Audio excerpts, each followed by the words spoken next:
was head of the Sudan Armed Forces. The two men entered into a tense power-sharing agreement, but courted support from different foreign powers.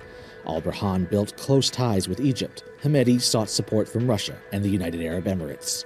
On April 15, 2023, fighting erupted between the SAF and the RSF. It began near the army headquarters and the airport in Khartoum, but soon engulfed other parts of the city. The SAF used jets to bomb the RSF, who responded with anti-aircraft fire. At least 528 people have been killed and about 4,600 wounded. Sudan's health minister said, though, the real death toll is suspected to be higher. The UN Refugee Agency, UNHCR, said more than 128,000 people have left Sudan, and about 900,000 are expected to flee to neighboring countries in the coming weeks. The fighting has spread to other parts of the country, including the fragile western region of Darfur.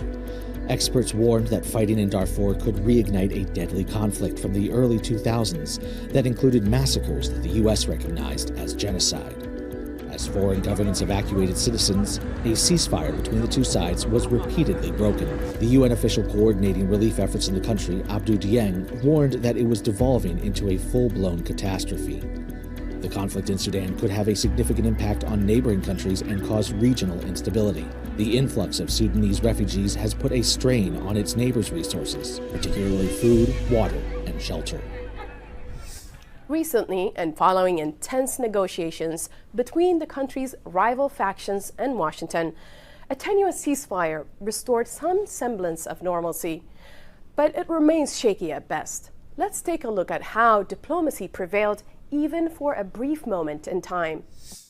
After weeks of fighting that has killed hundreds and caught millions of ordinary people in the middle, a long-awaited break. Earlier this month, the leaders of both of Sudan's armed factions announced a one-week ceasefire to allow for talks. The State Department says they have been seeking a ceasefire for weeks. Every time that this ceasefire is extended, it allows us to continue to work hand in hand through the auspices of the Quad, through the auspices of the AU, IGAD, and the UN to get us to a durable cessation of hostilities that will hopefully take us back to what we believe is the will of the Sudanese people, and that is a transitional government. President Joe Biden had previously called the violence unconscionable and called for an immediate and unconditional ceasefire and unhindered humanitarian access. The United States evacuated its personnel last month and temporarily suspended embassy operations. The White House said it remains engaged. We remain in close contact with the Sudanese military and civilian leaders to see what we can to help them identify a path to reach a sustainable cessation of hostilities that include humanitarian arrangements, and we are engaged at the highest levels regularly. And in Addis Ababa, the African Union said they too are hard at work on the problem. Decades of U.S. sanctions and testy relations between Washington and Khartoum has led U.S. officials to say that regional partners need to be involved in brokering a solution. We have agreed on the necessity to intensify collectively and individually all our effort to reach as soon as possible a complete, unconditional, efficient, inclusive ceasefire all over Sudan. But as the days tick by without a peace deal, many are wondering, is this just a break or a breakthrough? For Anita Powell at the White House, I'm Arash Arabasadi, VOA News. Reports emerged that the Kremlin-linked Wagner Group could be supplying weapons to one of the warring parties in the conflict in Sudan. The Wagner Group is a Russian government-backed paramilitary group. The reports come as the conflict in Sudan continues to escalate, with both sides accusing each other of human rights abuses and war crimes. The United Nations has warned that the situation could quickly spiral out of control. New reports suggest that the Kremlin-backed mercenaries with the Wagner Group in Sudan may have offered weapons to one of the two rival Sudanese generals. But as violence rages in the country, high-level U.S. officials have expressed concern that the group's involvement will only worsen the situation. Obviously, we don't want to see this conflict expand or broaden, and we certainly wouldn't want to see additional firepower brought to bear that will just continue the violence and continue to escalate the tensions. Two generals are fighting for power. General Abdel Fattah Burhan and General Mohammed Hamdan Dagalo, or Hemeti. Hemeti traveled to Russia last year and has sought to win support from Wagner. Hemeti and his rapid support forces are largely in control of the major gold mining regions in Sudan and have very likely been complicit in gold smuggling for years. Thus, the Wagner Group is siding with the party they think is most likely to be able to continue to secure these interests, particularly in opposition to any civilian-led government. The Wagner Group's history in Sudan dates back to the previous government of Omar al-Bashir.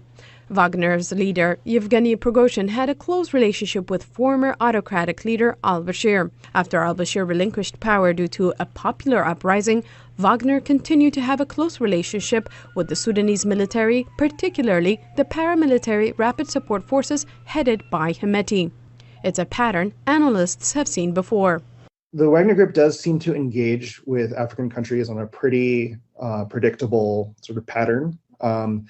Normally, it starts with the cultivation of elites, or at least a subset of elites, and then that is followed up with a formal military technical agreement between the states. And this could be something like, Russia will supply arms in exchange for concessions that allow them to do mining or other kinds of resource extraction. Since the fighting began in April, there have been unconfirmed reports saying that the Wagner fighters are supporting the RSF and supplying them with weapons and armor. Russia sees Sudan as a strategic location with vast mineral wealth and are eager to help install a friendly leader, say analysts. We've seen a lot in recent months about Russia's efforts to gain a port on the Red Sea in Sudan through an official military relationship.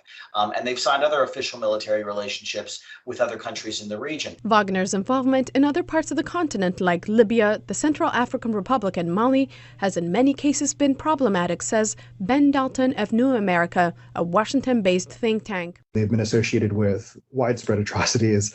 Everywhere they go, you see, civilian deaths and various atrocities.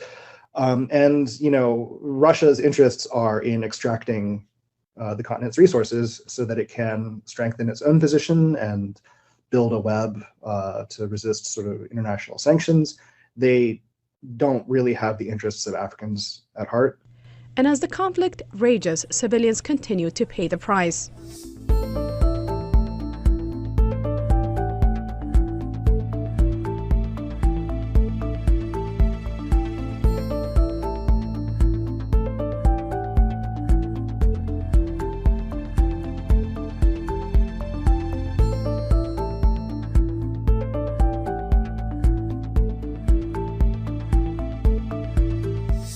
We've seen the numbers behind the conflict, but few people are as well versed as the Sudanese ambassadors to the U.S.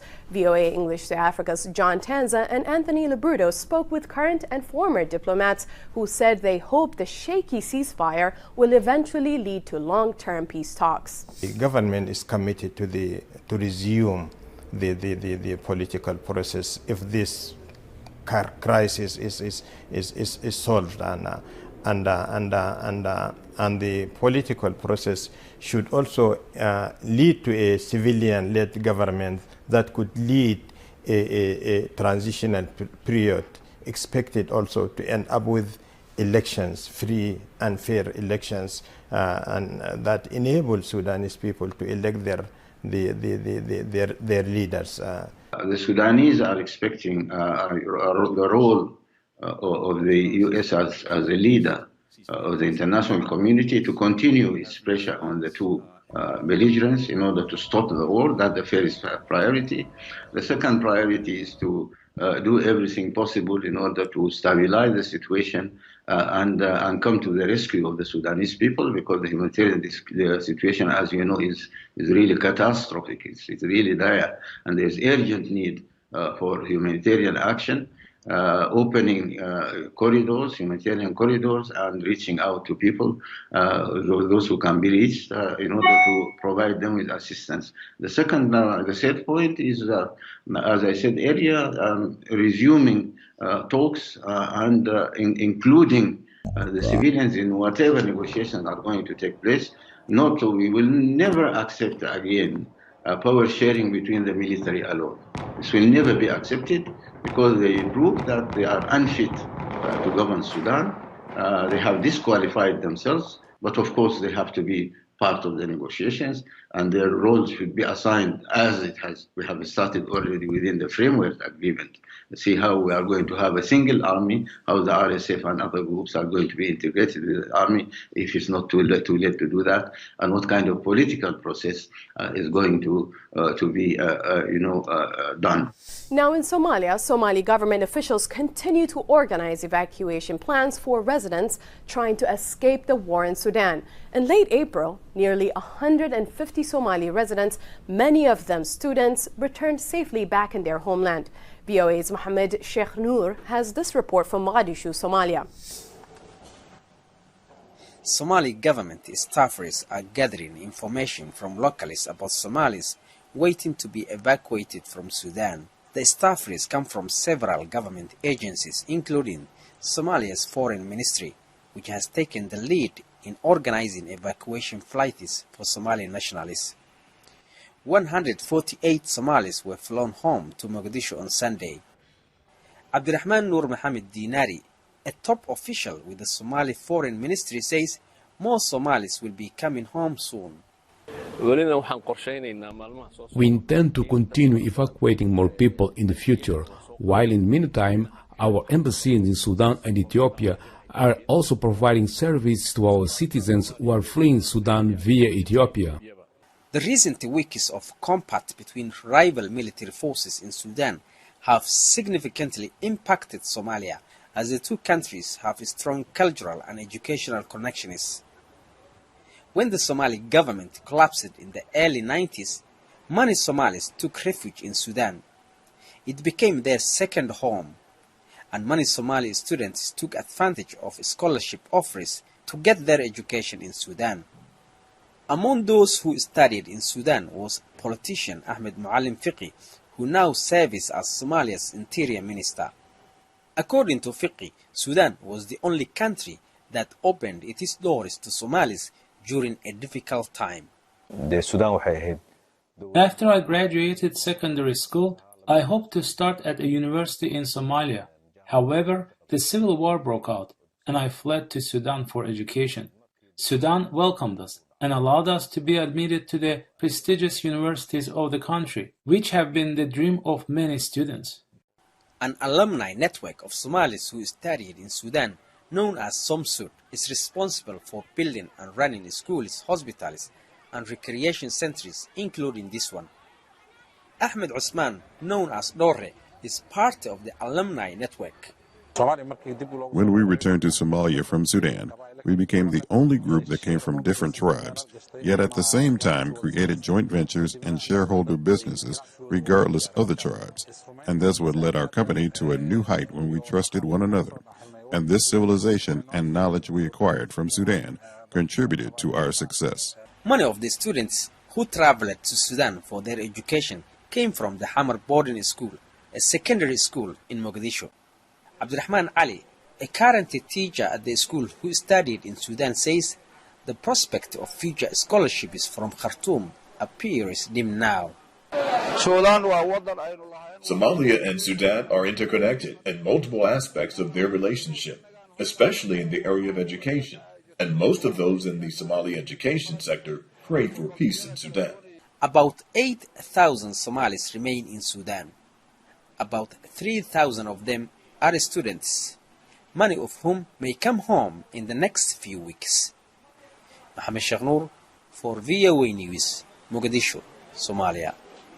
The conflict in Sudan is happening amid a backdrop of humanitarian crisis across the continent as a result of extended droughts. The UN says more than 4 million people in Nigeria's northeast are facing severe food shortages as global aid is stretched thin. The United Nations Office for the Coordination of Humanitarian Affairs took journalists to the region to see the worsening situation. Timothy Obiozu files this report from Maiduguri in Nigeria's Borno State. This bustling city does not reflect the terror that lurks on the fringes. Islamist militants at war with the government. But even here, young kids are reeling from the impact of devastating food shortages worsened by conflict. Days ago, Bintu Hassan's 2-year-old son arrived at this hospital ward, wasted and hypoglycemic. She says she's already suffered too much loss. I gave birth to 4 children, but 2 died due to malnutrition. I have 2 left, and this one is also sick. I was referred to this place. More than 700,000 kids in Borno, Adamawa, and Yobe states suffer from severe acute malnutrition, according to the United Nations. The UN says the situation could get worse between June and September, the so-called hunger gap period when foodstuffs from the previous harvest traditionally run out. Last year's bumper harvest was disrupted by Nigeria's worst flooding in a decade. With 600,000 hectares of farmland destroyed, washed away, there will in the immediate future be serious food shortages. And there isn't enough food aid to go around. This is Ran, a community near Nigeria's border with Cameroon. Residents say no aid has arrived here in 8 months. Kelu Modu says without much food, she couldn't breastfeed her baby and she became malnourished. When I gave birth to this baby, there was not enough breast milk to feed the baby with, and the baby started vomiting and also had diarrhea. The food shortage is in part a result of Russia's war in Ukraine and the recent crisis in Sudan. But officials say Nigeria's inflation and recent currency reform policy also constrained people's ability to buy food. UNICEF Nutrition Manager Karanvir Singh says despite crucial aid diverted to other global emergencies, Nigeria is still getting food supplies. The global package for different, because of different emergencies in the world, is shrinking. But presently we are well placed. But of course, we would need continued support. Nigerian security forces have significantly degraded the fighting power of the militants. But the country is still at war, and until that is over, millions will be fighting a different type of war, hunger. Timothy Obiezu for VOA News, Maiduguri, Borno State, Nigeria. That's all for now. Stay up to date with all the news at voanews.com. Follow us on Instagram and Facebook at VOA News. Follow me on Twitter at Salim_Solomon. Catch up on past episodes at our free streaming service, VOA Plus. For all those behind the scenes who brought you today's show, I'm Salim Solomon. We'll see you next week for the Inside Story.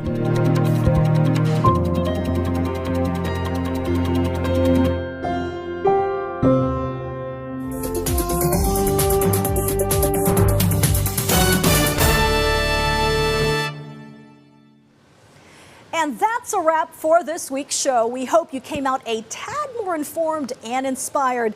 And look forward to another set of presentations next week. And as always, remember to work hard, aim high. Don't ask why, be of great use, and catch the news right here on PTV. Again, I'm Sharms Espina for Stories from the Grid.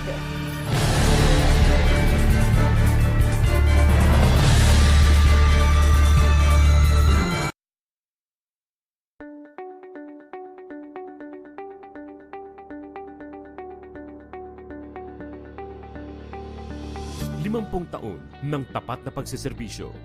Kailanman, kahit saan, para sa bayan.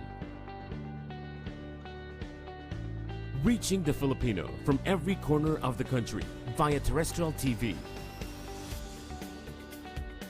In Luzon, PTV 8 Cordillera, PTV 4 Manila, PTV 4 Palawan, and PTV 4 Naga. In the Visayas, PTV 11 Cebu, PTV 2 Guimaras, PTV 10 Dumaguete, PTV 12 Calbayog, and PTV 8 Tacloban. And in Mindanao, PTV 11 Pagadian, PTV 11 Sibugay, PTV 11 Davao, PTV 8 Agusan del Sur, PTV 8 Cotabato, PTV 7 Zamboanga, and PTV 48 Davao del Norte. and through the power of 6 digital transmitting stations, PTV 14 Manila, PTV 42 Cordillera, PTV 46 Naga, PTV 42 Cebu, PTV 23 Guimaras, and PTV 45 Davao. Connecting with the rest of the world in the era of digital technology. Through the power of television and our extensive online network, we continue crossing borders to serve the timeless news and information, bridging public service through innovative programs, fostering pride in the Filipino, and inspiring the people to be active partners in nation building. Noon hanggang ngayon, kasama mong naglilingkod. PTV, ang pambansang TV. Hindi lang din ito isang trabaho, kung hindi isang advokasya. Ibibigay mo yung tapat at tunay, makatotohanan na impormasyon at balita. Makapangyarihan yung tanong mo dahil makakapagpabago talaga ito ng buhay ng isang tao. You have a big purpose that will make a big change. Ang buong akala ko ang pagiging journalist ay isang simpleng pagkuha lamang ng data, paggagawa ng voice-over at simpleng pagbibigay lamang ng report. Dito, parang tayo ay nagiging tulay na rin, tayo nagiging instrumento para makaabot sa kanila yung tulong na nararapat para sa kanila.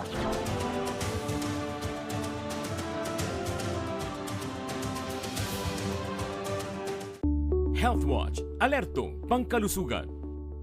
Mag-ingat sa dengue. Ang dengue ay isang viral infection na nagmumula sa kagat ng lamok na Aedes na sanhi din ng iba pang sakit gaya ng Zika virus at chikungunya. Ito ay nagdudulot ng mataas na lagnat, pamamantal, pananakit ng kasukasuan at kalamnan, panghihina, pagturugo ng ilong, at pagsusuka at pagdurumi na may kasamang dugo. Ang mga sintomas ay karaniwang nagtatagal mula 2 hanggang 7 araw. Sa unang sinyalis ng dengue, kumonsulta agad sa doktor, uminom ng maraming tubig at magpahinga at inumin ng mga gamot na nireseta. Iwasan din ang pag-inom ng aspirin at ibuprofen at ikonsulta muna sa inyong doktor kung iinom ng herbal o alternative medicine. Tandaan, ang kalinisan ang pinakamabisa nating panlaban sa dengue.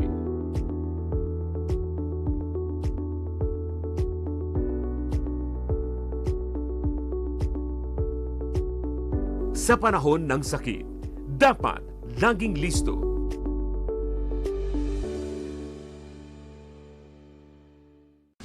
Ang pinakabago at napapanahong balita sa bawat sulok ng Pilipinas. Mabilis na nakalusot sa komite ng Kamara ang panukalang apektado ng pagbaha at malalakas na pag-ulan ang ilang bahagi. Mapapanood oras-oras mula sa Luzon, Taytay ti pananagnakan ti maysa senior citizen. Visayas, dulaan sa 700,000 ka mga plaka. Hanggang Mindanao. Nagpasidian karon ang Food and Drug Administration kung FDA. Ang multilingual hourly news break ng bayan. Nakapantay at laging rumoronda sa PTV Balita ngayon. Dito lang sa inyong pambansang TV. Serbisyong tapat, mahusay at mabilis. Handog ng ating mga lingkod bayan. I-report ang mga sumusunod na paglabag sa maayos sa pagbibigay serbisyo sa mga tanggapan ng gobyerno. Ang pagtangging tumanggap ng aplikasyon o request na kumpleto ang mga requirement. Ang paghingi ng karagdagang bayad o requirement na wala sa Citizens Charter ng tanggapan. Ang hindi pagpapaabot sa aplikante ng disapproval ng kanyang request o aplikasyon. Ang hindi pag-asikaso sa mga aplikanteng nasa tanggapan kapag official working hours, pati na habang lunch break. Ang hindi pagbibigay ng OR o official receipt. At ang paggamit o pakikipagsabwatan sa mga fixer upang mapabilis ang transaksyon. I-report agad ang anumang violation sa contact center ng bayan ng Civil Service Commission. Isang paalala mula sa inyong PTV. Roadwatch, Iwas disgrasya tips sa kalsada. Eyes on the road, kaibigan. Ayon sa Republic Act 10913 o Anti-Distracted Driving Act, mahigpit na ipinagbabawal ang paggamit ng cellphone o anumang gadget habang nagmamaneho. Ibig sabihin nito, bawal tumanggap ng tawag, mag-text, maglaro, mag-compute, magbasa, at mag-internet kapag hawak ang manibela. Siguruhin ang cellphone ay nakalagay sa safe zone ng sasakyan at hindi nakasasagabal sa line of sight mo habang nagmamaneho. Gumamit ng hands-free function.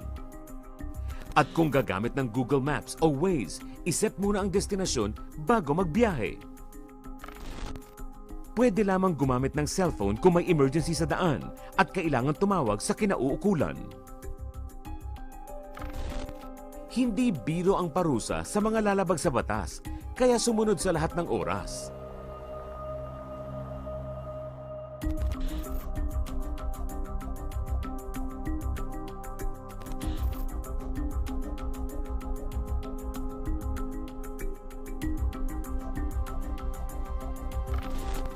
Kapag buhay ang nakataya, dapat listo sa kalsada. Roadwatch, hatid ng inyong PTV.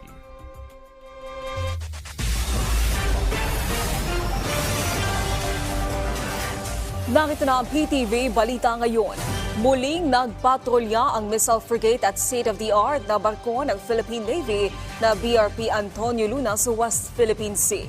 Mismong si Western Command Chief at Vice Admiral Alberto Carlos ang nanguna sa pag-iinspeksyon sa mga isla na okupado ng Pilipinas gaya ng Pag-asa, Parola, Likas at Lawak Islands. Nakipagpulong din ang opisyal sa mga tauhan ng AFP, PNP at Philippine Coast Guard na nakadeploy sa lugar. Dito, binigyang diin ni Carlos ang kahalagahan ng kanilang papel sa pagbabantay sa mga teritoryo ng bansa. Nagdala rin sila ng iba't ibang supplies at pangangailangan ng mga tropa sa isla. Pinag-aaralan na ng Department of Social Welfare and Development na bigyan ng tig 15,000 piso ang mga magsasakang naapektuhan ng El Nino phenomenon. Ayon kay DSWD Secretary Rex Gatchalian, sa ngayon tinatalakay na ito katuwang ang Department of Agriculture. Personal na tutukuyin ng DA ang mga magsasaka na naapektuhan ng matinding tagtuyot. Samantala, patuloy naman ang pamamahagi ng DSWD ng ayuda sa mga maliliit na rice retailer na naapektuhan ng price cap sa bigas. Samantala, alamin natin ang iba pang balita mula sa Visayas kay Jessie Atienza ng PTV Cebu. Daghang salamat Naomi ug maayong adlaw. Formal nang gibuksan sa Department of Trade and Industry Region 7 ang One Town, One Product Hub sa usa ka mall sa Ulat Bayan sa Sugbo. Kapin sa 60 ka mga negosyanteng MSME nga nagmugnag mga lokal nga produkto ang matagaan og higayon makabaligya sa ilang mga produkto.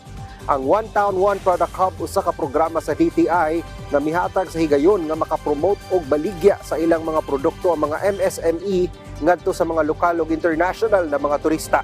Lakip sa mga gidisplay mao mga produkto para sa panglawas, pagkaon, mainom, pangregalo, pangdekorasyon ug mga sanina. Usa ka dakong tabang ang paghatag sa mall ug usa ka tuig nga libreng abangan sa ilang hub isip tabang sa mga MSME.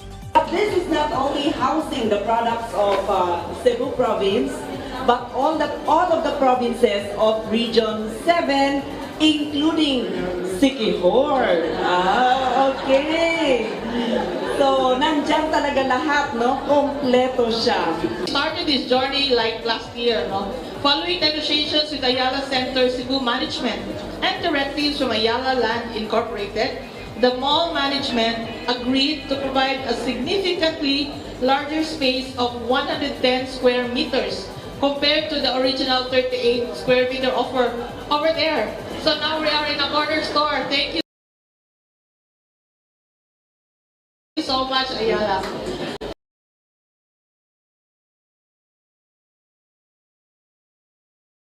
I agree. Ang pinakapag-asa talaga, no, ng bayan natin is really our social enterprises, no? Yung mga start-up, they're 99%, no, are really in the grassroots.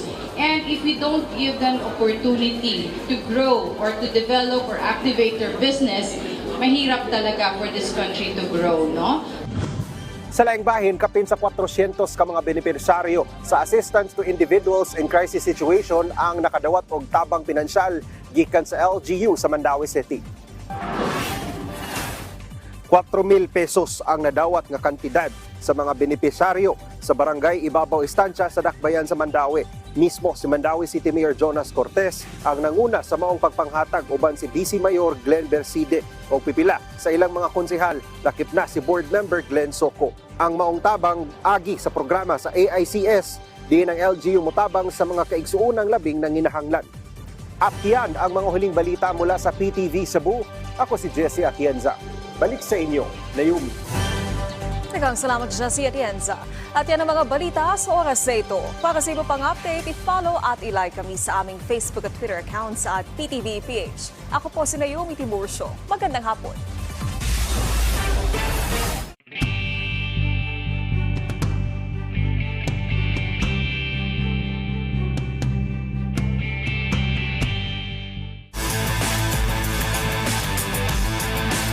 Masiksik na aksyon at may init na balitang sports ang mapapanood. Hatid ng ating teammates mula Lunes hanggang Biyernes sa Ulat Bayan. At lalo pang sisigla ang inyong Sabado sa iba't ibang kwentong sports kasama si Sheila Salaysay. Achieve naman ang physical at mental wellness kasama sila Handstand at Migs Chiozon. Lahat ng yan mapapanood sa PTV Sports. Dito lang sa PTV.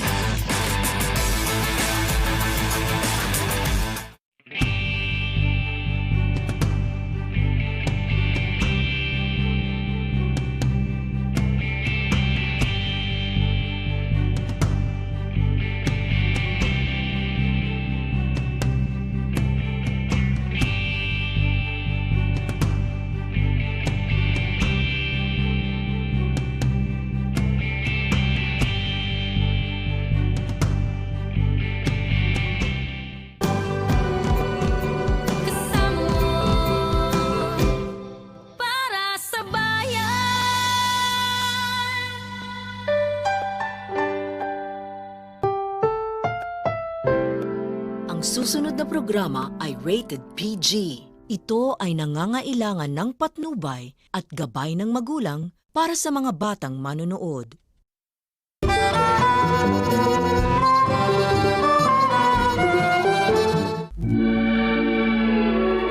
ខេត្តចំនួន4នៅភូមិភាគឦសានត្រូវបានកំណត់ជាតំបន់ទេសចរណ៍ធម្មជាតិនៃប្រទេសកម្ពុជាក្នុងនោះមានខេត្តរតនគិរីខេត្តមណ្ឌលគិរីខេត្តក្រចេះនិងខេត្តស្ទឹងត្រែង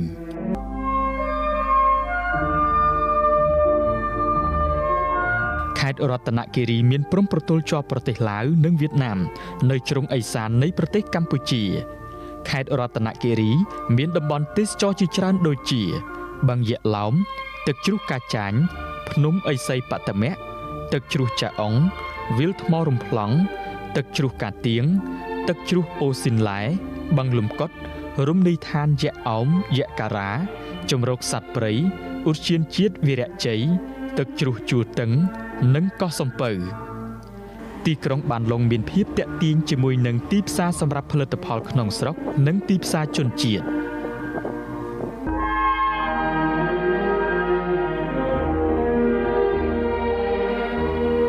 ខេត្តមណ្ឌលគិរីគឺជាខេត្តដែលធំជាងគេប៉ុន្តែមានប្រជាជនតិចបំផុតរស់នៅក្នុងខេត្តនេះអាជ្ញាធរខេត្តកំពុងនាំយកខេត្តនេះដាក់ទៅជាគោលដៅទេសចរណ៍ដ៏សំខាន់សម្រាប់ប្រទេសកម្ពុជាខេត្តមណ្ឌលគិរីជាជម្រកសត្វព្រៃដ៏កម្រក៏នឹងជិតផុតពូជនានាដូចជាដំរីនិងសត្វក្ងោកជាដើមខេត្តនេះមានតំបន់ទេសចរណ៍សំខាន់ៗជាច្រើនដូចជាទឹកជ្រោះប៊ូស្រាទឹកជ្រោះសែនមនោរម្យទឹកធ្លាក់រមនីភ្នំដោះក្រមុំភ្នំអណ្ដូងស្នេហ៍សមុទ្រឈើដើមស្រល់ដើមជ្រៃយក្សនិងទឹកធ្លាក់ជ្រៃធំក្រុមជនជាតិដើមភាគតិចដ៏សំខាន់នៅខេត្តមណ្ឌលគិរីគឺជនជាតិព្នង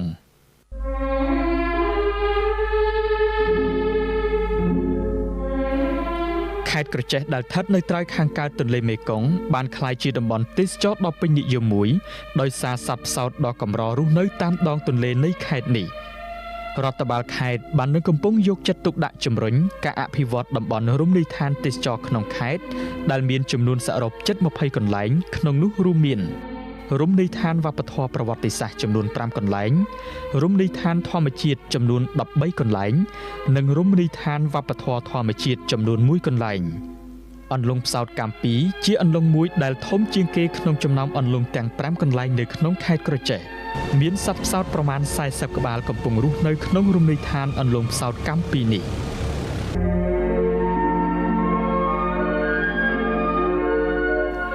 ខេត្តស្ទឹងត្រែងមានទីតាំងនៅមាត់ទន្លេសេកុងនិងទន្លេមេគង្គហើយជាចំណុចឆ្លងកាត់ទៅកាន់ប្រទេសឡាវខេត្តស្ទឹងត្រែងមានតំបន់ទេសចរណ៍សំខាន់ៗមួយចំនួនដូចជាតំបន់ទេសចរណ៍អន្លង់ផ្សោតឈើទាលតំបន់ព្រៃលិចទឹករៀមសាតំបន់ឧទ្យានជាតិវីរៈជ័យតំបន់ទេសចរណ៍បូរីអូស្វាយតំបន់ទេសចរណ៍អូរស័យកណ្ដាលនិងតំបន់ទេសចរណ៍រមណីយដ្ឋានចំការក្រូចភ្ញៀវទេសចរអាចជិះទូកមើលត្រីផ្សោតដ៏កម្របង្ហាញខ្លួនឡើងលើផ្ទៃទឹកទន្លេមេគង្គអាចជិះទូកមើលសត្វស្លាបមើលព្រៃលិចទឹកជិះកង់កម្សាន្តនិងការជិះទូកកាយ៉ាក់រួមទាំងអាចងូតទឹកលេងកម្សាន្តផងដែរ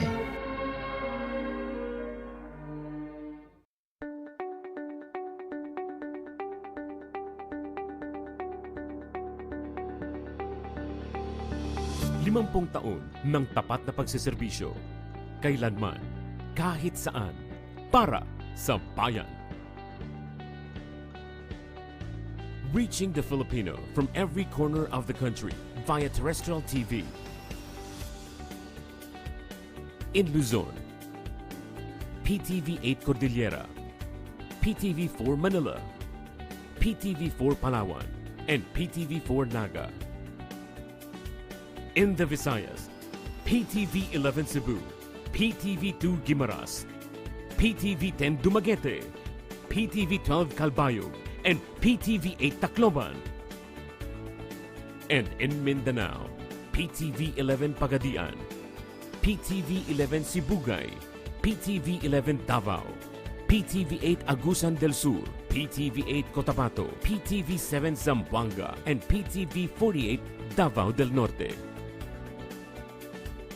And through the power of 6 digital transmitting stations, PTV 14 Manila, PTV 42 Cordillera, PTV 46 Naga, PTV 42 Cebu, PTV 23 Guimaras, and PTV 45 Davao. Connecting with the rest of the world in the era of digital technology.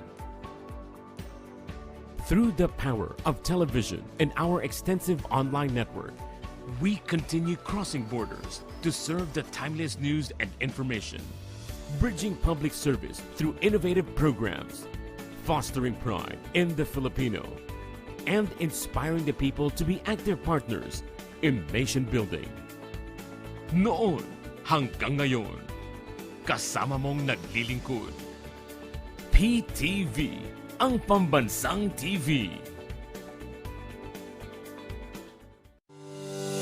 Known to the world as Pearl of the Orient, Penang is rich in various attractions and mesmerizing scenery to be enjoyed. With a total land area of just 1,048 square kilometers, Penang is the second smallest state in Malaysia.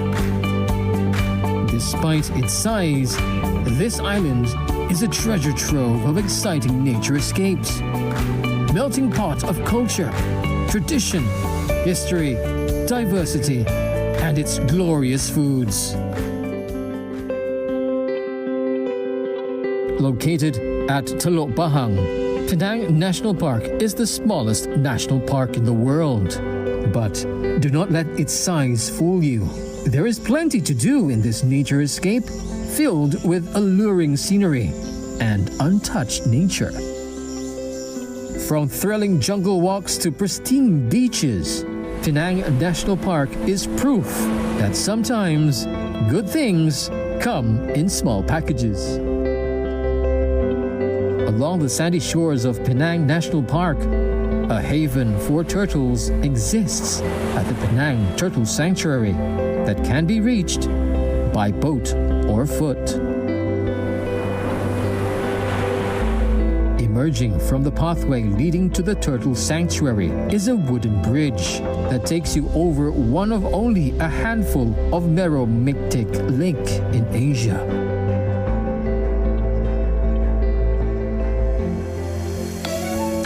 Entopia, a living garden vivarium with 15,000 odd free-flying butterflies. On Penang Hill, you can escape the heat of tropical Georgetown. The vernacular train that runs up Penang Hill is the longest in Asia. It has amazing views out over the city and surrounding region, while the lush greenery at the summit exudes an irresistible charm that keeps visitors coming back.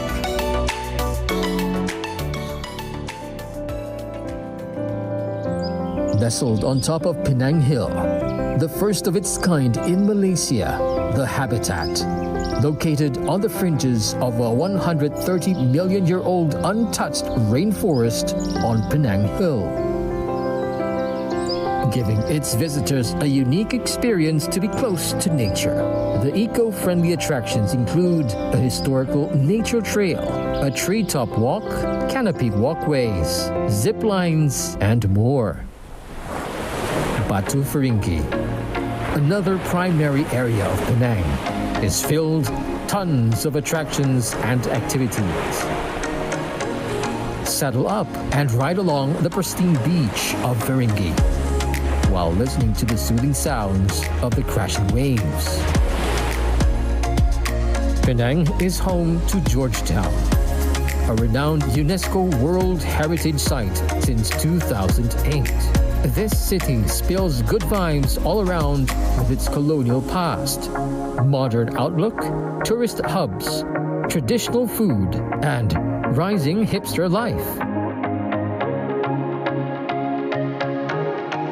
A unique thing about Penang street art is that these murals are not merely lifeless paintings on the wall.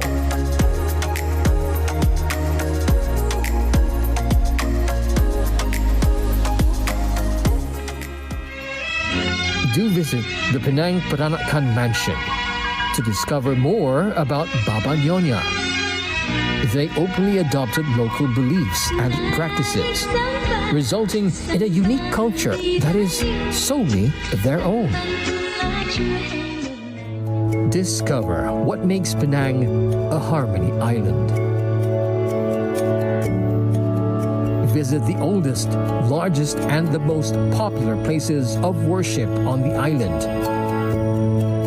Each of these places has a history and a story to tell.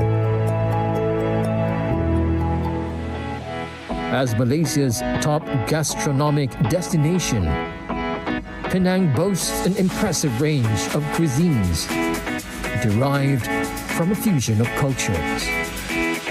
Seeking delicious food to satisfy your cravings is like engaging in a tango of cuisine selections and the thrill of tasting. Spoil yourself silly at the abundance of choices and dig into dishes bursting with flavor. Georgetown is also the thriving grounds to a variety of traditional artisans working to prolong the lifespan of their trades.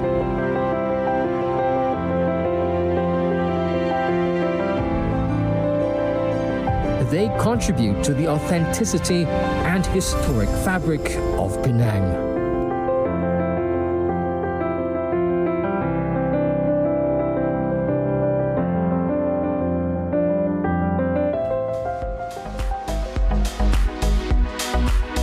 Penang offers a fantastic choice of accommodation to suit different needs and budgets, from luxury hotels to budget hostels, beachfront resorts, and more.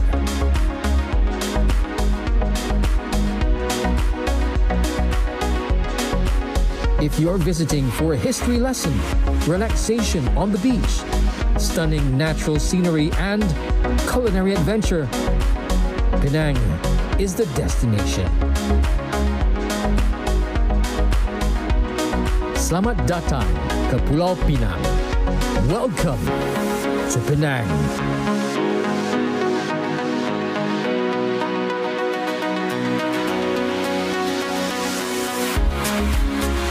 Amazing destination, Penang, Malaysia.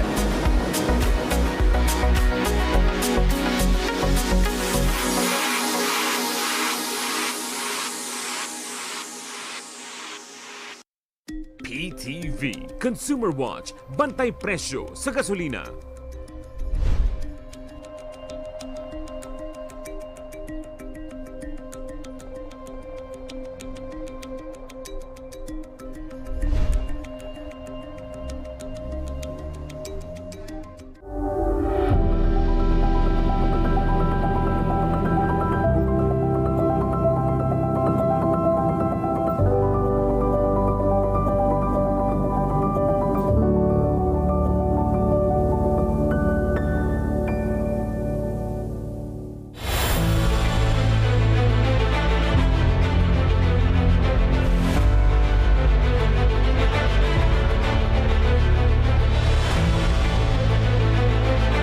Pandemi COVID-19 masih menjadi mimpi buruk yang meneror kehidupan.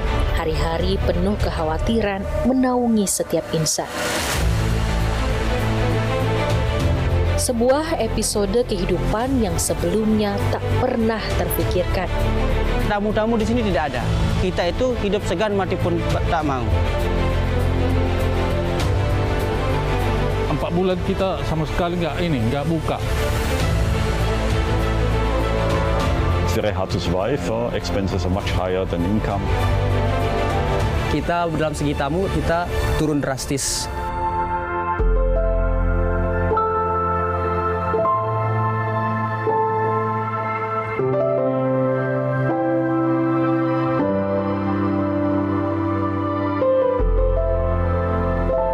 Kita masih menanti di mana muara semua ini.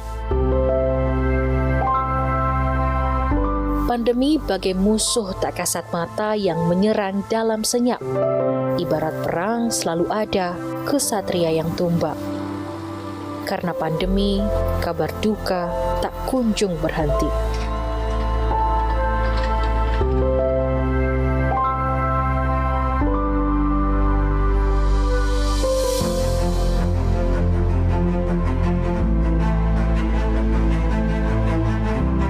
Tapi pandemi ini bisa menjadi penerang untuk mawas diri, pun saling menguatkan dalam menghadapi masa depan. Langkah penyelamatan terus dilakukan yang akan menjadi penanda zaman.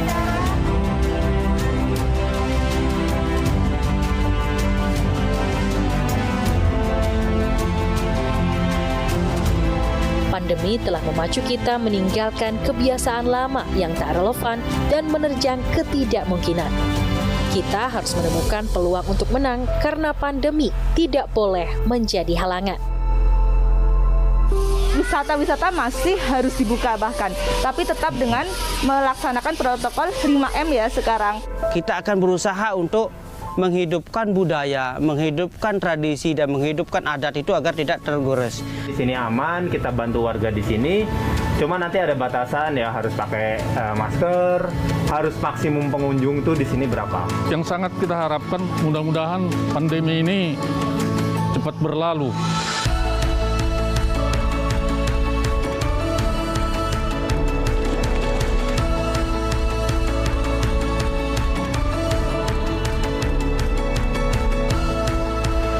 Kita kuat dan mesti mulai bergeliat.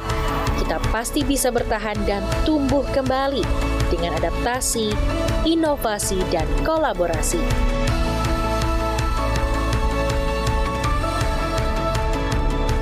Selama hutan belum berhenti bersenandung dan gelak tawa generasi masa depan membahana, kita tahu bahwa harapan masih ada, terbentang seluas langit dan sedalam samudra.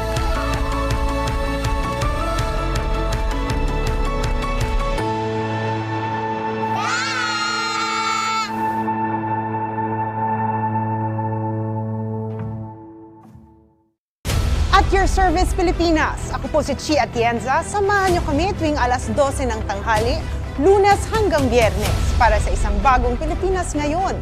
Dito lang sa PTV. Disaster Watch. Alamin ang heavy rainfall warning system ng Pag-asa. Yellow rainfall warning. Maghanda sa posibleng pagbaha sa mga mabababang lugar at tabing baybayin. Pinapayuhan ng lahat na mag-monitor ng mga weather updates sa inyong lugar. Orange rainfall warning. Mas malawak na pagbaha ang inaasahan at posibleng magka-landslide sa mga tabing bundok. Bumuo ng isang emergency kit at maghandang lumikas sa anumang sandali. Red rainfall warning. Inaasahan ang matinding buhos ng ulan sa loob ng 2 oras na magdudulot ng malawakang pagbaha at landslide. Para sa inyong kaligtasan, lumikas agad ang mga nasa mabababang lugar, baybayin at tabing bundok. Sa panahon ng kalamidad, dapat laging listo.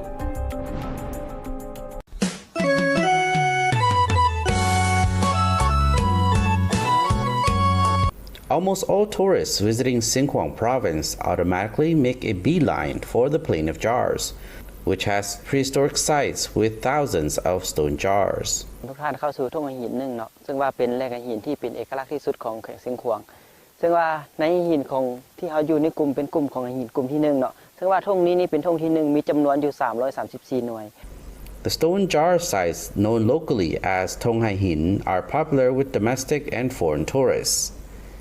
A UNESCO World Heritage Site, the Plain of Jars is regarded as one of the most important prehistoric sites of Southeast Asia.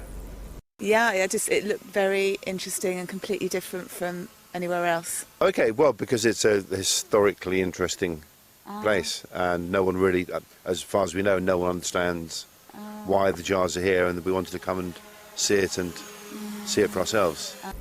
The Plain of Jars World Heritage involves 11 separate places, where the ancient stone jars are located in the province's district of Baek, Pasai, Phuket, and Kham. The Plain of Jars is located on a plateau and is named for the more than 1,100 tubular-shaped megalithic stone jars that are believed to have been used for funerary practices in the Iron Age, according to UNESCO. Some people think that the jars were made in different sizes depending on whether they belong to wealthy or poor families. The biggest jar is 3.16 meters high and is located at the Plain of Jars site number 2, or Tonghai Hin Nako in Pasai district, about 26 kilometers from the provincial capital, Phonsavan. The jars at this site are situated on 2 adjacent hills. Access is easy because the road is paved. The Plain of Jars, alongside historical sites related to the Second Indochina War, the fresh mountain air, verdant vistas, and local multi-ethnic lifestyles are some of reasons attracted more tourists to the province. สำหรับแห่งที่ใหญ่สุดก็คือจุดที่ใกล้กับตัวเมืองที่สุดก็คือจุดทุ่งหินหนึ่งที่อยู่ในจุดของเขานี่เนาะ Archaeologists estimate that the Plain of Jars sites date from the Southeast Asian Iron Age period, 500 BC to AD 200. The Plain of Jars is a popular tourist attraction and has become symbolic of Xinjiang province. I read about it in a guidebook. It's a beautiful country, very beautiful country. We've been here for a week now, driving around, and it's a lovely place. Xinjiang is 435 kilometers north of Vientiane and is accessible via all-weather roads that allows tourists to experience stunning views. The province can also be accessed by plane. The Plain of Jars is Laos' 3rd World Heritage Site. The former capital of the Lansang Kingdom of Laos, Luang Prabang, was inscribed in 1995, followed by Wat Phu Champasak in 2001.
Ang susunod na programa ay rated PG. Ito ay nangangailangan ng patnubay at gabay ng magulang para sa mga batang manonood.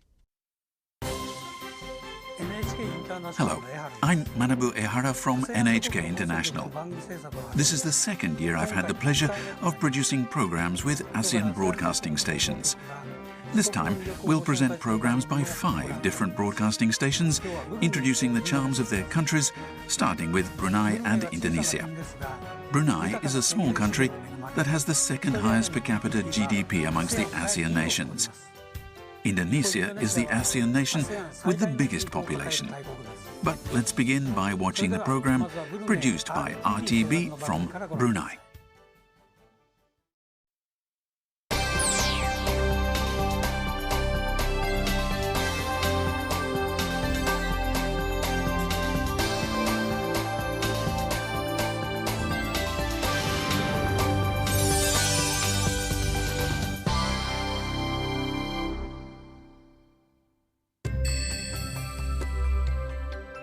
Brunei Darussalam is a Muslim country with more than 120 beautiful mosques, built for believers to perform mass prayers.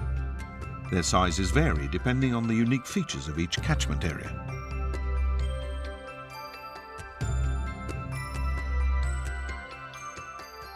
The basic purpose of the buildings is to serve as a place for prayer, but they also attract many people who wish to see their many works of art. Islamic architecture is basically the architectural style of the buildings associated with religious practices. The Omar Ali Saifuddin Mosque features a wide range of elegant, specially designed fixtures, including Italian marble of many shades.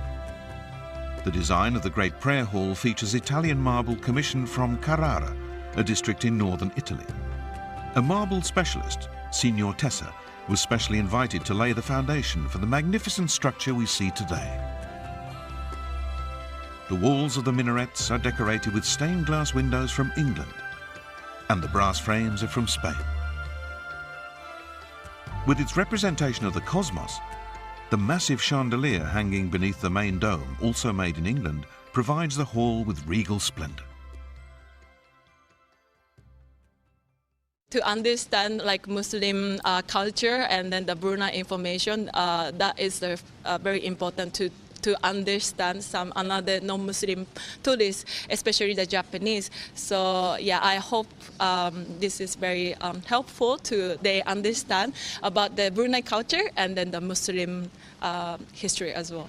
Beautiful mosque, lovely architecture. With the lovely artwork and the architecture, absolutely beautiful. And the difference between this mosque and the newer one, the difference in style is quite incredible. It's sort of like a living art gallery. Yes, I think that the chandeliers are really different, and in the 2 different mosques, one was with crystal, and this is with the minarets. It's very, very nice. Different style of domes. Another popular mosque is the Jami Asri Hassanil Bolkiah, which has a different architectural design. These doors were made from Nara wood from the Philippines. The Nara trees were presented to His Majesty the 29th Sultan. Masjid ini dibina oleh arkitek tempatan. Jadi pembinaannya menggunakan barang-barang atau yaitu material yang dari luar negeri. Lampu chandelier direka sana dari Australia, pintu kayu dari Filipina, dia dipanggil Nara wood. Material yang didatangkan dari Pakistan, Malaysia, seperti ada tile-tile yang khas direka dengan menggunakan bentuk-bentuk bunga yang khas dibawa kemari dan dibuat di sini. When I come here, I found it's a beautiful mosque. It's very magnificent and huge. I think it's the most beautiful mosque I have seen. First of all, Islam world is very unknown for us, so I'd like to know something relating to the Muslim religion. So that's why I came here to feel the feeling of the mosque. That is a very important place. If I look at not only the religion, but also I can see the art of the Islamic culture. That is very interesting for me. We are truly proud of these buildings. Please come and visit two of the most beautiful mosques in the world.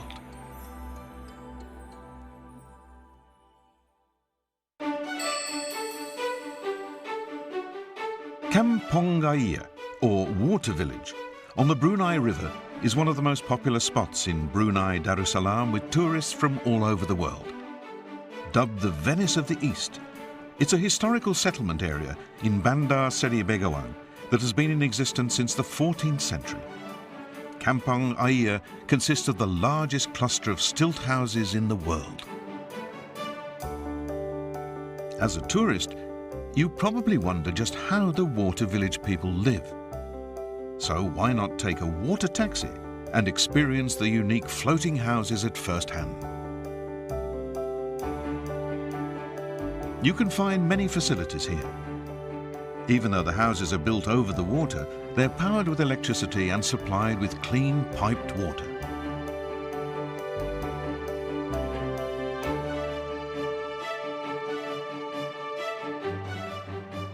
The children go to school in the water village and can study just like any other children. And it's easy for them because the school is near their home. They don't need to travel by road. There are boats to transport them back and forth between home and school.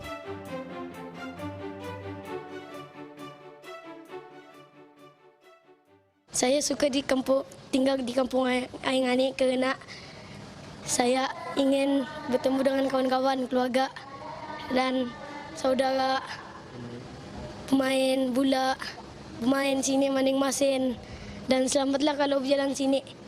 Tenang kalau malam-malam bunyi aing ganyan, nada kan dengar bunyinya. Seolah sajuk lagi malam itu. Kalanya aku ke bandar atau ke mana sana saja, aku dapat pakai perahu, dapat pakai kereta. To walk from one house to another, the residents just have to walk along the wooden planks that connect all the areas. This mosque looks different from a distance because it's also standing on stilts. But the features inside are just the same as the mosques on land. And if you're hungry or too lazy to cook at home, there are various restaurants and food stalls you can visit. Some foreigners who enjoy an adventure try staying at one of the houses.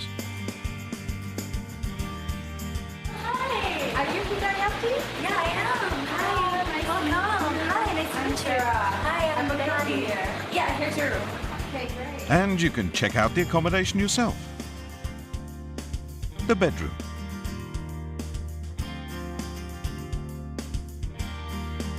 The living rooms. The kitchen. And even the toilet. On one hand, I chose Brunei because I don't know anyone who has ever been to Brunei. So I wanted to make some experiences that are not on the usual tourist path. And then also I chose the water area because I think it's very interesting to see how local people live and not just stay in a hotel that's everywhere on the earth the same. So yeah, I'm really excited to be here. The people are really lovely and nice. It's all you need, a bed and some air conditioning because it's really hot here. So yeah, I think that will be really fine. I would bring them to do a very relaxed activity such as I'm gonna bring her to eat ambuya tomorrow, just outside enjoying the view, and then I'm gonna invite some friends so that she got the feeling, you know, it's like very, I don't know, it's like, yeah, that harmonious feeling. Yes, that's our main goal, I would say, and make her feel welcome and pretty much relax because Brunei is very relaxed. Don't miss visiting Kampong Gaya, one of the many wonders of Brunei.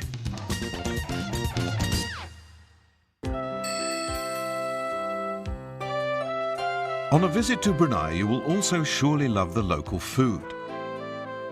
There are so many things to try, and the night markets are very nice places to visit. The dishes are very affordable at these venues, so they're packed with people every night. It's all halal cuisine, and most important, it's all delicious. But if you're looking for a sushi restaurant, Brunei has a number to try out.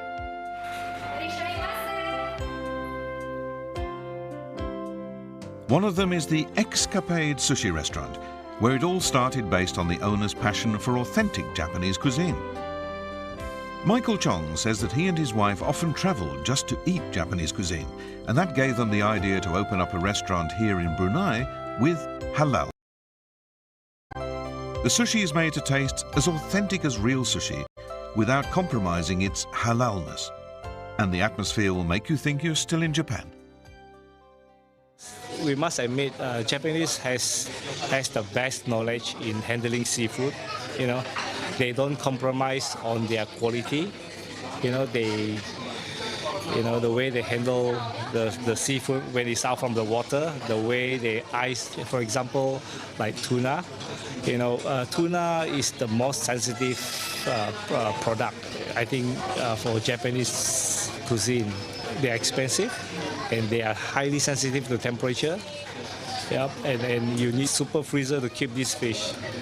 Otherwise, the color will turn dark and there's no way you can consume this expensive item and you all go to waste. Getting information from Japanese customers is a good way to learn how to improve the cuisine.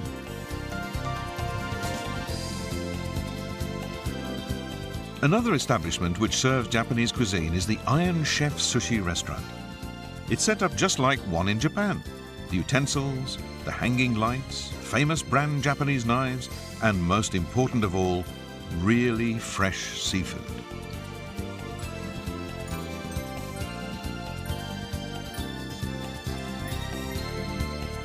And guess what?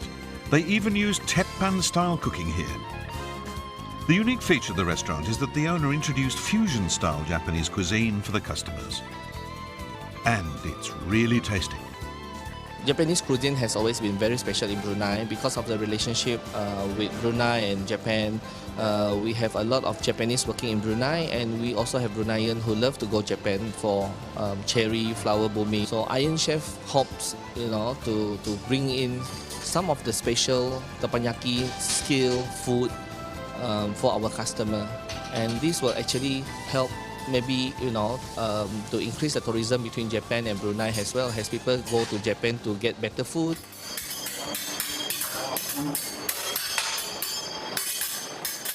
Yeah, I'm proud because it's I can challenge for myself. Normally the chef in the Singapore or anywhere is you can use the original and then it's ready make the sauces making the cook the food. But in Brunei, here a lot of ready make the sauces. What can I use? It's what do for myself, and then it's got the thinking how to making the sauces, making the taste 95 to 100% look like the authentic the sauces.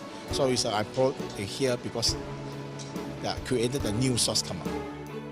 Whether to try Bruneian or Japanese cuisine, the choice is yours. It's all available here in Brunei.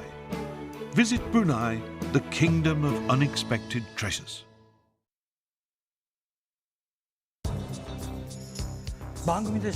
It was very interesting that the program introduced halal sushi.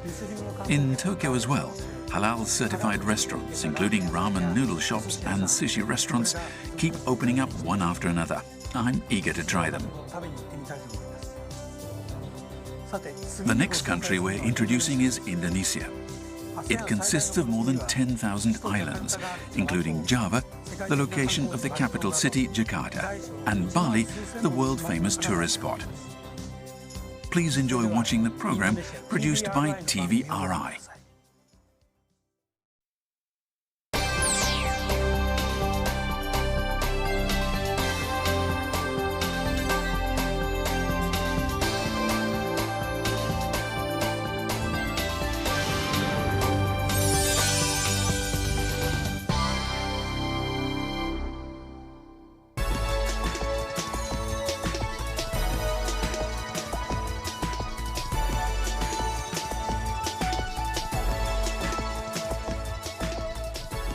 If we work harder, we will get more income.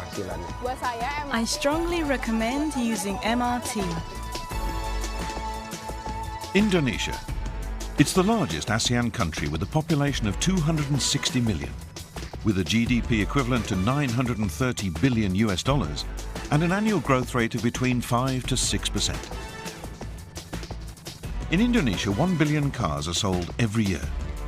The infrastructure continues to struggle to keep up with the rapid growth of the capital. Jakarta also has the most congested roads in the world, and in this program, traffic jams will be our focus.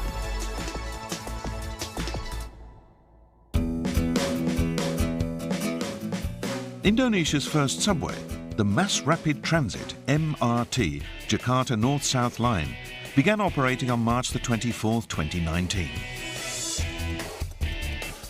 The subway is the fruit of President Joko Widodo's strong focus on securing basic infrastructure.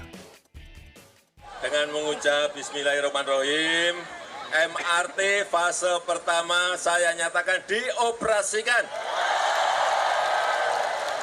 Dan sekaligus MRT fase kedua hari ini juga kita mulai lagi.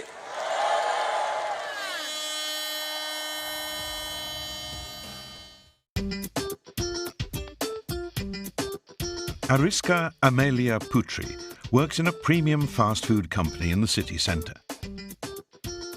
Up to now, she travelled to work by taxi. Ariska had to leave home very early if she didn't want to be late to work. But the road was always jammed, full of vehicles. It used to take her almost 2 hours to get to work in the Bundaran Hi area.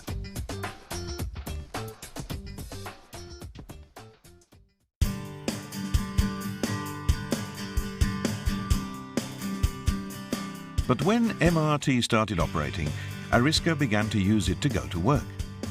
Let's follow her on the way to her office. Fatmawati is the closest MRT station to her residence, just a 15-minute walk. Passengers line up and board the train in an orderly manner. It leaves right on time. MRT is a pleasant mode of transportation. The seats are designed so that the passengers feel comfortable. It takes only 26 minutes to reach Bundaran Hi station in the city centre.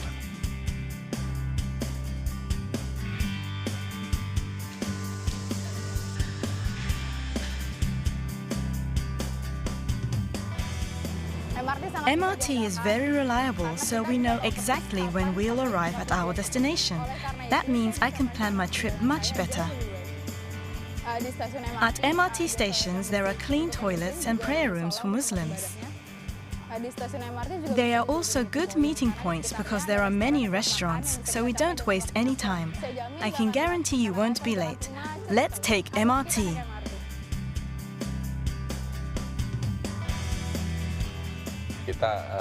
We really want the people of Jakarta and the people of Indonesia as a whole to feel there is a new culture of transportation in this country. And that is reflected in the modern transportation system. With its punctuality, comfort, safety and security, MRT offers a new culture.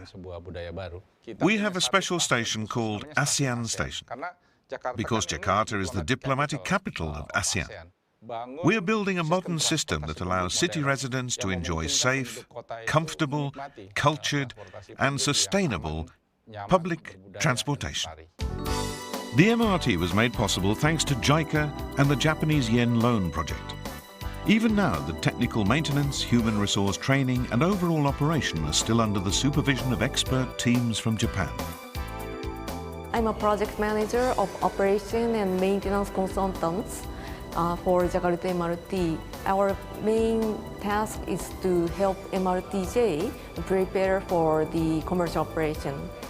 So what we have done is preparing the regulation, internal regulation and also manuals for the operation maintenance works, and also provided some advice for the organization and also number of the people, personal requirements, and also supported training and also carry out the training. from us. Ayo naik MRT.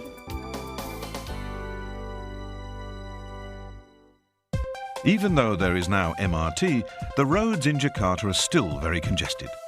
Luckily, there is Gojek. This original Indonesian innovation, which was founded by Nadiem Makarim, now appears with a new logo that symbolizes one button for all. The Gojek Group is a technology-based company that provides GoPay, the leading on-demand mobile payment and digital payment service in Southeast Asia. It was born with the belief that technology can improve the quality of lives of users in their ecosystem. The Gojek application was first launched in January 2015 for customers in Indonesia and has since grown to become the largest mobile on-demand platform in Southeast Asia. It offers a variety of services ranging from transportation and payment to delivery, logistics and various other on-demand services. The Gojek Group now operates in 204 cities in 5 countries in Southeast Asia. As of June 2019, the Gojek application and ecosystem was downloaded by more than 155 million users, with more than 2 million driver partners, nearly 400,000 merchant partners, and more than 60,000 service providers in Southeast Asia. Today we're going to follow Gojek driver Buandar while he's working.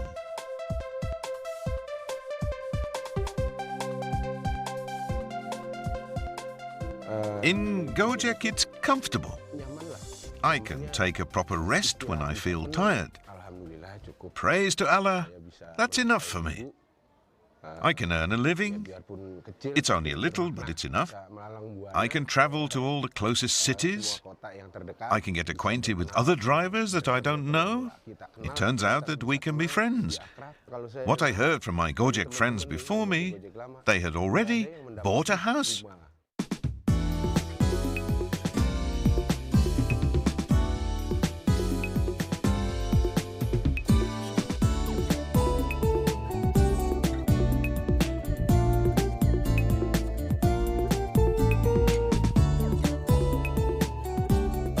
The new logo is, it's called Solve, and it represents how Gojek tries to solve all of your everyday problems. Same way that the consumer super app we envisioned have all of life's daily frequent transactions to remove friction from our users' lives.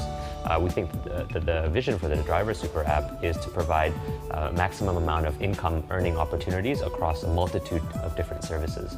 And then finally, we also have our merchant super app. And this is the latest super app in the ecosystem, if you will. The vision there is that we want to be able to provide entrepreneurs basically a one-stop shop for their business. I think people shouldn't feel like it's an impossible thing to do. Focus on a customer problem, focus on a market problem, do really well in solving that problem, and growth will come. Because I do see that now it's becoming increasingly popular to start a company, right? I think it's becoming more and more accepted, and that's great, right? It means that people are taking risks. It means that people feel confident that they can actually build a company, which is great. Gojek will continue to innovate, to present a variety of smart ways to overcome the challenges faced. And it will continue to have a real social and economic impact on society while building Indonesia's position as a technology hub in Southeast Asia. Let's end with some information for those who want to escape the congested Jakarta traffic and relax on the beach. This is East Belitung, an island between Sumatra and Kalimantan, 1 hour by plane from Jakarta. Following a phenomenal film based on Andrea Hirata's novel entitled Laskar Pelangi, East Belitung was reborn. As a paradise that's often compared to Bali and Lombok because of its white sandy beaches and sparkling water, East Belitung is starting to maintain itself as one of the 10 new Balis that the government is campaigning for as the future of the tourism industry in ASEAN. Nearly 4 million tourists visited Bali in the first 8 months of 2018. Almost half of the 9.25 million tourists in Indonesia in the same year, according to the Central Statistics Agency. Tourism is projected in 2019 to generate the largest foreign exchange income of up to $20 billion for the gross domestic product and generate new jobs for 12 million people.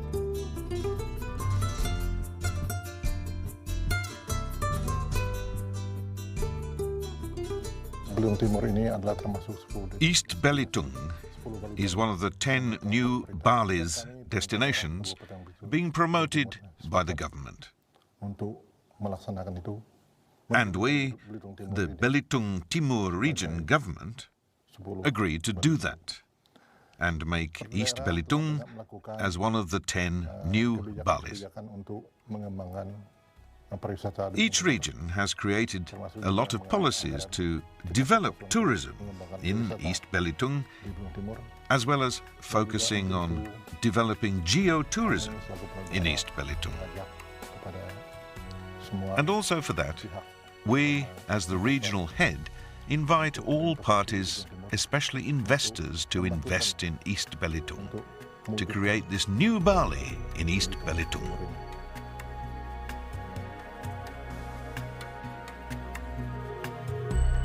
I enjoyed a lot. The nature is amazing. Also, the places are not very crowded, and mostly the hospitality of people. My family and I greatly enjoyed scuba diving and fishing, and almost every day we went in the sea. My child had a wonderful time. Bali's already established, but this island is not developed yet. Do you want to come again? Of course. With its extraordinary tourism potential, Belitung will be transformed with the help of the government, people familiar with local wisdom, and foreign investors. Let's do Satu Hati Bank Negeri, one heart to build the nation.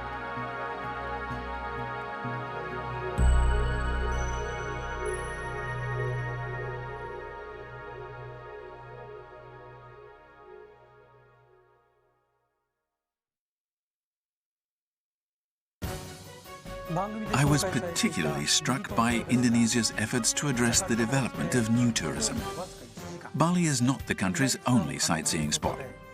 Belitung Island, which was introduced in the program, is becoming popular because it's located just 1 hour by plane north of Jakarta, which makes a one-day trip possible.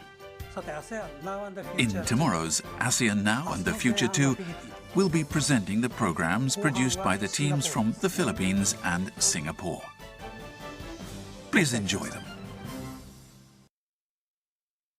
Saan mapapanood ang PTV? Sa bawat sulok ng Pilipinas, reaching millions of Filipinos across the country through the power of terrestrial TV. Abot na abot namin ang mga Pilipino para sa tapat na balita at impormasyon. Dito'y Cordillera, kan intero ang Luzon.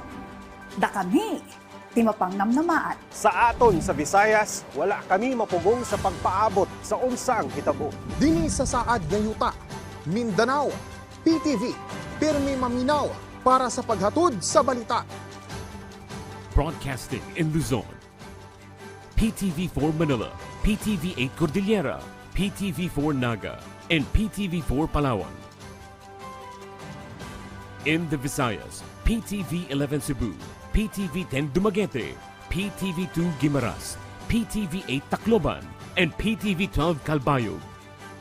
And in the heart of Mindanao, PTV11 Davao City, PTV8 Cotabato, PTV7 Zamboanga, PTV11 Sibugay, PTV11 Pagadian, PTV48 Davao del Norte, and PTV8 Agusan del Sur.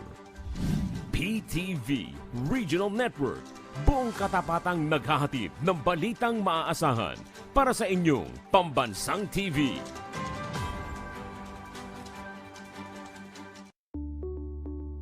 Health Watch, mga paalalang pangkalusugan laban sa leptospirosis. Ang leptospirosis ay sakit na dulot ng Leptospira bacteria mula sa ihi ng infected na mga hayop. Naipapasa ito sa pamamagitan ng pagtalsik ng kontaminadong tubig sa mata, ilong at bibig, sa kontaminadong pagkain at inumin, at paglusong sa maraming tubig habang may bukas na sugat. Kabilang sa sintomas ng leptospirosis ang lagnat, panginginig, pananakit ng katawan, sakit ng ulo, pamamantal, pamumula ng mata, paninilaw ng balat, at diarrhea. Kung hindi maaagapan, maaari itong makapinsala sa bato, utak, at atay. Agad kumonsulta sa inyong doktor o sa malapit na health facility kung makaramdam ng sintomas. Para makaiwas sa leptospirosis, iwasang lumusong sa maduming tubig o baha, o gumamit ng bota at gloves kung kinakailangan. Maligo at magsabon agad kung nababad sa maduming tubig. Siguruhing malinis ang inumin. Panatilihing malinis ang bahay at kapaligiran. At ugaliin ang tamang pagtatapon ng basura. Tandaan, sa panahon ng sakit, dapat laging listo.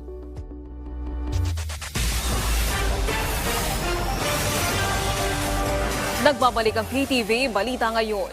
Muling tumaas ang aktibidad ng Bulkang Mayon. Sa kuha ng Mayon Volcano Observatory sa Lignion Hill, makikita ang mabagal na pagdaloy ng lava. Naobserbahan din ng PVOX sa nagdaang mga oras ang hanggang 4 na kilometrong pagguho ng lava mula sa crater. Sa nagdaang 24 na oras, sumabot na sa 34 na volcanic earthquakes ang naitala ng PVOX, habang nasa 144 naman ang rockfall events. Sa ngayon, nananatili sa Alert Level 3 ang Bulkang Mayon. Napag-usapan ni Pangulong Ferdinand R. Marcos Jr. at French President Emmanuel Macron ang isyu sa West Philippine Sea. Sa telepono, sinabi ng Pangulo sa French leader na ginagawa nito ang lahat ng hakbang upang masiguro ang kapayapaan at maging stable ang sitwasyon sa rehiyon. Pinasalamatan din ng Pangulo ang France sa suporta nito sa UN Convention on the Law of the Sea. Noong nakalipas na taon, pinagdiriwang ng Pilipinas at France ang kanilang ika-75 taong bilateral relations.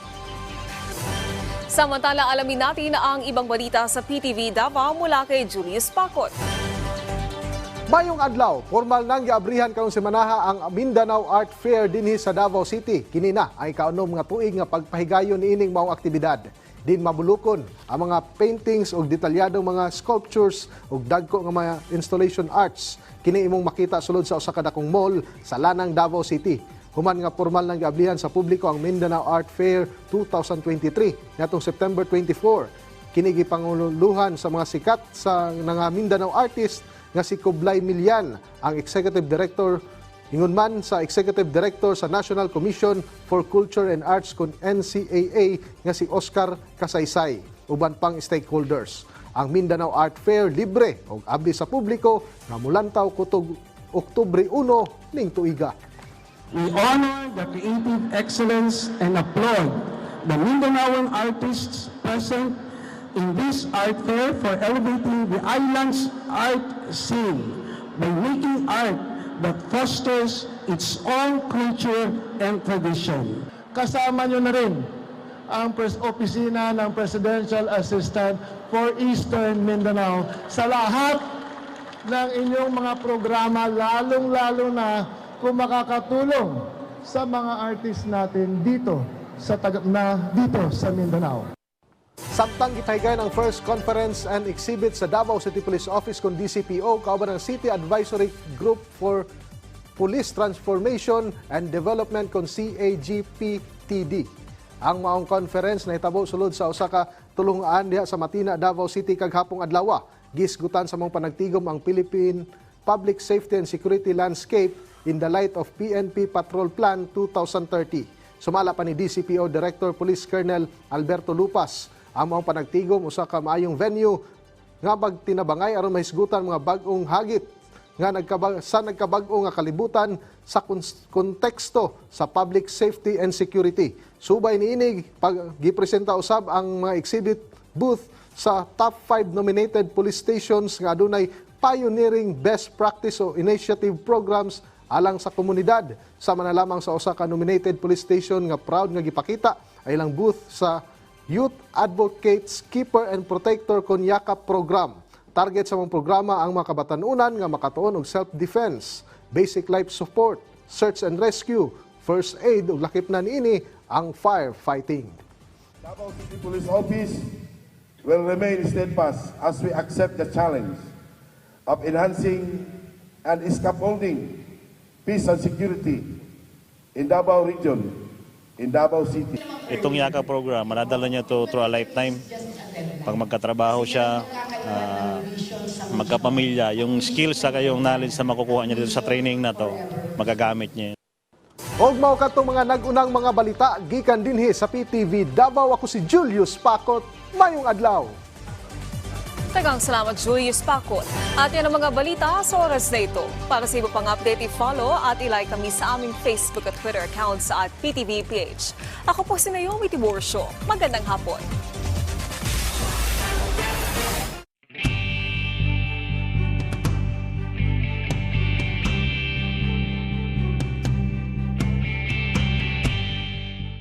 At your service, Pilipinas, Yusek Edu Punay po ng Department of Social Welfare and Development. Samahan niyo kami tuwing alas 12 ng tanghali, Lunes hanggang Biyernes, para sa isang bagong Pilipinas ngayon. Dito lang sa PTV.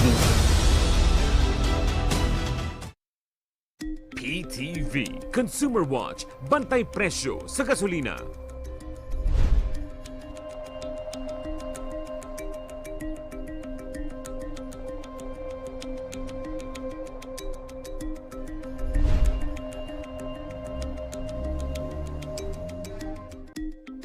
Disaster Watch. Alamin ang mga dapat ilagay sa go bag bilang paghahanda sa anumang sakuna. Maglagay ng tubig na maiinom at mga pagkaing hindi madaling masira. Maglaan ng espasyo para sa first aid kit at survival kit para sa mga hindi inaasahang pangyayari.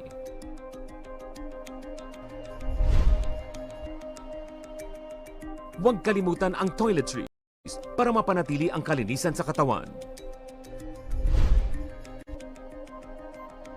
Samahan din ang mga damit at beddings na magtatagal ng ilang araw. At para ligtas at may alam, magdala ng personal protective equipment at mga teknikal na gamit. Sa panahon ng kalamidad, dapat laging listo.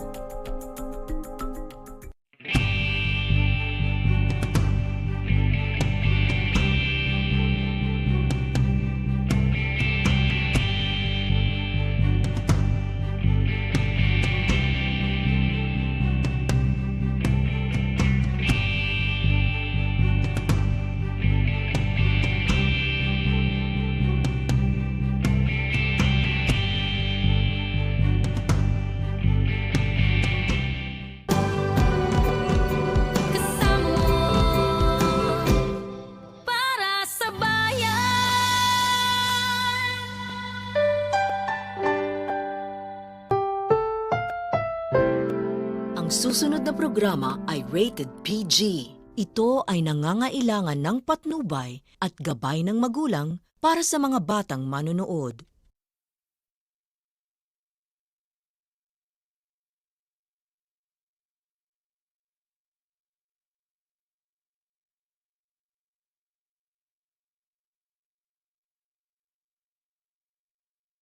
Experience God's amazing glory. It is not enough to receive. God must possess you.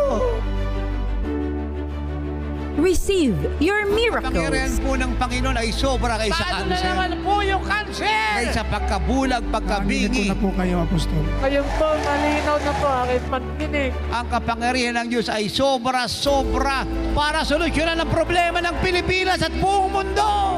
And be blessed in all aspects of your life. And my God shall supply all your need according to His riches in glory by Christ Jesus. At oras ng himala. Miracle after miracle explosion. The live services of Jesus is Our Shield Worldwide Ministries. Attend to our Living Like Jesus Sunday Miracle Services at the ministry's main church. Come, join us. Invite your friends and loved ones and bring all the sick and the afflicted. Free admission. Ang programang ito ay nagpapatuloy dahil sa inyong walang tigil na pagtangkilik, pananalangin at higit sa lahat, katapatan sa pagkakaloob. Maraming salamat po. Pagpalain kayo ng Diyos, ang ating Panginoong Hesukristo. Ano po ang dapat natin gawin so we can keep His word? Ang ibig pong sabihin, hindi lang po natin pinakinggan, hindi lang natin pinamuhay, kundi iningatan natin sa ating buhay kahit saan tayo pumunta dala natin. Patuloy natin kinabubuhay. Ano daw po ang dapat natin gawin? Bulay-bulayin daw po ang salita ng Diyos araw at gabi. Ito po kasi yung solusyon sa lahat ng kailangan natin sa buhay. Ito po yung satisfaction ng buhay natin. Ito yung ilaw, ito yung health, ito yung life, abundant life. Hindi lang po siya nagbibigay ng long life. Ang ibinibigay niya po yung long life, abundant life, satisfied life, glorious life, powerful life, reigning life, ruling life. At ito po yung gustong-gusto ko, eternal life.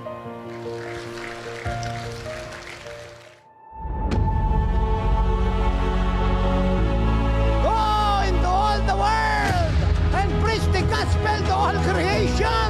And those who believe will be baptized. And this sign, the work of God, the wonders of God, the power of God will accompany those who believe.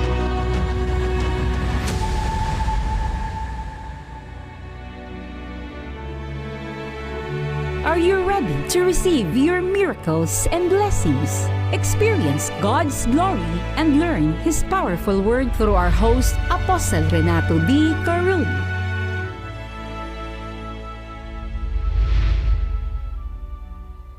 Magtaas po tayo saglit ng dalawang kamay at tayo po'y patuloy pong manabik sa presensya ng Diyos na sama sa atin pong kalagitnaan.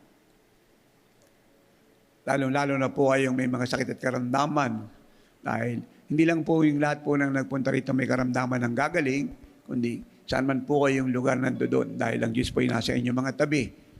Dahil siya po ang Diyos ng himala at itong oras ng himala ng inyong mga buhay. Wala po kayong gagawin kundi ako po ay sulatan, tawagan, paabutan kung gaano kadakilang himala ang inyo pong tinanggap.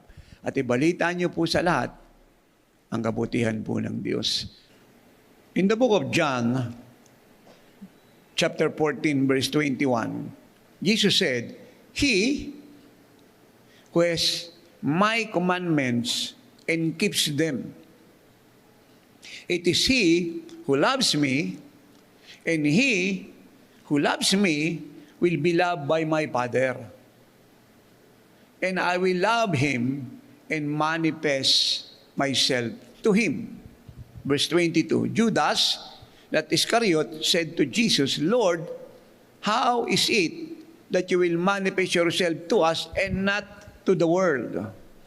And the Lord Jesus Christ answered in verse 23, at ito po ang sabi niya. Jesus answered and said to him, if anyone loves me, he will keep my word. And my Father will love him, and we will come to him and make our home with him. So, dito po ay malinaw po na gusto ng Panginoong ihayag yung kanyang sarili sa atin paulit-ulit. Even though siya po ay sumaatin pero gusto po niyang paulit-ulit pang ihayag ang kanyang sarili sa atin upang pagtibayin yung atin pong relasyon sa Kanya at pagtibayin yung ating pagkakahirang at pagtibayin yung atin pong pamumuhay kagaya niya. So, ang ibig pong sabihin, hindi po sapat na minsan lang natin maranasan ng Diyos. Dapat siya po ay araw-araw nating nararanasan. Kagaya po ng pagkain. Hindi po kayo kumakain once a year lang. Hindi kayo kumakain once a month lang. Hindi kayo kumakain once a week lang. Almost araw-araw kayo po'y kumakain. Tama po ba yon? At hindi kayo kumakain minsan lang sa isang araw. Iba po'y 3 beses. Iba po'y 4. Iba po'y 5. Iba po ay sobra pa. At bakit natin ginagawa po yun? Kasi kailangan siya ng ating katawan para manatili tayong mga malusog. Ganito rin po sa sinasabi ko. Ikalawa, hindi lamang daw po siya ang maghahayag ng kanyang sarili, pati po yung ating amang sama sa langit ay mananahan sa atin. Dati na po tayong templo ng Diyos. Tayo po ay vessel niya, God's habitation. Pero patuloy po na ang buong kapuspusan ng Diyos ay isa sa atin. Gusto po ng Diyos na tayo po ay magliwanag kagaya ng Panginoong Jesucristo. Gusto po niyang pagtibayin yung ating pagiging mga anak ng Diyos. Now, si Judas po ay nagtanong. Sabi niya, Lord, bakit sa amin mo ihayag ang iyong sarili? Hindi doon sa mundo, hindi sa sanlibutan. Napakagandang tanong ano? Bakit nga naman po hindi sa sanlibutan? Bakit sa atin? At ito po ang sagot ng Panginoon. If anyone loves me, he will keep my word. Dalawang bagay po ang sinabi niya kung bakit hindi niya ihayag ang kanyang sarili sa sanlibutan. Una, hindi mahal ng sanlibutan si Jesus. Amen. Iba po yung mahal ng sanlibutan. Marami siyang Diyos-Diyosan, marami siyang minamahal na material na bagay. Hindi po ang creator niya. Inilalagay niya yung kanyang pagtitiwala sa mga tao, patay na tao, ribulto nila, sa edukasyon, koneksyon, pera, United Nation, mga politiko, hindi sa kanya. Pero ang sabi niya in Mark 11:22, have faith in God. Wala po siyang sinabing iba pang pwedeng paglagyan ng pananampalataya maliban sa kanya. Proverbs 3:5 up to 6. Trust in the Lord with all your heart. And lean not in your own understanding. In all your ways, acknowledge Him, and He shall direct your path. Kanino daw po natin dapat ilagay yung ating pong trust o pagtitiwala ng 100% ng buong puso sa ating Panginoong Diyos. Hindi po sa mundo, sa bagay ng mundo, sa sistema ng mundo, alok ng mundo, paraan ng mundo, patay na tao, rebulto, ministro ng tao, reliyosong tao, politiko, o kung sino pa po na so-called solusyon sa problema ng mundo. Maliwanag po ba yun? Tapos po yung dalawang kamay na nakakaintindi po nun. Ang ikalawa po niyang sinabi ay malinaw, if you love me, you will keep my word. Hindi niya po ginamit ang salitang, if you love me, you must hear my word. Maganda po yung nakikinig, but he go beyond that. Magandang umaatin, but he go beyond that. Specific po ang word ng Panginoong Jesucristo. If you love me, you will keep my word. Ano pong ibig sabihin ng salitang you keep my word? Ang ibig pong sabihin, hindi mo lang siya pinakikinggan, kundi pinanatili niyo po siya sa inyong buhay. Taas po yung dalawang kamay na nakakaintindi nun. Pakiway po yung dalawang kamay na nakakaintindi nun. Ulitin ko po ha. Hindi niyo lang po siya pinakikinggan ng paulit-ulit. Kundi yung inyo pong napapakinggan na inyo pong pinamumuhay at pinapanatili niyo sa inyong buhay. Amen.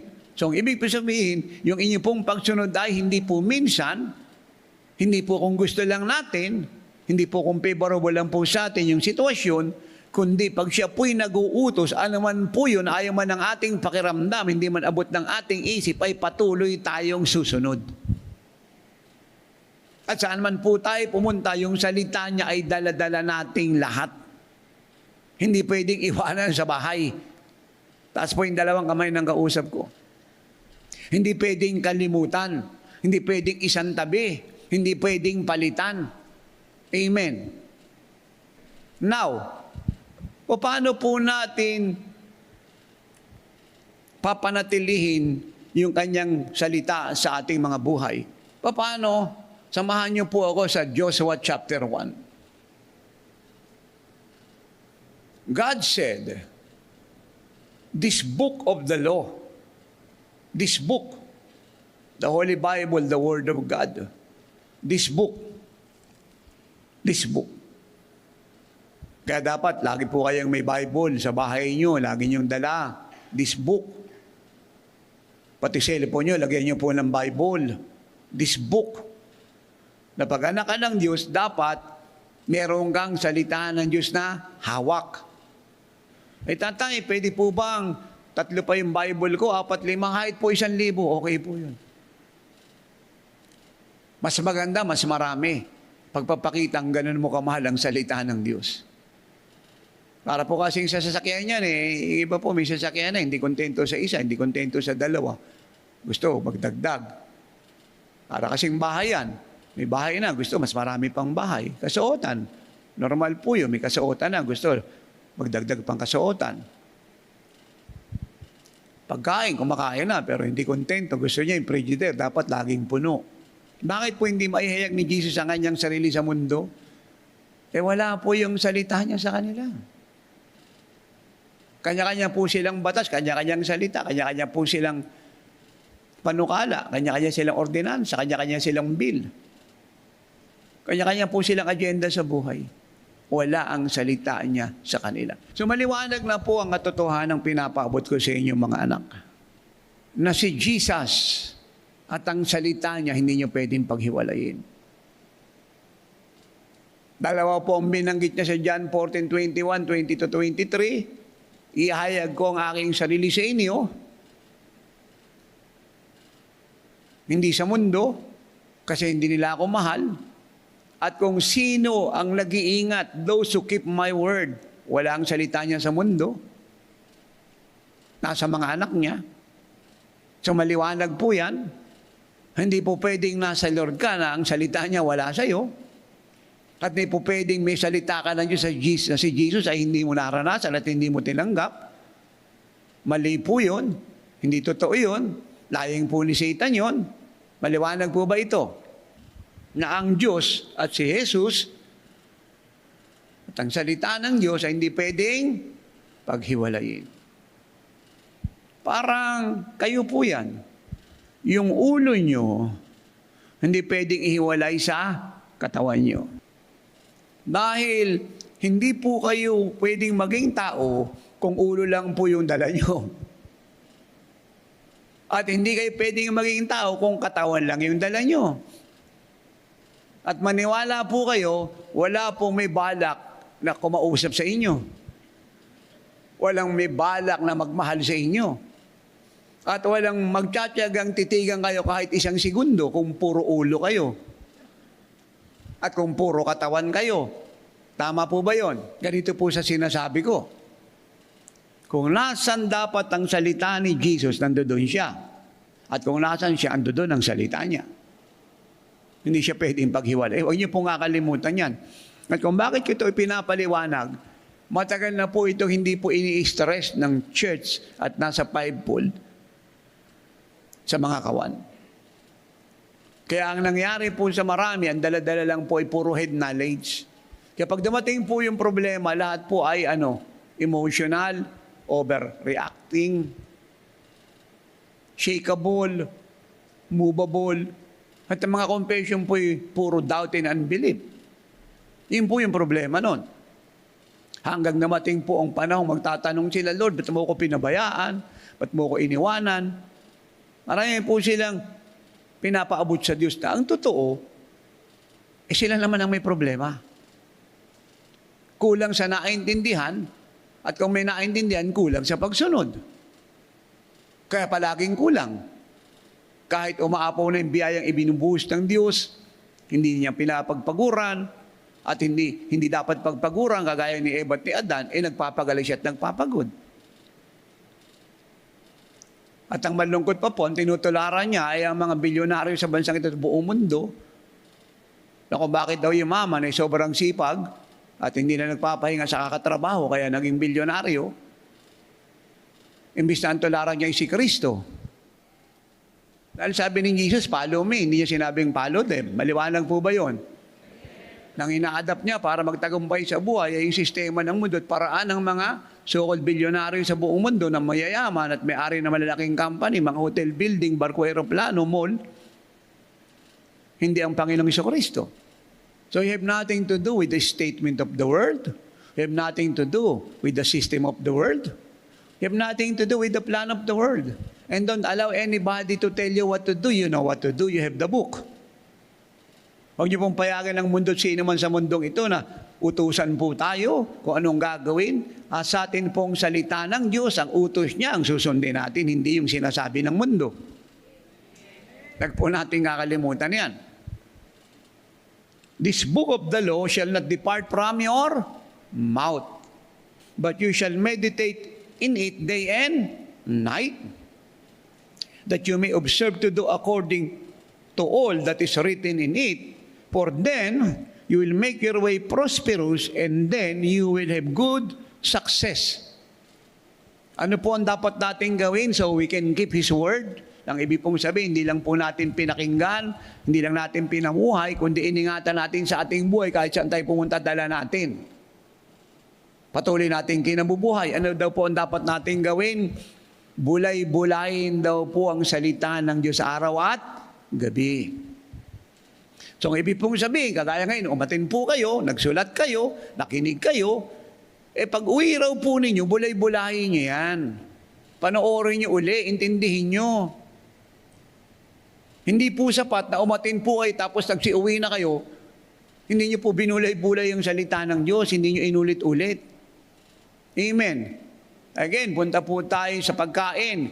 Kumain na kayo ng almusal. Mamaya, paglabas nyo, kakain kayong tanghalian, magmimerienda kayo. So, yun po ang dapat nyong gawin sa salita ng Diyos. Dahil hindi po mariretain sa inyong puso at mamumuo lang sa ganayan kung minsan nyo lang pinapakinggan. Amen. Paano tatakbo po yung sasakyan nyo kahit bago kung walang gasolina? Paano maliliwanagan yung tahanan ninyo kung wala pong ilaw? Walang source of power. Walang nakakonect na wire sa source of power. So ganito po sa salita ng Diyos. Kaya kung meron man po tayong dapat seryosuhin ang ito sa buhay natin, ay ang salita ng Diyos. Kayo po ba'y kumakain lang pagka kayo po gustong kumain lang? No. Pamumuhay niyo po yung pagkain. Tama po ba yun? At hindi lang po kayo kumakain basta-basta. Pag kayo po'y gutom na gutom, kain kayo ng kain. Hello? At kadalasan pa nga po, kahit hindi nyo dapat kainin, hindi nakakabuti sa kalusugan nyo, yung pa rin kinakain nyo. Pamumuhay nyo po yun. Hindi kinakailang utusan kayo. Ang nagdidikta po sa inyo kumain ng kumain na yung atin pong katawan. Yung ating body language, yung mga cell ng katawan natin na magmula nung naipanganak, ayos na kumain ng kumain. Ganyan po sa salita ng Diyos. Pag yung puso mo ay puno ng Word of God, wala ka ng taong kailangan ng panghanapin para inspire ka, i-exhort ka, i-motivate ka, at kausapin ka para bulay-bulayin ang salita niya. I-move ka nito. At hindi magiging mahirap sa iyo ang pagsunod. Now, watch this. Nakakaya ng sinasabi ko kanina, magiging magaan na panatiliin yung salita ng Diyos sa puso nyo saan man kayo pumunta. At bali wala ang krisis na yan kasi noon pa naman yung krisis na yan Panahon pa ni Eva at ni Adan yan Pababa lang ng pababa. Ang pagbabago lang po ngayon, may technology na wala noon, pero yung krisis, hindi nagbago kasi yung diablo po yung author noon. Kasalanan, siya author niyan, sakit, karamdaman, kahirapan, kamatayan, magulong pamumuhay, divorce, dissolution of marriage, annulment, sexual immorality, adultery, fornication, idolatry, rebellion, hatred, resentment, bitterness, jealousy, pride, lust, cheating, lying. Naunawaan niyo po ako? Robbery, rape, scam, bribery, extortion, corruption. Tagal na po sa mundo yan. Hindi kasi po pwede po yung 90% nasa Lord ka, yung 10% nasa mundo ka. Wala pong ganun. Meron po ba sa inyong gustong mahalin kayo ng asawa nyo na 90%? Sagutin nyo po akong lahat. Wala. Ano po ang desire nating lahat? 100%. Anong hinahanap natin sa mga mahal natin sa buhay na nagmamahal sa atin? Faithfulness. Faithfulness. Pag sinabing faithfulness, it is always 100%. Kasi kung siya po 90%, 95%, 99%, hindi po siya faithfulness. At hindi po tayo dapat mangiming bumili ng Bible. Mahal pa nga yung kotse dyan, yung bahay. Yung mga sapatos ninyo, yung mga makeup pulbo, lipstick, yung binabayyo sa doktor at hospital at maintenance medicine, pabalik-balik po kayo roon sa hospital. Kung dito po, nagsisigas na po tayo ng sobra. Sinabi ng doktor, balik po tayo kahit malayo. Bili ng gamot, bili tayo ng bili. Pakumpine. Kaya dapat pagdating po sa salita ng Diyos, hindi tayo nangingiming gumasta. Ito po kasi yung solusyon sa lahat ng kailangan natin sa buhay. Ito po yung satisfaction ng buhay natin. Ito yung ilaw, ito yung health, ito yung life, abundant life. Hindi lang po siya nagbibigay ng long life. Ang ibinibigay niya po yung long life, abundant life, satisfied life, glorious life, powerful life, reigning life, ruling life. At ito po yung gustong-gusto ko, eternal life. Kaya dapat kung sino yung nagbibigay sa iyo ng lahat ng solusyon sa buhay mo, pangangailangan mo sa buhay mo, at pag-i-stable ng buhay mo habang panahon, dapat yun yung iyong ginagastosan. Yun yung iyong mini-major. Yun yung iyong pinapriority sa buhay. Napakasimple po nito. Kaya sabi ko nga po palagi, hanggang ngayon, kung ang church, minahal ng gusto si Jesus, yung salita niya, wala siyang krisis. Kundi blessing siya sa buong mundo.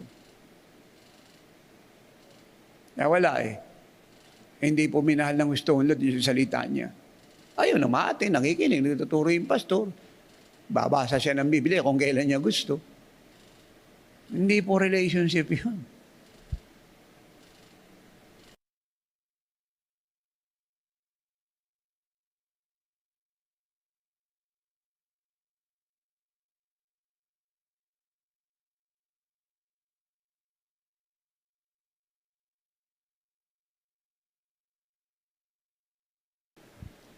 Hindi po relationship yon.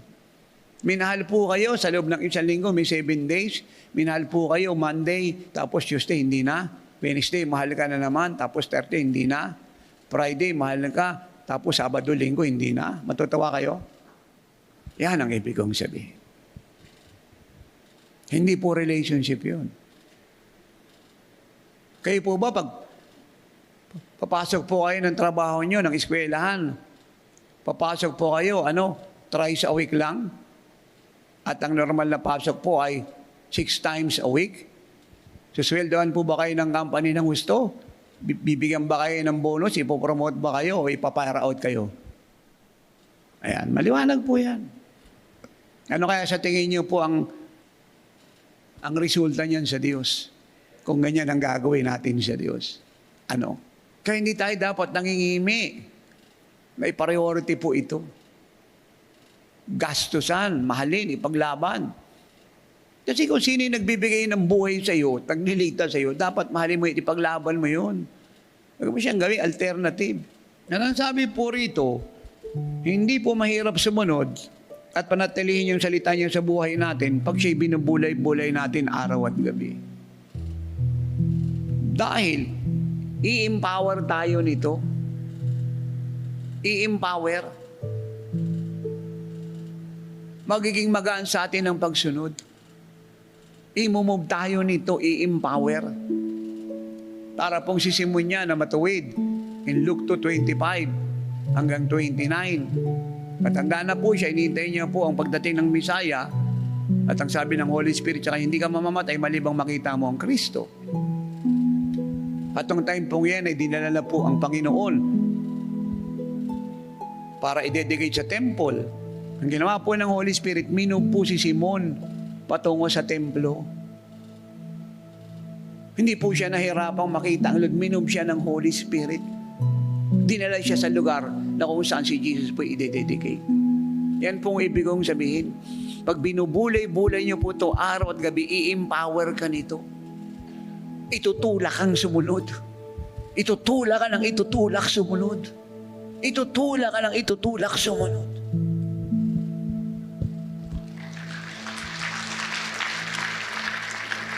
At hindi po pwede na yung pagsunod mo parang ulo ng pagong lulubog lilitaw.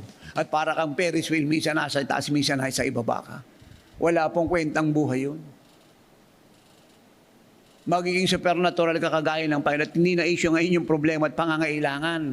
Sapagat lahat ng yan ay i-enjoy mo sa buhay. Ang issue rito ngayon ay yung kaligtasan ng mundo at ikaw ang gagamitin ng Diyos para magdala ng mga kaluluwa sa langit.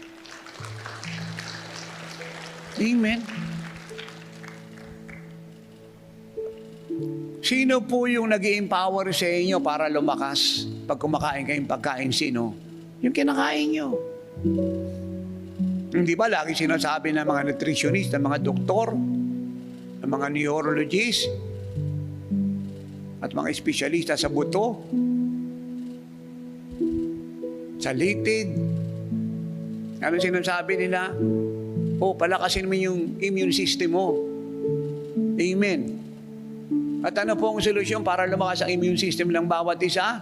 Lalo na pag nagkakaedad, para wala siyang rayuma, hindi siya madaling mahapo, hindi siya madaling mahingal.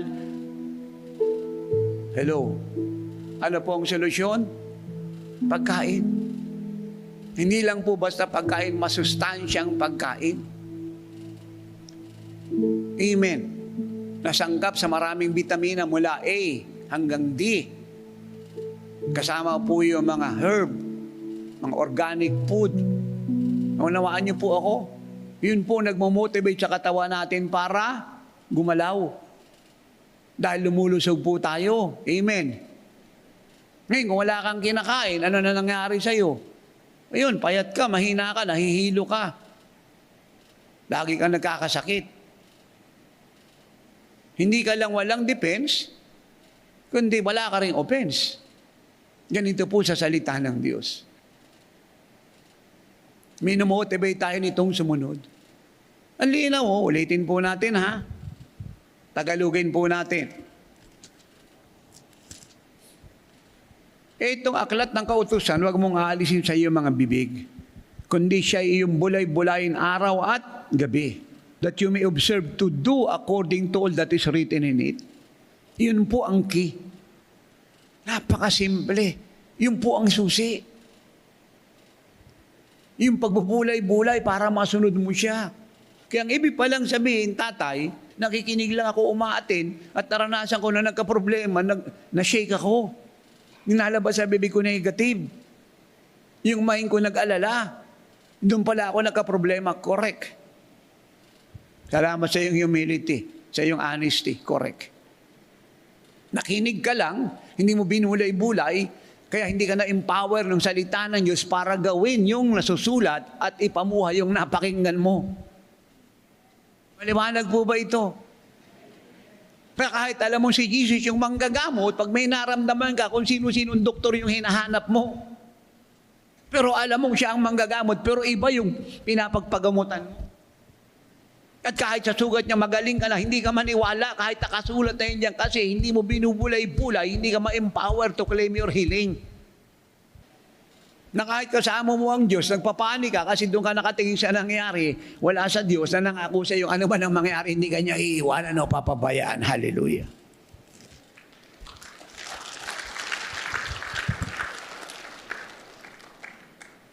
At pagkatapos po yung bulay-bulay ng salita ng Diyos, saan po tayo dadalhin? Sa pagsunod.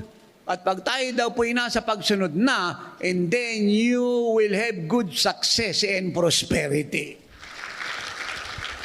Yung pong pinaghihirapan ng mundong success at prosperity, nakasama na po yung salvation po dyan, joy, peace, health, wealth, anointing, glory, honor, favor, you can name it all, it's all there sa salitang prosperity, success. Pag humingi po siya ng pagbabago, sa kabutihan mo yun. Pag kinukore ka niya, sa kabutihan mo yun. Pag dinidisiplina ka niya, sa kabutihan mo yun. At kung napapagalitan ka niya, sa kabutihan mo yun. Huwag kang magtampo, huwag kang maghinanakit, huwag kang umaya, huwag kang magchismis, huwag kang humahanap ng kakampi, at huwag kang magkalat ng maling balita. Magpasalamat ka sa Lord, magbago ka, sumunod ka. Dahil lahat ng yan, naunawaan mo, hindi para sa kabutihan mo. Kasi mahal ka niya, dahil mahal ka niya, ibig niya, magtagumpay ka sa buhay, kaya kanya dinidisiplina, tinuturuan, binabago. Amen! Don't allow yourself to be bitter, but understand God make you better and better and better and better and better. May tinuturo siya sa iyo. Kaya nga lagi natin sinasabing, hindi lahat ng gusto mo ay masusunod. Siyang masusunod, ikaw ay dapat sumunod.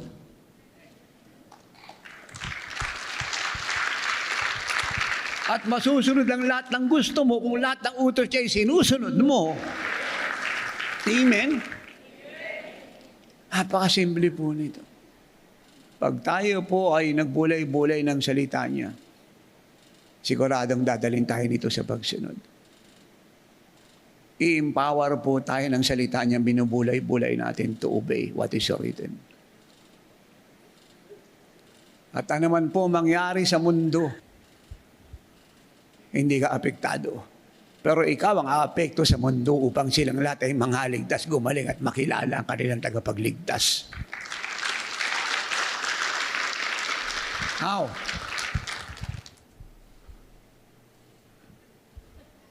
Huwag mong payagan itong salita ng kautusan ay mawala sa iyong bibig. Bakit po sa bibig? Kasi ang compassion po powerful. Walang salita ang Diyos na walang kapangyarihan. Kinakailangan ang salita niya ibigkasin. Dahil kung hindi binigkas ng Diyos ang salita niya, walang lumabas na langit at lupa, dagat at lahat ng laman nito. Ang sabi ng Hebrew 11:3, mula sa wala ang Diyos ay nagsalita at ang lahat ng wala ay lumabas. Ganyan po kakapangyarihan ang salita niya. At ayaw ng Lord na ang lumabas sa bibig natin ay defeat, weakness, problem, words of fear. Ayaw po niya na ang lumabas sa bibig natin ay doubt, unbelief. Kasi gusto po niyang gumalaw, patotohanan sa atin ang salita niya ay totoo. Pero hindi po niya magagawa pag ang salita niya hindi natin binibigkas. Dahil kung nasa ng salita niya, andun siya. Kaya kung lagi mong binibigkas yung salita niya, alam ang pagsubok sa buhay ang hinaharap po kung meron man, at mas maganda nga kung wala, ang Diyos gagawa ng himala. Ay kung sinasabi mo patungkol sa kalusugan mo, yun ang gagawin niya sa iyo. Kung sinasabi mo patungkol sa kasaganan mo, yun ang gagawin niya sa iyo. Kung sinasabi mo patungkol sa kaligtasan ng pamilya mo, yun ang gagawin niya sa iyo. Kung sinasabi mo tagumpay mo sa buhay, yun ang gagawin niya sa iyo. Kung sinasabi mo pamumuhay kagaya ng Panginoon Jesucristo, yun ang mangyayari sa iyo. Kung anong sasabihin mong salita niya, yun ang gagawin niya sapagkat siya at ang salita niya hindi pwedeng paghiwalayin. Kung sinasabi mo ay kasaganaan, yun ang mangyayari sa iyo. Pag sinasabi mo'y tagumpay, yun ang mangyayari sa iyo. Pag sinasabi mo'y kapayapaan, yun ang mangyayari sa iyo. Kung ano sinasabi mo, yun ang mangyayari sa iyo. What you say is what you get. Hello. Do you understand that? Napakasimple po nito. Huwag mong iwawalay sa iyong bibig ang salita ng kautusan. Huwag mong iwawalay. Ang lumalabas sa bibig mo ay kapayapaan sa tahanan, yun ang gagawin ng Diyos. Pag binilis mo ang tahanan mo ng kapayapaan, ng kasaganaan, ang pamilya mo, yun ang magaganap sa kanila. At anumang pangit na gawa nila, mababago lahat. Dahil ang salita ng Diyos ay sobrang makapangyarihan para baguhin ang lahat ng bagay na hindi ayon sa kalooban niya. Huwag niyo pong kakalimutan yan. Walang lumabas na bituin araw, buwan o anumang laman ng langit, lupa at karagatan, maliban ng Diyos ay nagsalita. Maging tayo po, bago niya ginawa ang tao, siya ay nagsalita. Sabi niya, let us create man according to our image and likeness. Bago niya po ginawa si Adan at si Eva, siya muna ay nagsalita. God will do nothing unless He say it. Sa Tagalog, wala po siyang gagawin kahit ano malibang ito ay bigkasin. Oh, this is very powerful. So powerful. At kahit kulang sa laman ng biyaya ang tahanan mo pag nagsalita kang kasaganaan at kinausap mo yung kakulangan ay mawala at ang pumalit ay kasaganaan, yun ang gagawin ng Diyos. Sapagat nakatali siya sa kanyang salita. Ano sabi ng Jeremiah 1:12? I am watching my word for what reason? To perform it. Binabantayan ko yung aking salita para ganapin. Para papangyarihin. Kita niyo pong statement yan. Kita niyo po ang Diyos ang nagsalita. You can trust His word. You can trust God. Binabantayan ko ang salita ko para papangyarihin. Bakit niya po binabantayan ang salita niya? Kasi alam niya, pipigilin ni Satan. At para hindi mapigil, binantayan niya. Dahil pag nakita ni Satan ang Diyos, si Satanas hindi alam kung saan tatago. Ang Diyos lang na nakatira sa inyo ang kinakatakutan ni Satanas, wala nang iba. Hindi siya takot sa United Nations, sa Russia, sa European Union, sa Amerika, sa China. Hindi po siya takot sa mga bilyonaryo, sa mga politiko. Hindi po siya takot sa mga scientists. Isa lang ang kinakatakutan ng diablo, si Jesus na nakatira sa inyo.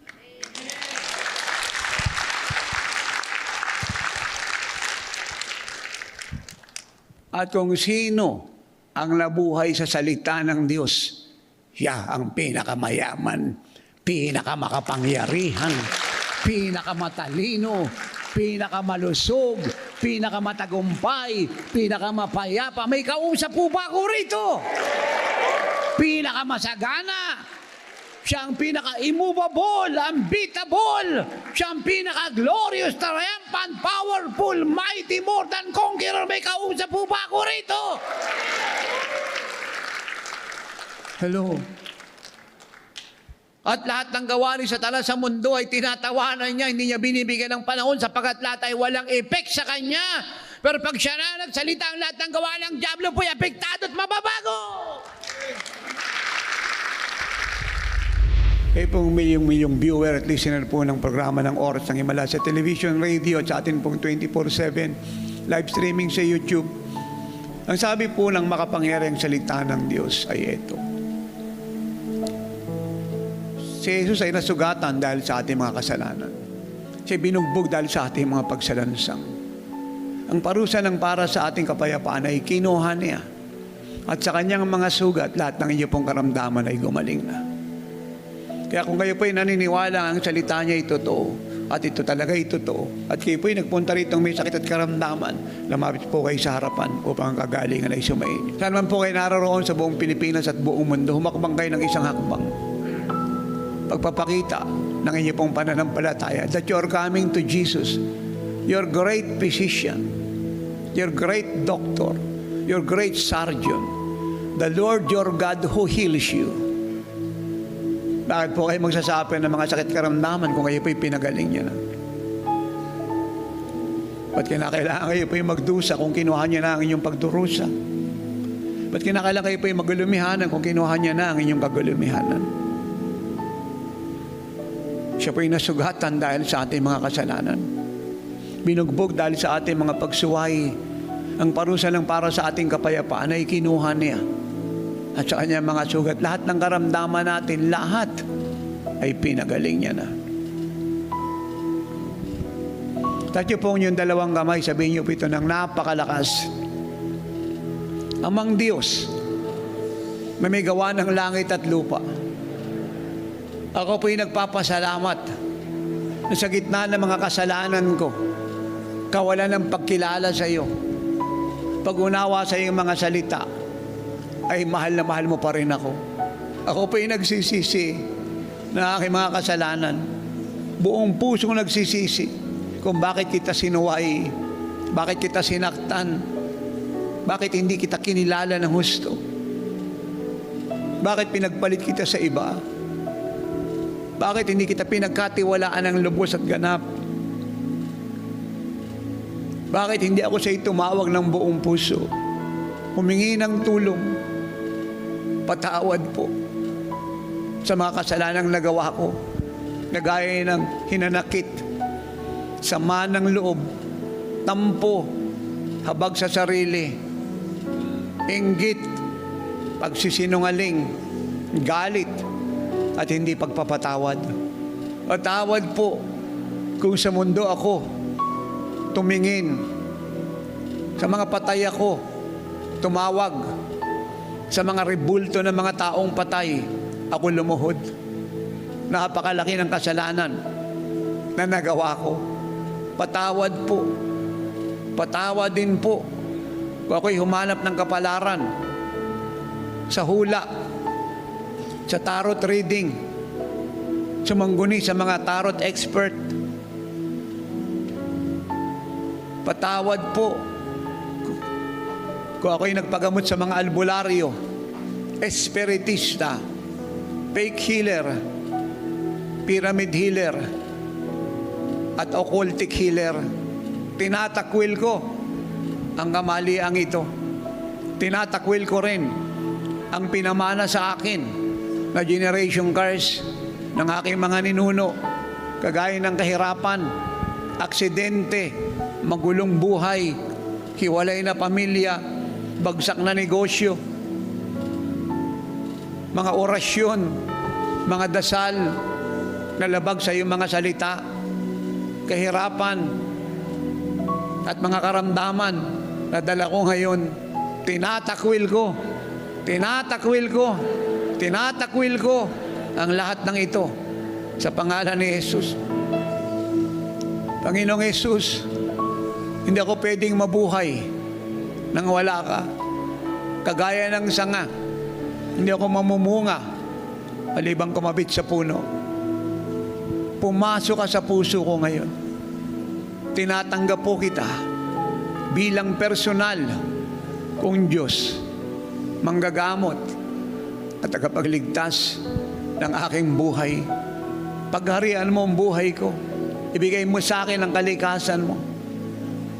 Hugasan mo ako ng iyong banal na dugo. Pamahalaan mo ang buhay ko. Gawin mo akong alagad mo. At susunod ako sa iyo. Magpapakatapat, mananatili sa iyong mga salita hanggang ikaw ay bumaba. Tinanggap ko na po ang iyong kapatawaran. Pinagmamalaki ko ngayon na ako'y anak na ng Diyos. Na ako'y anak na ng Diyos. Ako'y anak na ng Diyos. Pinagmamalaki ko, ako'y anak ng Diyos. Lahat ng pag-aari ng Amang Diyos ay akin. At dahil ako'y pinatawad mo na, pinatatawad ko ngayon, ang mga tao na ako'y may galit, may hinanakit, may tampo, at sama ng loob. Pinatatawad ko sila. Sige po, patawarin niyo po ang sinamang tao. Ngayon niyo po patawarin. Na kayo po'y may galit, may tampo, may sama ng loob, may hinanakit. Patawarin niyo po sila. Thank you, Jesus.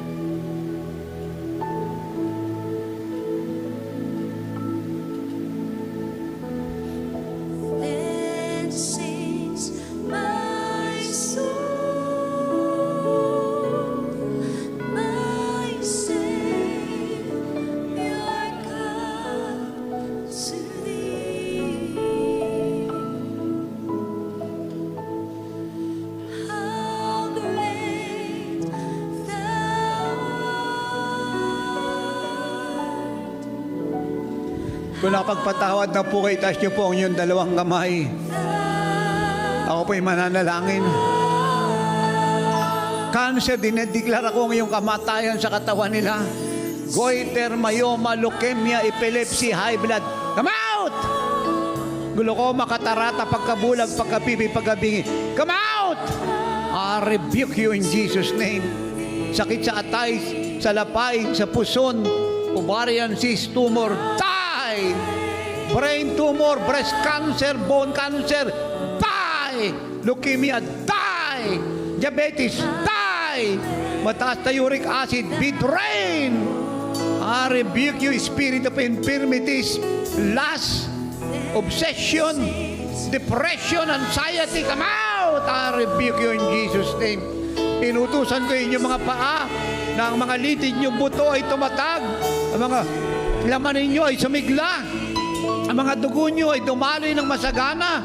Now in Jesus' name, inutusan ko inyong kornea, maging sakdal, ang inyong pupil, ang inyong retina ay mabuo, maging malusog, maging masigla. Now in Jesus' name.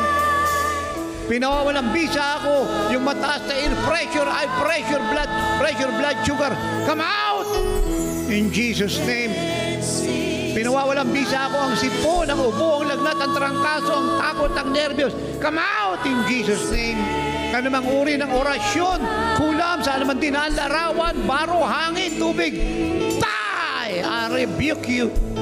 I break it in Jesus' name. I decree you are dead and under our feet forever. Spirit of doubt and unbelief, resisting demon, come out! I rebuke you in Jesus' name. And Lord, I thank you for healing them. Touch them now, Lord, one by one, from the top of their head to the soles of their feet. Touch them, quicken them to health and to life. In Jesus' name, be healed. Lahat po yung magtaas ang dalawang kamay. Wave, wave. Wave po yung dalawang kamay. Malakas, wave.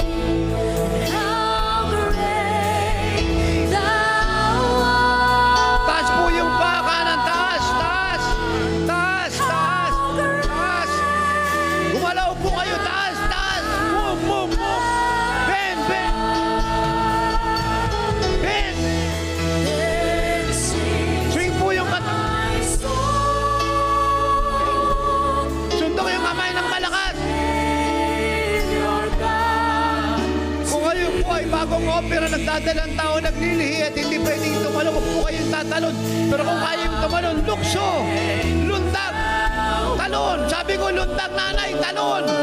Nanay, sabi ko, talon. Kayo po, gumalaw kayo, talon, talon, talon. Lukso, lundag. Wave yung dalawang kamay. Leprosy, die!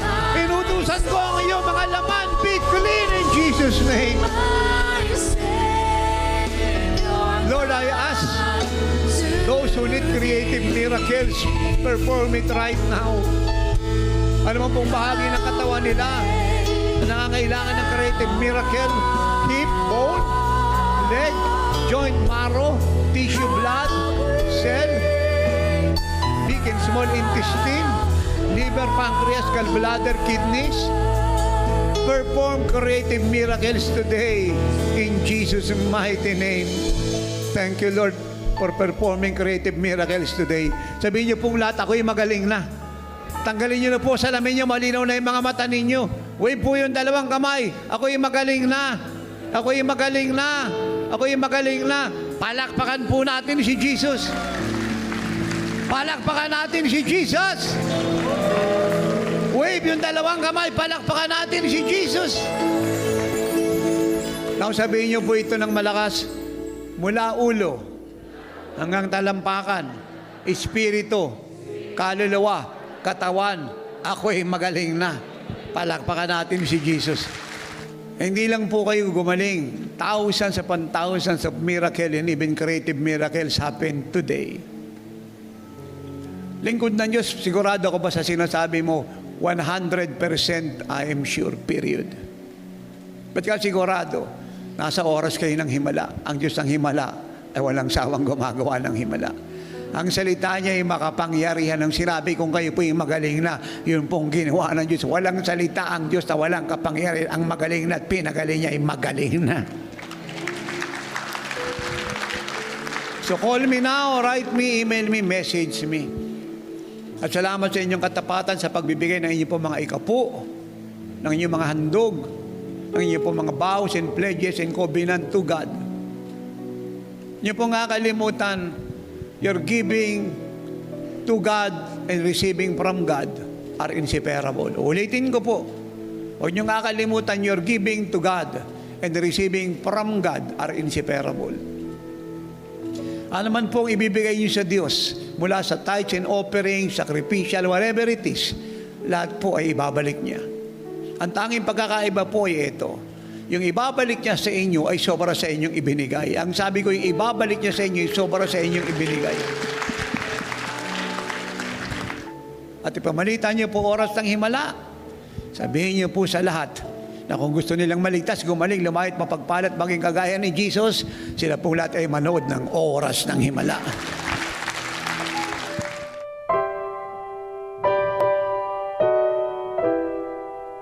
The supernatural testimonies of God.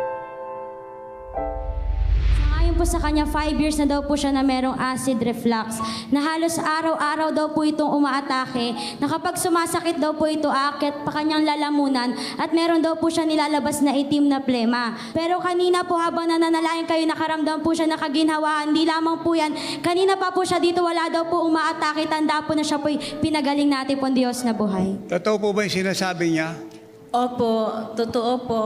Magaan na po ang pakiramdam ko. Wala pong umaano sa sikmura. Salamat po. Siya po ay produkto po ng TV5. Kaya lahat po na nagbibigay sa telebisyon, salamat sa buhay niyo. Kung wala pong Oras ng Himala, paano na po ang bansang ito? Paano na po ang church? Paano na po yung napakaraming sakit at karamdaman? Huwag niyo pong kakalimutan, yan po ang dahilan kung ba't tayo binigyan ng maraming programa ng telebisyon at radio, YouTube. At pinulbless po ang ating social network evangelism nationwide and worldwide upang mahayag ang buhay ni Jesus sa kanyang mga gawa. Kasi alam niya na dapat alam natin na walang solusyon sa problema ng mundo maliban sa kanya at ang kanyang mga salita. Huwag lang po kayo magbigay, magdagdag po tayo at magbigay po tayo ng totoo. Again, ang nagbibigay ng maliit, tatanggap ng maliit. Ang nagbibigay ng malaki, tatanggap ng malaki. Ang nagtanggal ng limitasyon ay bibigay ng Diyos ng walang limitasyon. God bless you. So, kamusta na po kayo, ate? Ako po ay nagpapasalamat sa Lord at kinilaim ko na rin po yung sakit ko kasi po, yung nagpunta ko kanina talaga pong masakit yung bato ko, mabigat. Naramdaman ko po yung mga symptoms na mataas ang BP ko. Ngayon po, ang gana ng pakiramdam ko, wala na yung sakit ng batok at guman talaga ang yung pakiramdam ko. Salamat sa Lord. Ako'y nagpupurit, nagpapasalamat sa ating Lord na buhay. Kayo po, ate. Ako po ay may sakit na lupus. Halos 25 years na po akong umiinom ng gamot. Ngayon po ako'y magaling na at maging malakas ang katawan po, Lord. Maraming salamat po. 25 years umiinom ng gamot. Paano kung may bayad yun? Gaano karaming pera yun? Kung sumusunod tayo sa maintenance medicine na sinasabi na, ba't sundin si Jesus, i-maintenance nyo yung word ko sa buhay niya para wala na kayong maintenance medicine. Ang papalit po ay maintenance health. Sino po gumamot sa inyo? Si Jesus po. Mas magaling po si Jesus kung kanino pang hospital at doktor. Palakpakan natin si Jesus. Ano nangyari? Man of God, si ate po ay magmula po sa Bagong Pag-asa. At ngayon po sa kanya, since 2005 po ay may sakit na po siya sa puso. At ngayon po sa doktor, yung isang valve daw po ng kanyang heart ay for repair. At yung isang valve naman daw po ay papalitan. At scheduled po siya this December na operahan. At ngayon po sa kanya, nung nanalangin daw po kayo, nakaramdam daw po siya ng malamig na dumaloy po sa kanya. At nakaramdam daw po siya ng kaginhawaan. At naniniwala po siya na hindi niya na kailangan magpa-opera dahil siya ay pinagaling ng ating Diyos na buhay. So, ang daming proseso hindi naanan ng buhay mo. Kumusta ka na ngayon? Maginawa na po ako. Hindi na po magpa-opera kasi natatakot po ako. Ano na pakiramdam mo ngayon? Kanina pa lakas pa ng kabog ng dibdib ko tapos para po akong sinasakal. Tapos, ngayon? Hindi na po, maginawa na po.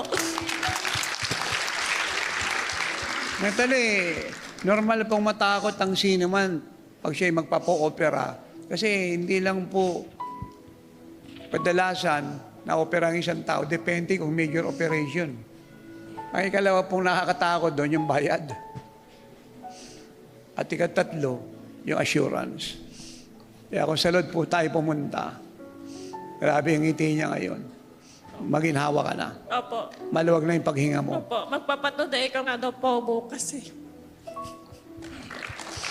Sino nagpagaling sa'yo? Si Jesus po. God bless you. Experience God's amazing glory.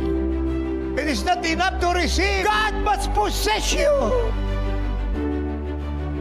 Receive your Pangyarihan miracles. po ng Panginoon ay sobra kaysa Paano na kanser. naman po yung cancer? Kaysa pagkabulag, pagkabingi. po kayo, Apostol. Ngayon po, malinaw na po aking pandinig. Ang kapangyarihan ng Diyos ay sobra-sobra para solusyonan ang problema ng Pilipinas at buong mundo. And be blessed in all aspects of your life. And my God shall supply all your need according to His riches in glory by Christ Jesus. At oras ng himala. Miracle after miracle explosion. The live services of Jesus is Our Shield Worldwide Ministries. Attend to our Living Like Jesus Sunday Miracle Services at the ministry's main church. Come join us. Invite your friends and loved ones and bring all the sick and the afflicted. Free admission. Be one of the partners with the mandate of the man of God, Apostle Renato D. Carrillo of Jesus is Our Shield Worldwide Ministries in proclaiming the Living Like Jesus Gospel through every means available. With our TV and radio programs, social network evangelism, print resources, and other ways, we have reached the whole world with the good news. Our Living Like Jesus prayer and counseling hotline are here for all 24/7. We continue to share God's love and greatness through our live services and the Living Like Jesus Apostolic Mission Travel of the Men of God here and abroad, bringing salvation, healing, deliverance, blessings, and apostolic revival to the church worldwide. We also offer hope to the victims of calamity, tragedy, and pandemic, and those who are in need through mission of love, love in action. Join us in taking the life-saving, miracle-working power of Jesus Christ to the ends of the earth and the Living Like Jesus Gospel to the church. Call or send message now. Your love offerings truly make an eternal impact. Be a partner with the mandate now and be greatly blessed.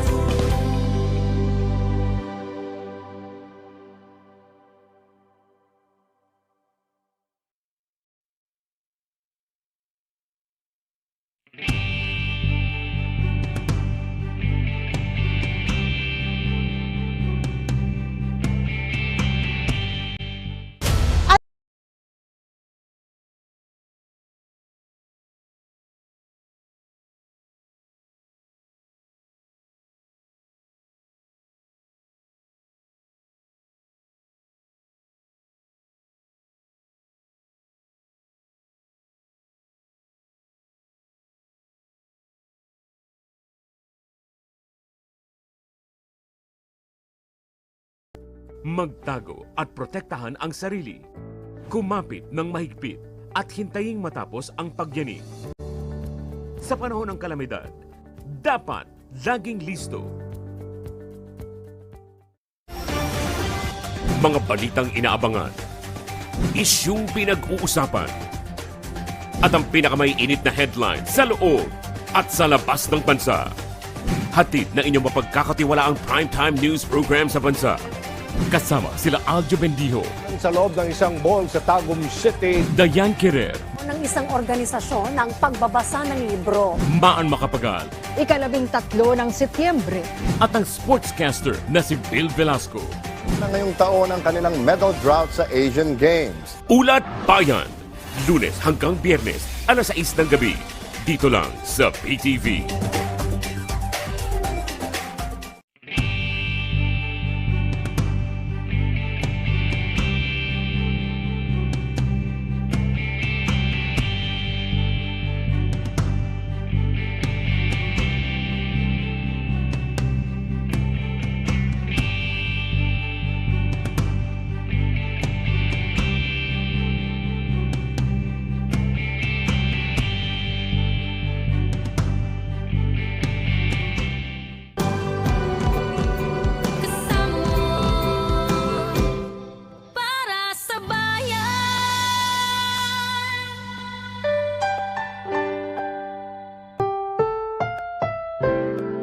Susunod na programa ay rated PG. Ito ay nangangailangan ng patnubay at gabay ng magulang para sa mga batang manonood.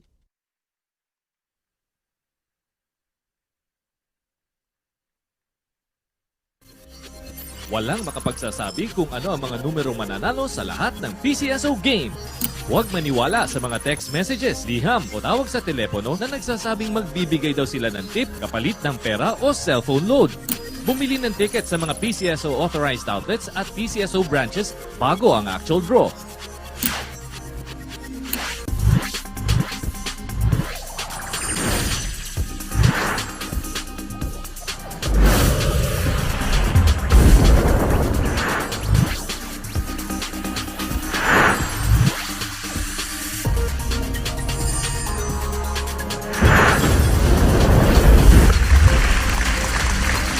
Welcome back, Lotto Players! Itutuloy na po namin ang pamimigay ng digit prizes ngayong 5 p.m. edition ng PCSO Lottery Draw. Today is Thursday, September 28, 2023. Sa lahat po ng nakabili ng mga tickets, i-ready na po ang mga yan at maya-maya lamang ay aalamin na natin ang mga winning combinations. At para naman po sa mga suki ng ating advanced draw, dahil po sa transition sa bagong lottery system ng PCSO, pansamantala po magiging limitado ang ating advanced draw system plays sa lahat ng games. Pero wag po kayong mag-alala dahil on October 1, 2023, pwedeng-pwede na muling bumili ng tickets in advance for up to 6 consecutive draws. And for updates sa mga happenings ng PCSO, i-like and follow na ang bagong Facebook page na PCSO Games Online Hub. Makikita po dyan ang Lotto Draw results, jackpot estimates, advisories, announcement of winners, at iba pang activities and programs ng PCSO. Okay, it's game time! May welcome na po natin ang ating panel of judges from the gaming public. Also joining us are the representatives from PCSO and the Commission on Audit.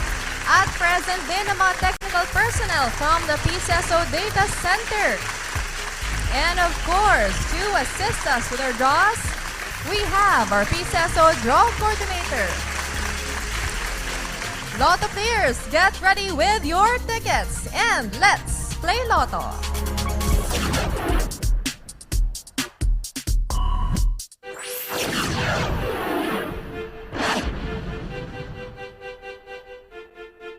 Sa isinagawang pre-draw procedures, natunghayan ng Lotto Draw Panel of Judges and draw representatives from the PCSO and the Commission on Audit ang mga paghahanda bago ang live Lotto draws.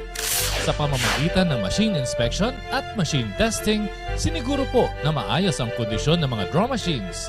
Only the operation of the remote switch button ang may human intervention. Sa drawable case selection, 3 sets ang pinagpilian sa bawat game. Randomly, pumili ang chairperson ng isang set ng bola na gagamitin. Lahat po ng bola ay tinimbang para masiguro na halos pantay-pantay ang bigat ng bawat bola. Properly documented at covered po ng video ang bawat activity. Matapos masiguro na ito'y kumpleto, ang draw team member ang maglo-load ng draw balls na gagamitin sa mga draws.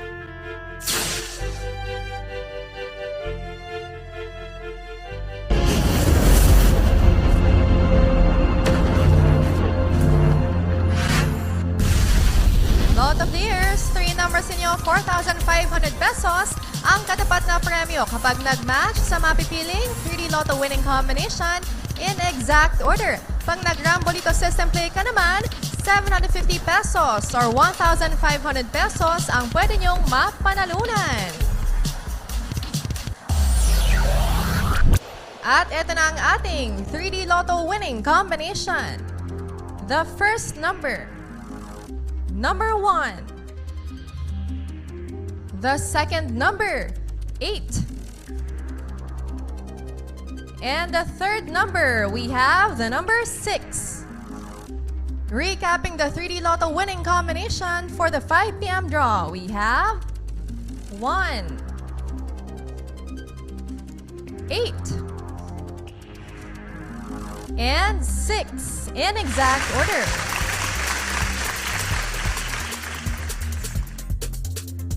Two numbers naman ang may hatid na panalo. So get ready to play the 2D Lotto game.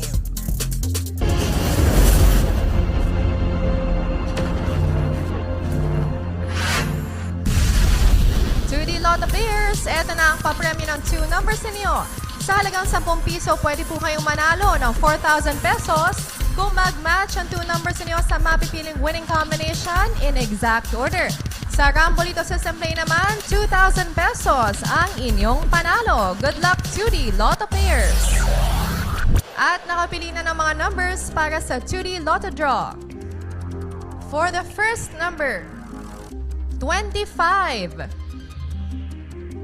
And the second number is the number 1. Once again, our 2D Lotto winning combination for the 5 p.m. draw. We have 25 and 1 in exact order.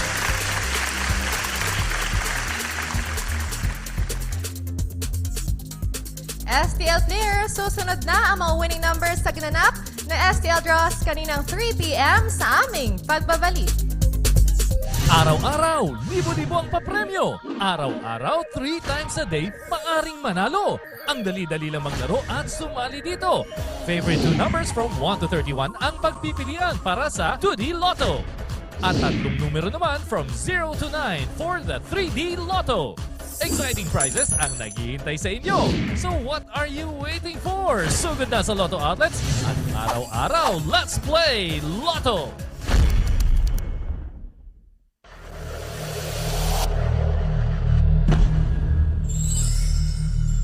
Narito na po ang resulta ng 3 p.m. STL departmentalized draws para po sa Visayas, excluding the provinces of Aklan, Antique, Capiz, Guimaras, Iloilo, and Negros Occidental in Region 6, provinces of Cebu and Negros Oriental in Region 7, provinces of Biliran, Eastern Samar, Leyte, Southern Leyte, and Western Samar in Region 8, plus the cities of Bacolod, Iloilo, and Tacloban. Sa STL Pares, 25 and 32 in exact order. STL Swear 2, 2 and 9 in exact order. STL Swear 3, 1, 0, and 3 in exact order. At para naman sa 3 p.m. STL departmentalized draws for Mindanao, excluding the provinces of Camiguin, Dinagat Islands, Misamis Oriental, Sulu, Tawi-Tawi, and Zamboanga Sibugay, and the cities of Cagayan de Oro and Davao. Ito po ang mga winning numbers. Sa STL Pares, 5 and 8 in exact order. STL Swear 2, 4 and 5 in exact order. STL Swear 3, 7, 2, and 2 in exact order. Congratulations, STL winners! Silipin naman natin ang mga reminders ng PCSO sa segment na What You Should Know. Maraming nagtatanong tungkol sa loto. Maliban sa 20 pesos, swerte ang puhunan para maging instant milyonaryo. Oportunidad at pagkakataon ay di mabilang para makamit ang swerte. Tunay na pinagkakatiwalaan sa mga sulok ng mundo. Ano pang hinihintay ninyo? Sugod na sa mga Lotto outlets at bumili ng mga tickets ninyo. Para sa bayan, PCSO laging nandyan. Araw-araw, let's play Lotto!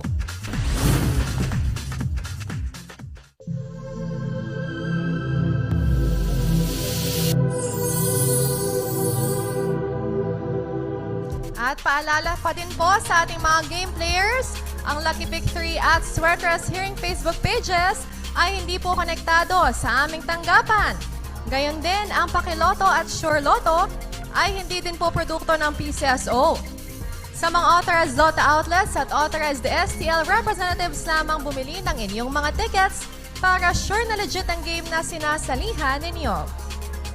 At para naman sa mga naghahanap ng libreng medical check-up mula sa PCSO, pumunta lamang po kayo dito sa PCSO Main Office, Shaw Boulevard, Mandaluyong City, from 8 a.m. to 5 p.m. Monday po yan hanggang Friday. Fully vaccinated individuals lamang ang makakatanggap ng nasabing serbisyo, kaya dalhin din po ang inyong mga vaccination cards. Gayon din ang photocopy ng inyong valid ID.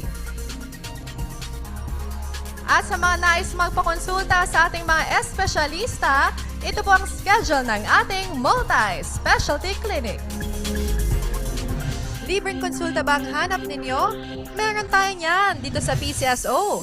Inihahandog ng PCSO Multi-Specialty Clinic ang free medical services para sa inyo. Tuwing Lunes, ready to serve you ang aming mga cardiologist and neuropsychiatrist mula alas 9 na umaga hanggang alas 12 ng tanghali. Available naman ang ating mga ENT doctor and pulmonologist every Tuesday from 1 p.m. to 4 p.m. At pagsapit ng Miyerkules, pwede kayong kumonsulta sa aming mga gastroenterologist and endocrinologist.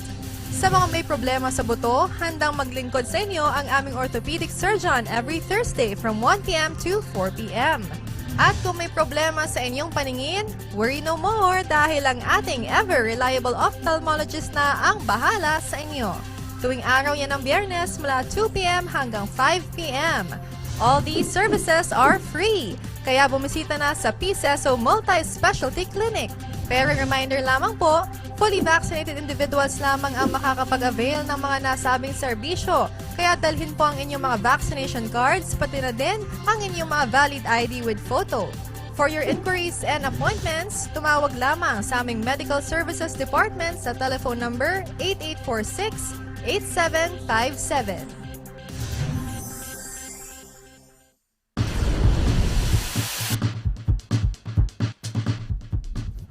It's recap time, starting off with the 2D Lotto winning numbers. We have 25 and 1 in exact order. At sa 3D Lotto, we have 1, 8, and 6 in exact order. Congratulations, Lotto winners! And here's how you can claim your prizes. Let's watch this.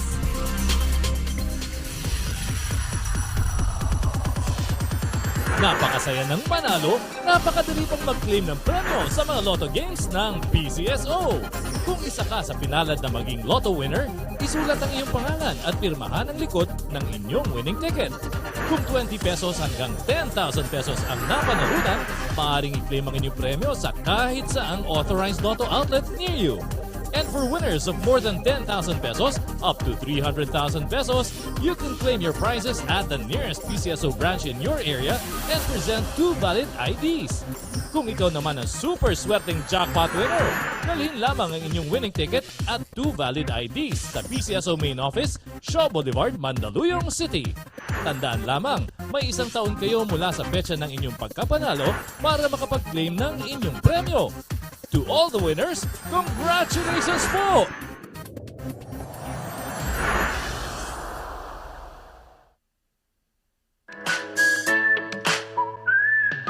Hoy kapatid, gusto mo ba na yumaman? Yes! Wala sa malapit na lutuhan. Simple lang naman ang iyong kailangan. 20 na lang ulit ang ating puhunan. Ito ay laro na galing sa puso. Nakatulong ka pa sa kapatao. Balik loto sa mababang presyo. May pag-asa mapamit ang pangarap mo.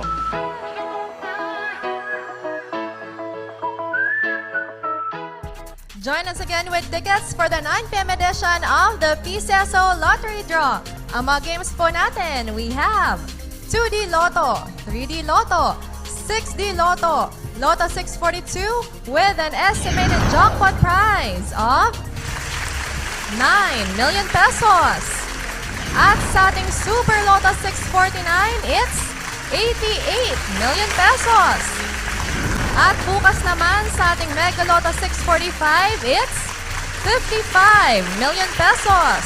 While for the Ultra Lotto 658, we have 49.5 million pesos. And for Saturday's Grand Lotto 655, 29.7 million pesos.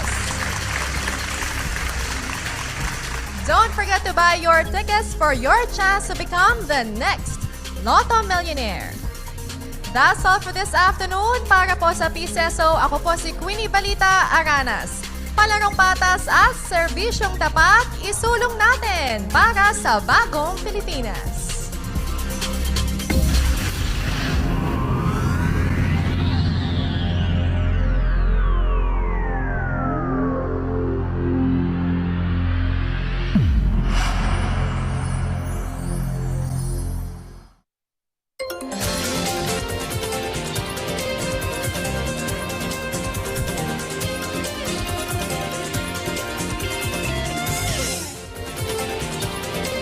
Good day, I am William Theo, and this is PTV News Now. 2 Russian cosmonauts had an American astronaut landed back on Earth safely after completing their International Space Station mission. Roscosmos cosmonaut Sergei Prokopyev, Dmitry Petelin, and NASA astronaut Francisco Rubio landed near the city of Jelkazgan, Kazakhstan in normal mode. The trio spent a year on the International Space Station, or ISS, or a total of 370 days, 21 hours, and 22 minutes in space. Their mission was meant to last only 6 months, but the Russian Soyuz said they traveled and suffered a leak, possibly from an impact from getting hit or grazed by a meteorite. Moscow sent another rocket with no crew on board. It is the single longest space flight under the ISS program, a rare venue for cooperation between the United States and Russia. Meanwhile, mourners gathered at a cemetery during the funeral of the victims of the wedding inferno in Iraq's northwest town of Karakosh.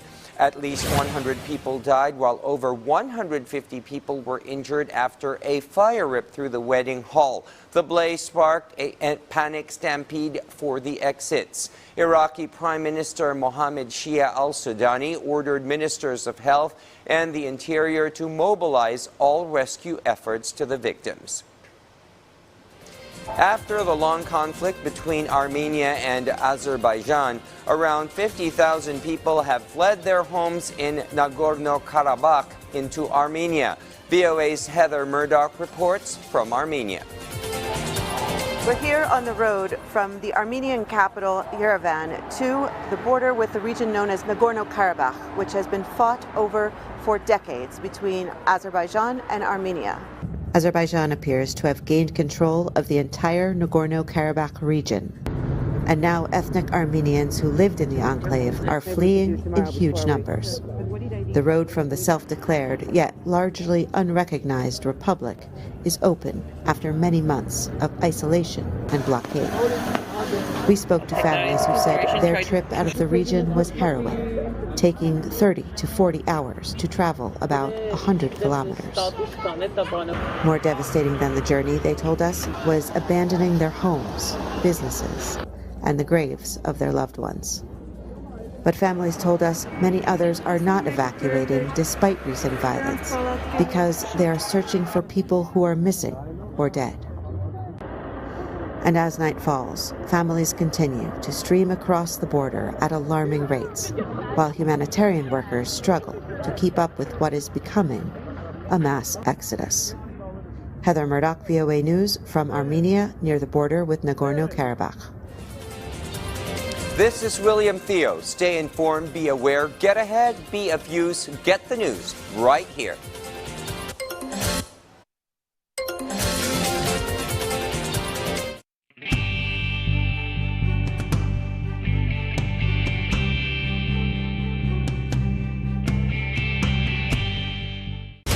At your service, Pilipinas.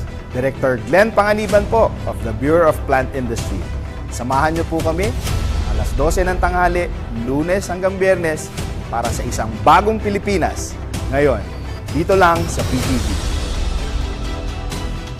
Saan mapapanood ang PTV? Sa bawat sulok ng Pilipinas, reaching millions of Filipinos across the country through the power of terrestrial TV. Abot na abot namin ang mga Pilipino para sa tapat na balita at impormasyon. Dito'y Cordillera, kan intero ang Luzon. Da kami, di mapangnamnamaan. Sa aton sa Visayas, wala kami mapugong sa pagpaabot sa unsang hitabo. Dini sa saad nga yuta, Mindanao, PTV, pirmi maminaw para sa paghatod sa balita. Broadcasting in Luzon, PTV4 Manila, PTV8 Cordillera, PTV4 Naga, and PTV4 Palawan. In the Visayas, PTV11 Cebu, PTV10 Dumaguete, PTV2 Guimaras, PTV8 Tacloban, and PTV12 Calbayog. And in the heart of Mindanao, PTV11 Davao City, PTV8 Cotabato, PTV7 Zamboanga, PTV11 Sibugay, PTV11 Pagadian, PTV 48 Davao del Norte and PTV 8 Agusan del Sur. PTV Regional Network, buong katapatang naghahatid ng balitang maaasahan para sa inyong pambansang TV.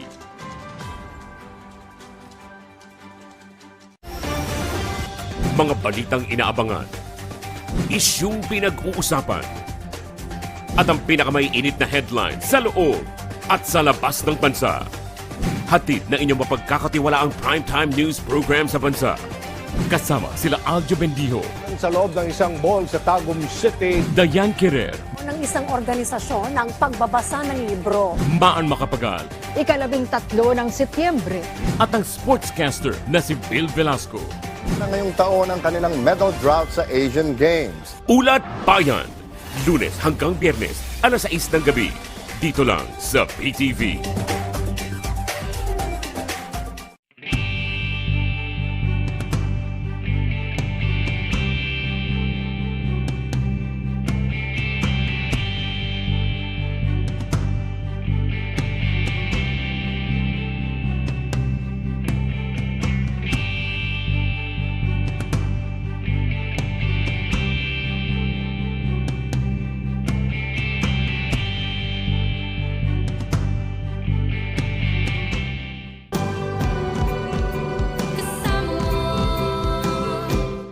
Para sa bayan.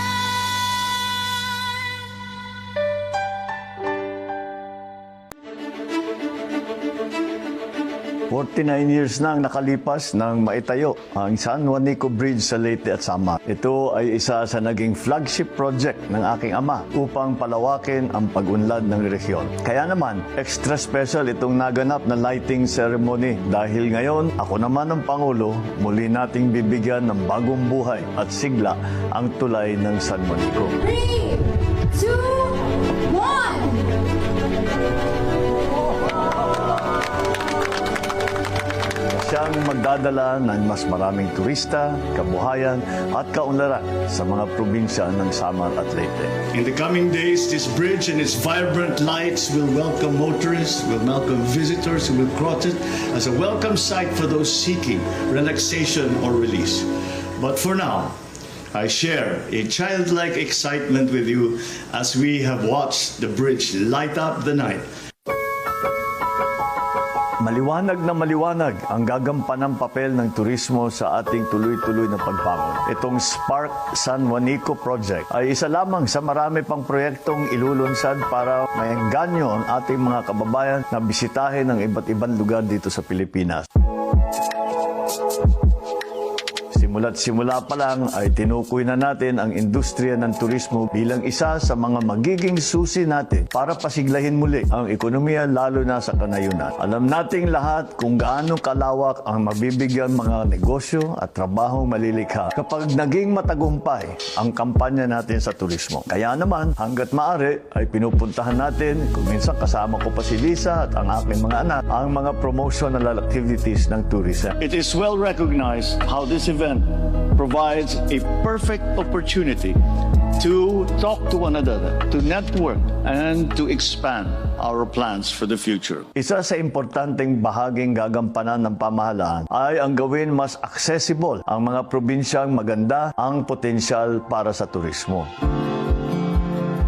Ito ang ginagawa ngayon sa Ormoc. Pinapahaba at pinapalawak ang runway nila. Kung dati ay private plane lang at ibang maliliit na eroplano ang nakakalapag dyan, kapag natapos yan ay kaya na rin nilang tumanggap ng iba pang commercial flight kahit international pa. Kaya kapag mas madaling puntahan, mas maraming ang maingganyo na dumalaw, mas marami rin ang papasok na pera sa probinsya.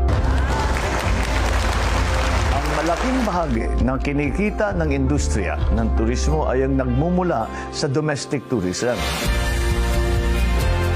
Bago pa man ng pandemya ay ganyan na. Mula sa kapwa nating Pilipino ang bulto ng pumapasok na kita. Kung kaya't hindi ako titigil na hihikayatin kayong lahat na bisitahin pa ang napakaganda nating mga tourist spot. Umpisahan na natin ngayong undas. Isang rason kaya natin idinideklara special non-working holiday ang October 31 ay para naman magkaroon pa tayo ng mas maraming oras para makasama ang pamilya natin at makapagplano man sa ating mga bakasyon. bakasyon. Ang turismo ay isa po sa kasagutan natin para mapadami ang trabaho at mapalawak ang pag-aasenso sa iba't ibang lugar. Sa pinagdadaanan nating pandaigdigang pagtaas ng presyo ng bilihin, patuloy lang po tayo sa tulong ng ating economic manager sa paghahanap ng iba't ibang paraan upang mabawasan ang epektong nararamdaman ng ating kababayan. Patuloy at palalawakin pa ang pagbibigay alalay sa ating mga nangangailangan at sisiguruhin natin sapat ang magiging remedyong ito habang papalapit ang Kapaskuhan. Sa iba sa atin na medyo mas nakakaluwag, malaking kontribusyon po ang inyong pagbabiyahe at pamamasyal dahil sa inyong inilalabas ay ang siya namang pumapasok at umiikot sa ating local economies na tinatawag. Yan ang bayanihan sa turismo.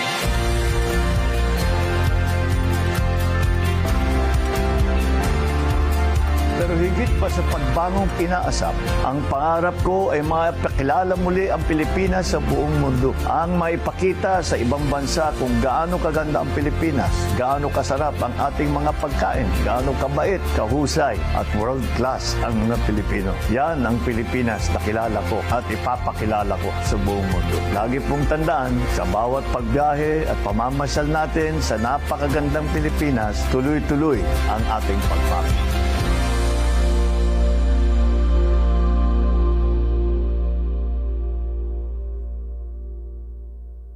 Hi guys, once again, thanks for watching our dad's vlogs. If you want to see more, remember to share, like, and subscribe.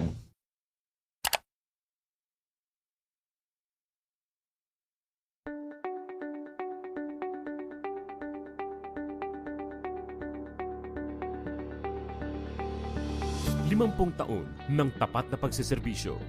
Kailanman, kahit saan, para sa bayan. Reaching the Filipino from every corner of the country via terrestrial TV.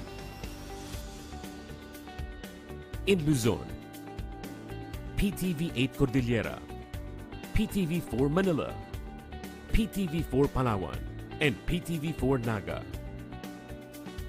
In the Visayas, PTV 11 Cebu, PTV 2 Guimaras, PTV 10 Dumaguete, PTV 12 Calbayog, and PTV 8 Tacloban.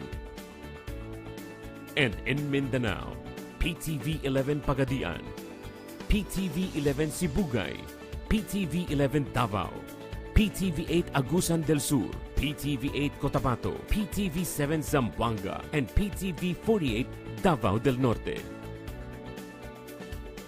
And through the power of 6 digital transmitting stations, PTV 14 Manila, PTV 42 Cordillera, PTV 46 Naga, PTV 42 Cebu, PTV 23 Guimaras, and PTV 45 Davao. Connecting with the rest of the world in the era of digital technology. Through the power of television and our extensive online network, we continue crossing borders to serve the timeless news and information, bridging public service through innovative programs, fostering pride in the Filipino, and inspiring the people to be active partners in nation building. Noon hanggang ngayon, kasama mong naglilingkod. PTV, ang pambansang TV.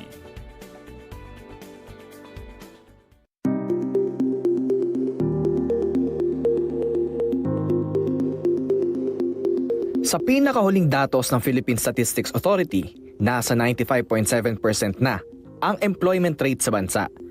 Ang ibig sabihin, nasa 48 milyong Pilipino na ang mayroong trabaho. Ang magandang balita na ito ay resulta ng pagtutulungan ng lahat ng sektor upang mapabuti ang kabuhayan ng bawat Pilipino dito sa bagong Pilipinas.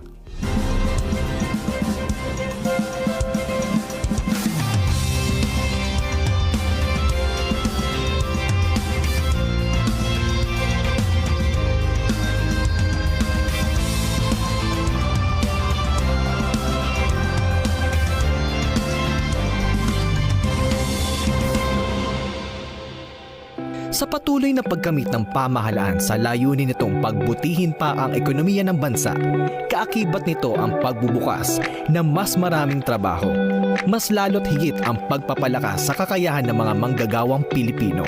Lumago ulit ang ating ekonomiya dahil sa kombinasyon ng mga government policies and actions as well as yung new optimism naman ng private sector na makilahok sa negosyo, mag-resume ng mga natigil na negosyo ng pandemic at saka bagong optimism din ng mga workers na makilahok sa labor market. Tuloy-tuloy naman ang pag-invite at ng investors sa private sector at katunayan nga ay maraming marketing missions, maraming pinapangunahan mismo ni Presidente para hikayatin ang mga investors na pupunta sa Pilipinas. Kasama din dyan yung infrastructure development na tuloy-tuloy. Nakakalikha din ng maraming employment niyan. Hindi lang Department of Labor and Employment ang main contributor diyan sa paglago ng employment opportunities at pagbaba ng unemployment rate. Ang tulong-tulong lahat, government policies, government actions, government support, plus of course the active engagement of the private sector and yung mga manggagawa natin. Sila naman talaga ang engine ng ating paglago ng ekonomiya. Kamakailan lang sa kanyang naging talumpati, nanawagan si Pangulong Ferdinand Marcos Jr. sa pribadong sektor na suportahan ang micro, small and medium enterprises o mga MSMEs na malaki ang ginagampanan sa pagpapaunlad sa ekonomiya at sa paglikha ng mga trabaho sa bansa. I am sure you have heard the statistics ad infinitum. 99% of our businesses are MSMEs. 62-63% of our working force are employed by MSMEs.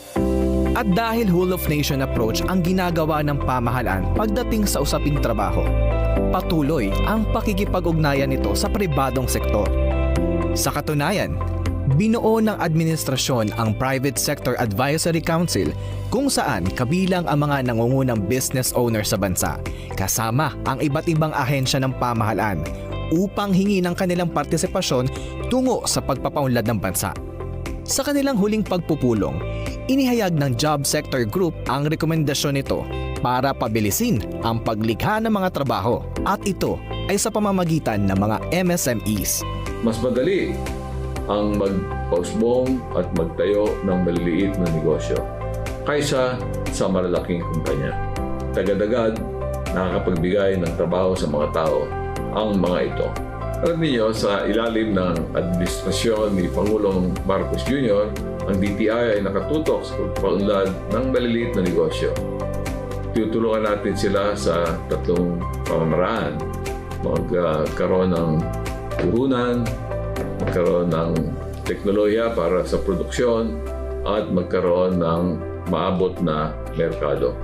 Dahil sa paglago ng maliit na negosyo sa ating mga probinsya, marami ang hindi na kinakailangang maghanap pa ng hanap buhay sa Metro Manila o sa mga malalaking syudad. Pag ganito ang nangyari ay talagang uunlad ang ating bansa at lalaki at lalago ang ating ekonomiya. At magkakaroon ng marami at magagandang trabaho ang ating mga mamamayan. Karoon ng agreement ang Department of Labor and Employment with the Department of Trade and Industry to partner in improving the productivity of MSMEs. Maganda yung partnership na yan kasi sa Department of Labor and Employment, ang network namin siyempre nakapokus sa mga manggagawa. Ang network naman ng Department of Trade and Industry ay nakafocus sa mga negosyante, including yung mga maliliit. Kaya hopefully ay magiging matagumpay yung ugnayan na yan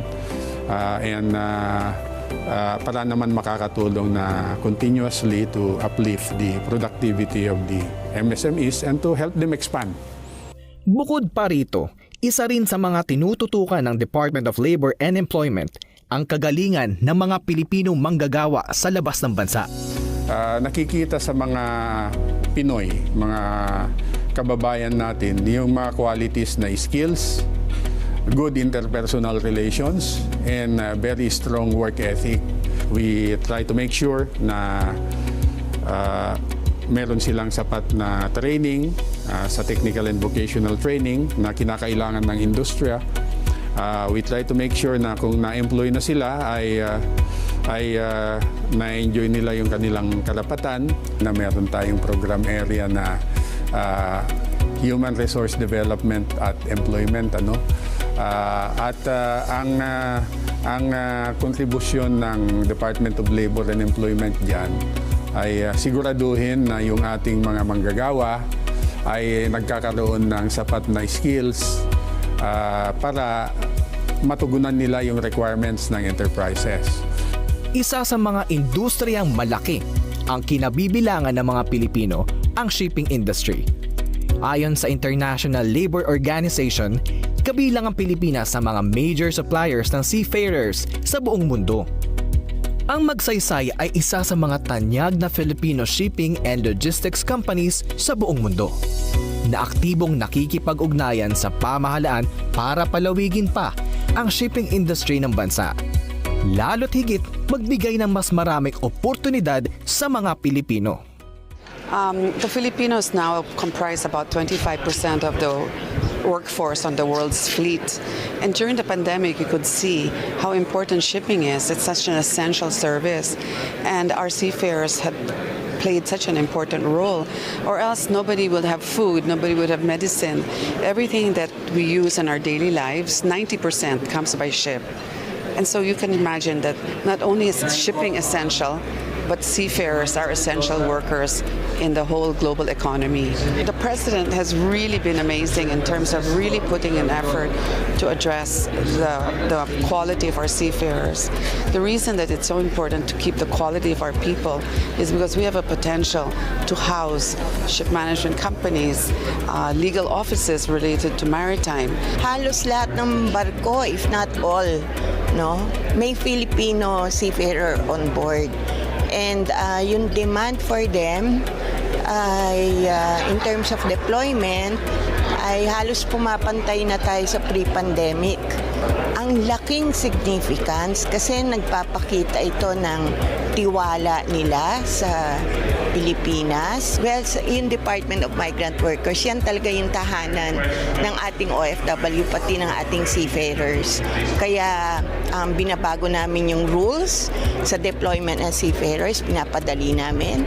Pinalalakas namin yung mga sea-based division ng Department of Migrant Workers para matugunan. Kung lalong paigtingin yung mga various interventions at services ng Department of Labor sa mga areas na ito, lalong makakatulong na mag-create ng isang environment na makakahikayat ng mga investors, makaka-create ng jobs, at magkakaroon ng mas malawak na oportunidad ang ating mga manggagawa.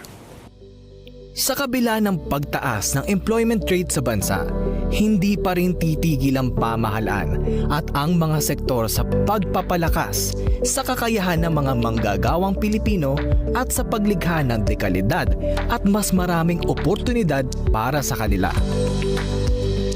Ang lahat ng ito tungo sa pagkamit sa pangakong trabaho para sa Pilipino at ang pagsiguro na ang Pilipino ay nararapat para sa trabaho na hatid ng bagong Pilipinas.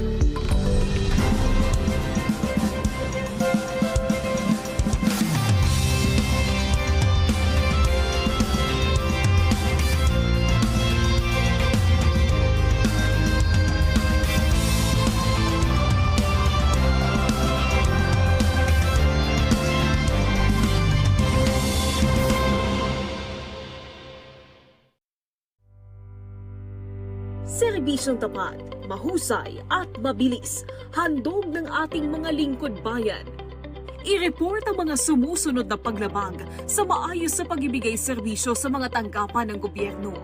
ang pagtangging tumanggap ng aplikasyon o request na kumpleto ang mga requirement. Ang paghingi ng karagdagang bayad o requirement na wala sa Citizens Charter ng tanggapan. Ang hindi pagpapaabot sa aplikante ng disapproval ng kanyang request o aplikasyon. Ang hindi pag-asikaso sa mga aplikanteng nasa tanggapan kapag official working hours, pati na habang lunch break. Ang hindi pagbibigay ng OR o official receipt. At ang paggamit o pakikipagsabwatan sa mga fixer upang mapabilis ang transaksyon. I-report agad ang anumang violation sa contact center ng bayan ng Civil Service Commission. Isang paalala mula sa inyong PTV.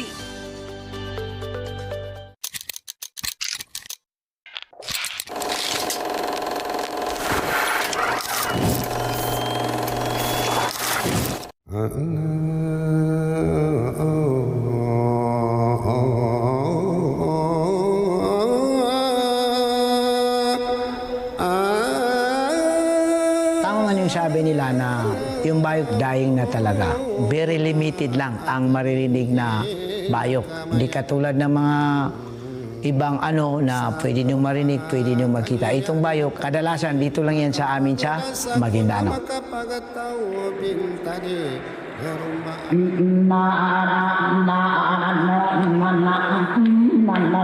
Napakaraming gamit ng bayok dati. Una, sa panliligaw. Yan, ginagamit yon yung salita, matalinghaga, matatamis na salita para makuha mo yung taong iniibig mo. Kung nakikipag-usap ka sa sultan, sa dato o kahit sino, they use that, okay?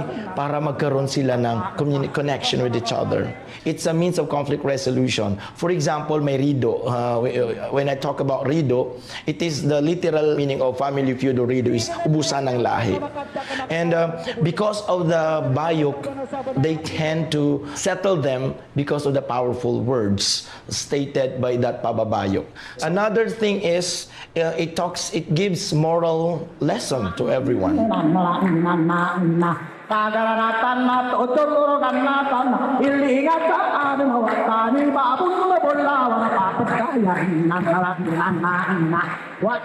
Ang aking ina ay isang magaling na pababayok.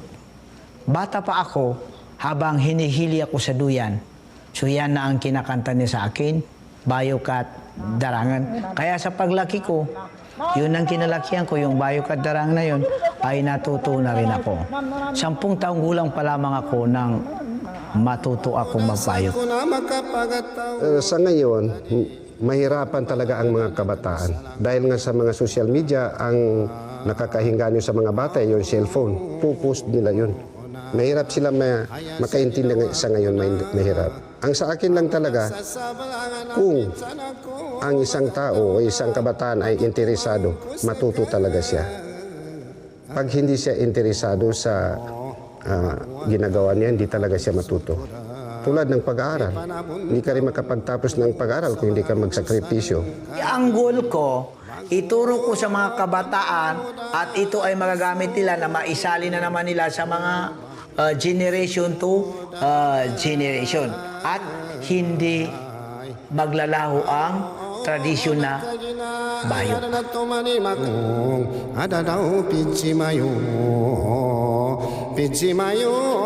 Sa pikira pimbayong sa ginawa ka, o yan ang kaugoda, ilimo kagukura ka na, sagay mo sa alungan na di ko sa kakailay ni ina, patimbang sa sarago nagkasakaman na sutaw-taw no mata ko,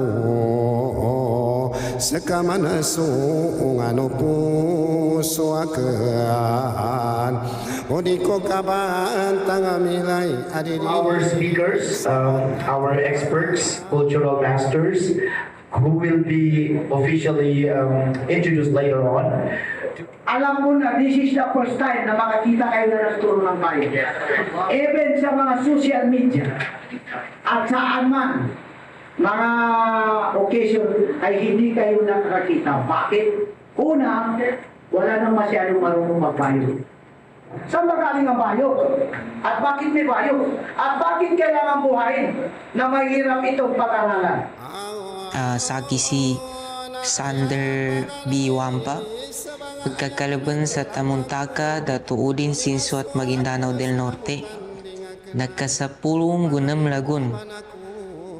Si Ina nandu si ama ko na napagitsan silan atau ka dua silan apagitsan na Maguindanon.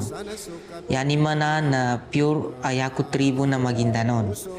Sabapin sa kamya niya ang mga youth, mga wata atau ka new generation na aron sa kami i-opportunity kasabutan nami, kapanganada nami i-ngimba, i-adan kanong mga adat betad o mga lukas paganay. So, yaku madalo sa kanilan sa kanong mga kapwa new generation ko, tamang kanong mga makatundog pa na generation. Panganadan tanu, i-encourage tanu, iginawa tanu sa taliman tanu, ingini aron sa kitanu.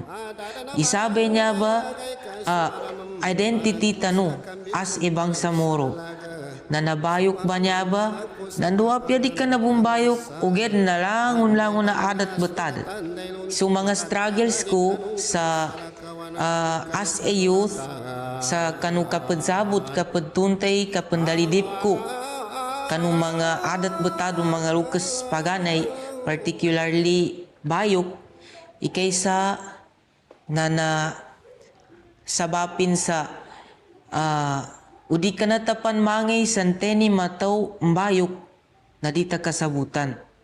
Kagina di ka na niya panganadan siya sa eskwela, siya sa apyandoransan. Sa guna at timpo na arambuy matawlon.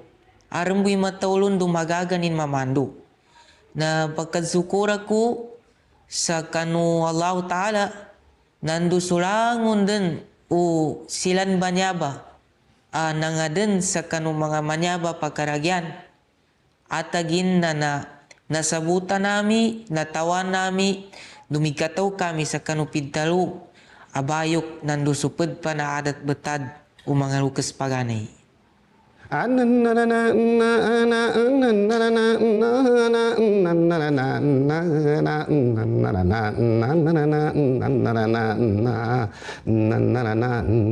Tulang dekal Mumbai kepada dan Lumbai kapan ada daw sarilangku ada sa pijimayu alini ngayo sagana salini lang sa masulan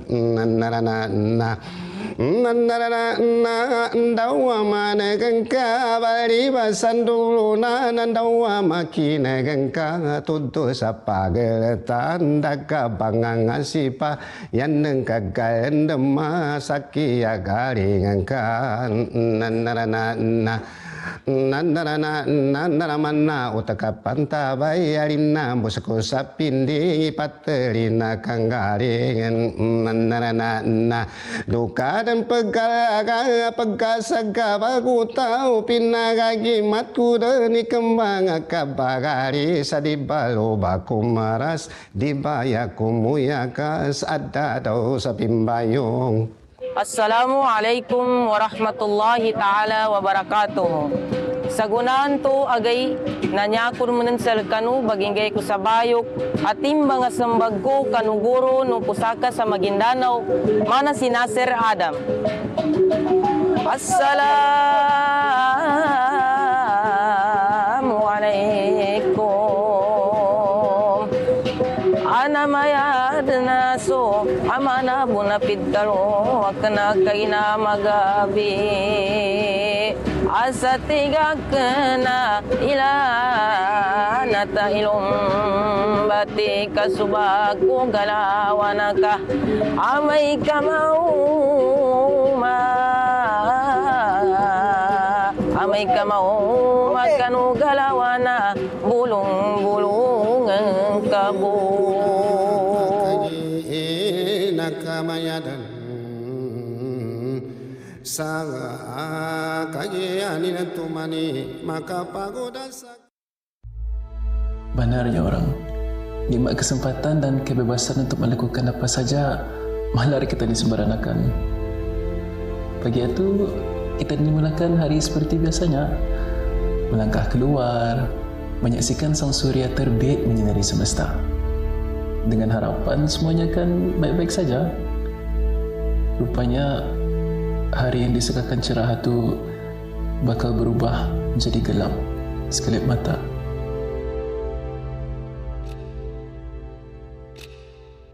Kementerian Kesihatan Negara Brunei Darussalam ingin memaklumkan kepada orang ramai mengenai perkembangan terkini kes jangkitan COVID-19 di negara Brunei Darussalam yang telah dikesan pada 9 hari bulan Mac 2020. Benarkah ni? Ujian pengesahan bagi Waktu seolah berhenti seketika. Cemas, takut, beruri macam tidak percaya mendengar kes pertama. Semua ubaya-ubaya, ada yang terpaksa gunung tikar, ada juga yang sudah akur dengan segala kemungkinan. Habis dia demi kebaikan bersama. Pintu dikabak rapat-rapat, tabuk kalau boleh dikunci. Yang berdiri berjarak, yang duduk pun beralat. Kadang-kadang kabar tentang mata pun dijepit-japan. Payah rasanya akan berjauhan sama indung, sama peradian, berkumpul ramai-ramai, apatah lagi. Tapi semangat mesti tetap kuat. Kita ni sadar yang semua ini adalah ujian, dan ujian adalah tarbiyah dari Allah. Usaha itu solusinya. Berusaha mencari jalan untuk merapatkan jurang, mendekatkan jarak, wa'ima pun secara maya. Belajar, bermesyuarah, berhubung, malah bekerja. Kerajaan pun berhempas pulas, menguncar jalan keluar. Alhamdulillah, dengan izin Allah Subhanahu Wa Taala juga tidak ada kes baru jangkitan COVID-19 telah disahkan di negara ini. Apabila mendengar pengumuman sifar kes baharu, rasanya macam mimpi. Beban yang selama ini dipikul oleh kita ni, apatah lagi petugas barisan hadapan, usulnya akan berakhir. Usulnya saja. Kementerian Kesihatan ingin memaklumkan kepada orang ramai bahawa pada hari ini Sabtu 27 Zulhijjah 1442 Hijrah bersamaan dengan 7 Ogos 2021 Masihi, 8 kes baru jangkitan COVID-19 telah disahkan di negara ini yang membawa jumlah keseluruhan kes COVID-19 di negara ini kepada 347 orang.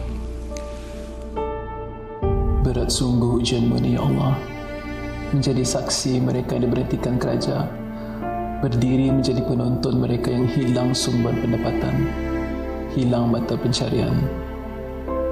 Tempias gelombang keduanya lagi kuat dari sebelumnya. Pengambilan vaksin semakin kanak-kanakan.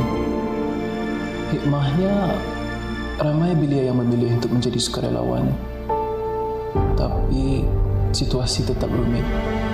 Perjalanan kita ini dihadkan, kembali ke sarang sebelum dini hari. Ada ketika indah sampat menduduki yang telah tiada. Doa agaknya yang mampu dikirim buat mereka. Maka dalam hubungan ini, kita bertawakal kepadanya, mengisytiharkan permulaan fase endemik negara pada hari Rabu 10 hari bulan Jamadil awal 1400. Sinar baharu itu hadir jua akhirnya. Fasa gelap yang kita lalui selama bulan-bulan ini sudah benar-benar berakhir. Sudah tiba masanya untuk kita ni melihat wajah yang tersayang, bersua muka tanpa bersungkup muka. Yang jauh kini dekat, yang berpisah kini bertemu jua. Di fasa peralihan ini, kita ni sudah boleh berkumpul bersama-sama, berdudun serta beriadah. Semuanya boleh dibuat berbayar. Segala yang terjadi menjadikan kita ni lebih kuat dalam segala hal. Berada dalam situasi rumit sebelum ini membuatkan kita ni tahu ramai yang boleh merasa susah. Namun hanya segelintir yang mampu melihat peluang dan ruang di sebalik kesulitan itu. Apa yang pasti, kebersamaan dan perpaduan itulah yang paling penting. Indah mementingkan diri sendiri dan sebaliknya mengutamakan kepentingan bersama.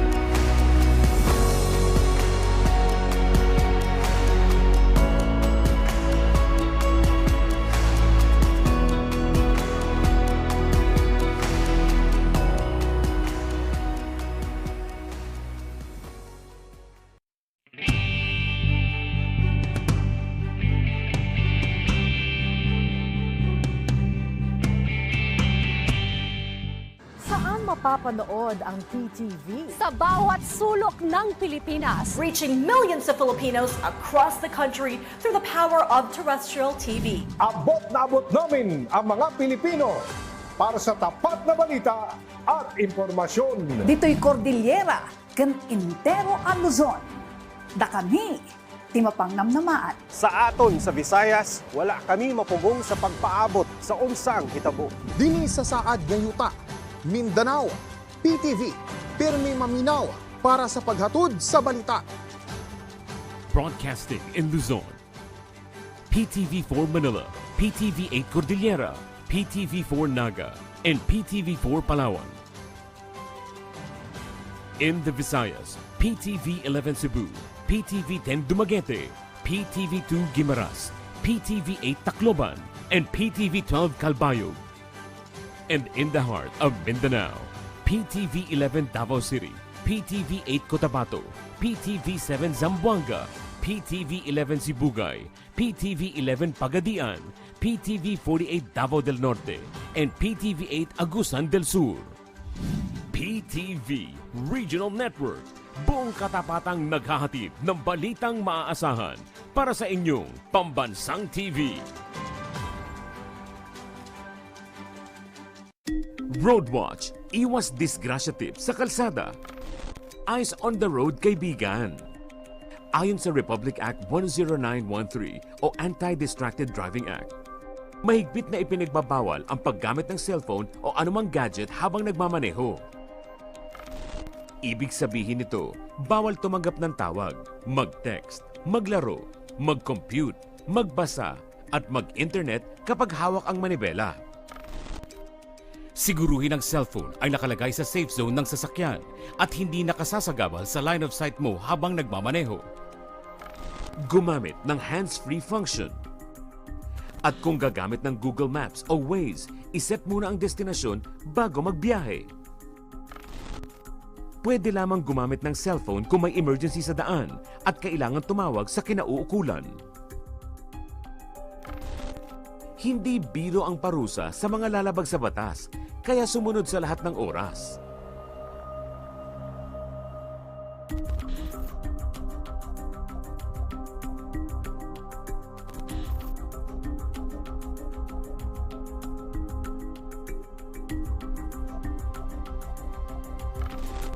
Kapag buhay ang nakataya, dapat listo sa kalsada. Roadwatch, hatid ng inyong PTV. Healthwatch, mga paalalang pangkalusugan laban sa leptospirosis. Ang leptospirosis ay sakit na dulot ng Leptospira bacteria mula sa ihi ng infected na mga hayop. Naipapasa ito sa pamamagitan ng pagtalsik ng kontaminadong tubig sa mata, ilong at bibig, sa kontaminadong pagkain at inumin, at paglusong sa maraming tubig habang may bukas na sugat. Kabilang sa sintomas ng leptospirosis ang lagnat, panginginig, pananakit ng katawan, sakit ng ulo, pamamantal, pamumula ng mata, paninilaw ng balat, at diarrhea. Kung hindi maaagapan, maaari itong makapinsala sa bato, utak, at atay. Agad kumonsulta sa inyong doktor o sa malapit na health facility kung makaramdam ng sintomas. Para makaiwas sa leptospirosis, iwasang lumusong sa maduming tubig o baha. O gumamit ng bota at gloves kung kinakailangan. Maligo at magsabon agad kung nababad sa maduming tubig. Siguruhing malinis ang inumin. Panatilihing malinis ang bahay at kapaligiran. At ugaliin ang tamang pagtatapon ng basura. Tandaan, sa panahon ng sakit, dapat laging listo.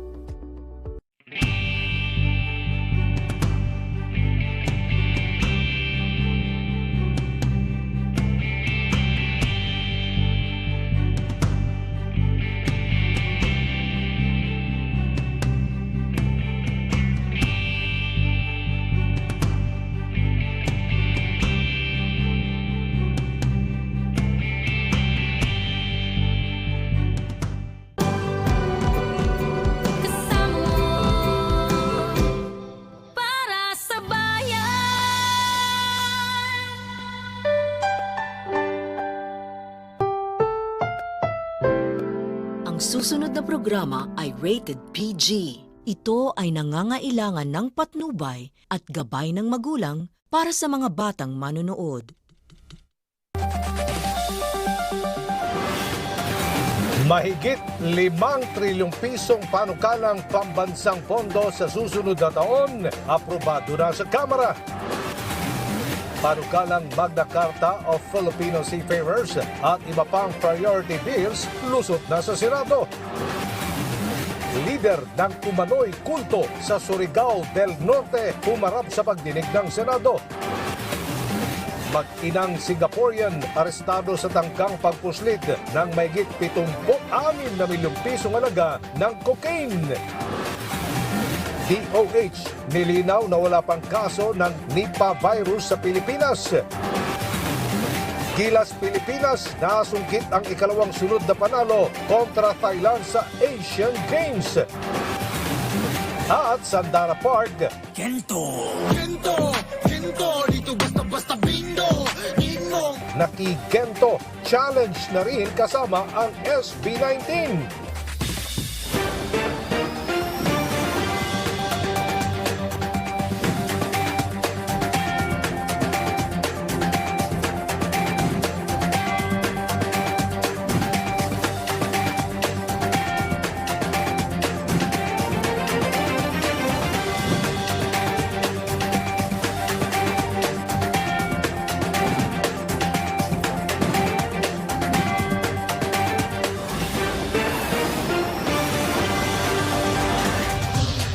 Sa ating Sentro Balita, bayan, ang nakikita niyo po ay mga pakete ng cocaine na nakasilid sa mga lata ng biskwit na nasa 70 milyong pisong halaga ng illegal na droga na nasabat sa mag-inang Singaporean galing Doha, Qatar. Abangan ang buong detalye sa ulat na yan, maya-maya po lamang.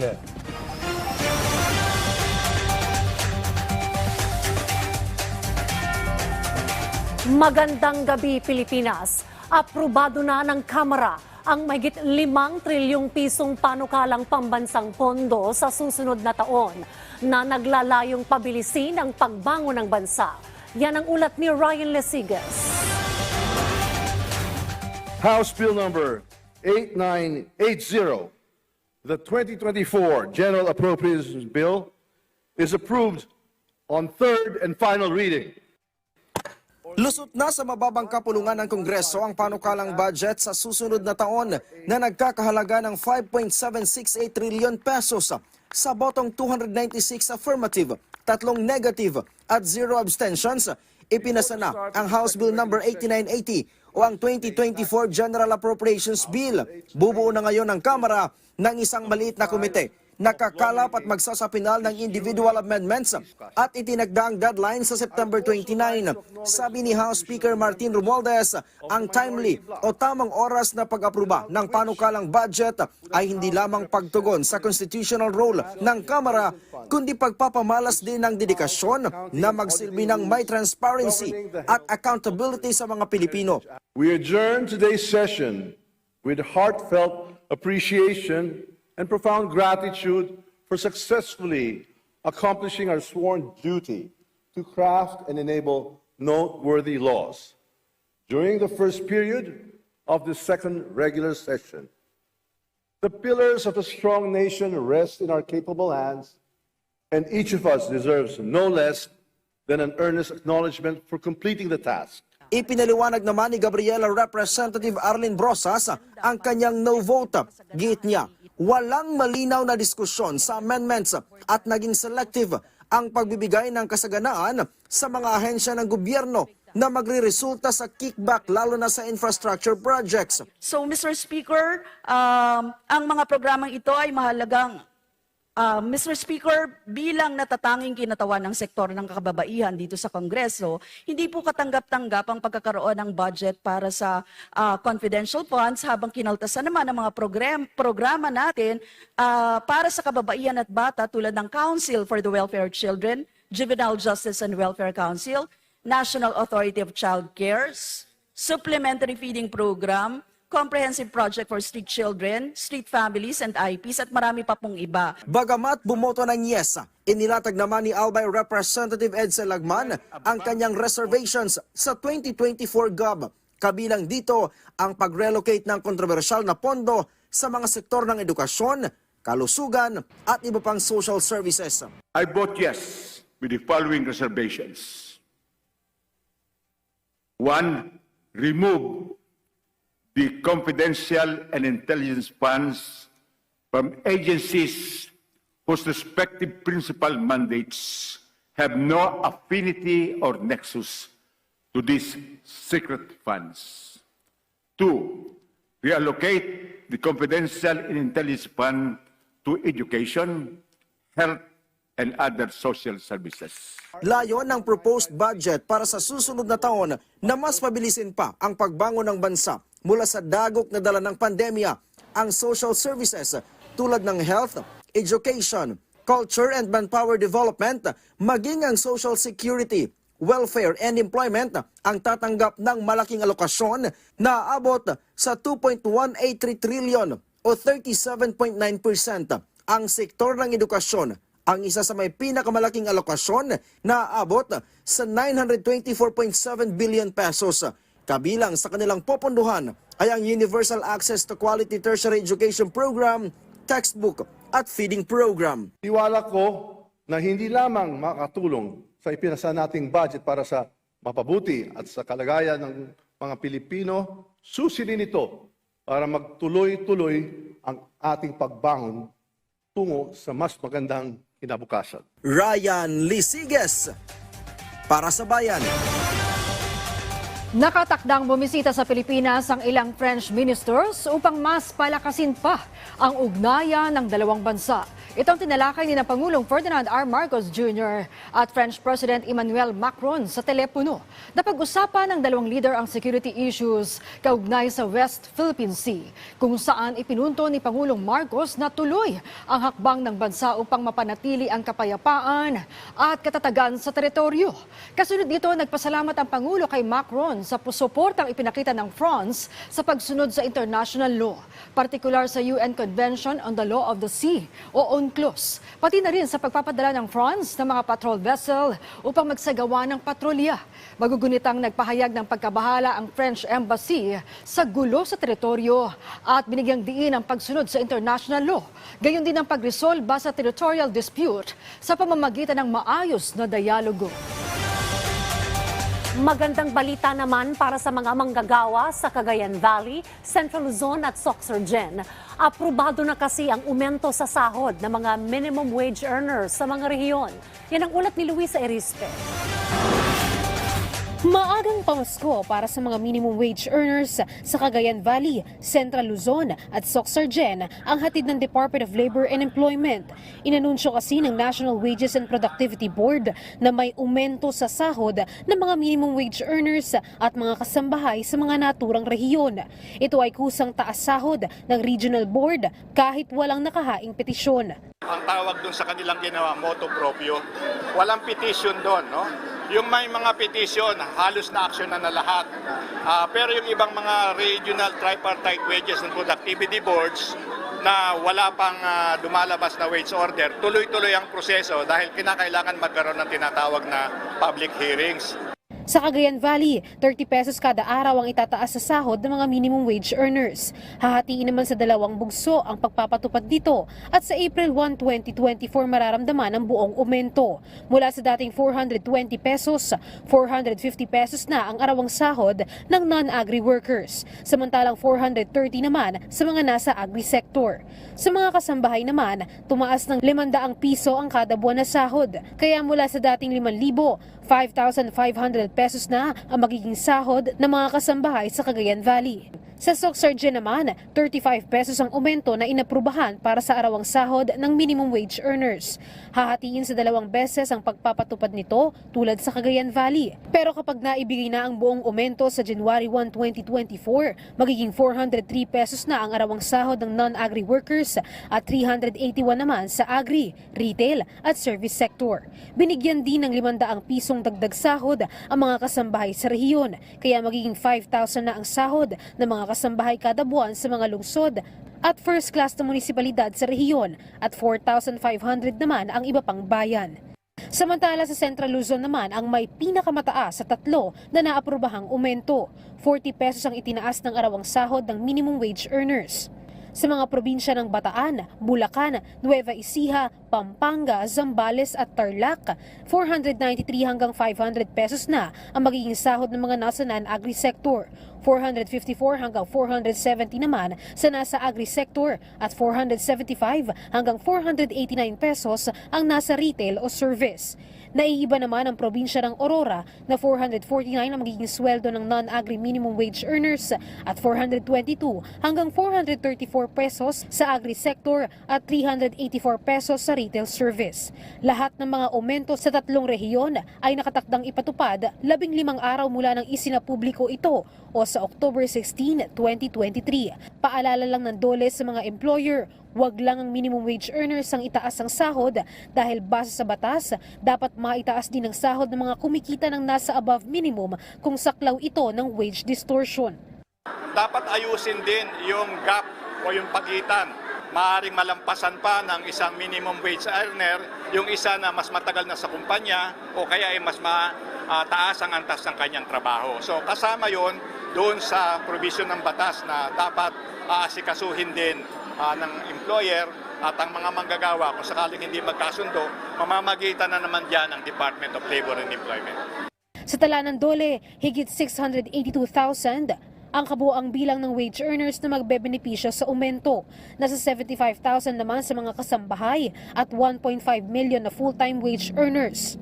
Kung may nais naman anyang umapela at naliliitan sa itinaas ng sahod, bukas ang tanggapan ng DOLE para sa kanilang petisyon. At para naman sa iba pang rehiyon sa bansa na hindi pa nabibigyan ng aumento ngayong taon, pagtitiyak ng DOLE, gumugulong na ang talakayan na mabigyan din ng iba pang rehiyon ng taas sahod. Kung merong hindi masaya, hindi sila kontento dun sa pinagkaloob na award on adjustment, pwede silang mag-apila.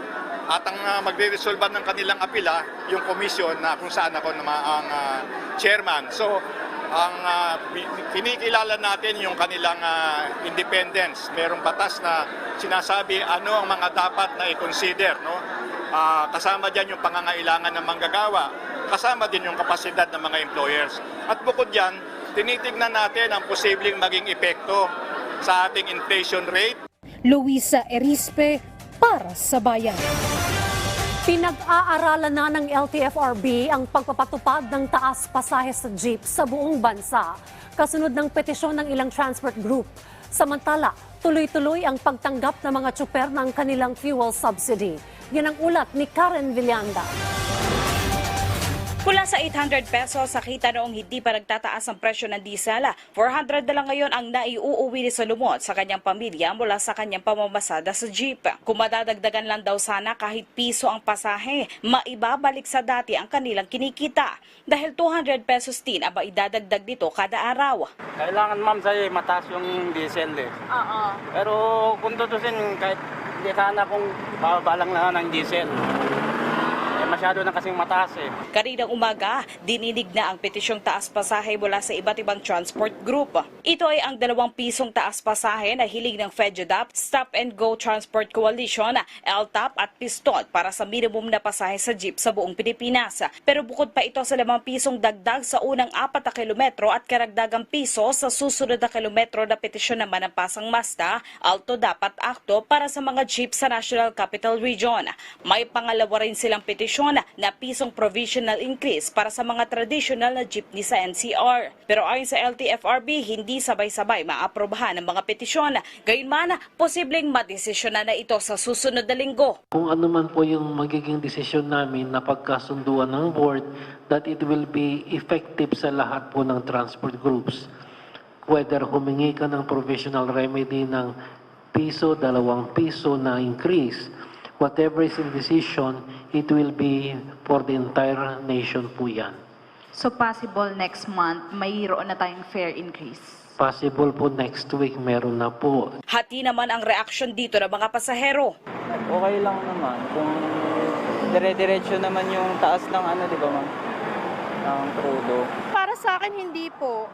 Kasi sobrang taas na po ng mga bilihin, dadagdag pa yung pamasahe. Muling didinigi ng pisong provisional increase sa 3 ng Oktubre. Binigyan pa kasi ng 5 araw ang transport group upang isama na ang modern jeep at traditional jeep sa buong Pilipinas sa kanilang petisyon, habang wala pang petsa kung kailan muli ang pagdinig para sa hiling na permanenteng 2 piso at 5 pisong taas pasahe. We'll submit our supplemental petition by Monday para by Tuesday hearing, okay na tayo. Dahil yun naman ang pag-usapan ng board, in-nationwide na nila yung 1 peso. Instead na National Capital Region lamang yung aming in-applyan. Hihintayin din ng LTFRB ang posisyon ng mga commuters group bago aprobahan ng taas pasahe. Nakapagpasa na rin sila ng sulat sa NEDA para abisuhan silang may petisyon ukol sa dagdag na pamasahe. So ang issue here is dalawa, magbibigay ba o hindi? Ang inclination ng board is, of course, in favor of the transport groups. Pero ang issue magkano, we will have to differ, at least rely or take guidance from NEDA. Yun lang naman po eh. Guidance lang si NEDA, si board pa rin po ang magde-decide kung magkano po yung fair increase na ibibigay namin. Samantala, inanunsyo rin ngayong araw ng LTFRB na higit 74,000 na mga benepisyaryo ng fuel subsidy ang na-accredit na ng Land Bank. Pero 22,000 ang mga pantawid pasada card ang na-reject ng Land Bank at hindi pa napapasukan ng ayuda. Ito ho yung nagpalit na ho ng may-ari ng jeep, nag-iba ng address, or hindi ho nagagamit yung card na matagal na, so yung Land Bank ho, in-stop muna yung account. Ibig sabihin, yung mga ito, kailangan pumunta po sa Land Bank para po ma-update yung kanilang record at para matanggap po nila yung kaukulang fuel subsidy po. Karen Villada para sa Bayan.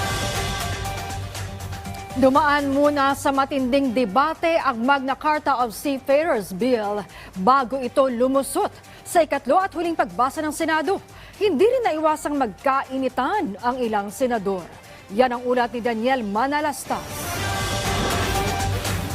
Bago mag-break ang sesyon ng Senado, naging pukpukan muna ang debate sa plenaryo.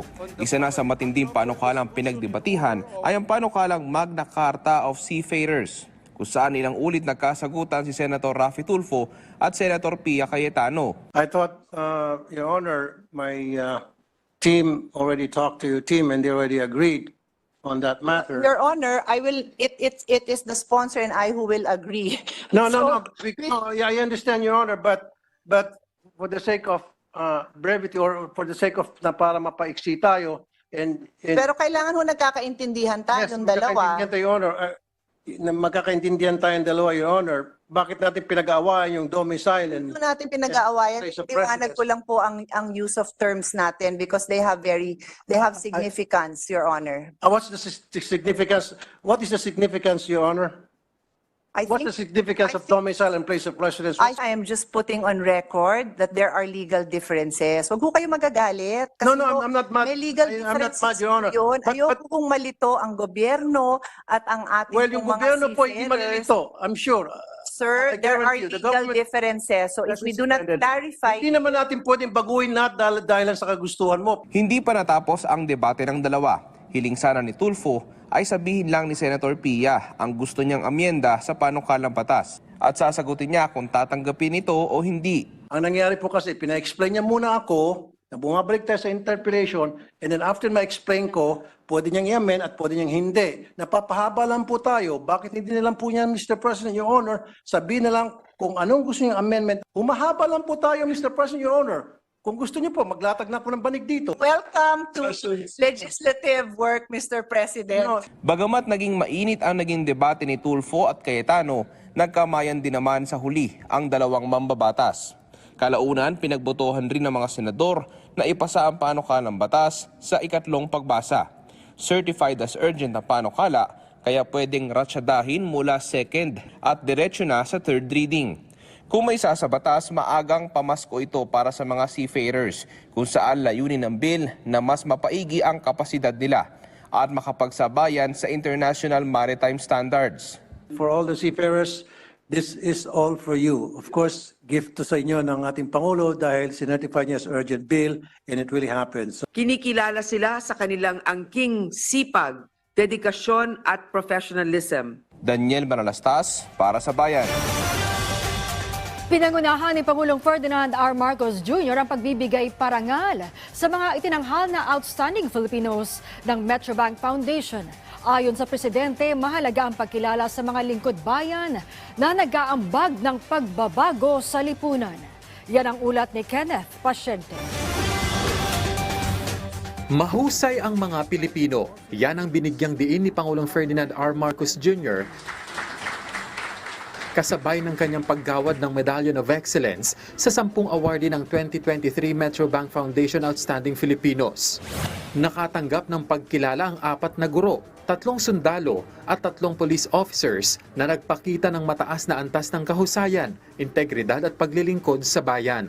Sa talumpati ng Pangulo, sinabi niyang patunay lamang ito ng kagalingan ng mga Pilipino, lalo na ng mga individual na maituturing na lingkod bayan, na anya'y laging handang gampanan ang kanilang tungkulin nang higit pa sa hinihingi sa kanila.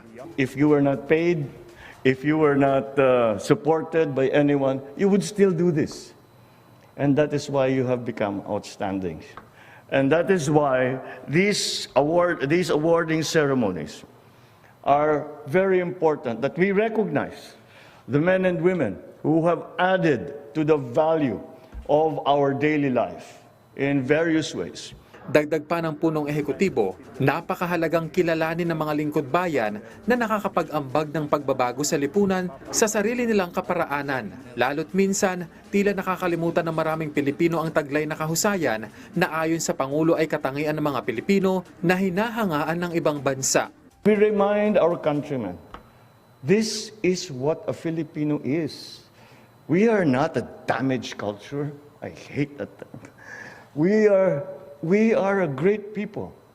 And you are the example of that greatness. Pinapaalala ninyo sa inyong pagsisikap, sa inyong pagsasakripisyo, at sa pagtanggap ninyo nitong award na ito, ay pinapaalala ninyo sa mga Pilipino na mahusay ang Pilipino, mabait ang Pilipino, magaling ang Pilipino, masipag ang Pilipino. Yan ang mga katangian na kung minsan natin nakakalimutan. Ikinagalak naman ng mga awardee ang pagkilalang ito dahil hindi nababaliwala ang ginagawa nilang pagsisikap sa tungkulin. As we move forward, let us remember that true greatness lies not in the accolades we receive, but in the impact and positive effect we make on the lives of others. Kasabay nito, hinimok ng Pangulo ang mga awardee na patuloy na maglingkod sa bayan dahil hindi anya natatapos sa pagkilalang ito ang nakaatang na responsibilidad sa kanila. I urge everyone to continue doing your respective share in realizing our goal of a more productive, peaceful, and progressive Philippines. Nawa ay magsilbi kayong inspirasyon sa ating mga kababayan nang maisakatuparan natin ang ating hangarin ng isang matatag na bagong Pilipinas. Ang 10 awardee ay dadagdag sa 695 recipients na sinimulan pa noong 1985. Kenneth Pasyente para sa Bayan.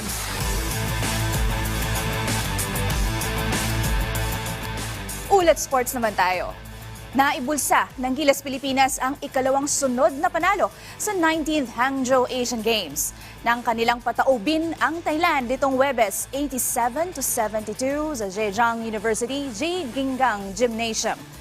Nanguna si Justin Brownlee para sa Pilipinas matapos nitong makapagtala ng 19 points at 4 rebounds. Nakauna ang Thailand sa first quarter ngunit nahabol agad ng Gilas para madikit ang laban. Pagdating ng third quarter, nagpakawala ng 27 points ang Pilipinas, dahilan kung kaya't lumobo ang lamang ng Gilas na umabot ng 21. Sinubukan pa rin ng Thailand na humabol sa Pilipinas at napababa nila ang lamang sa 5 sa huling 6 na minuto ng laro. Pero agad namang nakabawi ang Gilas para tuluyang maselyuhan ang kanilang ikalawang sunod na panalo sa ASEAN. Sunod na makakatapat ng pambansang koponan sina Ronde Hollis Jefferson at ang Jordan sa Sabado sa HOC Olympic Stadium. Unang silver para sa Pilipinas ang hatid ng National Wushu Sanda fighter na si Arnel Mandal sa ginanaganap na 19th Hangzhou Asian Games. Kalaban ng hometown bet na si Jang Haidong Sa Shaoshan Guali Sports Center, Sanda, yumuko ang 27-year-old na si Mandal sa men's 56-kilogram event with a point difference o WPD. Bago ito, dinaig ni Mandal ang Indian foe na si Sunil Mayang Lambam, Jamshedbek Gulivyev ng Uzbekistan at Avazbek Amanbekov ng Kyrgyzstan sa bronze medal match. Ito na ang ika-4 na medalyang naiambag ng Philippine Wushu team. Marami pa tayong sports update mamaya, kaya tutok lang, bayan.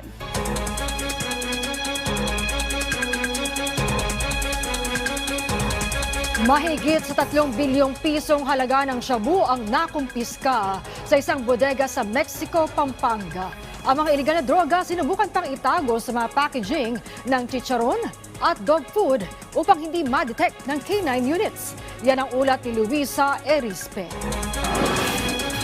Panahon na para sa panibagong paraan ng pagtuntun sa mga sangkot sa iligal na droga. Ito ang pinatunayan ng Department of Justice matapos nilang masabat ang higit kalahating tonelada o nasa 3.8 billion pesos na halaga ng hinihinalang shabu sa isang warehouse sa Mexico, Pampanga. Ayon kay Justice Secretary Jesus Crispin Remulla, ito ang pangalawa sa pinakamalaking halaga ng droga na nakumpiska sa ilalim ng administrasyon ni Pangulong Ferdinand R. Marcos Jr. Katuwang naman ng DOJ dito ang Philippine Drug Enforcement Agency, National Bureau of Investigation, Bureau of Customs at National Intelligence Coordinating Agency. 6:30 in the evening, when we officially confiscated the goods that are there. Most of these drugs are brought here via the Bureau of Customs, via containers or via bulk shipments being brought in through our ports. Kaya ang concentration natin kung paano natin maaawat ang pagpasok ng droga sa ating bansa. Posible naman anya na galing sa Thailand ang umano'y droga. Aminado si Remulla, pahirapan nga ang pagtuntun dito. Kahit nga K9 units pa, nahirapan. Tinago din kasi anya sa mga balot ng chicharon at dog food ang umano'y droga. Very, very sophisticated ang methodology nila. Even when it comes to K9, the K9 was not as effective as they should have been. Perhaps we have to retrain some of our K9 to be able to be more sophisticated in trying to smell the drugs. Hindi pa tinukoy ni Remulla kung sino ang nasa likod ng pagpapasok ng naturang kontrabando. Pero kilala na nila at tinutuntun na ng NBI ang mga personalidad na sangkot dito. Kasama rin sa iniimbestigahan ang Bureau of Customs at iba pang ahensya ng pamahalaan at mainit naman ang mata ng investigasyon sa Subic Port. Subic ang mainit ngayon. Actually, Subic rin ang aming na-pinpoint na source ng agricultural smuggling. Subic din ang na-pinpoint namin ang source ng maraming smuggling sa bansa. That's why we have to watch over Subic. And from then on, we have to watch over our ports. Ang ating tinitingnan dito, kung yung workings ng lahat ng government offices that can possibly interdict it, kung paano nakakalusot sa kanila pagdating ng panahon. Masabi mo we're working with customs now.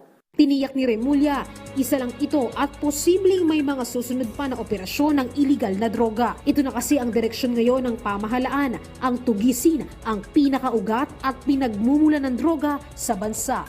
Luisa Erispe, para sa Bayan. Nilinaw ng Health Department na wala pang Nipah virus sa Pilipinas. Kasunod na rin ito ng kumakalat na ulat na may ilang estudyante ang nakaranas nito sa Cagayan de Oro City. Yan ang ulat ni Noel Talakay. Sa ngayon ay wala pong naitatalang Nipah virus sa ating bansa sa taong ito. Ito ang paglilinaw ng Health Department kaugnay sa fake news na umano'y kaso ng Nipah virus sa Cagayan de Oro City. Agad na nagbigay linaw sa issue ang Cagayan de Oro City Health Office. Batay sa kanilang social media post, sinabi ni Dr. Raquel Dilla, Health Officer ng nasabing lungsod, wala silang naitatalang kaso ng Nipah virus sa kanilang lungsod taliwas sa mga kumalat sa social media. Kaagad rin naman umayon dito ang Department of Health. Kasama na po dyan yung nire-report sa media ngayon na sa Cagayan de Oro di umano ay mayroon daw pong outbreak ng Nipah. Hindi po sapagkat yung nire-report nila ay mga mag-aaral na nagkaroon ng pag-uubo. Paliwanag pa niya, hindi sintomas ng Nipah virus ang naranasan ng mga estudyante sa Cagayan de Oro. Ayon kay Tayag, ang isang tatamaan po niyan ay magkakaroon ng lagnat, masakit ang ulo, at dahil sa namamaga po yung utak, ito po ay magkakaroon ng delirium, disorientation, at nawawalan ng malay o nagiging comatose. hindi na bago ang Nipah virus sa bansa dahil may naitalang kaso nito noong 2014 na nagsimula sa fruit bats. Naisalin ito sa mga kabayo dahil sa kontaminadong pagkain ayon kay dating Health Secretary at ngayon Iloilo Representative Janet Garin. Ayon sa DOH, magsasagawa rin ng hiwalay na pag-aaral dito ang Bureau of Animals Industry dahil posibleng animal transmission.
Isang pulis na tinuturo sa pagkamatay ng kanyang hinuhuling suspect, arestado.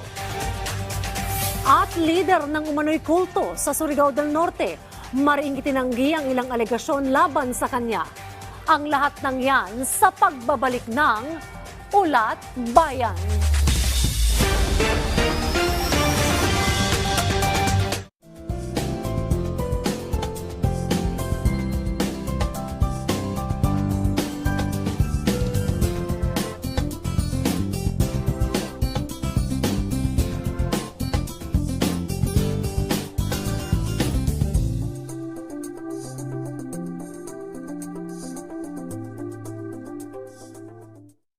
Mga serbisyo ng pamahalaan ipararating sa mamamayan.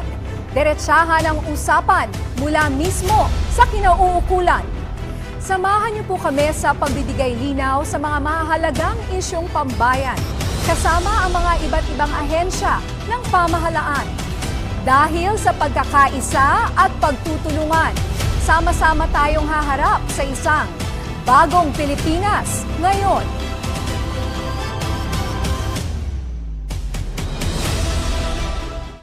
Gusto mo ba ng career sa broadcasting? Ito na ang pagkakataon mo para maging bahagi ng PTV. Kasama ang mga batikang broadcaster na naghahandog ng mga award-winning na programang pang-telebisyon para sa Pilipino. Ipadala na ang iyong resume. Panahon ng ibahagi ang iyong kakayahan para sa bayan.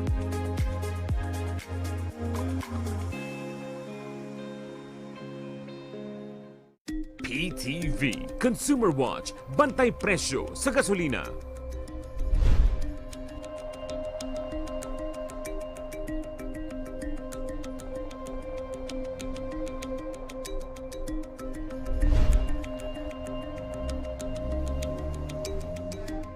Nagbabalik ang batikan at matapang na broadcaster na inyong pinagkakatiwalaan. Sir, matanong ko lang, saan yung kinukuha ang tubig nyo? Hindi naman siguro sa Burak, ano po, o sa Imbornal. Ang hinahanap natin, yung hoarding. Okay. 3 buwan na sa mga bodega eh. Anong tawag mo doon? Erwin Tulfo sa punto asintado reload. Kasama ang isa pang astig na mamamahayag, Aljo Bendijo. Talaga walang sa itong oil deregulation. Dapat i-regulate na ng pamahalaan. Tiniwangwang na lang, ha? Yun ng developer. Bayad na ito.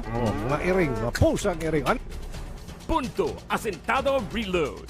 Lunes hanggang Biyernes, alas 10 na umaga. Simulcast over Radyo Pilipinas at mapapanood dito lang sa inyong People's Television.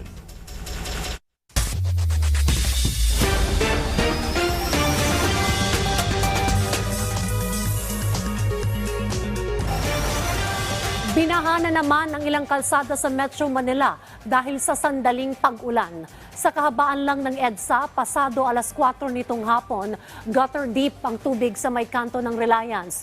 Pero nadadaanan pa naman ang sasakyan ng innermost lane. Pero pagdating sa kanto ng Orense, hindi na makadaan ng light vehicles. Agad namang kumilo sa mga tauhan ng MMDA para alisin ang basura sa drainage. May kanya-kanya namang post sa social media ang ilang netizens kaugnay sa nararanasan nilang baha. Katulad na lang ng video na ito na ipinadala ni Lani Computo ng Barangay Commonwealth sa Quezon City, kung saan makikitang umaagos sakali ang tubig. Parang ilog green ang agos ng baha sa bahaging ito ng Bagong Baryo sa Caloocan. Lubog green sa baha ang kalsada ng M. Yulo sa Mandaluyong City. May ilang sasakyang tumirik at kinailangang itulak. Kita rin ang isang lalaki at babae habang inililikas ang kanilang aso na isinakay nila sa styrofoam para hindi mabasa hanggang sa maikarga nila ito sa isang fire truck. At sa lagay po ng ating panahon, natunaw na ang binabantayang low pressure area sa loob ng Philippine Area of Responsibility. Patuloy namang minomonitor ng Pag-asa ang low pressure area sa labas ng bansa. Huli itong namataan sa layong 2,045 kilometers ng silangang bahagi ng Infanta Quezon. Posibleng pumasok ito sa loob ng PAR ngayong weekend na may tsansa ring maging ganap na bagyo. Magdadala ito ng kalat-kalat na pag-ulan sa Visayas at Mindanao. Samantala, habagat naman ang nakaapekto sa western section ng Southern Luzon at ng Visayas. Arestado ang mag-inang Singaporean national na nagtangkang magpustit sa NAIA ng mahigit 76 million pesos na halaga ng hinihinalang cocaine. Ang mga kontrabando itinago pa sa mga lata ng imported cookies at chips. Yan ang ulat ni Bien Manalo. Mama really said that she doesn't know anything. She doesn't know what does it contain. So that's it. Thank you so much. Ganito na lamang ang naging reaksyon ng isa sa mga sospek na natimbog sa ikinasang interdiction operation ng NAIA Interagency Drug Interdiction Task Group sa NAIA Terminal 3 pasado alauna ng madaling araw kanina. Nakumpiska sa mag-inang Singaporean national ang mahigit 14 na kilo ng hinihinalang cocaine na nagkakahalaga ng mahigit 76 million pesos. Kinilala ang mga sospek na isang 63 taong gulang, restaurant waitress at ang anak nito na 39 na taong gulang na isang makeup artist. Nakita sa x-ray examination na may kahinahinalang imahe sa loob ng hand carry at check-in baggage ng mga dayuhan. At doon, tumambad sa mga otoridad ang mga droga na nakasilid sa mga lata ng imported cookies at chips. This is medyo marami yung amount niya, considering itong seizure natin ngayon, marami-rami siya, Nakita po na imbis po na mga cookies at mga snacks, yung laman po ng mga tin can and canisters, cocaine po yung nakita po nila. Napag-alaman na galing muna sa Dubai ang mga sospek bago pumunta ng Doha, Qatar na pawang kabilang sa red flag countries ng mga otoridad. Bago lumipad ang mga ito patungo ng Pilipinas. Depensa naman ng mga sospek, wala umano silang kinalaman sa mga drogang nasa kote sa kanila. I don't know anything, but because they said that this one is nothing illegal, not illegal. I know nothing. What? I know nothing.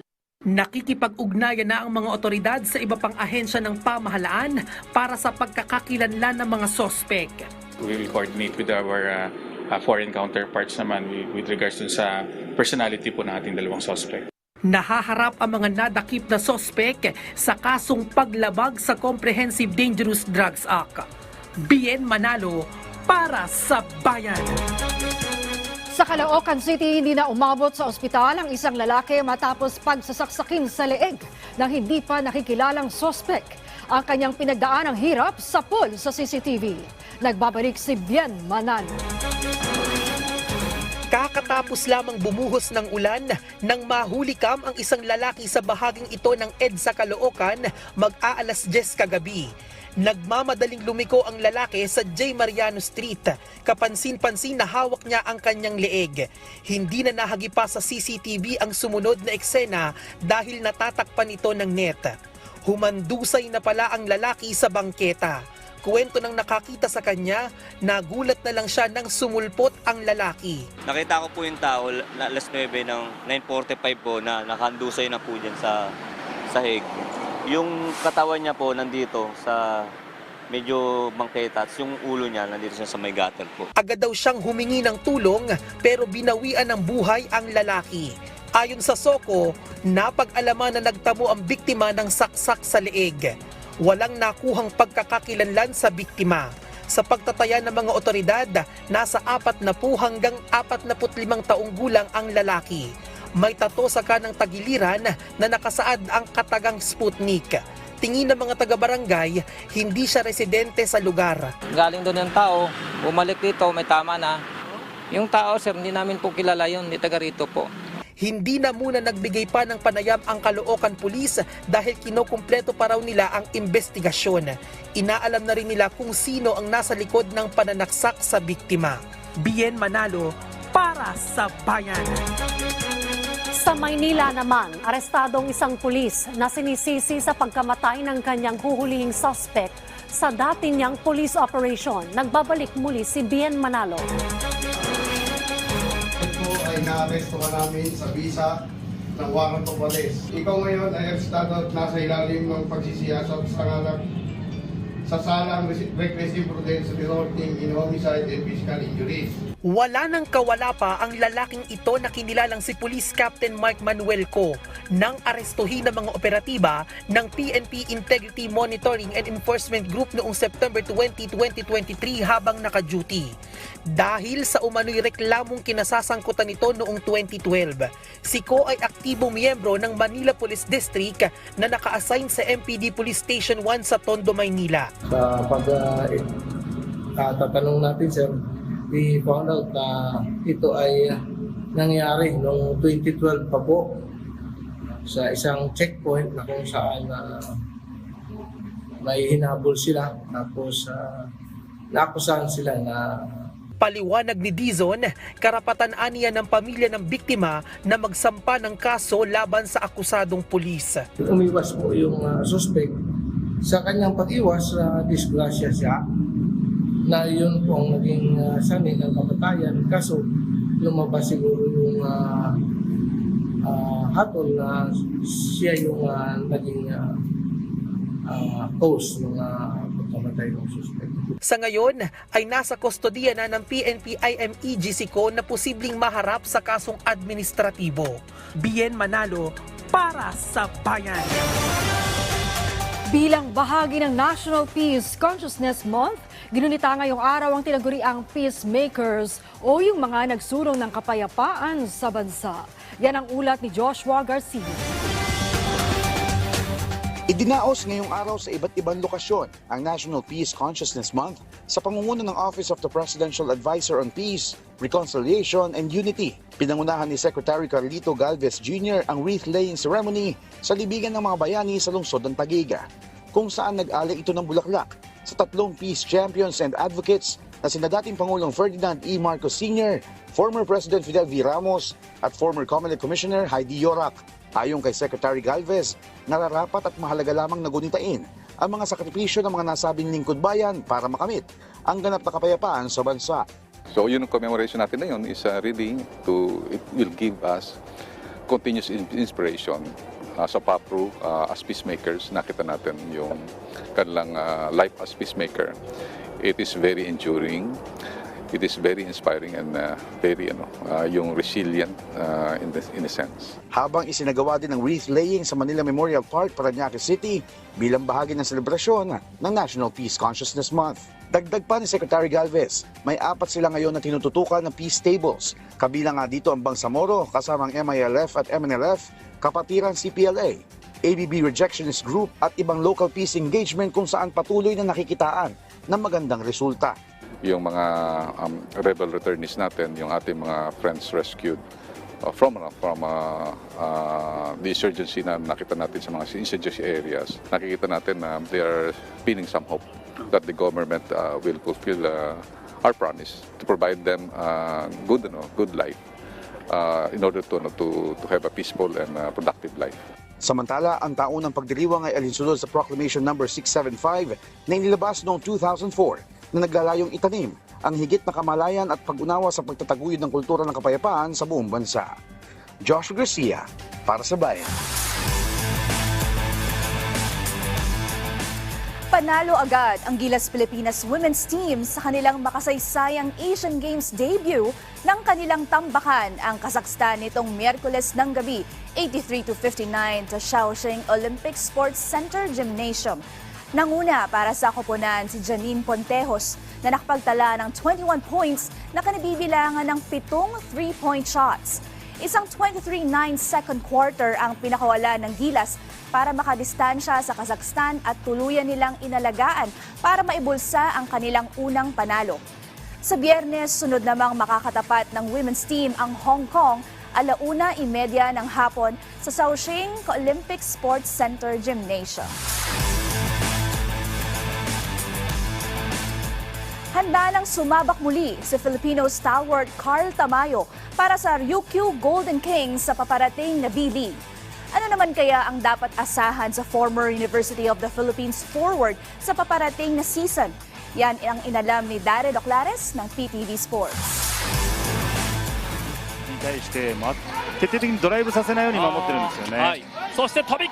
Handa nang magbalik para sa kanyang ikalawang taon sa Japanese Basketball League ang Filipino Cager na si Carl Tamayo nang muling lalaro para sa defending champions na Ryukyu Golden Kings. Sa kanyang unang taon para sa Golden Kings, nakapagtala si Tamayo ng averages na 2.7 points at 1.7 rebounds per game sa kabila man ng limitadong playing time. Ngayong season, puntoriya ng dating University of the Philippines forward ang makakuha pa ng mas mahabang exposure sa loob ng court. I gotta figure out which role I should play na to have more minutes to play to help the team. Siguro yun yung work on ko ngayon. It's not about scoring all the time. Here, I realize playing here in Japan, it's not about scoring like that. It's about how you impact the team in the other ways.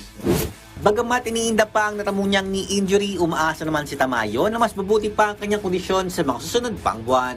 Meron pa din, pero by siguro mid-season hopefully or mawala na yung pain. Kasi kahit ngayon meron pa rin paunti-unting pain na bothers me during game time or during practices. But playable naman siya pero hindi pa rin yung the usual na you play without pain na wala ka nihinda, wala ka niisip. Magbubukas ang 2023-2024 season ng Japanese B-League sa darating na October 5 kung saan makatapat ng Ryukyu ang Saga Ballooners. Darren Oclares para sa Bayan. Magbabalik pa ako para sa ibang sports balita. Tutok lang, Bayan.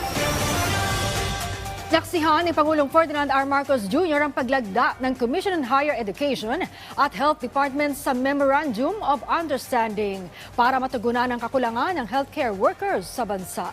Sa ilalim nito, mas mailalatag na ng pamahalaan ang mga panuntunan para sa clinical care Associates Program, isang programa para sa upskilling ng nursing graduates na hindi pa nakakapasa sa board examinations. Sa pamamagitan nito, mabibigyan din ng pagkakataon ng nursing graduates na makalahok sa tutorials at review para mapataas ang kanilang tsansa na maipasa ang nursing board exam. Ayon sa Pangulo, tugon ito ng gobyerno para maitaas sa global standards ang healthcare system ng bansa at matugunan ang pangangailangan ng medical professionals. Abangan sa aming pagbabalik, higit 27,000 kandidato walang kalaban sa darating na barangay at SK elections. Mga dekalidad na produkto para sa Pasko, itinampok ng DTI sa one-stop shop hub sa Cebu City. At K-pop superstar na si Sandara Park, game na nakipag-collab sa SB19. Lahat ng yan tutukan sa pagbabalik ng Ulat Bayan.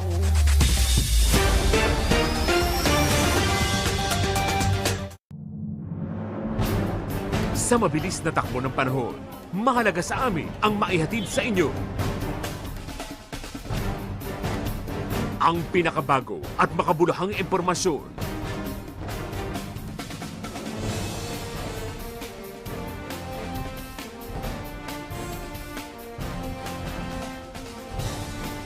Sa ngayon ay pinag-iingat na ng lokal na pamahalaan. At yan muna ang mga huling kaganapan mula dito sa Paalala ng mga eksperto sa Glory Balegan para ikipag-igyan. Kasama ang mga tapat nating tagapaghatid balita.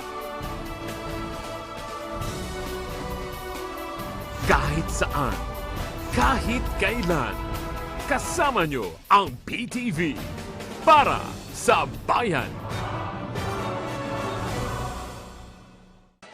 Disaster Watch. Pag-iingat habang lumilindol.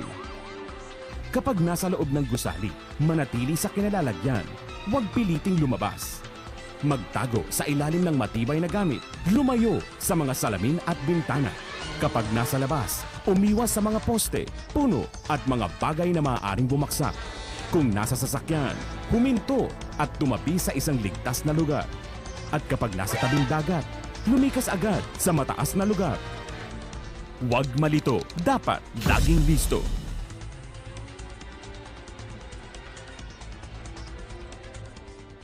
Health Watch, alertong pangkalusugan.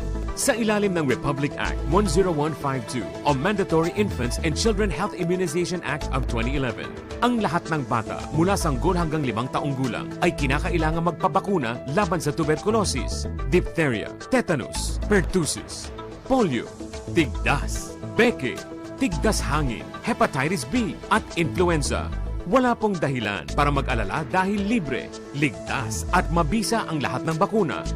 Magtungo lamang sa inyong pinakamalapit na health center o pampublikong ospital. Huwag nang isugal ang kalusugan ng mga bata. Ipabakuna na sila ngayon na. Isang napapanahong paalala mula sa inyong PTV para sa bayan.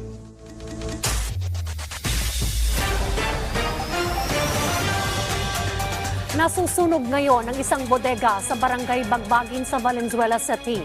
Sa video na ipinost sa Facebook page ng Text Fire Philippines, makikita ang pagresponde ng mga bumbero sa insidente sa G. Molina Street. Makikita naman sa mga litrato mula sa Facebook page ng Valenzuela City ang makapal na usok mula sa warehouse. Sa lakas ng apoy, umabot hanggang Task Force Alpha ang alarma. Ibig sabihin ay kinailangan ng 24 na fire truck para apulahin ang apoy. Hindi pa rin idinideklara ang far out hanggang sa ngayon. Naglabas ng mas mahigpit na guidelines ang National Telecommunications Commission para sa SIM card registration. Samantala, umabot naman sa 19 na lugar ang naapektuhan ng volcanic smog mula sa Bulkang Taal. Yan at iba pa sa Express Balita ni Sujin Kim. Tiniyak ng Office of Civil Defense na tuloy ang pagbibigay ng tulong para sa pamilyang apektado ng volcanic smog o VOG mula sa Taal Volcano sa programang Bagong Pilipinas ngayon. Ayon sa OCD, umabot na sa 19 na lugar sa Batangas ang naapektuhan ng VOG noong nakaraang linggo. Umabot naman sa halos 700 individual ang dinala sa pagamutan matapos makaranas ng paninikip ng dibdib at hirap sa paghinga dahil sa volcanic fumes. Naglabas naman ang National Telecommunications Commission ng mas pinahigpit na guidelines sa mga telecommunication company kaugnay sa SIM card registration. Kasama rito ang binagong verification process kontra scammers. Mayroon ding user-friendly reporting mechanism upang mapadali ang pagsusumbong ng mga nabibiktima ng panloloko online. Dadalhin naman sa Cagayan de Oro sa Mindanao ng DOST ang Handa Pilipinas, Innovations for Disaster Risk Reduction and Management sa susunod na buwan. Tampok sa exhibit ang mga inobasyon pagdating sa disaster prevention and mitigation, disaster preparedness, disaster response at disaster recovery and rehabilitation. Bukod sa national exhibitors, may kita rin sa expo ang local technologies tulad na lang ng mga binuo ng mga state universities and colleges sa Mindanao. Sujin Kim, para sa Bayan. Mahigit isang buwan bago ang barangay at SK elections, ilang problema ang kinaharap ng COMELEC, kabilang ang mga lugar na walang kandidato at walang kalaban sa posisyon. Yan ang ulat ni Luisa Irispe. Wala pa man ang araw ng barangay at SK elections, posibleng ngayon pa lang may nanalo na. Sa tala kasi ng Commission on Elections, mahigit 27,000 na kandidato ang walang kalaban sa darating na halalan. Mahigit 7,000 dito ay mga punong barangay, 1,611 naman ang mga konsihal, 8,057 ang SK chairman at mahigit 10,000 ay SK members. Sabi ng COMELEC, tuloy pa rin naman ang eleksyon sa mga barangay na ito sa October 30. Lalo't may iba pang posisyon na kinakailangan pa rin ng botohan. Kapag ito ay isang regular na eleksyon, katulad ng barangay SK, regular na eleksyon yan, ay kinakailangan na magkaroon pa rin tayo ng halalan upang magkaroon ng boto pagmula sa chairman hanggang mga kagawad. At ang reason din ay dahil alam naman natin, kinakailangan i-determine natin sino ang number 1, sino ang number 2. Bukod naman sa mga lugar kung saan walang kalaban ng kandidato, meron ding mga barangay na wala naman mismong kandidato. 8 dito ay para sa kapitan, 124 ay SK chairman at 543 ay SK members. Bagamat walang tumakbo, hindi naman ibig sabihin matutuloy ang termino ng dating mga nakapwesto. Sabi ng COMELEC, kailangan ng mayor ng lungsod na magtalaga ng uupo sa pwesto. Yung sa mga walang kandidato na mga lugar, ng mga barangay, ay dapat yan mag-OIC. Maglalagay ang mayor in coordination with the DILG, kailangan maglagay muna ng OIC dyan. Kasi after the election, katungkulan na yan at wala na sa jurisdiction ng Commission ng Election. Nakikita naman ng COMELEC na nagkaroon ng ganitong problema dahil marami ang nagdalawang isip na tumakbo dahil sa ikli ng susunod na termino ng mga opisyal ng barangay. Kaya naman, patuloy nilang isinusulong ang makapaghain ng petisyon sa Korte Suprema para sa 2025 barangay at SK elections. Ang COMELEC ay pinapayagan na mag-file ng motion for reconsideration 15 araw mula sa pagkatanggap niya ng desisyon. Kung kaya kahapon at hanggang kanina, officially may sulat tayo sa ating kagalang-galang Solicitor General upang makapag-file ng motion for reconsideration at sinabi rin natin na kung pwede ang basihan ng motion for reconsideration. Luisa Irispe, para sa Bayan. Nakatakdang sumabak ngayong araw ang Pilipinas sa kanilang huling group fixture kontra Myanmar. Ang laban na ito ang magdidikta kung aabante ba sila sa next round o hindi. Yan ang ulat ni Kea Asuncion ng PTV Sports.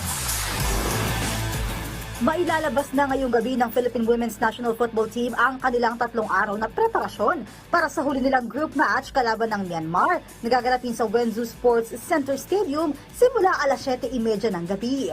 Ayon kay Philippines Team Captain Hailey Nong, sa makailang ulit nilang pagharap sa Myanmar, palagi umanong head-to-head ang kanilang mga laban. Sa kanilang huling laban ng 32nd SEA Games, yumukod sa world number 51 Myanmar ang Pilipinas. Nakalaunan ay tinanghal ring silver medalist sa naturang okasyon.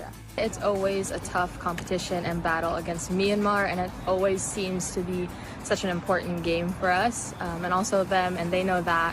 And I think we've played them a handful of times now, and it's gone back and forth. I think the last one we lost 1-0 to them, so we have to make that up tomorrow. Yeah. Myanmar team is very physical and they're also a very technical team, and I think we've played them a handful of times now that we know a lot of their personnel, but that also means they know a lot of us. The girls are really excited to not be done with our first Asian Games. Ayon naman kay National Team Head Coach Mark Percaso, puno ng positive vibes sa kanilang ensayo ang Pilipinas sa kabila ng malaking pressure para sa kanilang crucial match. We're looking forward to a very competitive game against Myanmar. A win and a good win will get us through to the next stage, but we're just focused on getting a win and finishing second in the group. But the girls are looking fantastic and ready to play well. They're always bubbly, they're always happy, they work extremely hard, but they're a pleasure to be around, and they're making us as staff extremely happy, and and all of us we just love being here with them, and we're really enjoying the time that we're spending with them. Kapwa may 1-1 win-loss rate ang Pilipinas at Burmese squad. South Korea ang nangunguna sa kanilang grupo na sigurado na ang pasok sa quarterfinals. Ito rin ang dahilan kung bakit kailangan ng Pilipinas maitala ang kanilang ikalawang sunod na panalo para maging isa sa 3 best second placers mula sa 5 grupo at makapasok sa susunod na round. Kay Asuncion para sa Bayan. Natapos na ang women's singles event journey ng Philippine Tennis Pride Alex Ayala sa 19th Hangzhou Asian Games kung saan nagawa niyang makasungkit ng bronze medal ngayong Huwebes. Matapos ang semifinal match nila ng Women's Tennis Association ranked 23rd netter Qin Wenjing ng China sa Hangzhou Olympic Sports Tennis Center. Naipanalo ng 2022 US Open Juniors gold medalist ang ikalawang set na nagtagal ng halos 1 oras. Ngunit pagdating sa ikatlo at huling set, nabigo ang Filipino tennis star sa score na 1-6, 7-6 at 3-6. Nakuha ni Ayala ang ikalimang bronze ng Pilipinas sa ongoing Quadrennial Sports Fest. May pagkakataon pa ring makakuha ng ginto si Ayala sa Asian Games. Ito'y sakaling magtuloy-tuloy ang magandang showing nila ni Francis Casey Alcantara sa mixed doubles event. At yan ang latest sa mundo ng sports. Ako po si Sheila Salaysay ng PTV Sports para sa Bayan. Humarap sa Senado ang ilang biktima ng isang umano'y kulto sa Surigao del Norte. Kabilang sa mga sumbong nila ang sapilitang pagpapakasal, pangahalay at human trafficking. Yan ang ulat ni Daniel Manalastas. Kaso ng human trafficking, sexual abuse, puwersahang pagpapakasal, private army at marami pang iba. Ilan lang ito sa isinumbong ng mga biktima nang humarap sila sa pagdinig ng Senate Committee on Public Order hinggil sa kanilang umano'y sinapit sa Socorro Bayanihan Services Incorporated na pinaparatangan na umano'y isang kulto. Ang mga biktima nakaharap ang nirereklamo na si J. Renz Kilario na mas kilala bilang Senior Aguila. Isa-isang tumangi sa mga biktima at kinuwento ang madilim nilang karanasan sa kamay ng lider ng umano'y kulto. Ikaw, paired ka nitong isa, so hindi daw sila pwedeng humindi dahil Diyos naman daw kasi ang nagsasabi na yun yung pares nila. Pumayag yung parents mo na ikasal ka? Okay, musugot na ka na mag-among mga parents tawad kay mamay among bala kami Senior Aguila kaya makasa kami sa langit. Oo, kasi yun daw ang laws to be able to go to heaven, Your Honor. Kasi parents yun. Isa pang lumabas sa pagdinig, sabi ng isang testigo, nagpakilala raw si Senyor Aguila na siya ay Panginoon. Sinabi rin daw ni Senyor Aguila na pwede silang halayin at kapag hindi nakipagtalik, pupunta raw sa impyerno. Bukod dyan, may iba pang parusa na pwede nilang matanggap kapag sumuway sa utos. Kung dili mo masunod sa ilang voluntaryo, mga paksol, irrespective mo sa paksol, erwita, o kanang padulan.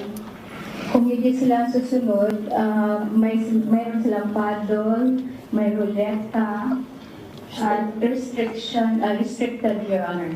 Yung sinabi niya na magdadala ng flower at pupunta dun sa seremonya.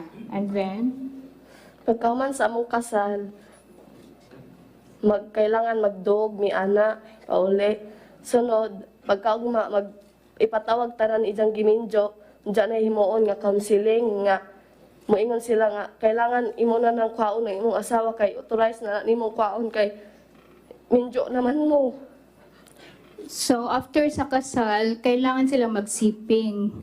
At sinabi daw ni Jerence na pwede authorize ka ng kunin or rape yung yung wife mo kasi kasal naman kayo. Sinasabi na nagkakasala sila pag hindi sila pumayag na isex ng kanilang mga husbands. Lumabas pa sa pagdinig na umano'y iniipit ang mga kabataan na makapag-aral. Ang siste, trenda raw ito sa kapihan o ang lugar kung saan namamalagi ang mga miyembro ng umano'y kulto. Pero Renz, bakit ka ba tumakas sa kapihan? Kay wala may eskwela na karon bisag 12 yung edad, di pagyabog kong ibubusuhat. wala kasi silang pag-aaral, Your Honor, at 12 na yung edad niya, hindi pa siya marunong sumulat. Tinanggi naman ni Senyor Aguila na hindi nila pinapaaral ang mga bata. Hindi yan totoo, sir. Sa kapihan, suot kawas naman ng mga bata. Ibig sabihin, labas-pasok. So, range, labas-pasok lang kayo doon? Pwede kayo makalabas anytime? Pwede kayo bumalik anytime? Hindi. Ang larawan na ito na animoy parang pictorial na may mga armadong kalalakihan, itinanggi rin ni Senyor Aguila na baril ang hawak ng mga yan, kundi isa lamang. Bakit meron silang armas? Hindi po yan armas, sir. Ano yan? Noong panahon po yan, meron po kasing may mga different activities po yung mga clusters po doon. Meron? May mga different activities, may sports, meron pong mga iba't ibang klaseng programa for the members po. At during that time po, isa po yan parang contest po. Based sa validation, Your Honor, na nakandak po, Your Honor. So, hindi po namin nakita yung mga baril, Your Honor, na kahoy. Sa ngayon, Your Honor, hindi po nila pinagpakita sa amin na yung mga sabi nila, airsoft gun daw, Your Honor. Inilahad pa sa pagdinig na umano'y sa edad na 6 na taon, may mga batang paslit ng pinapasama sa barracks. Pinakamababa, fetus? Opo. Bakit fetus? Mga bata ba? Mga bata po yun. Ilang taon na bata ang fetus? 6 to 7.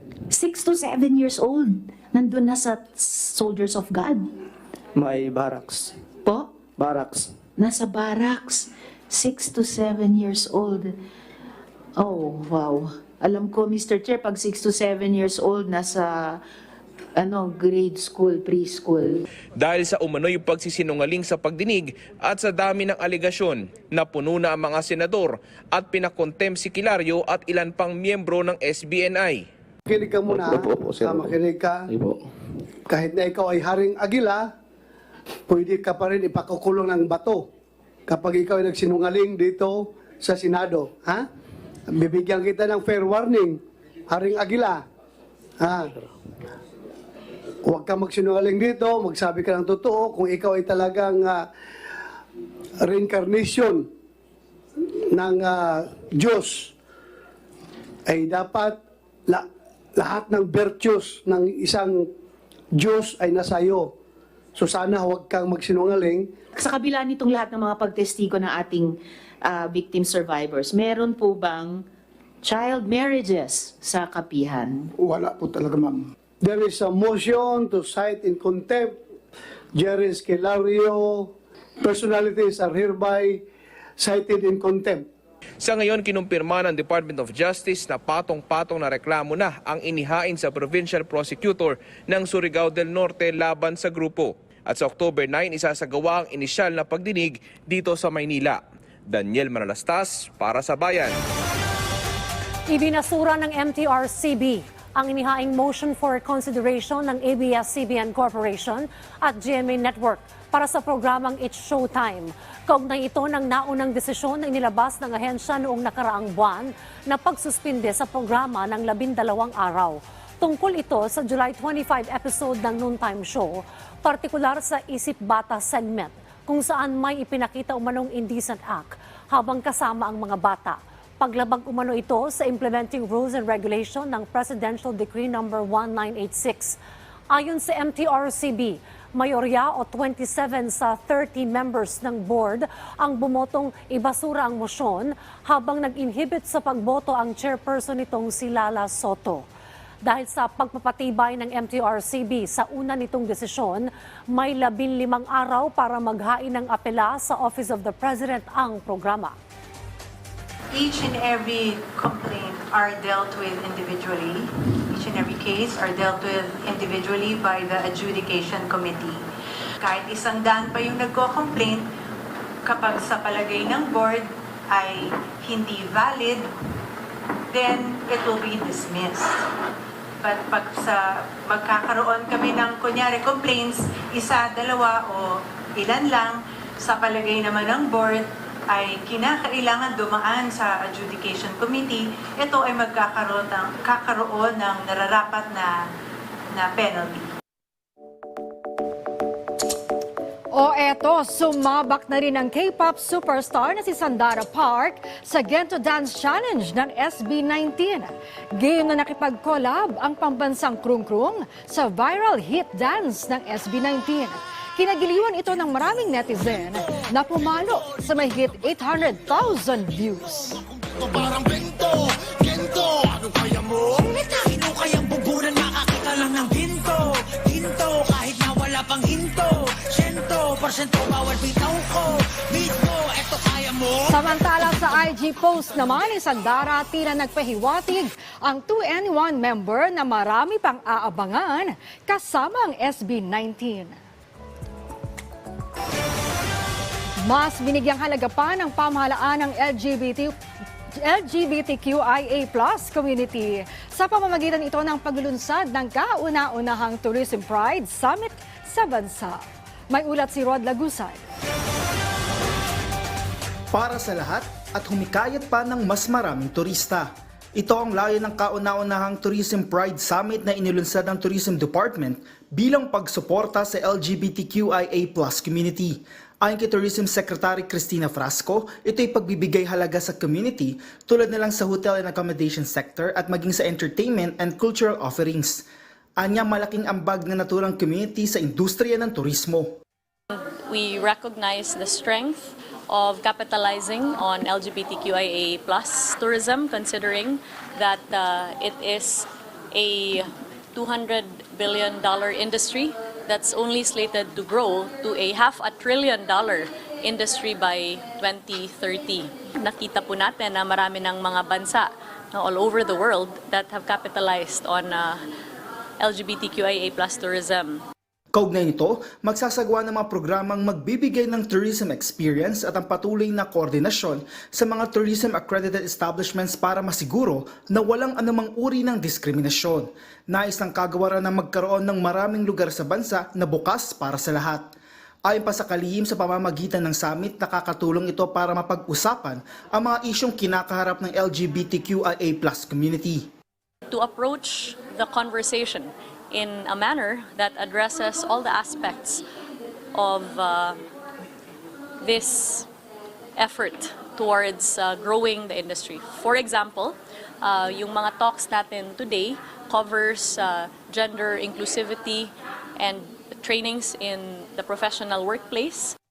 Kabilang narito ang pagbuo ng tourism education curricula para sa inclusive tourism at pagsuporta sa creative industry. Samantala, kaugnay naman ang insidente ng pagnanakaw sa NAIA sa isang foreign national, naniniwala si Frasco na hindi ito makakaapekto sa turismo ng bansa.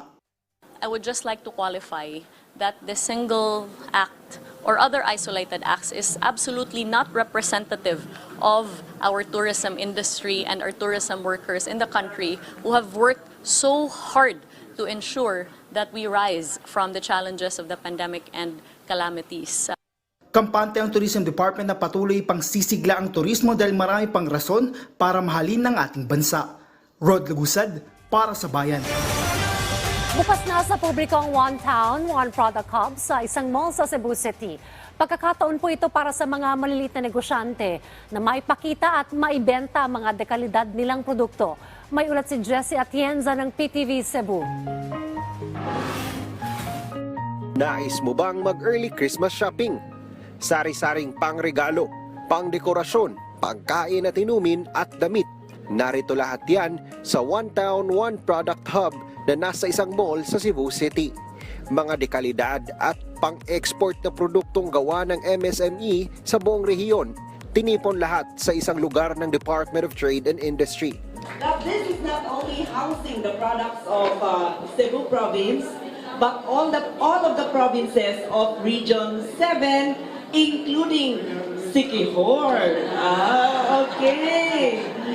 So, nandyan talaga lahat, no? Kompleto siya. Aabot sa 60 MSME sa Central Visayas ang lumahok dito at isang taong libre ang renta nila sa mall.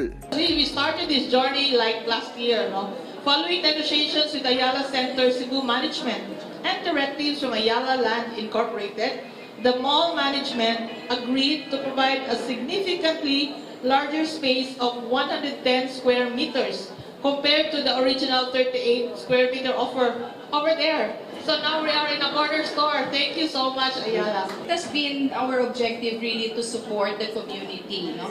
We have one objective on that I agree, ang pinakapag-asa talaga ng bayan natin is really our social enterprises. Yung mga start-up, they're 99% are really in the grassroots.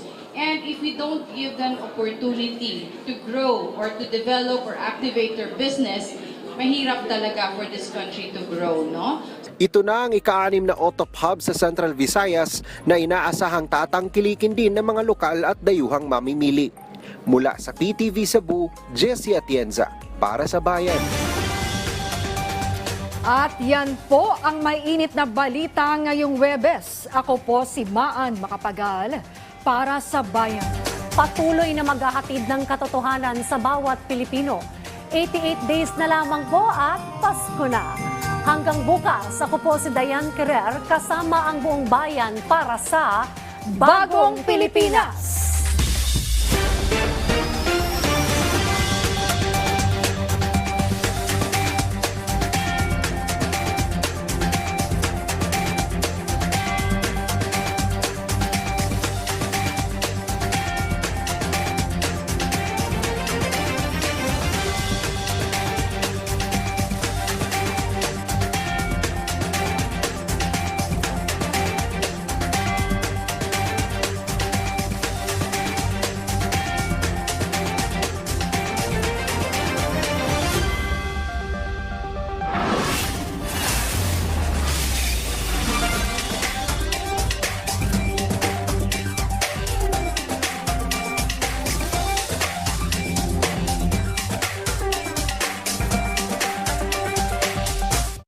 What do we go for? We go for experience.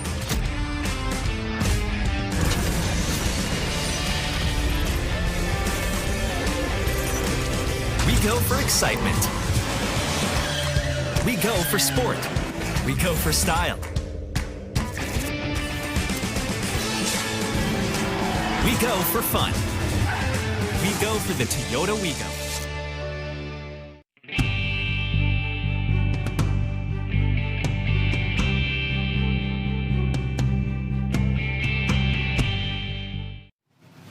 Join us for your nightly news fix.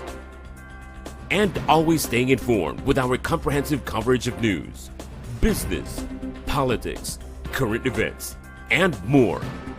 From our network of journalists across the Philippines and the rest of the world. Anchored by William Theo, Charms Espina, and Monique Tuzon. PTV News Tonight. Mondays to Fridays, 9:30 to 10:30 p.m. Only here on PTV.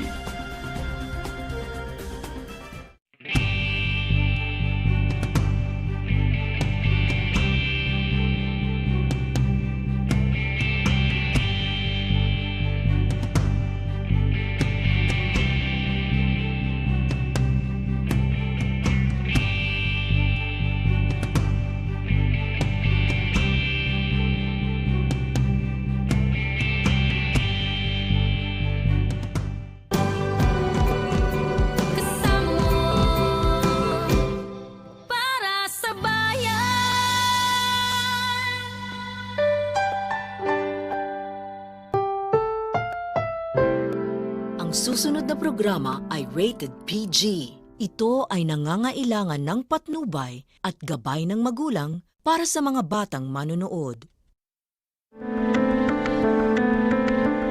Located in southeastern Myanmar, the Nitai region is bounded by Mon State to the north, Thailand to the east and south, and the Andaman Sea to the west. The capital is Dawei, while the most populated and largest city is Mie.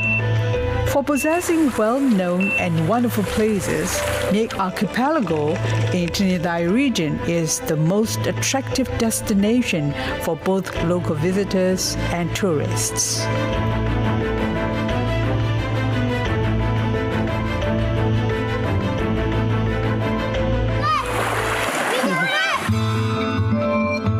Dong Yang Mai Village, a new tourism spot.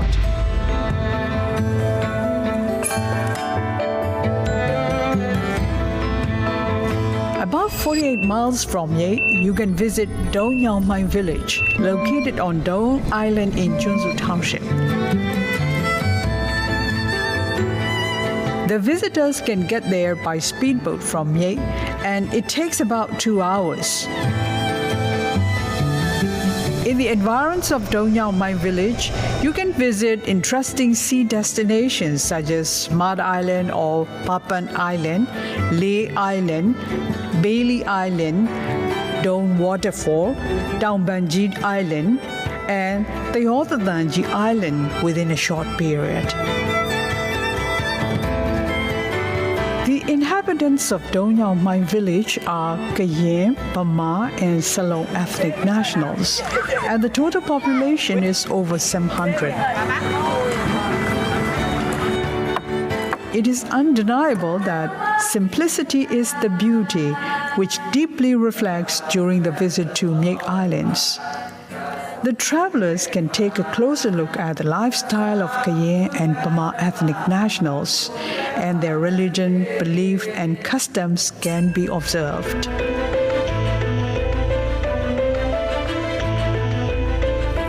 Besides, over 200 Salong people who are known as sea gypsies or Morkan inhabit there.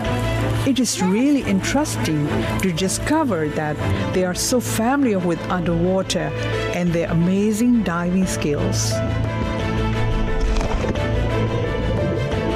The visitors can observe the way of life of Salong people and their livelihoods, where nearly 200 households inhabit in the village.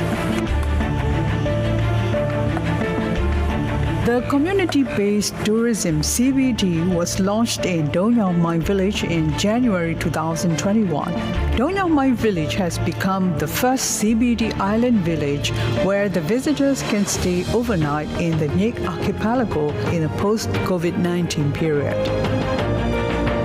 Dong Yang Mai, the island village, is indeed the breath of fresh air for visitors. They can make a trip with social distancing in the post-COVID period. Visitors can enjoy breathless scenic beauty of the sea and observe authentic lifestyle of local ethnic people. Moreover, traveling other islands via Dong Yang Mai will surely give a memorable trip.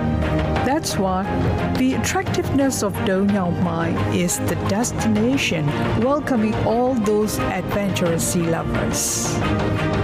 Visibility Dong Yang Mai. Dong Yang Mai you are lego la level lo phai kho ba de.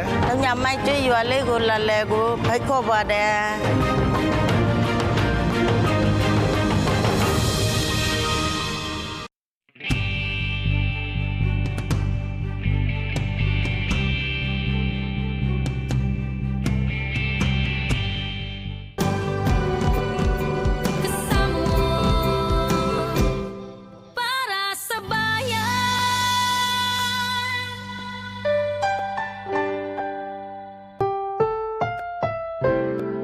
Susunod na programa ay rated PG. Ito ay nangangailangan ng patnubay at gabay ng magulang para sa mga batang manonood.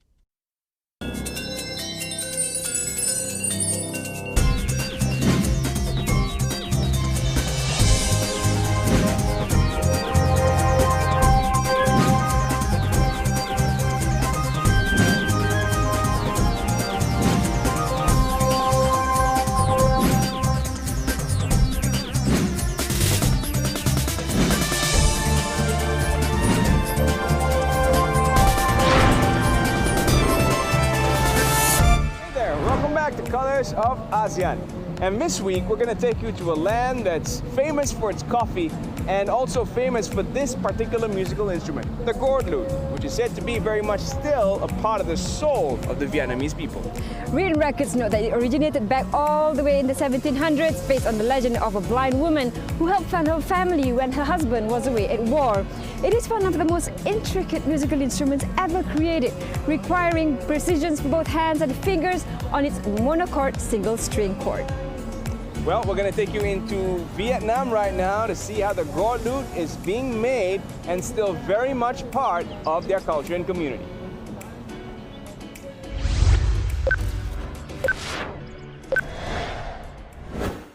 Dao Sa village is located in Dong Lo commune, Ung Hoa district in the southern tip of Hanoi.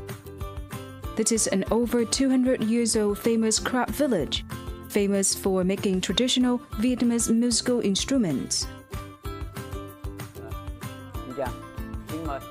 Mercedes Carrenzo, an Argentina girl, will learn to make the gourd lute under the guidance of artisan Đào Văn Soát, the most experienced and famous artisan in Dao Sa village.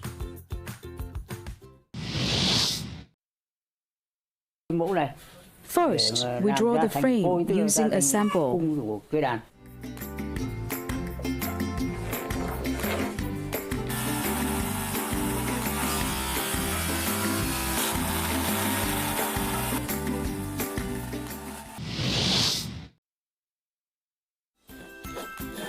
After cutting the wood with a machine, next we use a saw for finer cuts.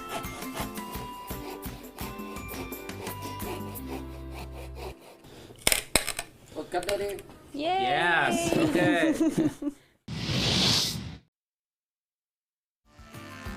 To produce a charming and smooth instrument, it is necessary to use a wood shaving machine.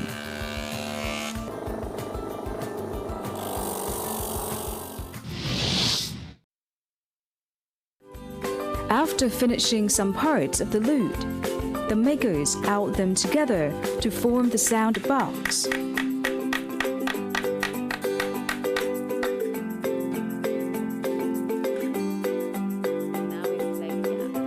The gourd lute has one big end and one smaller end.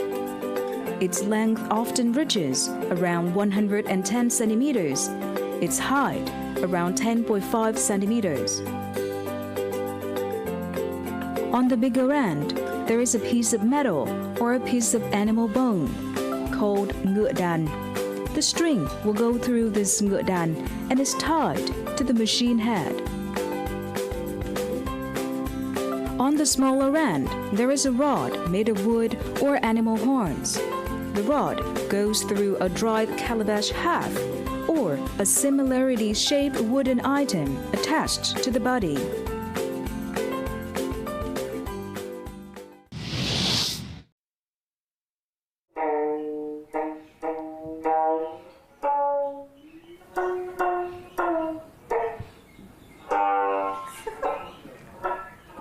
It's very difficult. Okay, just practice it for a while. We have time. A little bit. A little bit. It's hard. It's hard. It's not easy.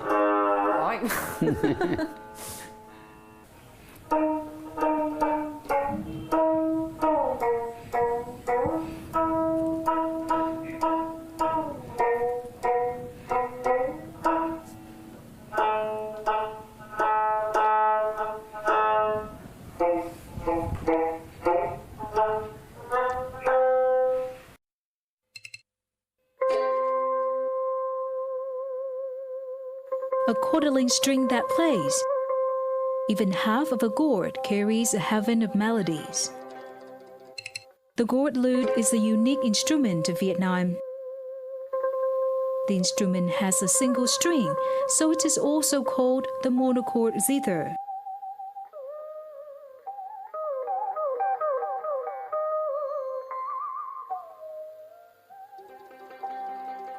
There are not written records that state the exact time and origin of the gourd lute in Vietnam. Since the 11th century, the gourd lute has been attached with some singing, the folk music of blind artists in North Vietnam. At that time, the gourd lute was to support singers or for players to perform alone. Later, the gourd lute went beyond the scope of some singing, but were used in other traditional music performances. With unique sounds, the gourd lute represent the soul of Vietnamese people, luring a number of artists. People all over the world are often curious about the instrument. They ask that why, with just one string, the instrument can produce magical and appealing sounds like this. The characteristic sounds are generated when the player lightly touches the string in several places with the heels of his hand, while at the same time plucking it with a plectrum made of bamboo, horn, or plastic, which he holds in the same hand.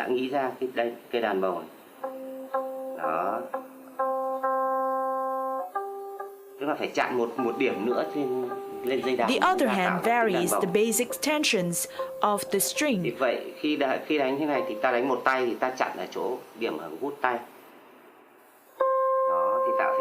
By means of a long, flexible rod made of bamboo. This generates a bright, clear glissando sound when playing. Various techniques allow widely differing sounds, and vibrato effects are also typical.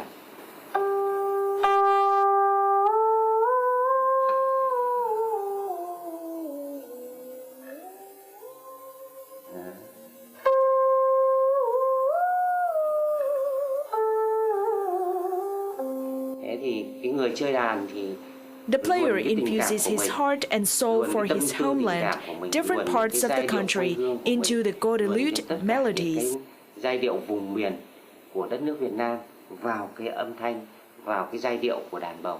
You are listening to the sound of the Godelud made of bamboo and attached with an amplifier. With a view to introducing folk music to the public, in 2010, artist Hoàng Anh Tú initiated the performing program for introducing and preserving traditional instruments, in which the Godelud was in focus. The performing program took place in the Octagonal House behind King Lý Thái Tổ Monument, Hanoi, every Tuesday, Friday, and Sunday evening. For 8 years, the performances have been ever more appealing to the audiences. Despite the hustle and bustle of modern life, the sound of the Godelud can bring Vietnamese people closer to traditional cultural values.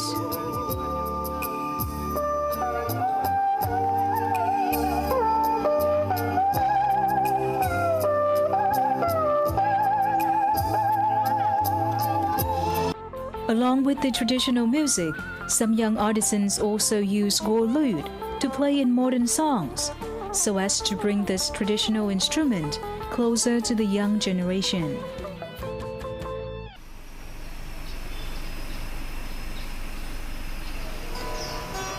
Now, there are many more Vietnamese parents who let their children to study the Godelud. The life of the Godelud has been continued within the contemporary music circle by young players. In addition to introducing the Godelud into music training schools in Vietnam, bringing it to the public is the best way to preserve the unique traditional instrument.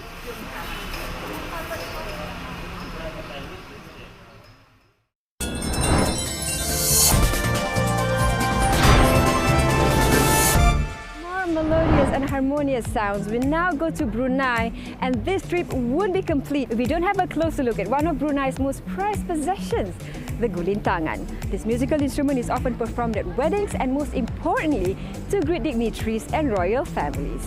Our host has the story.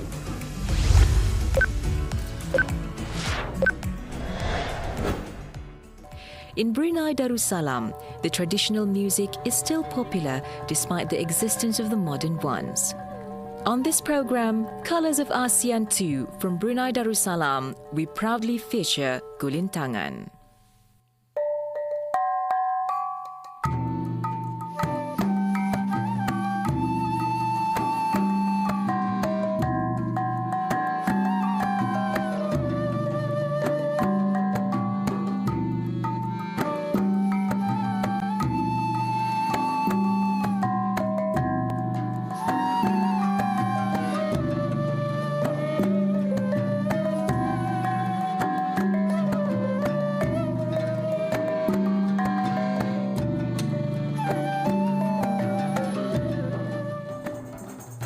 The real occasion when it is played varies. to the seasonal ceremonies such as the Makan Tahun or the annual harvest festival, the melodious sound of gulintangan is often associated with nobility and happiness.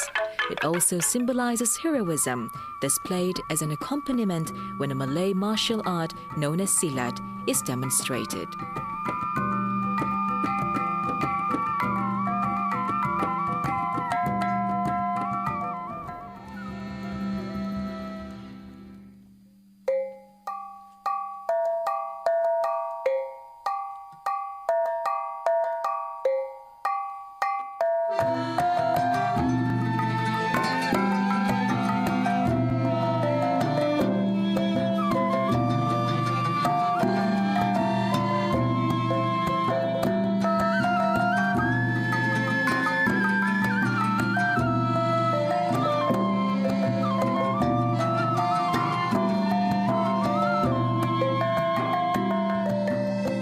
Gulintangan is the lead instrument of the orchestra.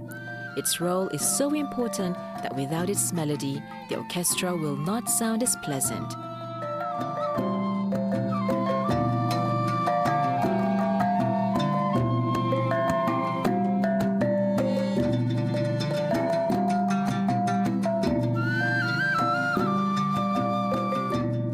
The gulintangan must also be positioned at the end of the player's leg. The 8 small gongs are put inside the wooden boat structure known as langkungan. Normally, langkungan can measure up to 1 meter or 2 meters long. The small gongs can differ in thickness and size and are arranged in order, starting from the lowest notes to the highest ones. Of course, the art of playing gulintangan requires focus, persistence, as well as passion.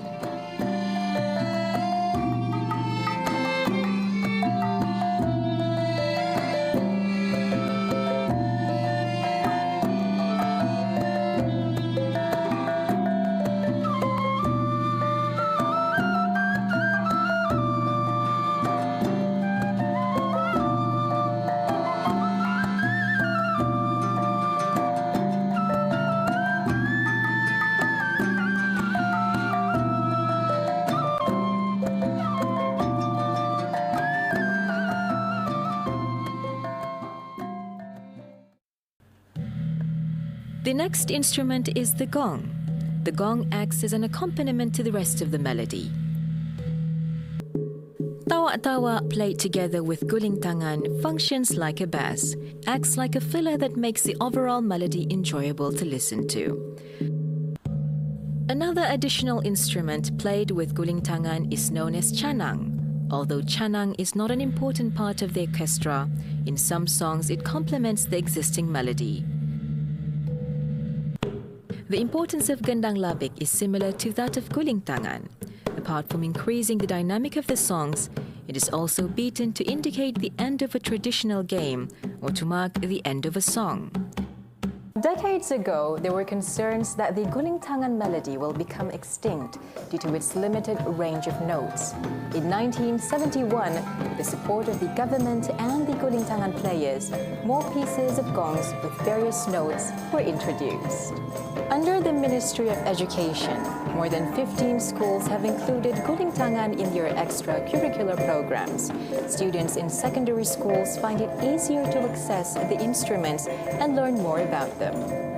They also get the opportunity to perform in school events and participate in inter-schools competitions organized annually by the ministry.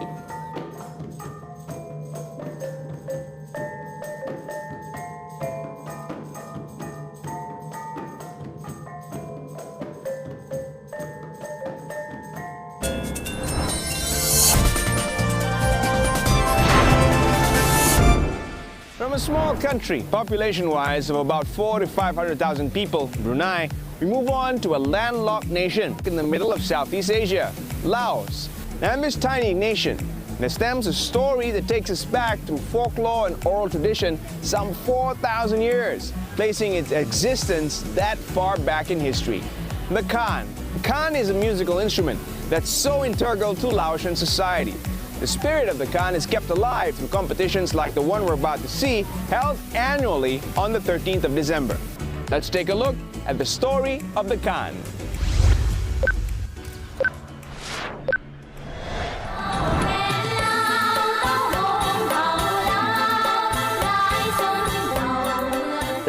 was born witness to centuries of change and development in Laos and always inspires listeners with its lifting sound and upbeat melodies, which prompt people to dance and sing.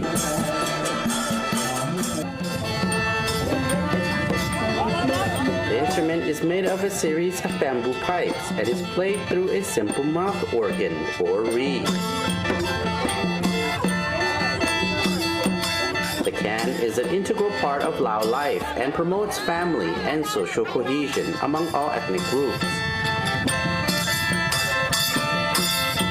Even today, the can be heard across Laos and is enduringly symbolic of folk culture. It is recorded that the can is the oldest of Lao national musical instruments. It has been used since the Lan Sang or Meaning Elephants era. It is also believed that the can did exist for over 4,000 years. Now the music of the can will be forever preserved worldwide after being inscribed by the United Nations Educational, Scientific and Cultural Organization, or UNESCO, as an intangible cultural heritage of humanity.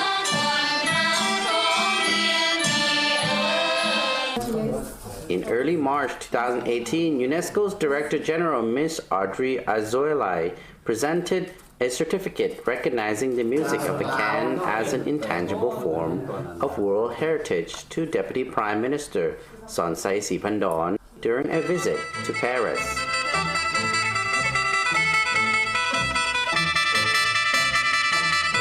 The popularity of the can persists even as more modern instruments tend to dominate the Lao music scene. Is played at national and international events and is always featured at welcoming ceremonies when Laos hosts an ASEAN summit.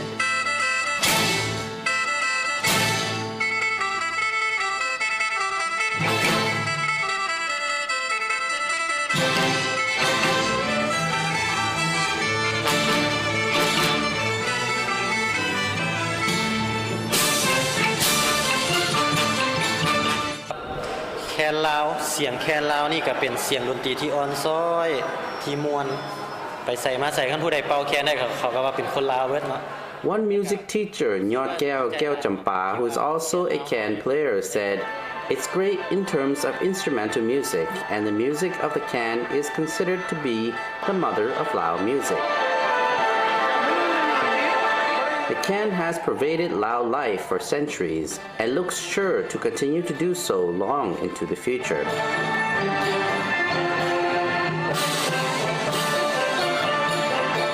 อยากให้ทุกคนมาช่วยกันสืบทอดมรดกของลาวแล้วก็เป็นของโลกอีกปัจจุบันนี้อยากให้ทุกคนมาเรียนมา I would like to urge young people to show an interest in this kind of music. It has its own unique, beautiful charm and is a Lao tradition that should be preserved. เป่าแคนได้หลายทุกคนเป่าได้ยิ่งดี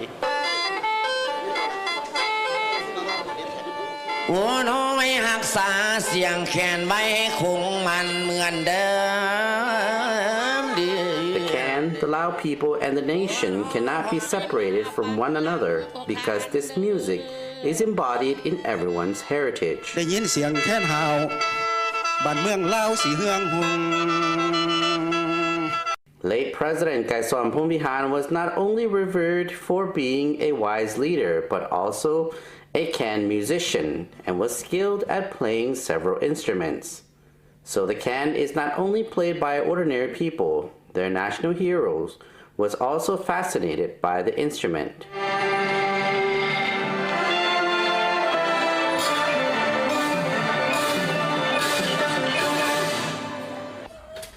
A can is constructed of bamboo with each pipe measuring approximately 5 centimeters large and 250 centimeters long. There are size variation based on the desired sound range of the instrument. The bamboo is typically 1 year old when harvested and dried for several weeks, then pierced by a small rod with a variety of cuts and incisions. About 2/3 of the length, a hole is cut where a tongue of silver or a silver-copper alloy is placed. This determines the melody range. เพราะว่าเฮียนเฮ็ดแคนนี่นึ่งมาแล้วเป็นน้อยคนเฮ็ดแล้วอาชีพนี้มันสิยาวนานแล้วอันที่สองมามันก็เป็นมันเป็นต้นฉบับของคนลาวเพราะว่ามันเป็นวัฒนธรรมหลักตัวนี้นะเพราะว่าแคนนี่มันหมายความว่าทั่วประเทศนี้คนลาวทั่วประเทศต้องได้ใช้แล้วมันเป็นเครื่องหมายของคนลาวอีก The master can maker will then add a console that allows the player to block or unblock particular holes to vary the sounds of the can. While a can be made in particular key, once that key is set, it cannot be changed. The other instrument is an orchestra have to be tuned to the can and not the other way around.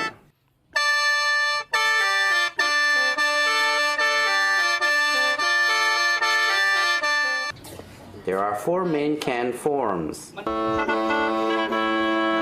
a can 6 to a can 8. The largest of traditional can is the can 9, measuring 18 bamboo pipes and the widest range of tones. Prices range from 600,000 to 700,000 gib, or about 60 to 90 US dollars.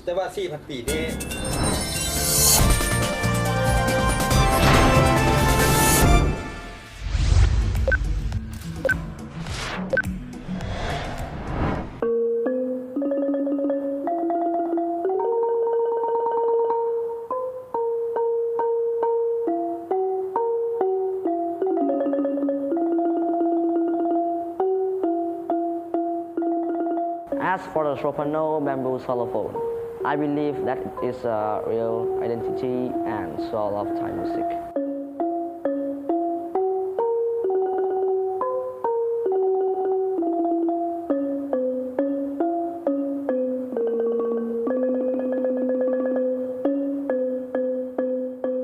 My father taught me to play the soprano bamboo xylophone for the first time when I was 7 years old. I realized that today it has become part of my life.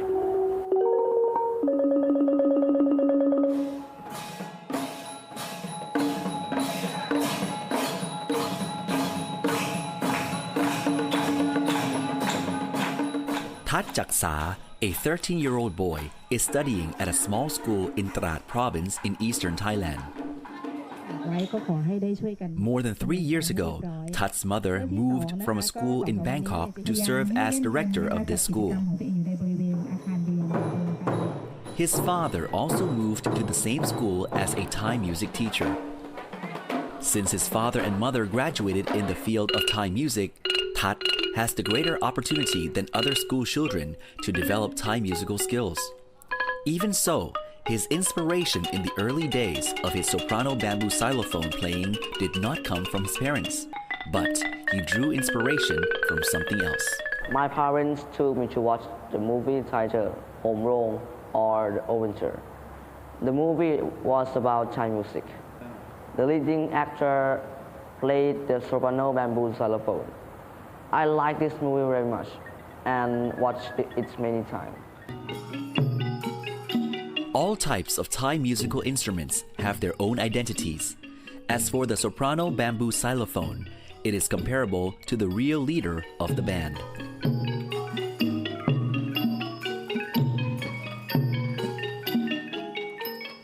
No matter you create quick or slow rhythm and make heavy or light sound each time, the soprano bamboo xylophone is always the most prominent amidst various instruments.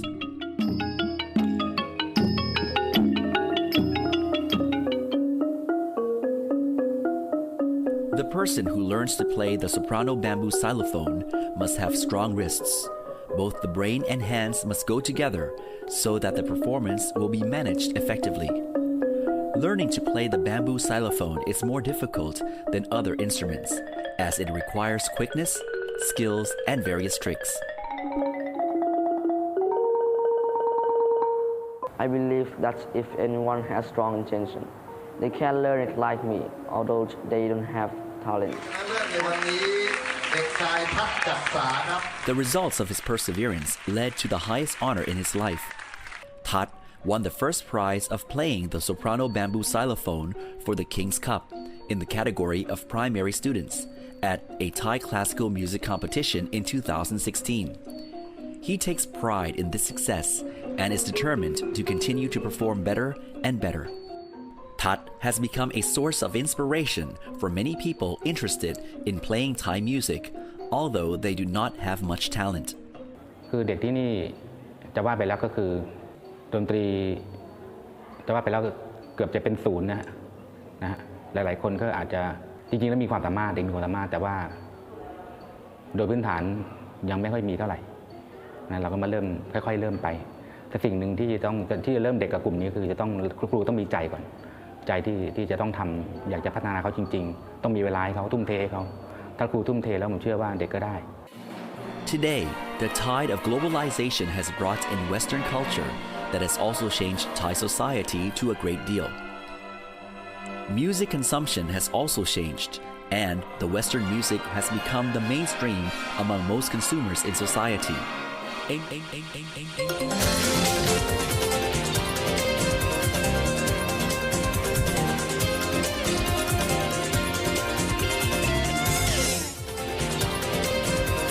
Nightly greetings to all. I am William Theo, and this is PTV News Now. With barely a month left on the Youth Council and village elections in end October, the Philippine National Police, or PNP, has recommended the COMELEC to take over the administration of the polls in 99 red category villages in Maguindanao.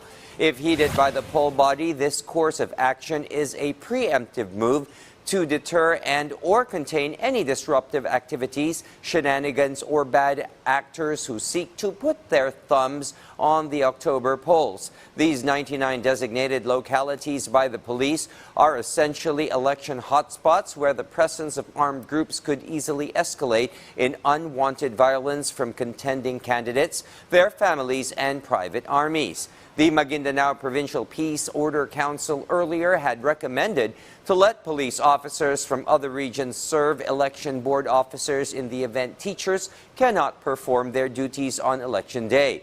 Yesterday, a 300-man police team from Maguindanao del Sur completed a 3-day crash course in administering and managing the barangay and SK elections, Sermi said. Meanwhile, U.S. Defense Secretary Lloyd Austin wrapped up his first tour of duty across Africa, where he paid a visit to the East African countries of Somalia, Kenya, then crossing over to Angola, a first by a ranking Washington official. VOA Pentagon correspondent Carla Babb traveled with Austin and filed this report. Defense Secretary Lloyd Austin started his tour in Djibouti, home to the primary U.S. military base on the African continent. There, he met with Djiboutian leaders and the Somali president, whose forces, Austin said, had made more progress against the al-Shabaab terror group in the past year than the previous 5 years combined. Austin then turned to Kenya. How are you? He visited a base in Manda Bay near the Somali border, where a terrorist attack in 2020 killed 3 Americans. Message here being very clear that the war on terror still remains top on the agenda of the American government. The American and Kenyan defense secretaries signed a 5-year security agreement to support working together against their common terror threat. Austin also pledged $100 million in support of Kenyan security deployments as Kenya prepares to lead a multinational peacekeeping mission to Haiti to combat gang violence. Kenya is ready, Kenya is willing to lead that multinational peacekeeping force that will go to Haiti. Austin ended his trip on Africa's western coast in Angola, the first U.S. Defense Secretary to ever visit the country. Both nations are hopeful that Angola can dump Russia as its arms supplier and opt for American-made weapons. Africa deserves better than outsiders trying to tighten their grip on this continent. Africa deserves better than autocrats selling cheap guns and pushing mercenary forces like the Wagner Group or depriving grain from hungry people around the world. Austin called out African military juntas without naming Burkina Faso, Gabon, Mali, or Niger. It was his most forceful rhetoric since the military removed Niger's elected president from power in July. When generals overturn the will of the people and put their own ambitions above the rule of law, security suffers and democracy dies. Militaries exist to defend their people and not to defy them. And Africa needs militaries that serve their citizens and not the other way around. France decided this week to withdraw its military forces from Niger by the end of the year. And analysts say the U.S. could follow suit should the Nigerian military not return the elected government to power. Niger has become the key hub, the key center of counterterrorism operations for the U.S. and France in the region. And if it's cut back, or if it's reduced, or if it's ended, there is no other assets in the region that the U.S. can use. The U.S. has so far kept its forces in Niger, but the Pentagon has declined to conduct counter-terror operations with Niger's military. Carla Babb, VOA News, Luanda, Angola. At this juncture, let's see what's cooking in the Cordilleras from Eddie Carta. Eddie? Naimbag Arabi, Pilipinas, iti kalipas aluson na qualifying leg iti Philippine ROTC Games 2023, nakagunod ti Sangapula Gold, 2 silver ken 6 bronze medals ti Cordillera Administrative Region. Rank 1 ti University of Baguio, rank 8 ti Fogao State University, ken rank 18 ti Benguet State University. Sigon ti Commission on Higher Education Cordillera, ninamnamadan akastoy tagbalina performance dagiti Cordilleran athletes. Tapno mapapigsapay ti performance ti Highland Warriors iti National Championship iti Philippine ROTC Games 2023 into October 23 to 27, 2023, panggap ti Ched Car amang pataod pa iti certified sports coaches. Wherein these coaches po can teach or train our members of the sports team para di na po natin kailangan kumuha sa ibang region or mag-hire sa labas, and this will help na rin po our office in conducting sports clinic in the future para sa ating mga atleta, because we at Ched Car wants to ensure that the Cordilleran athlete will step up in our big dome. Kini sa bali payadamag para kadagiti applicants ti PME Entrance Examination 2023, ang report dahil ti scheduled examination day daw wenno iti duang aldaw nga schedule ti eksaminasyon. Mabalin nga report dagiti walk-in applicants inton September 30 aging October 1, 2023 nga magdepende ti availability ti slots. Agturong dalang kadagiti napili at testing center ang makita ti screen. Kadagiti online wenno mail applicants agala dalang iti printer exam permit with latest 2x2 picture can valid ID. Para mat kadagiti walk-in applicants agala da iti duly accomplished cadet application form, PSA birth certificate form 137138, no transcript of records, latest 2x2 picture can valid ID. Agisuot dagiti applicants iti white t-shirt, long pants ken closed shoes. Para iti kanayon ng impormasyon, kontakan lang ti numero da ang makita iti screen. Dagiti damdamag manipon iti PTV Cordillera siak ni Eddie Carta, Naimbag Arabi. And that's a wrap for today. This is William Theo wishing you all a wonderful, restful evening ahead and reminding you to work hard, dream big, don't sweat the petty, be kind, and get the news right here on PTV.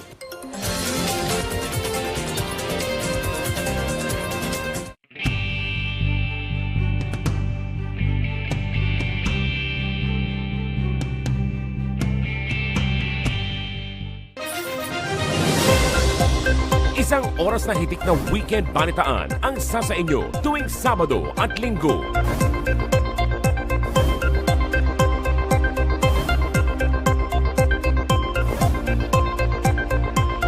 Ulat Bayan Weekend kasama si Dominic Almelor. Alas 6 ng gabi dito lang sa PTV.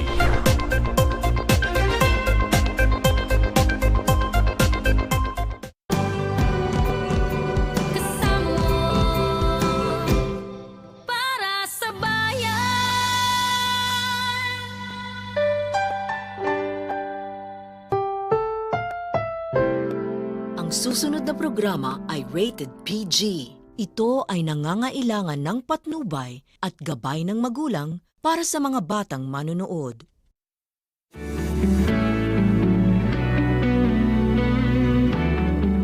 Hi, schoolmates! Another day, another trending topic na naman ang pag-uusapan natin for this episode. That's right, Trisha. At isa nga sa pinagkakaguluhan na usapin sa social media lately ay itong posts ni dating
na gagawin nila sa kanilang buhay. How do you think is that so important? Ako, malaking parte kasi ng buhay mo yung mga magulang mo. Right. So, bulk nung decision mo, gusto mo makakontribute sila. Correct. So, ako personally, gusto ko laging naririnig yung thoughts nila, ganto ganyan.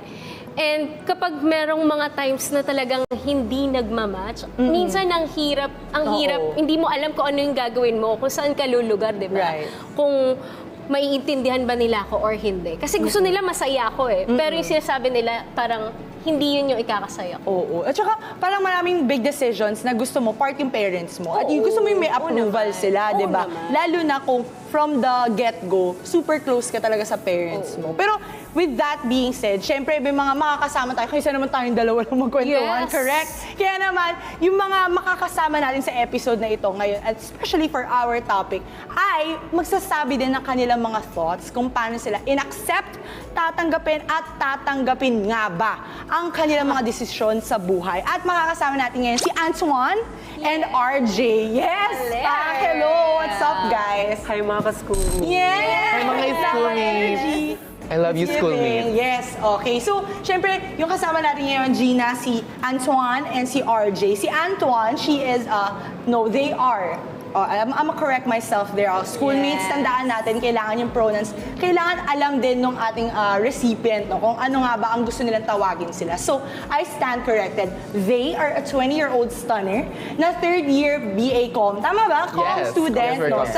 Ito kasama ko sa SETI, Caloocan City. So, sa mga ano dyan, mga taga-Caloocan dyan. At, hello nga, sa mga taga-Caloocan na nanonood today. At yun nga, 16 years old ka pa nga lang daw. Out ka na with your parents, or they already know like how you identify yourself. Tama ba? Yes, actually, it's more different. Pero similar sa sinabi mo. They actually know that I am not what they irritate. But they're just waiting if I can say what am I for myself. Right. And then parang another thing about tungkol kay Antoine, no, is that yung dad niya, unfortunately, super sorry to hear it, no, na he passed away. But then by that time, you already guys had closure. Na they have already accepted and already, fully supported your decision, no, how they identify themselves. So, syempre kay RJ naman, bilang nagkachikahan na rin kayo kanina. Yes. Correct. At kung gano'n naman medyo nahirapan si Antoine sa proseso ng acceptance sa kanyang mga magulang, gano'n naman kabilis dito sa isa. Gano'n talaga tayo dito. Sa isang corona. So, RJ, isang 20-year-old stunner yan. BA Com then third year at sa same school then as Antoine. So, ang naging story mo, RJ, tama ba, is nag-hormones ka? Yes, nag-hormones. Grabe, very supportive agad ang parents mo. But, ano yung naging resulta kung bakit nagkaroon ng restriction, hindi pagkakaunawaan at some point? Since 15 years old, nag-take na po ako ng HIT. Napakaaga po. And napakaluwag ng parents ko. So that's why walang restriction that time. But suddenly, nagkaroon ng bad side effects sa akin yung mga hormone replacement therapy because self-medication ako. So after that, my father nagbigay na siya ng mga restriction na hindi na siya papayag na iinom ako ng mga pills. Okay. Pero now, parang kumbaga, you want the guidance or approval ng yes, if I want to go back or na mag-take ulit ng HIT. Magkakaiba talaga yung kumbaga parenting style na na nakagisnan niyo. So siguro I'm gonna jump right into it na syempre when we're talking about your parents, there would be a lot of us na walking on eggshells. So I think yung mga schoolmates natin dyan, maki-join din kayo sa usapan namin or comment down below kung feeling nyo ba what's the parenting style ba ng inyong pamilya? So aware din ba kayo kung bakit ganun yung naging style ng parents niyo with regards to the big decisions that you've made in your life? So simulan na muna natin sa ating Slay Everyday na Antoine. Antoine, let's go. Slay. Yes. Back, let's go. Yung nanay at tatay ko, they have a very strict parenting style. Pero not all the time. Kasi as we grow old, kami ng ate ko, unti-unti na kayong pinapayagan lumabas ng bahay, makauwi ng kahit gabi, ganyan. Pero there are still restrictions. Pero we are free. As long as we're not doing anything bad. Ganun naman lagi yung mga magulang ko. And sa tingin ko, kaya naging matagal yung proseso nung pagtanggap sa akin. It's because that we always forget that the past isn't what it is right now. Kumbaga parang ang LGBTQ community dati, wala pang AIDS outbreak na nangyayari noong 1990s or 1980s, ay talagang kung ano-ano ng salita na natanggap namin, which is up until now. At hindi natin sila may sisi kung may stigmatism and conservatism na nag-i-stick sa utak nila because that's what they learned. Yun yung nandun sa kanila, inner nila. So, kumbaga yun yung magiging cognitive biases nila na kapag may nakita sila na parang taliwas sa paniniwala noon, they will think it's wrong.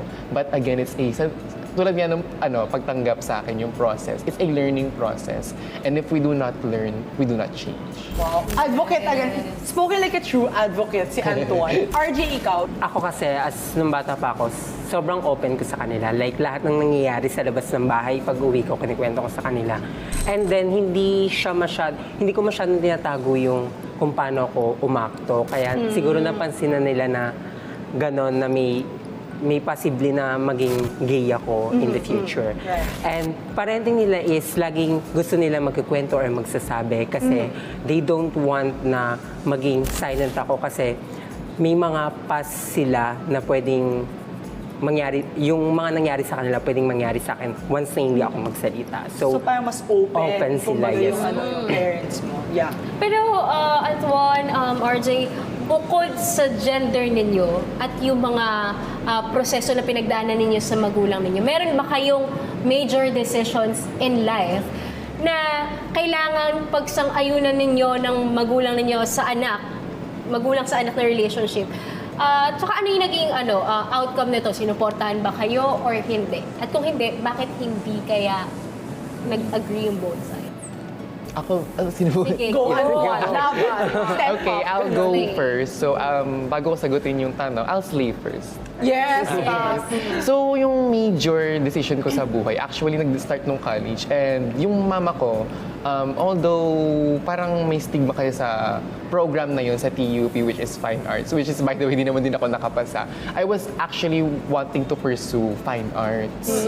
And my mother was like skeptical about it because what's your career gonna be? Parang ano kayo maging trabaho mo after that? We're worried about you.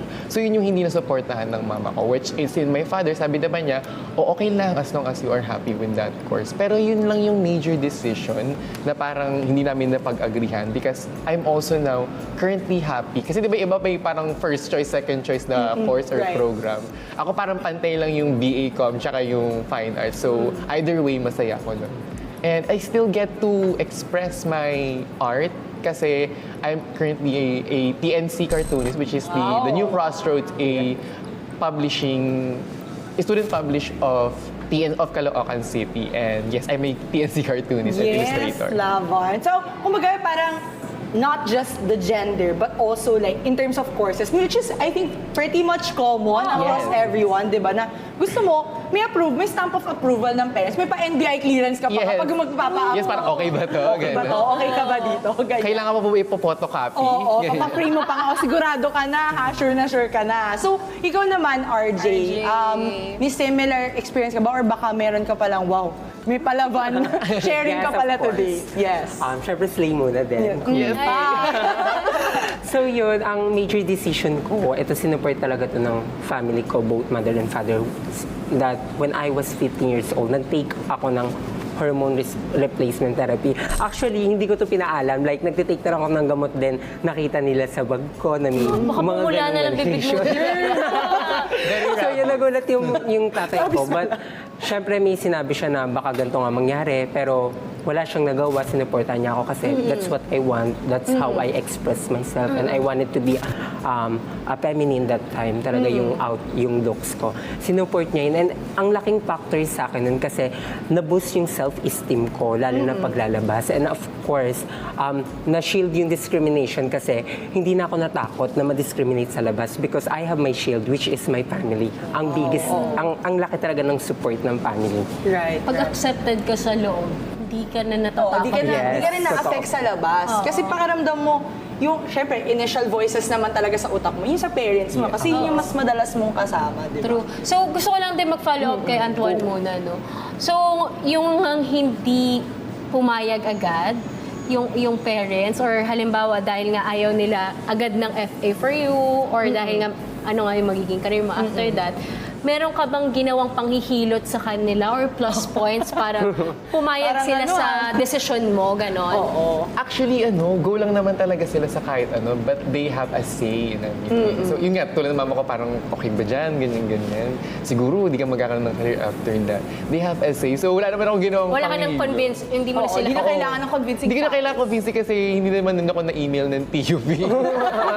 Parang na-spam na ata nila ako nun eh.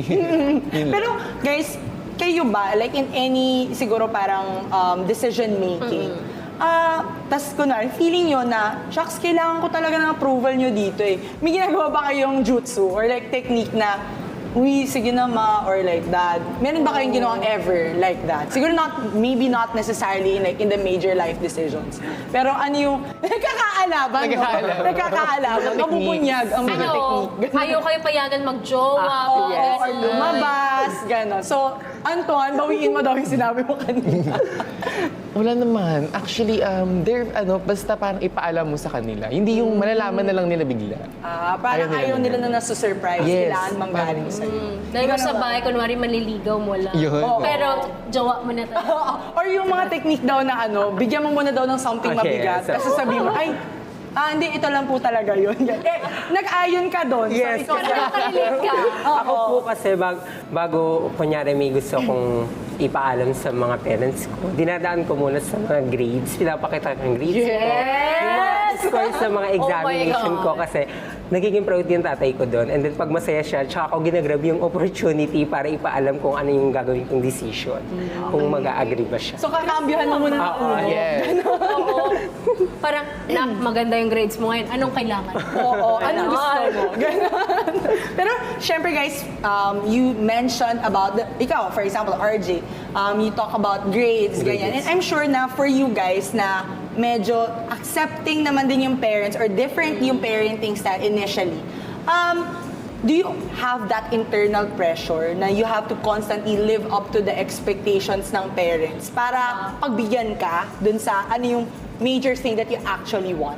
Nagkaroon ba kayo ng ganun? And does it do you good or not? Na parang, okay, I have to step up and be like this para matanggap nila ako na ganito. Meron ba kayong ganong realizations? And did it do you well? Do you think that it did you well? I think nagkaroon talaga ako ng ganong moments. Kasi may stigma tayo dati na kapag isa kang bakla na anak, dapat achiever ka para matanggap ka ng magulang mo. That's actually a stigma that we should stop thinking of. Kasi hindi lahat ng LGBTQ member na anak ay kailangan matanggap pag naging achiever sila. May trade-off, may if. Kasi everyone is different. Everyone has different talents. It may not be academically, baka athletics or arts tulad ko. And nagkaroon ako ng ganun. It did me good, but I didn't feel free. Kasi parang I'm living with restrictions and conditions. So if I'm not myself, then sino ako, diba? Ganun. At saka parang, yung napag-usapan mo kanina, Gina, yung parang on love, diba? Parang, is it conditional or maybe, diba, na tatanggapin niyo ako if ganito ako. So yun. Parang, ikaw naman RJ, meron ka bang ganong experience? Given yan na sa'yo, tanggap agad nila yung decisions. Yes, for me naman po, it's okay lang naman kahit hindi ganun yung expectation nila. Sa akin lang, ginagawa ko to is para to pay them back since sobrang luwag naman nila sa akin. So sabi ko, para bigyan ko na lang din sila na okay, proud na sila nag-iyak ko, tapos yung anak pa nila is achiever. And then para so that, in terms na may makasalamuha yung tatay ko na, yung anak mo bakala.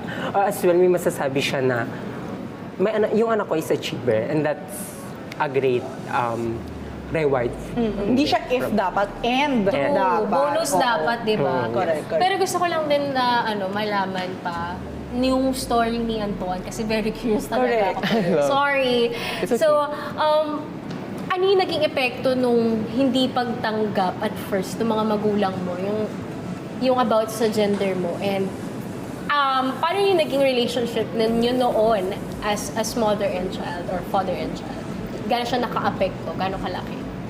Malaking effect niya kasi, kada year parang may pressure sa akin na, amin na kaya ako, ganun. Pero nag-start to, younger than 16, right? Yes, I'm younger than that. So age lang na 16 na nag-come out ako. Can you give us an estimate? Anong edad ka nagsimula na ma-pressure kung sasabihin mo na ba or hindi? Siguro I can say nung bata pa talaga ako. Kasi parang I like toys that are women. Parang napansin ng magulang ko.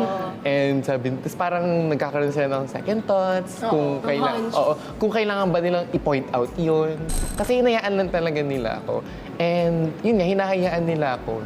The more na hinahayaan nila ako, hindi ko sinisisi the more na natakot ako umamin. Kasi parang okay lang sa kanila yung walang label, ganun. E di para sa akin, sabi ko, gets na ba nila? Or kailangan pang... Gets na ba nila? Or kailangan ko pa magsabi? Ganun. So parang nag-away ba kayo? Or... The day na nag-come out ako, parang that day, kasi parang revelation, ganun. Parang may na-reveal na kailangan na talagang marinig. That day, parang no emotions lahat. Parang blank lang, quiet lang, ganun. Kasi parang, ganun ka pala matagal na, ba't parang hindi mo pa sinabi, ganun. Kumbaga parang inaantay lang nila manggaling from you. Inaantay lang talaga nila. And I have that fear, and my father was in denial. By the way, Papa, I love you. Rest in peace, Father. Pero, Antoine, thanks for the sharing, no? Since parang we viewed din your situations as somewhat similar, pero may differences din. RJ, on your end naman, parang ano yung naging epekto early on pa lang in your childhood siguro? Or may effect ba siya immediately? Yun sa pagtanggap agad ng parents mo sa'yo. May shock factor ba? Or parang ikaw ba mismo na-question mo na, ba't tanggap agad nila? Parang gano'n. Oo, yes. Actually, may tanong sa mind ko na bakit natanggap ako agad? Kasi may figure yung tatay ko sa labas na masungit, matapang. Kaya hindi ko siya hindi ko siya ina-expect na tatanggapin ako kasi mamaya baka pag nalaman niyang ganito ko, alam mo yun, paluin ako or kung ano sabihin sa akin. Pero hindi, open siya at that time, natuwa pa siya. Ewan ko, siguro malaking factor dun is may mga friends na siya, mga LGBTQI+ member. And naging factor din sa akin po nito is, syempre hindi na po ako natakot lumabas. Hindi na ako natakot na kung ano yung damit ko, kung paano ako kumilos. Kasi meron kasing pag hindi ka tanggap, di ba, makita ka ng mga kakilala, then isusumbong sa tatay mo, then ayun pa. Additional fear factor pa yun. Pero ngayon, yes, nung simula umamin ako, and then suporta naman sila. Paglalabas ako, parang I feel free na ito, I express myself na ganito ko at walang naging problema sa kanya. Ang ano naman pala, ang healthy. Ang healthy. Sana all. Ito para sa inyong dalawa, no? Paano ninyo ba pinapaintindi yung inyong pananaw sa inyong mga magulang na gusto ko to pa eh. Ito ako eh. It takes time. Hindi lahat immediately. Hindi lahat kwento na parang, ganito ako. Sige, tanggap kita. Iba, it takes time. And yung sa akin, yung time na yun, mahalaga yun kasi that time is the learning process on what it should really be. Kasi all this time, 16 years, ganito lang. And after 16, 17, 18, 19, 20, up to my age na kung ano kayong aabutin kong edad, ganun. Parang, paano na kayong galaw on the next? And that time was really important. And I had to do it little by little, saying na, hindi na ginagamit yung ganitong terms. Mali yung ganito, ganyan. Mom, this is just my hair. Ganun po. Medyo sabi nga ni Jordan Sparks, one step at a time. Yes. Yun yung theme song ni Antoine. RJ, ikaw naman. Ako pinapaintindi ko sa parents ko since eto yung gusto ko. Kasi lahat naman tayo, hinahanap natin ano yung purpose natin sa life and paano tayo magsasucceed. And I'm always telling to my father specifically kasi magkahiwalay na yung mother and father ko. So nakakausap ko ngayon yung father ko na Tay, if you want me to succeed and to conquer my dreams in the future, you must need to accept what I'm doing right now. Kasi in this way, dito ko masisimulan kung paano ako magsasucceed in the future. So, side topic lang natin. Diba na-mention mo kanina, halimbawa, gusto mo ulit mag-HRT. HRT, yes. Oo. Paano yun? Against si daddy mo right now? Right. So, right now, sa ano lang po ako sa kanya, hindi ko pa rin ino-open yung ganyang usapan sa kanya na baka in the future bumalik ako sa HRT since may bad side effects na po sa akin. Pero kung i-open ko man yon, siguro ipapaintindi ko sa kanya that outside, because iba yung galaw ko, dapat kasi yung appearance ko pang feminine, ipaparealize ko sa kanya na I need to be like a woman para magets niya na paglabas ko, confident akong mag-express yung sarili ko. Kaya Papa, take notes. Take notes! Ayan. Siyempre, diba, marami pa tayong mga sharing na maririnig from you. Kasi we're so curious with how you guys did it. Kasi there are a lot, I'm sure, na mga schoolmates natin na they wanted to understand, syempre yung people who may also be in the same position as you are. How did you overcome that? So, syempre yung mga susunod pa natin na tatalakayin, wow, syempre napakalalim. Yung mga sharing pa natin ay lahat ng yan ay sa pagbabalik lamang ng Schoolmates!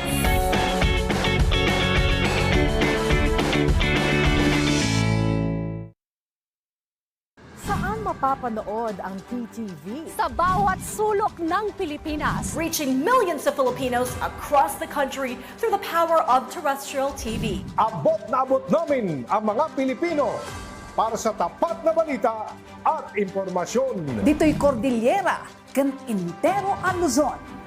Da kami, timapang namnamaan. Sa aton sa Visayas, wala kami mapugong sa pagpaabot sa unsang hitabo. Dini sa saad ng yuta, Mindanao, PTV, pirmi maminaw para sa paghatod sa balita.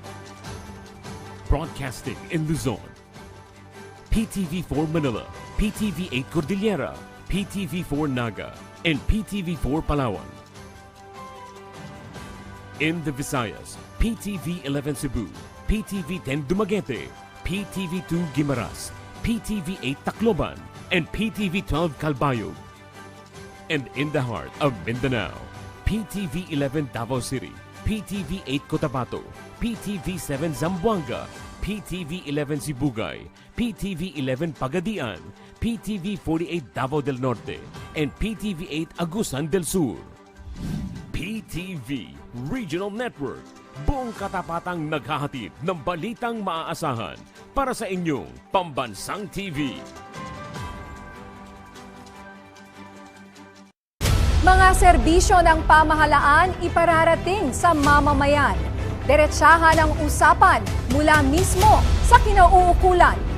Samahan niyo po kami sa pagbibigay linaw sa mga mahalagang isyong pambayan, kasama ang mga iba't ibang ahensya ng pamahalaan.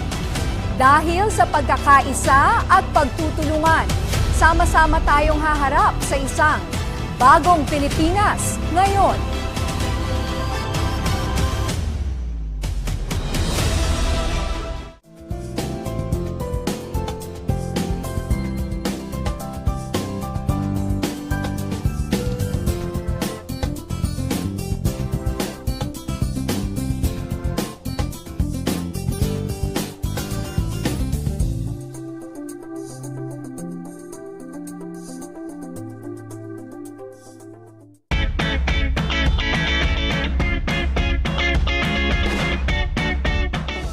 Nagbabalik ang schoolmates! Pinag-uusapan natin ang pagtanggap ng magulang sa desisyon ng kanilang mga anak at kanina nga ay binahagi ni Antoine at RJ ang kanilang experience and how they relate sa ating topic. Paano nyo ba pinaglalaban yung mga desisyon nyo sa buhay? Meron ba, I think, let's take a step back na, no, from your personal experience. But siguro in general, if you can like say to mga anak ng mga magulang, malamang, syempre, anak sila ng magulang.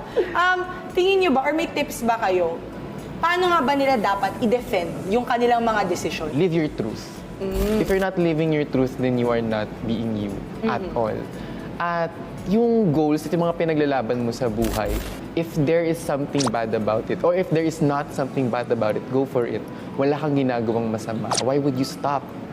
Tulad na lang sa community namin, I believe in the saying, bakla, ang lugar mo ay sa pakikibaka. We are made to fight. Like from the past experiences, from the past deaths, from the past, parang, let me give an example, Jennifer Laude, who is a transgender, who tragically died. And I really want to fight for her because she is a victim. She was thrown slurs and she was called it. On TV, on Facebook. And I want everyone to know na kapag hindi ka lumaban, bakit? If you know there is something wrong, why wouldn't you say for it?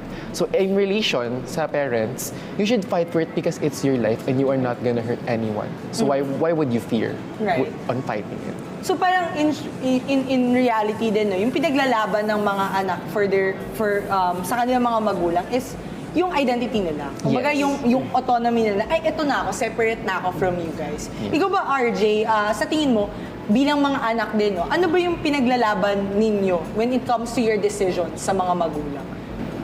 Yung mga pinaglalaban ko, mga pinaglalaban ko syempre yung mga choices ko sa life as gay, yung clothes, yung hair, yung sarili kong, yung choice ko sa course. And number one tip ko sa mga katulad namin na parang thesis dito sa mga parents natin is number one is to speak up. di ba? Hindi nila malalaman kung ano yung concern natin or kung ano yung gusto nating malaman sa kanila if we didn't speak. The second one, in a way na dapat we are on a good communication. Kailangan na idaanin natin sa good communication. Hindi yung parang ginigilt natin sila na, payagan mo ko dito. Kasi hindi siya mapaprocess ng parent. Siyempre magde-decide lang sila na, okay kasi naawa ko sa anak ko, ganito siya. Kailangan i-explain natin, i-elaborate natin sa mga parent. In terms of good communication, I think yung mga parent ma-enlight sa mga decisions or sa mga ipapaalam natin ng mga decisions natin. Right. Siguro, G, follow up lang ako. Kasi syempre, ito, perspective nating mga anak na parang, ito kasi yung gusto namin or ito kasi yung decision-making namin, decision-making process namin kapag nag-thesis defense na tayo sa mga magulang natin. Pero sa palagay nyo ba, ano ba yung batayan ng mga magulang to accept our decisions? Tingin mo ba may criteria for judging ang mga magulang bago nila tanggapin yung mga decision natin? Yes. For me, number one, yung status ng kanilang anak, yung especially yung emotional tsaka yung physical.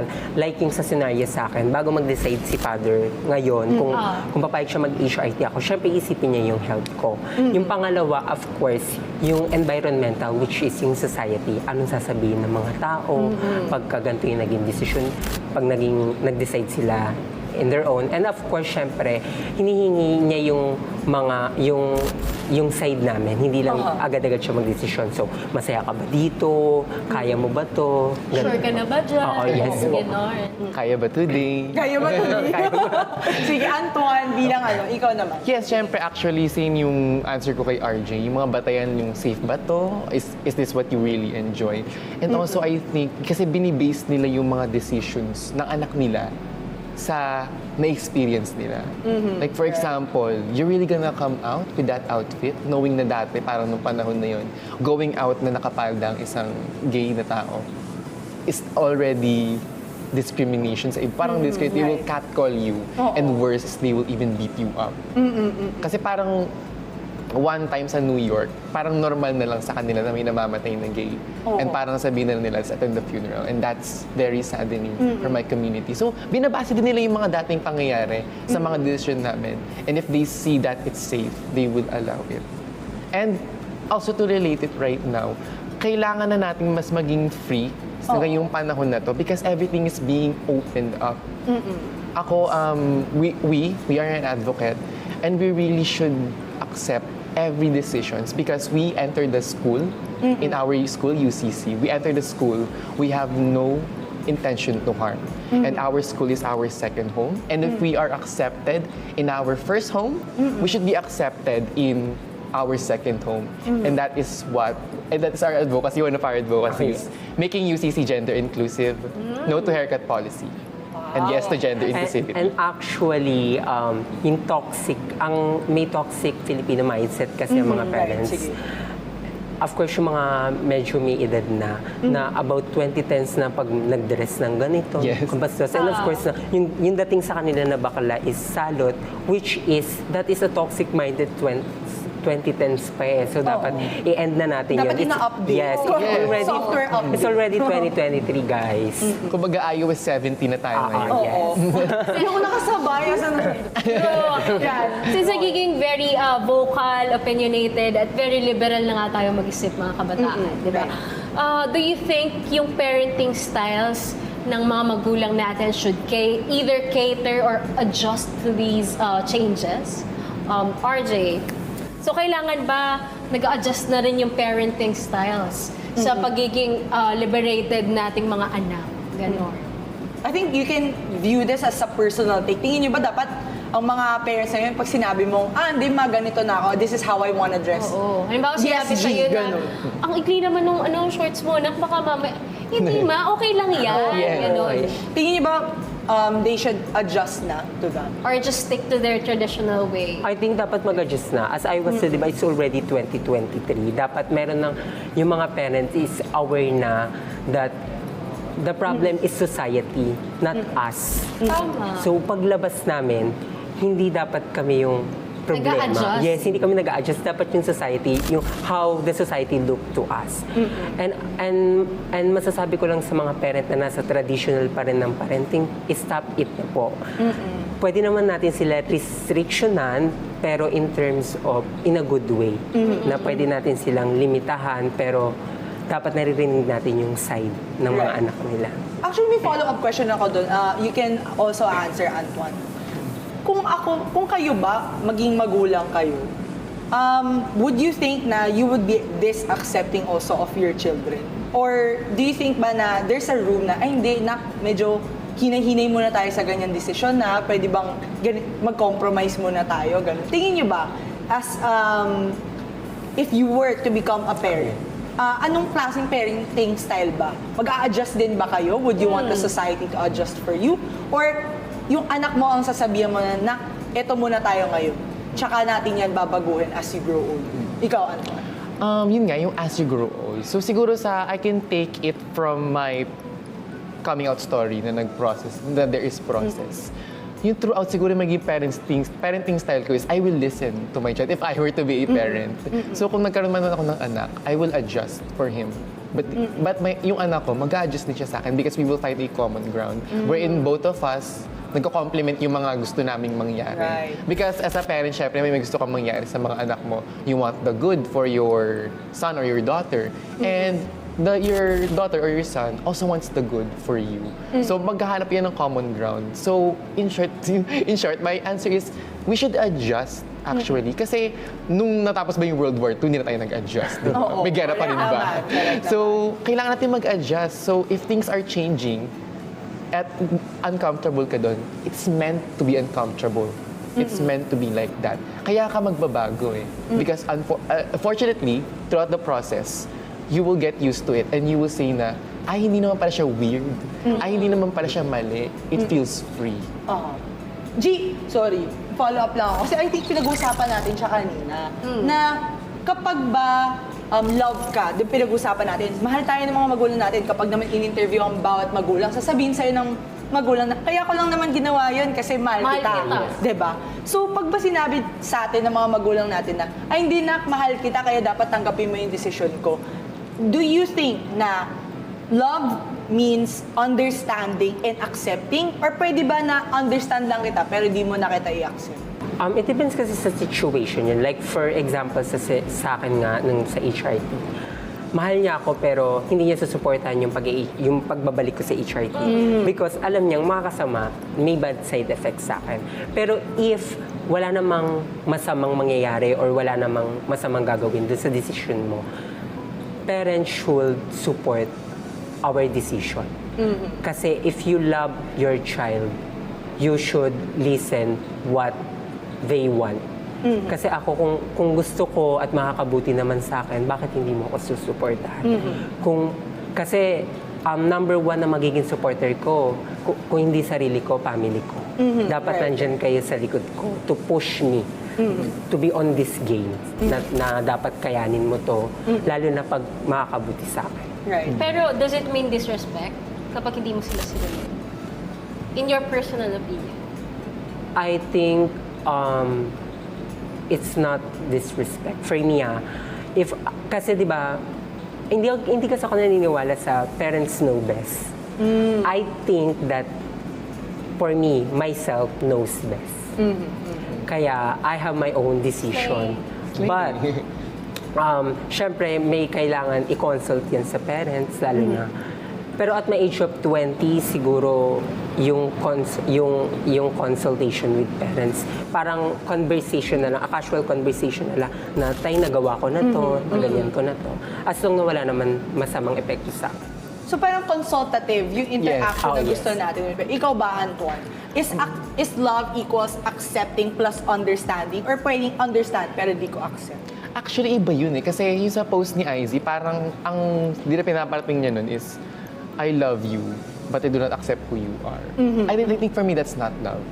Because love... It's contradicting. It's contradicting eh. At saka iba yung tanggap kita, pero tinitiis kita. That's very different. Iba rin yun. I think it's from Izzy, parang sex bomb ka, you have a lot of gay fans. Magtaka ko doon kasi parang is this how she views it? Parang ganun yung naging tanong ko sa sarili ko. But I understand her on that side because she is still in touch with the conservatism on her. Right. And Andre's action with, I think Andre goes by Sophia as her drag name. If she goes by her, I'm sorry. Just live your truth. Talaga na sabi ko kanina, just live your truth, fight for what is right. And if you think you're not doing anything wrong, as what your mom said, what she's trying to protect you, just keep doing it. Because I know one day, she will accept you. She will accept you. She will think that, ay, hindi naman pala ako mali. She will realize that one day. Sakit lang din, no? Kasi all this time, akala ko talaga tanggap si Andre. Yes. Kasi the fact na he's hurting already inside. Pero pinoprotektahan niya pa rin yung mom niya sa backlash from the public, di ba? Na mabash yung mommy niya na hindi pala siya suportado all throughout. So, sana'y maging maayos sila. So, nag-decide. Decision tayo. Mag-ayos na kayo, ha? Kami yung the mediator. Yes. So, siguro, ano na lamang yung message ninyo sa mga schoolmates natin na nanonood na nakakaranas din ng ganyang situation sa kanilang buhay or sa mga magulang na nanonood na takot magtanong sa anak nila? Ang message ko para sa schoolmates at ating mga youth at ating mga parents is we have to find a common ground wherein we will understand each other on what it really means. For example, coming out. If it's bad on your side, but it's good on your children's side, you have to talk it out. You don't have to be one-sided, wherein you have to touch what you learn. Because this is a new generation, and this generation is actually all about fighting. At lalaban kami hanggang dulo, lalaban tayo hanggang dulo. Bakla ang lugar mo sa pakikibaka, we should fight for what is right. We should fight for our rights. Kumbaga dati na we are built galing sa bugbog. We are built from these words na lagi natin tatanggap on the street. We are built from all of this. This makes us strong, and we are not gonna quit in making everything inclusive, including our second homes, which is our school. I hope you be gender inclusive. Please refrain from haircut policies. Let us express who we are because I think we are not the problem in our schools. Yes. Powerful ang message ni Call Antoine. to action. Call to action. At with that, slay. Ganon. Yes. Of course, a message from the Queen, mga schoolmates. Number one, huwag kayong matakot mag-speak up. Because that is the number one na magiging action natin. Kasi if we didn't speak up, hindi nila malalaman kung anong ipinaglalaban natin. Right. Second one, don't forget to be yourself. Huwag mong baguhin just because of some other people think about you or some decision na hindi pinayagan ng parents. Right. And of course, sa ating sa mga parents, so mga message ko sa parents na as a tanggap naman ako ng parents, and a message na lang for those parents na hindi pa rin matanggap yung mga LGBTQI+. Please, it's already 2023 po. I-review na natin yung mga parenting na yan na traditional na ginagawa. Of course, 'di ba? Family is the place where validation and acceptance is needed. But some of us hindi yun nakukuha. Kasi ang family is a big support system. So if we want to combat the discrimination outside the society, we should start in our home. Right. Tama. Oh my God. Iiyak na si Gina. At may iiyak na rin ang guest natin. Yes. Siyempre, siguro disclaimer na lang din sa mga schoolmates natin.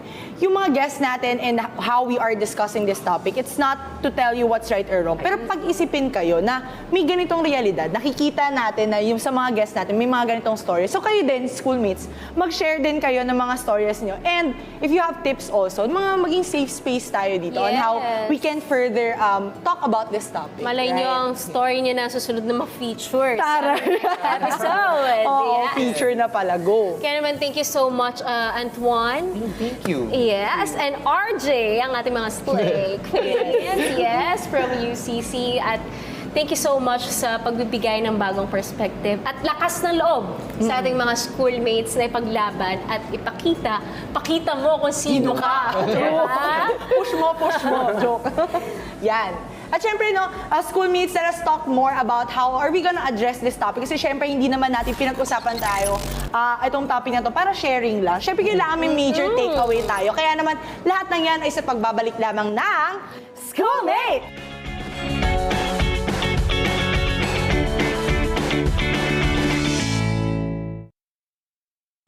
Roadwatch, iwas disgrasya tips sa kalsada.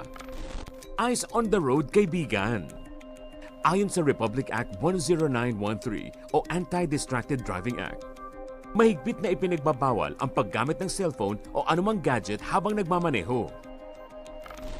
Ibig sabihin nito, bawal tumanggap ng tawag, mag-text, maglaro, mag-compute, magbasa, at mag-internet kapag hawak ang manibela. Siguruhin ang cellphone ay nakalagay sa safe zone ng sasakyan at hindi nakasasagabal sa line of sight mo habang nagmamaneho. Gumamit ng hands-free function. At kung gagamit ng Google Maps o Waze, iset muna ang destinasyon bago magbiyahe. Pwede lamang gumamit ng cellphone kung may emergency sa daan at kailangan tumawag sa kinauukulan. Hindi biro ang parusa sa mga lalabag sa batas, kaya sumunod sa lahat ng oras.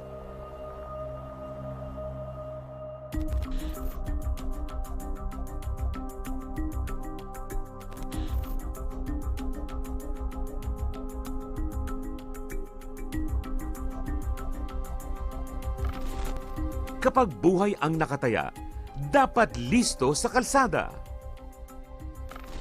Roadwatch, hatid ng inyong PTV. Nagbabalik ang batikan at matapang na broadcaster na inyong pinagkakatiwalaan. Sir, matanong ko lang, saan yung kinukuha ang tubig nyo? Hindi naman siguro sa Burak, o sa Imbornal. Ang hinahanap natin, yung hoarding. Okay. 3 buwan na sa mga bodega eh. Anong tawag mo doon? Erwin Tulfo sa Punto Asintado Reload. Kasama ang isa pang astig na mamamahayag, Aljo Bendijo. Talaga walang sa itong oil deregulation. Dapat i-regulate na ng pamahalaan. Tiniwangwang na lang, yun ng developer. Bayad na ito. Mga iring, mga pusang iring. Punto Asintado Reload. Lunes hanggang Biyernes, alas 10 ng umaga. Simulcast over Radyo Pilipinas at mapapanood dito lang sa inyong People's Television. PTV Consumer Watch, bantay presyo sa gasolina.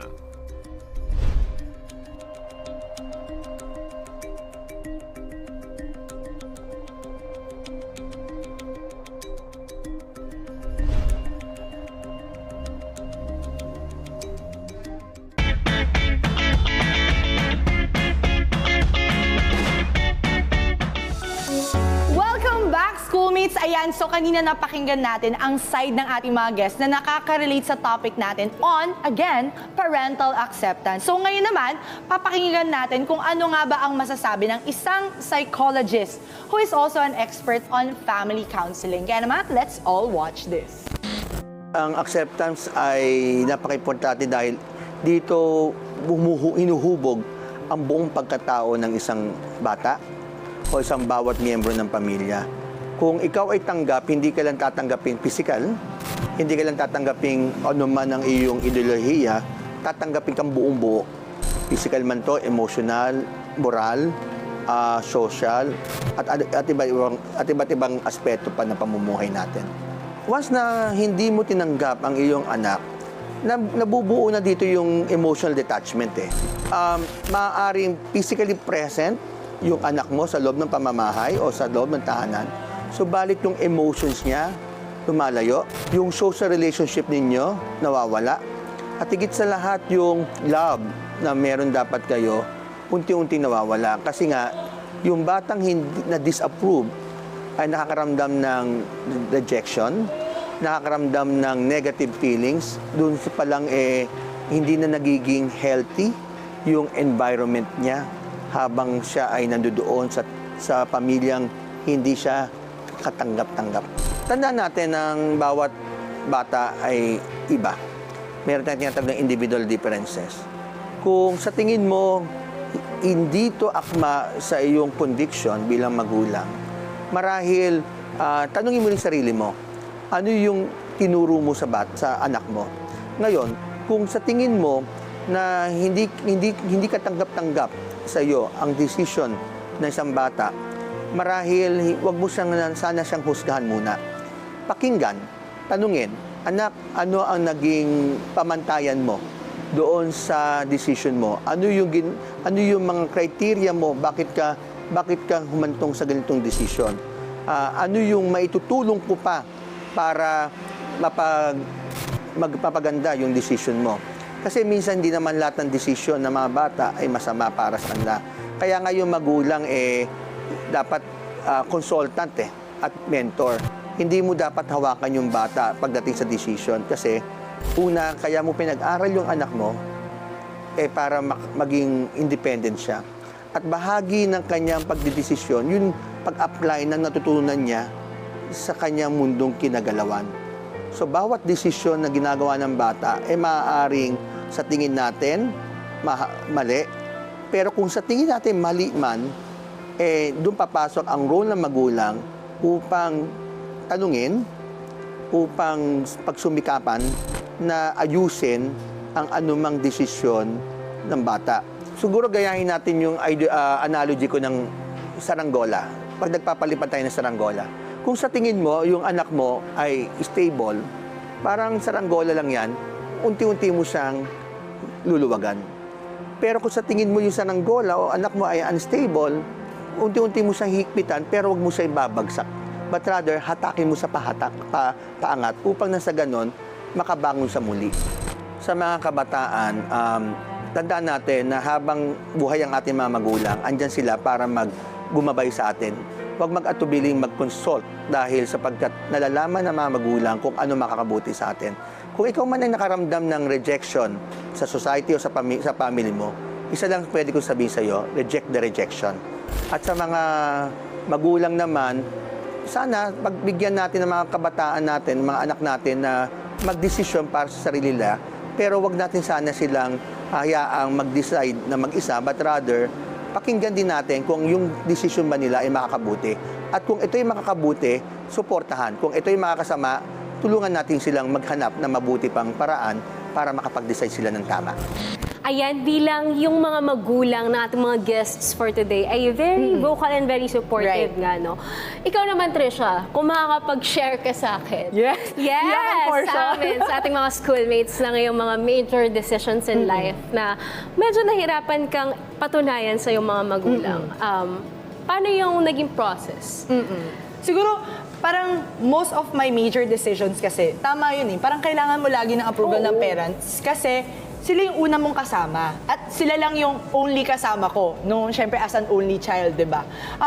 Pero yung mga major life decisions ko, most of the time, fortunately naman, no, lahat sila, okay for them to push you, okay for them to support you. Ang lagi lang nilang tinatanong sa akin is, sigurado ka bang magiging masaya ka dyan?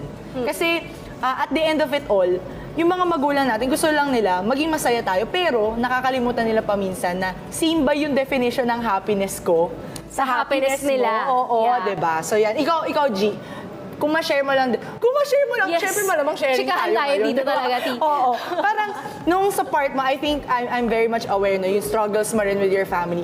May way ka ba na mas napadali yung sabi mo ng mga decision mo, mas natanggap nila ba when you did it? So actually, ako, to be honest, matagal din naman ako naging only child. And nung nagkaroon ako ng kapatid, it's a really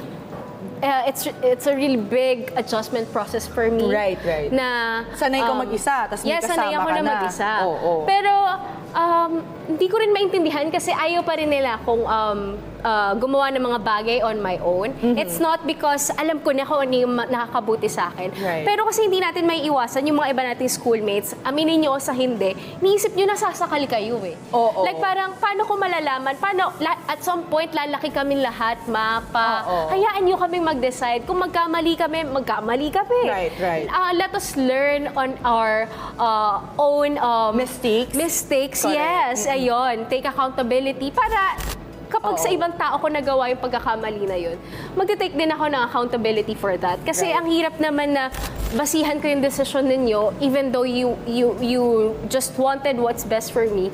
Pero at the end of the day, kapag mali yung naging outcome, gusto nyo ba sa inyo ko isisi yun? Correct. Diba? Yung may regrets ka na sabihin. Yeah, Sabi nyo kasi ganito ganyan. Tapos diba? ano nangyari, diba? Right. So, siguro, G, parang yung sinasabi mo rin kanina, common yun sa lahat ng, hindi lang sa nagka-come out, no, ng mga schoolmates natin, but people who are growing up na, shocks, hindi na ako bata, pero gusto mo akong mag-rely sa decision mo, pero sometimes gusto mo mag-mature ako. So, saan ba ako lulugar? Ano bang gusto mong gawin ko with my decision? Do I stick by it? Do I always ask for your approval? Paano ba? Diba? So, I think, G, no, dun sa mga sinabi din ng mga guests natin, and of course, nung psychologist natin kanina, the role of the parent is to always guide their child. Oversee, diba? So, when we say na the role is to guide, of course, at some point, there is a trust-making process that should happen, di ba? Na the parents should trust their children na ito na yung mga moral values na ipinalaki ko sa'yo, na itinuro ko sa'yo. So now, I have to trust you na kaya mo na yon i-uphold when you go out into the world. So, yun din naman yung role natin as mga kabataan na bigay din natin yung trust na yun sa mga magulang natin na, yes, I do trust the decisions that you are making for me, but at the same time, you have to trust me and show up for it. Kailangan, pakita din natin sa magulang natin na, ma, pwede mo akong pagkatiwalaan kasi kaya ko na yung sarili ko dahil itinururo mo to sa akin, di ba? So, those are like some of the realizations lang, no, na narinig ko kanina nung sa mga guests din natin. Tsaka kapag hindi kayo kinakausap ng magulang ninyo, or vice versa, pag hindi kayo kinakausap ng anak ninyo, magtanong kayo sa sarili ninyo. Kasi there's something wrong. Kapag hindi kayo nagkakaintindihan all the time. Kasi communication talaga is the key. Ayan, di ba? Relasyon, sa kahit anong relasyon, parental man yan, romantic man yan, pag hindi kayo nag-usap at nag-meet in between, walang compromise, talagang magkakasakitan kayo ng emotions, 'di ba? Parang 'di ba? Ang learning point ko dito is parang pag sa school, kailangan muna nating mag-exam bago natin malaman na mali tayo or natuto tayo. Right. But in life, kailangan muna nating magkamali para masabi natin na natuto na ba ako or do I still need to improve some parts of my life? Ganon. So, always compromise, meet in between, and syempre, kahit naman gano'n natin kagusto yung isang bagay, huwag naman nating i-disrespect ang ating mga magulang. At the end of the day, sabi nga nila, magulang mo pa din yan. But, hindi naman tayo anak lang eh. Dapat makikinig din sila sa atin. Tayo ay anak at magulang. Kaya naman siguro last na lang din, maganda yung sinabi ng mga guests natin kanina na if we want to make families a safe space, dapat yung schools din natin should be a safe space. Kaya naman dito sa schoolmates at sa mga inyong mga paaralan, sana matanggap din natin yung mga desisyon ng ating mga estudyante, ng mga anak natin at gabayan natin sila to making the right decisions and make them feel na they are accountable for their decisions and at the same time that they are safe to make those decisions. Kaya naman with that, sa bawat usapin, sa bawat issue, may boses tayong mga kabataan. Sumali, makinig at makiisa dahil opinion nyo'y mahalaga. Kaya naman sabay-sabay nating isigaw sa buong mundo. Schoolmate, may pakialam ka! Sigaw ang tinig mo, ihayag sa buong mundo ang karapatan, kalayaan. Buksan ang isip mo, kaalaman ang yaman mo, karapatan, kalayaan.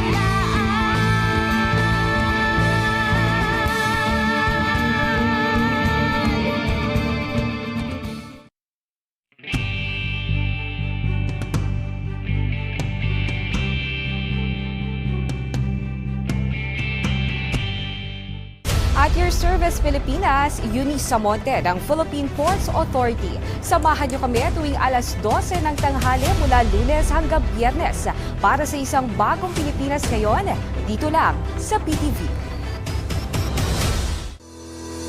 The biggest names in news wires, all under your people's television, every hour, every week. To give what's breaking in the headlines and show thought-provoking documentaries. Only here at the People's Television.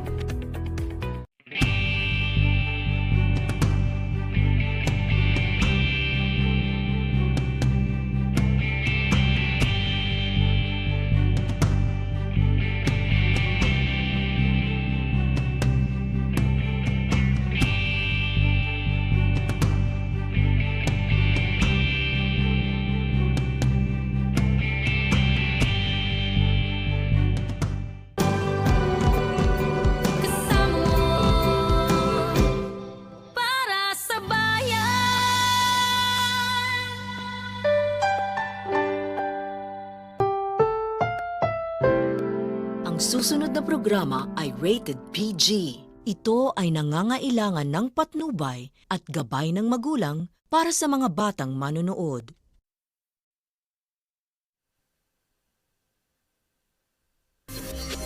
Walang makapagsasabi kung ano ang mga numero mananalo sa lahat ng PCSO game.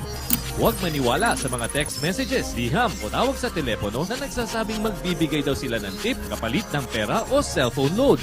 Bumili ng ticket sa mga PCSO authorized outlets at PCSO branches bago ang actual draw.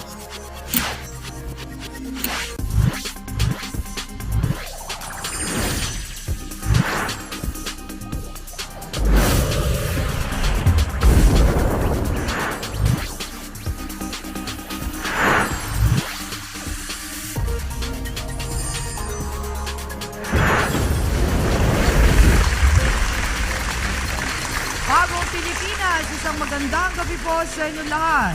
Walang tigil ang buhos ng swerte at panalo sa programa kung saan laging puno ng pag-asa ang mga Pinoy.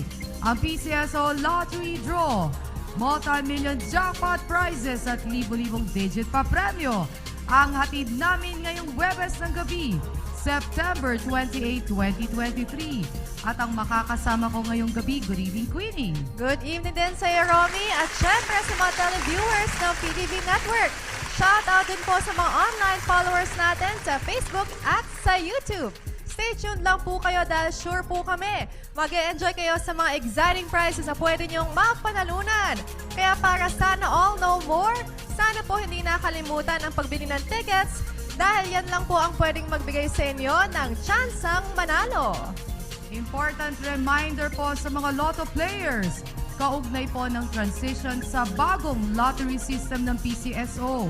Sa October 1, 2023, ang mga lotto tickets na nabili hanggang September 30, 2023 ay maaari pa pong ipa-validate sa mga lotto outlets hanggang October 31, 2023. At simula November 1, 2023, pwede pa ding ma-validate ang mga nasabing tickets sa lahat ng PCSO branch offices at sa PCSO main office. Okay, Pilipinas, bago ang pagbola ng masuswerteng numero, i-welcome po natin ang ating Lotto Draw panel of judges from the gaming public. Kasama din natin ang mga representatives ng PCSO and the Commission on Audit. At present, syempre, ang mga technical personnel mula sa PCSO Data Center. Good evening po sa inyong lahat.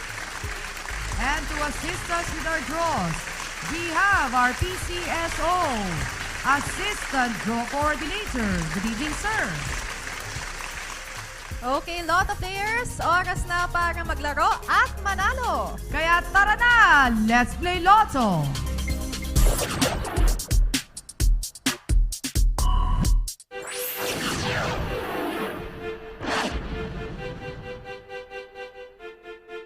Sa isinagawang redraw procedures na tinunghayan ng Lotto Draw Panel of Judges and Draw Representatives from the PCSO and the Commission on Audit ang mga paghahanda bago ang live Lotto draws.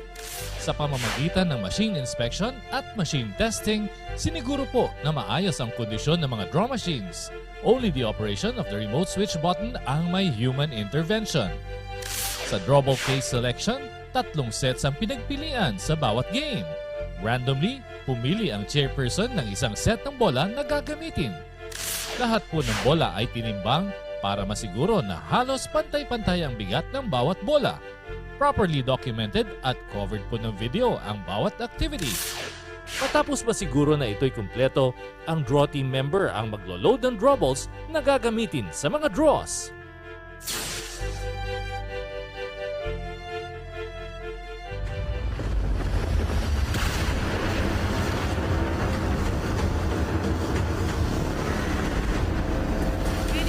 Super milyong pa-premyo, eto na! Wala pong nanalo ng Super Jackpot noong Martes. So tonight's jackpot prize, 88,391,773 pesos and 60 centavos. Net of the agent's prize commission. Mr. Assistant Draw Coordinator, press that button and let's play Super Lotto 649. Super Lotto players, kayo ang unang maglalaro. 49 draw balls, 1 to 49 ang nasa loob ng draw machine. 6 na bola po ang hihintay nating pipiliin. Para po manalo, your numbers can come in any order. The first number, number 34. Siguradong ma-enjoy ang papremyo ng Super Lotto dahil pag naswertehan po ang 3 nanalong numero, 50 pesos po ang mayuwing papremyo. The second number, number 19. Kung 4 winning numbers po ang makuha ninyo, 1,200 pesos ang instant panalo. Ang Super Lotto 649 tuwing Martes, Huwebes at Linggo nagpapapremyo. And the third number, number 14, 1-4. Sakaling 5 winning numbers po ang nasa ticket ninyo, 50,000 pesos po ang masapa sa inyo. Tandaan, pag sinabing in any order, ibig pong sabihin, rumble ang mga numero. The fourth number, 25. Ingatan pong mabuti ang mga lotto tickets, huwag babasahin, huwag paplansyahin. Kailangan po ma-validate ang winning tickets sa pag-claim ng inyong premyo. The fifth number, number 18. Lotto players sa mga jackpot-bearing games gaya po ng Super Lotto. Paghahatian equally ang jackpot prize kung 2 o higit pa ang ating jackpot winners. And the sixth number, it's the number 10. Recapping the official Super Lotto winning numbers in any order. 34, 19, 14, 25, 18, and 10 for the jackpot prize of 88,391,773 pesos and 60 centavos. Net of the agent's prize commission. Okay, isa pang multi-million combination ang may hatid ng panalo. Let's play Lotto 642.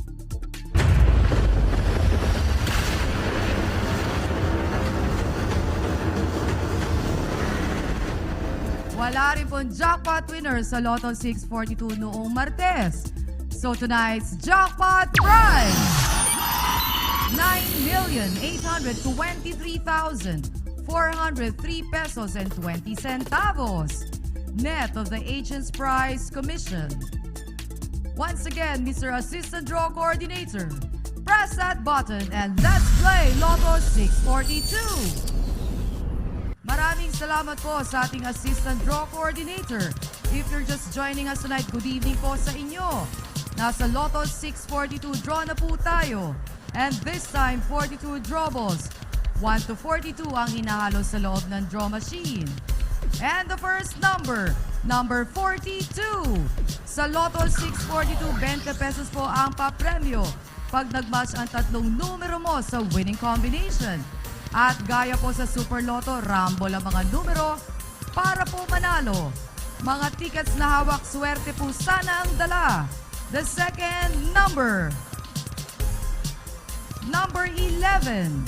Sakaling maka-4 winning numbers po kayo, panalo po kayo ng 800 pesos. 3 beses kada linggo ang papremyo ng Lotto 642, Martes, Huwebes at Sabado. The third number, number 20. Kung 5 winning numbers po ang maswertehan ninyo, 24,000 pesos po ang instant papremyo. The fourth number, it's the number 28. Huwag po magpapaloko sa mga nagpapanggap na PCSO official or employee at nagsasabing mabibigyan kayo ng mga mananalong numero. Scam po yan. The fifth number, 22. Lotto Philippines, one more lucky number to complete tonight's Lotto 642 winning combination. Good luck po sa lahat ng may tickets at maraming salamat po. And the sixth number, it's the number 5. Muli po ang ating Lotto 642 winning numbers in any order. 42, 11, 20, 28, 22, and 5 for the jackpot prize of 9,823,403 pesos and 20 centavos.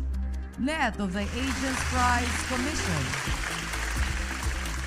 Hindi pa po natatapos ang saya ngayong gabi dahil swerte at panalo din ang dala ng mga digit games sa aming pagbabalik. Maraming nagtatanong tungkol sa loto. Maliban sa 20 pesos, swerte ang puhunan para maging instant milyonaryo. Oportunidad at pagkakataon ay di mabilang para makamit ang swerte. Tunay na pinagkakatiwalaan sa mga sulok ng mundo. Ano pang hinihintay ninyo? Sugod na sa mga Lotto outlets at bumili ng mga tickets ninyo. Para sa bayan, PCSO laging nandyan. Araw-araw, let's play Lotto!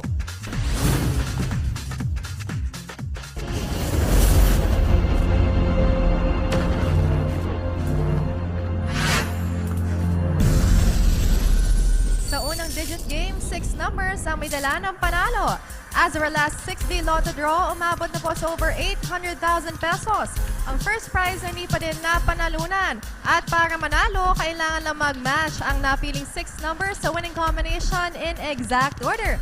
May premyo din pag nakuha ang first or last 2 to 5 numbers in exact order ng winning combination. There you have it. Our 6D Lotto winning combination. The first number, 8. Second number is a 0.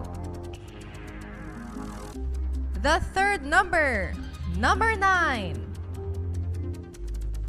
The fourth number, we have the number 2.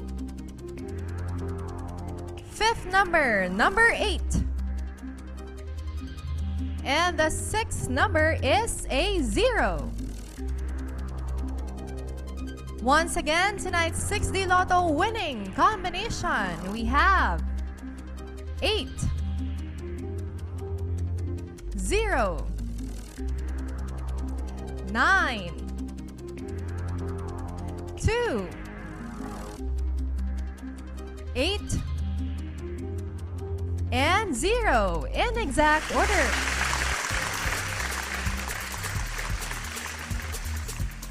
For the third time ngayong araw, bibida ang 3 numbers ninyo. Let's play the 9 PM edition of the 3D Lotto.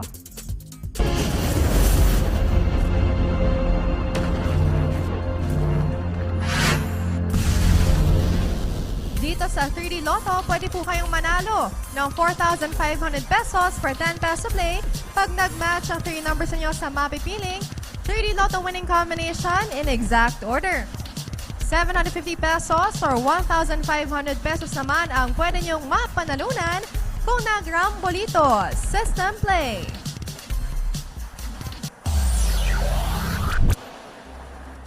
And here's our 3D Lotto winning combination. The first number, 0. The second number, number 2. And the third number is the number 1. Muli po ang ating 3D Lotto winning numbers ngayong gabi. 0, 2, and 1 in exact order. And for our last game tonight, alamin natin ang swerte ng 2 numbers ninyo. Let's play the 2D Lotto.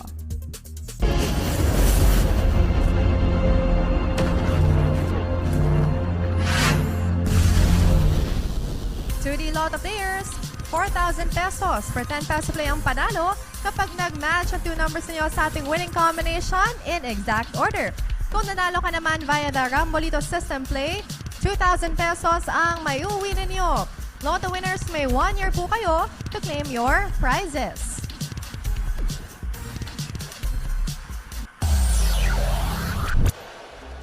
At eto na ang resulta ng ating 2D Lotto draw. For the first number, number 10. And the second number is the number 3. Recapping the 2D Lotto winning numbers for the 9 p.m. draw, we have 10 and 3 in exact order. Congratulations, Lotto winners! FYI po sa mga STL players sa Visayas at Mindanao, authorized na ang ilang STL AACs na gamitin ang national draw results para po sa kanilang STL operations. Para po sa kompletong listahan ng mga authorized STL AACs, narito po, panoorin natin.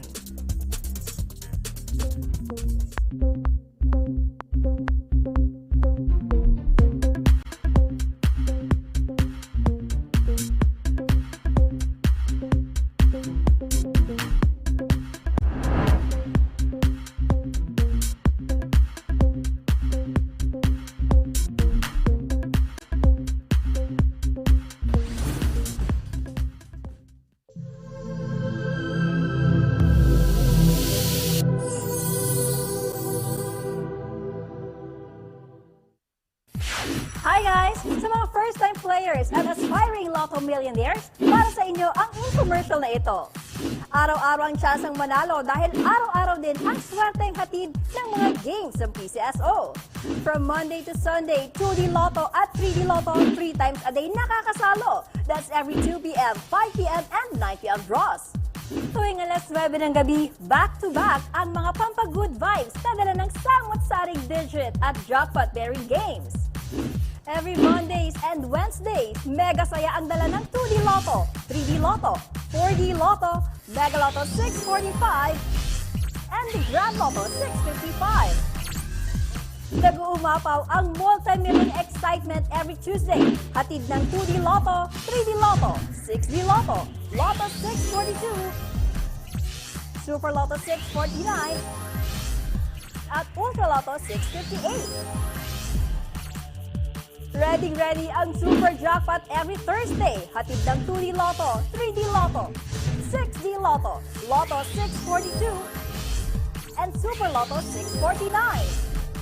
Sigurado mag-enjoy kayo every Friday sa weekend treat ng 2D Lotto, 3D Lotto, 4D Lotto, Mega Lotto 645, and Ultra Lotto 658. Talbog ang Sabado Night Gimmick dahil big time ang panalong dala ng 2D Lotto, 3D Lotto, 6D Lotto, Lotto 642, and the Grand Lotto 655. At pagdating ng Sunday, game na game pa rin ang Lotto Barkada sa papremyong hatid ng 2D Lotto, 3D Lotto, Super Lotto 649, at Ultra Lotto 658. Huwag palampasin ang pagkakataong maging Lotto Milyonaryo. Laging siguraduhin may Lotto ticket kayo at araw-araw, let's play Lotto!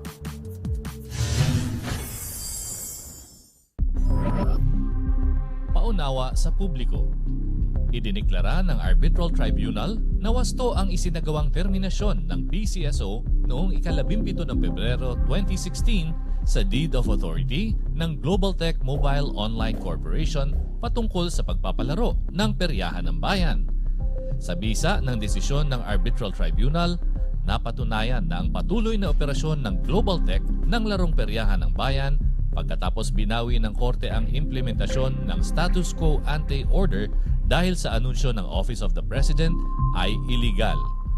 Inatasan din ng Arbitral Tribunal na magbayad ang Global Tech sa PCSO ng danyos na nagkakahalaga ng mahigit na 40 milyong piso sa pagpapatuloy na pagpapalaro ng peryahan ng bayan na walang autoridad at partisipasyon ng PCSO na labag sa batas at para magsilbing halimbawa at pagwawasto sa walang kabuluhan, mapanlinlang at iligal na mga gawain. Pinagbayad din ng Arbitral Tribunal ang Global Tech ng interes at penalty sa kanilang pagkakautang sa PCSO hanggang sa mabayaran ito kasama rin ang pagbabayad ng arbitration costs. At FYI po sa ating mga lotto players, dahil po sa transition sa bagong lottery system ng PCSO, pansamantala pong magiging limitado ang advanced draw system plays sa lahat ng mga games. Pero wag po kayong mag-alala dahil on October 1, 2023, pwedeng-pwede na muling bumili ng tickets in advance for up to 6 consecutive draws. At isa pa pong paalala, ang Lucky Pick 3 at Suerte Siring Facebook page ay hindi po konektado sa PCSO.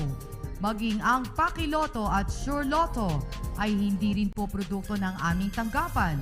Para sure na legit ang game na sinasalihan sa mga authorized lotto outlets at authorized STL representatives lamang bumili ng inyong mga tickets. At ito naman po ang sure na legit. May new Facebook page po ang PCSO, ang PCSO Games Online Hub. Kaya po i-like at mag-follow na po para maging updated sa lotto draw results, jackpot estimates, announcement of winners, and other programs and activities ng PCSO. Sa pagtangkilik po ninyo sa mga gaming products ng PCSO, marami po tayong natutulungan. Gaya na lamang sa darating na Martes, October 3, 2023, ang malilikom po na charity fund sa 60 Lotto Draw ay ilalaan ng PCSO para sa mga programa ng Cooperative Development Authority. Kaya sana po may mga tickets po kayo. At sa mga naghahanap ng free medical and dental check-up, pumunta lamang po kayo dito sa PCSO Main Office, Conservatory Building, Shaw Boulevard, Mandaluyong City. Bukas po ang ating clinic mula 8 a.m. hanggang 5 p.m. Monday po yan hanggang Friday. Magdala po ng photocopy ng inyong valid ID at dalhin din ang inyong mga vaccination cards dahil fully vaccinated individuals lamang ang makakatanggap ng nasabing serbisyo. At bukas na rin po ang ating multi-specialty clinic para po sa schedule ng ating mga doktor. Panoorin po natin. Libreng konsulta ba ang hanap ninyo? Meron tayo niyan dito sa PCSO. Inihahandog ng PCSO Multi-Specialty Clinic ang free medical services para sa inyo. Tuwing Lunes, ready to serve you ang aming mga cardiologist and neuropsychiatrist mula alas 9 na umaga hanggang alas 12 ng tanghali. Available naman ang ating mga ENT doctor and pulmonologist every Tuesday from 1 p.m. to 4 p.m. At pagsapit ng Miyerkules, pwede kayong kumonsulta sa aming mga gastroenterologist and endocrinologist. Sa mga may problema sa buto, handang maglingkod sa inyo ang aming orthopedic surgeon every Thursday from 1 p.m. to 4 p.m. At kung may problema sa inyong paningin, worry no more dahil ang ating ever-reliable ophthalmologist na ang bahala sa inyo. Tuwing araw yan ng Biyernes mula 2 p.m. hanggang 5 p.m. All these services are free. Kaya bumisita na sa PCSO Multi-Specialty Clinic. Pero reminder lamang po, fully vaccinated individuals lamang ang makakapag-avail ng mga nasabing serbisyo. Kaya dalhin po ang inyong mga vaccination cards, pati na din ang inyong mga valid ID with photo. For your inquiries and appointments, tumawag lamang sa aming Medical Services Department sa telephone number 8846-8757. Disaster Watch. Alamin ang Modified Tropical Cyclone Wind Signal System para sa mga paparating na bagyo. Signal number 1. Isa itong tropical depression na nagtataglay ng bahagyang lakas ng hangin at tatama sa loob ng 1.5 araw. Posible itong makadulot ng pinsala. Walang pasok ang mga bata sa preschool. Signal number 2. Ito ay tinatawag na tropical storm na may dalang katamtamang lakas ng hangin at posibleng tumama sa loob ng 24 oras. Pinapayuhan ng lahat na isecure ang kanilang mga bahay at kagamitan at wag na munang maglakbay. Wala ring pasok ang mga mag-aaral mula sa preschool hanggang high school. Signal number 3. Ito ay severe tropical storm na posibleng tumama sa loob ng 18 oras. Pinapayuhan ang mga residente na lumikas sa mabababang lugar, baybayin at tabing ilog at maghanda sa pagkawala ng kuryente at komunikasyon. Walang pasok sa lahat ng antas ng edukasyon. Signal number 4. Ito ay isang ganap na typhoon na maaaring tumama sa loob ng 12 oras at nagtataglay ng napakalakas na hangin. Dapat manatili muna sa bahay at lumikas mula sa mga mapanganib na lugar. Signal number 5. Ito ay isang super typhoon na nagtataglay ng napakalakas na hangin at posibleng magdulot ng malawakang pinsala. Manatili sa loob ng matibay na gusali at mag-monitor sa mga weather update para sa inyong kaligtasan. Sa panahon ng bagyo, dapat laging listo.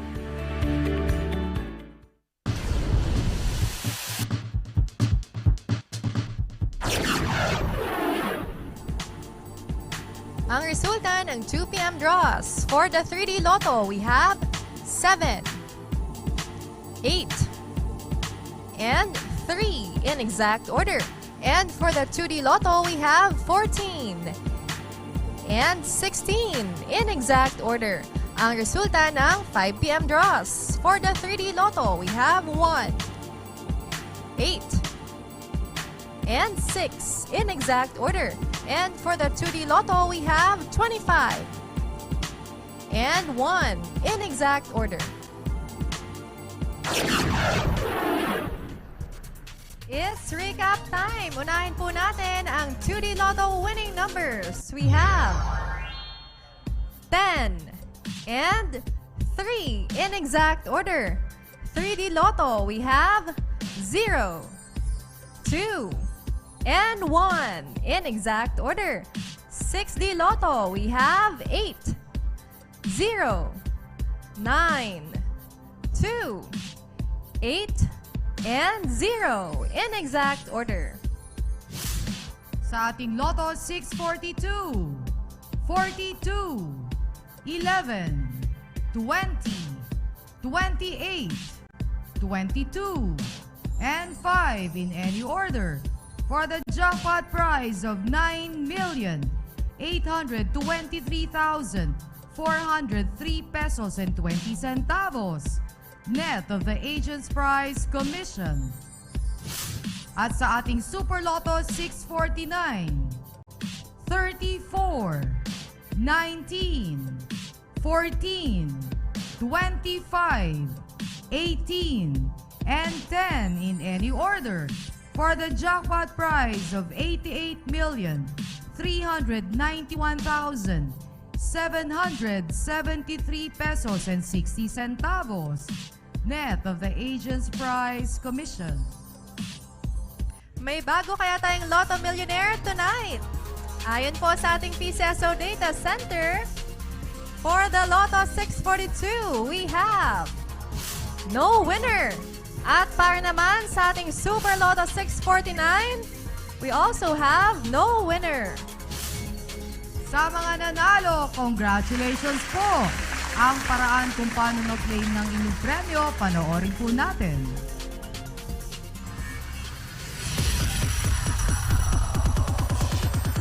Napakasaya ng manalo, napakadali pang mag-claim ng premyo sa mga Lotto games ng PCSO. Kung isa ka sa pinalad na maging Lotto winner, isulat ang iyong pangalan at pirmahan ang likod ng inyong winning ticket. Kung 20 pesos hanggang 10,000 pesos ang napanalunan, maaaring i-claim ang inyong premyo sa kahit saang authorized Lotto outlet near you. And for winners of more than 10,000 pesos up to 300,000 pesos, you can claim your prizes at the nearest PCSO branch in your area and present 2 valid IDs. Kung ikaw naman ang super swerteng jackpot winner, dalhin lamang ang inyong winning ticket at 2 valid IDs sa PCSO Main Office, Shaw Boulevard, Mandaluyong City. Tandaan lamang, may 1 taon kayo mula sa petsa ng inyong pagkapanalo para makapag-claim ng inyong premyo. To all the winners, congratulations po!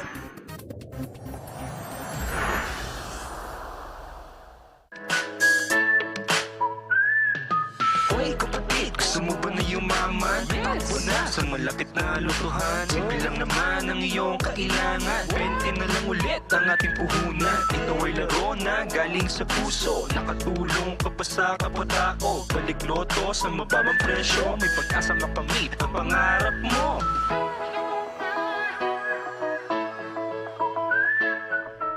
Lotto players, samahan niyo kami muli bukas para sa panibagong araw ng papremyo sa ating 2 p.m., 5 p.m. and 9 p.m. draws.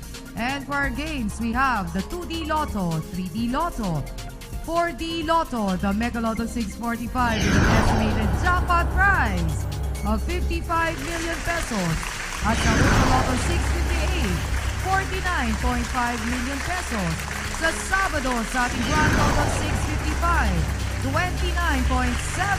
million pesos. Mga tickets po, huwag na huwag kakalimutan. And that's all for tonight. Para po sa PCSO, Queenie Balita Aranas. Ang inyo pong lingkod, Romy Season, nagsasabi, sa PCSO, bagong Pilipinas ang panalo sa kawang-gawa at serbisyo. Good night, everyone.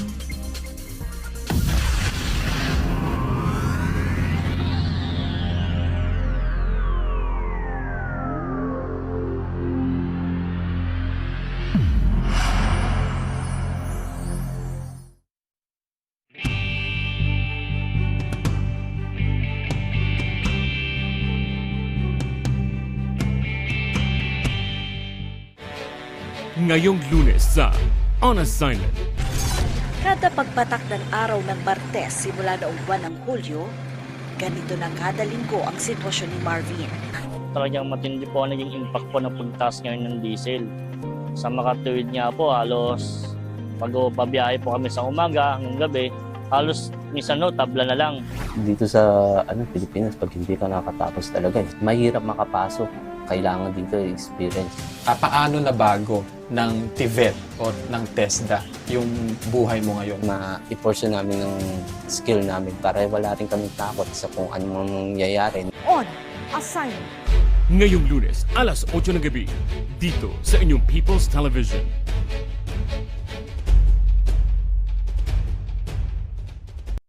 Mga serbisyo ng pamahalaan ipararating sa mamamayan. Diretsahan ang usapan mula mismo sa kinauukulan. Samahan niyo po kami sa pagbibigay linaw sa mga mahalagang isyong pambayan, kasama ang mga iba't ibang ahensya ng pamahalaan. Dahil sa pagkakaisa at pagtutulungan, sama-sama tayong haharap sa isang bagong Pilipinas ngayon.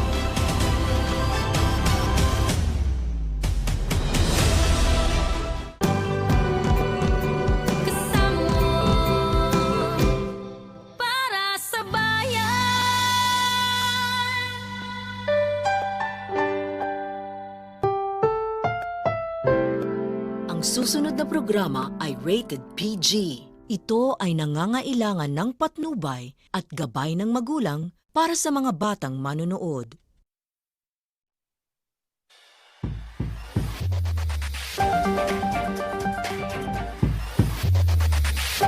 Tonight's top stories. The House of Representatives approves House Bill 8980, or the proposed 5.768 trillion peso budget for 2024, on third and final reading. The House of Representatives approves on third and final reading all 20 Legislative Executive Development Advisory Council, or LEDAC, priority measures ahead of the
reports.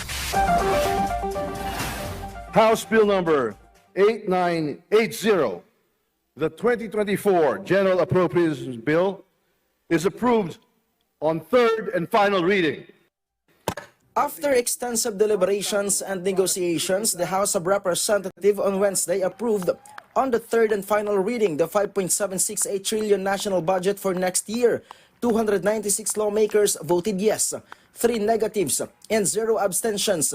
The lower house will now constitute a small committee to assemble and finalize individual amendments with a deadline set for September 29. House Speaker Martin Romualdez said, timely approval of the proposed budget is not only a response to the constitutional role of the chamber, but also a dedication to serve the Filipinos with transparency and accountability. We adjourn today's session with heartfelt appreciation and profound gratitude for successfully accomplishing our sworn duty to craft and enable noteworthy laws.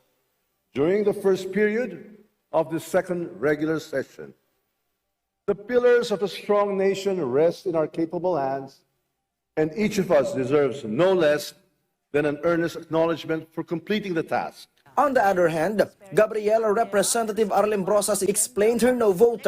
She said there was no clear discussion on the amendments, and the government agencies that had been selectively provided huge funds are prone to kickbacks, especially infrastructure projects.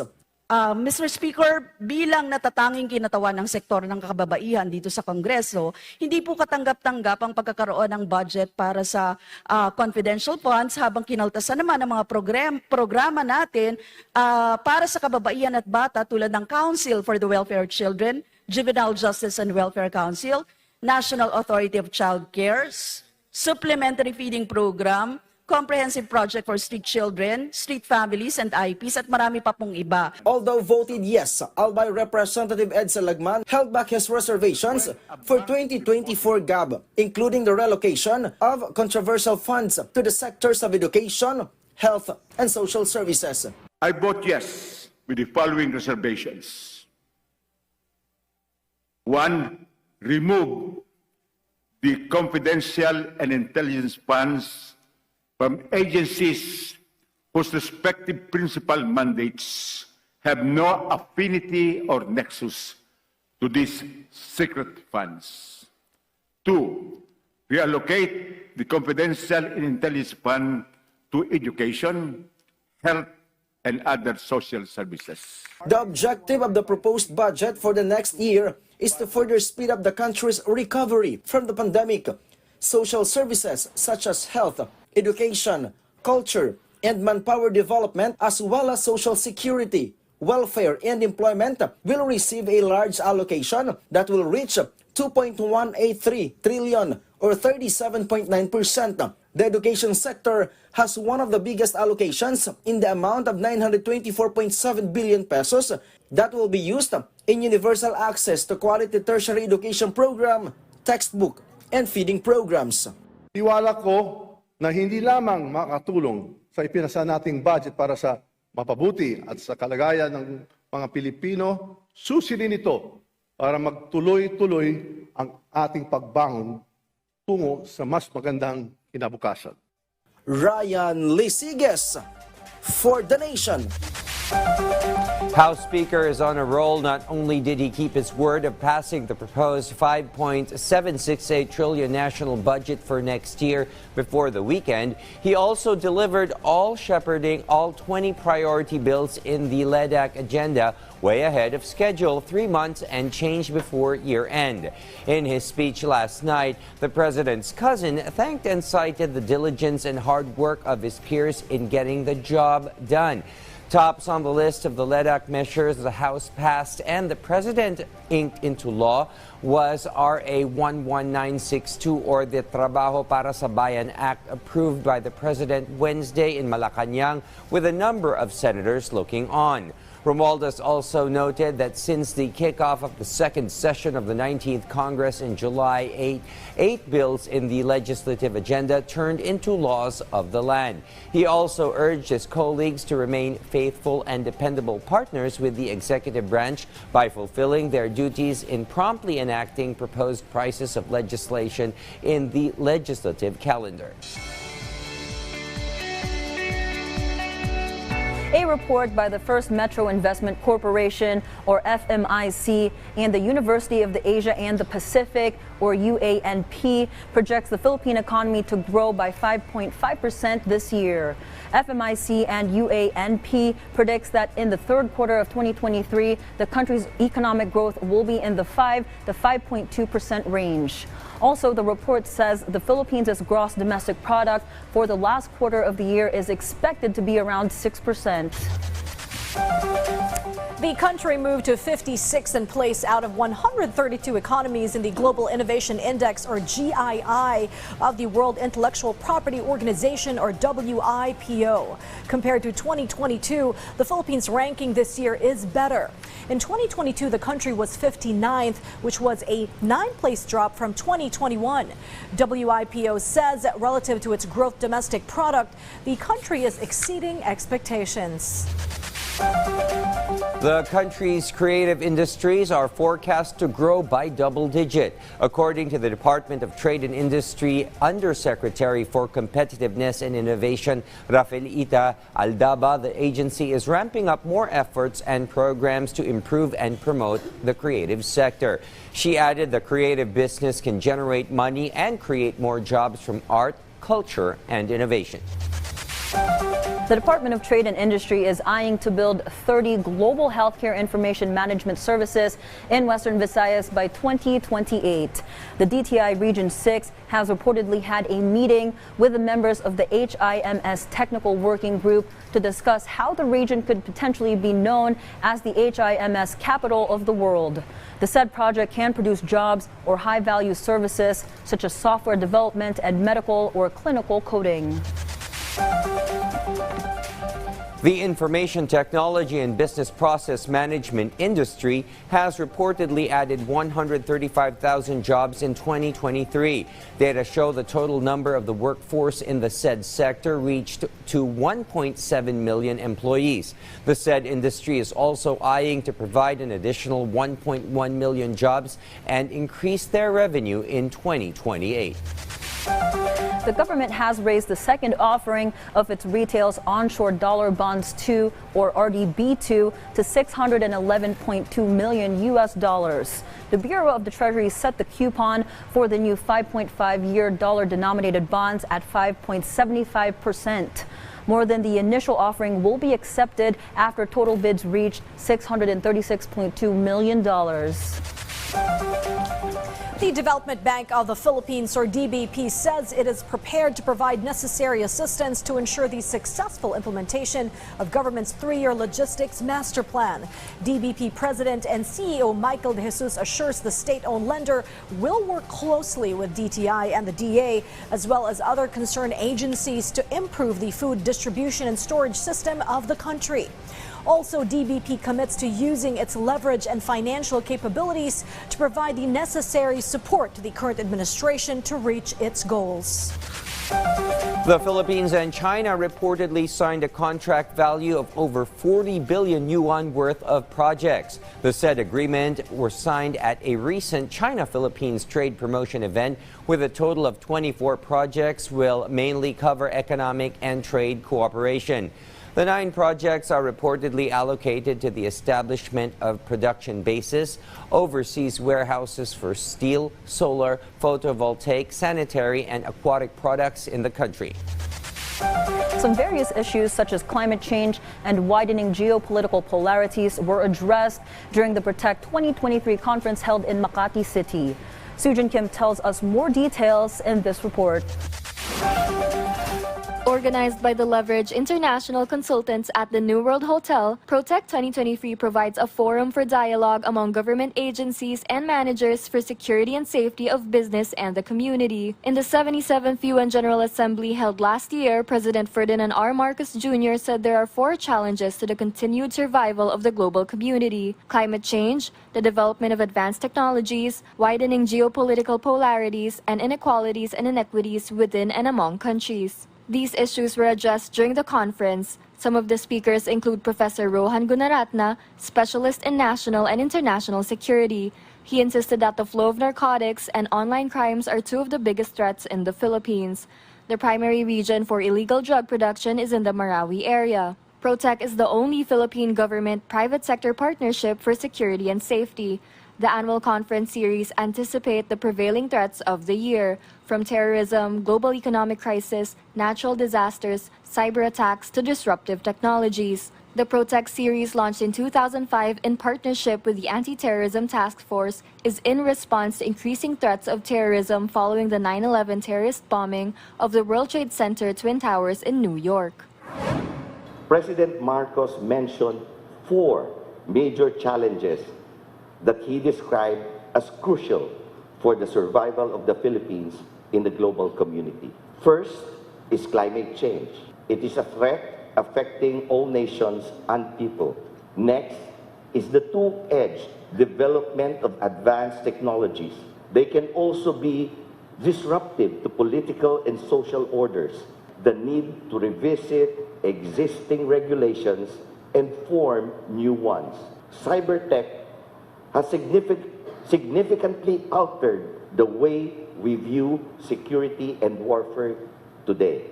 The widening geopolitical polarities that threaten peace and stability. And lastly, inequalities and inequities. Sujin Kim for The Nation. Coming up, an AI-powered chatbot can now surf the web to give users real-time updates. Know more about this when we come back after some short reminders. Stay with us.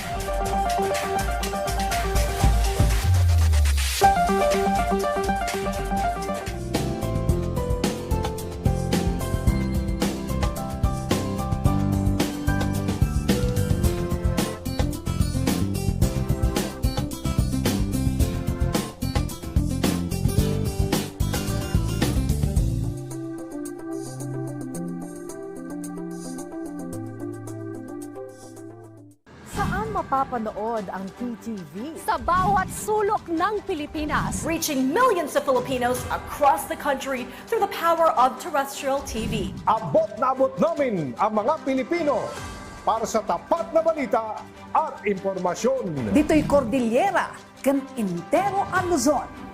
Da kami, timapang namnamaan. Sa aton sa Visayas, wala kami mapugong sa pagpaabot sa unsang hitabo.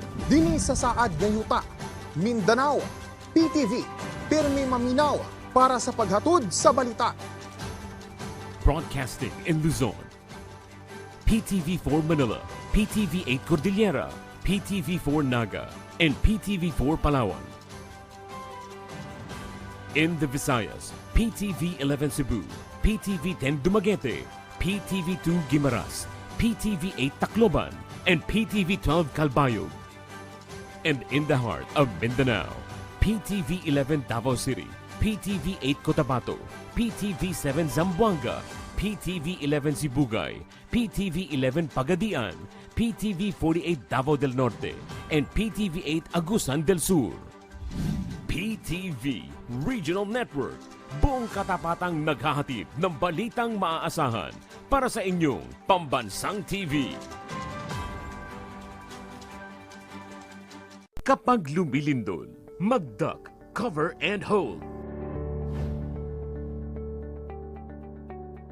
Huminahon at humanap ng matibay na bagay na magsisilbing panangga sa posibleng pagbagsak ng debris.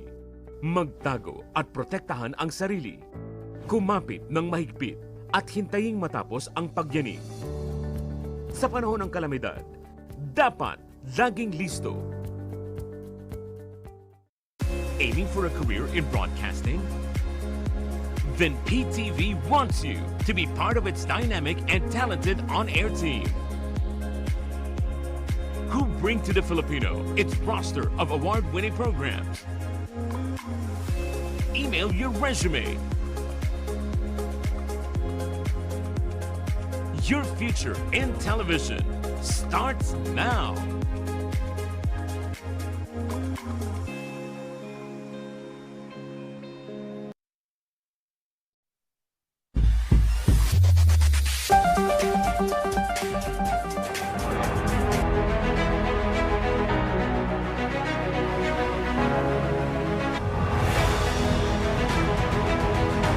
There is so much greatness and awesomeness to go around among Filipinos who show up at work and put in an honest and hard day's effort every day without fail. But people care and pay notice like Metrobank in its annual recognition of excellence that honors and rewards excellence as well, that our Kenneth Paciente details in today's ceremonies with a proud president at hand. Filipinos are great. A proud President Ferdinand R. Marcos Jr. emphasized during the awarding of the Medallion of Excellence to the 10 awardees of the 2023 Metrobank Foundation Outstanding Filipinos. 4 teachers, 3 soldiers, and 3 police officers received recognition who by dint of hard work showed the highest levels of excellence, integrity, and service to the public. In his speech, President Marcos Jr. said this is but irrefutable proof of Filipino excellence, especially individuals who serve as public servants and are always ready to perform beyond the call of duty. If you were not paid, if you were not supported by anyone, you would still do this. And that is why you have become outstanding. And that is why these awarding ceremonies are very important, that we recognize the men and women who have added to the value of our daily life in various ways. The chief executive added, it is so important to recognize public servants who contribute change to society through their work, especially since many Filipinos seem to forget their inherent greatness, which the president said is a unique and homegrown characteristic other countries admire. We remind our countrymen, this is what a Filipino is. We are not a damaged culture. I hate that term. We are a great people. And you are the example of that greatness. Pinapaalala ninyo sa inyong pagsisikap, sa inyong pagsasakripisyo, at sa pagtanggap ninyo nitong award na ito, ay pinapaalala ninyo sa mga Pilipino na mahusay ang Pilipino, mabait ang Pilipino, magaling ang Pilipino, masipag ang Pilipino. Yan ang mga katangian na kung minsan natin nakakalimutan. The awardees felt delighted over this recognition, knowing their efforts did not end in vain. As we move forward, let us remember that true greatness lies not in the accolades we receive, but in the impact and positive effect we make on the lives of others. The president urged the awardees to continue to serve the people because responsibility does not end with recognition. I urge everyone to continue doing your respective share in realizing our goal of a more productive, peaceful, and progressive Philippines. Nawa ay magsilbi kayong inspirasyon sa ating mga kababayan nang maisakatuparan natin ang ating hangarin ng isang matatag na bagong Pilipinas. The 10 awardees will be added to the current 695 recipients of the award, which was first handed in 1985. Kenneth Paciente for the Nation. President Ferdinand R. Marcos Jr. and France's President Emmanuel Macron tout their shared values, among them being sticklers for the rule of law. Hence, in a phone call last night between the two, the president relayed the tough challenges the country faces in the West Philippine Sea on maintaining security and protecting the country's sovereign rights in its exclusive economic zone. President Marcos Jr. told Macron how the Philippine government is exhausting all efforts to maintain peace and freedom of navigation in the country's waterways and airways. In the course of their phone chat, the president extended an invite to his French counterpart to come to pay a visit to the country when his schedule permits. Earlier, French envoy to the country Marie Fontanelle on September 20 reiterated Macron's invite to the president to visit France in the near future. In in a bid to turn the glaring dearth of healthcare workers in the industry around, the Department of Health and the Commission on Higher Education inked a deal which the President presided over in a signing ceremony in Malacanang earlier today. Under the just signed pact, the government will lay out the guidelines for a clinical care program to upskill nursing graduates who have yet to be board certified. The program will offer tutorials, nursing course materials, and a pre-board comprehensive review to help retakers get a higher chance of making the grade or passing the test. As such, the President feels confident of a revitalized healthcare system moving forward that also responds to the needs of medical professionals locally and internationally. Asian shares mostly fell due to growing concerns over the challenges the Chinese property industry is facing. Trading for Chinese property developer China Evergrande Group in Hong Kong was suspended after reports indicate that the company's chair, Hui Kai-yan, was placed under police monitoring. The said company is now known globally as the most heavily indebted real estate developer, which further highlights China's market property crisis, which is weighing heavily on its economy. New York is still the top global financial center, followed closely by London, the Global Financial Centers Index show. The Big Apple is well in the lead after surpassing London in 2018 with 763 points based on 147 factors included in the survey and given by 121 centers, which include the World Bank, OECD, and the United Nations. Britain's capital, however, is closing the gap again, gaining 744 points. The United States economy is reportedly facing headwinds from a looming government shutdown.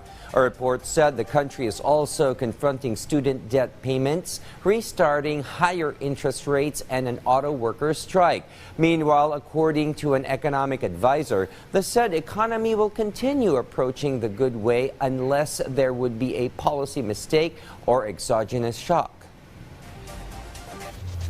Meanwhile, ChatGPT users can now browse the internet and provide users with up-to-date information, Microsoft-backed OpenAI announced. The game-changing feature is open to all premium users and will be available to all users soon. The chatbot was previously trained not only to use data up to September 2021 and was unable to provide real-time updates. And here are the results of tonight's multi-million peso lotto draws from the PCSO.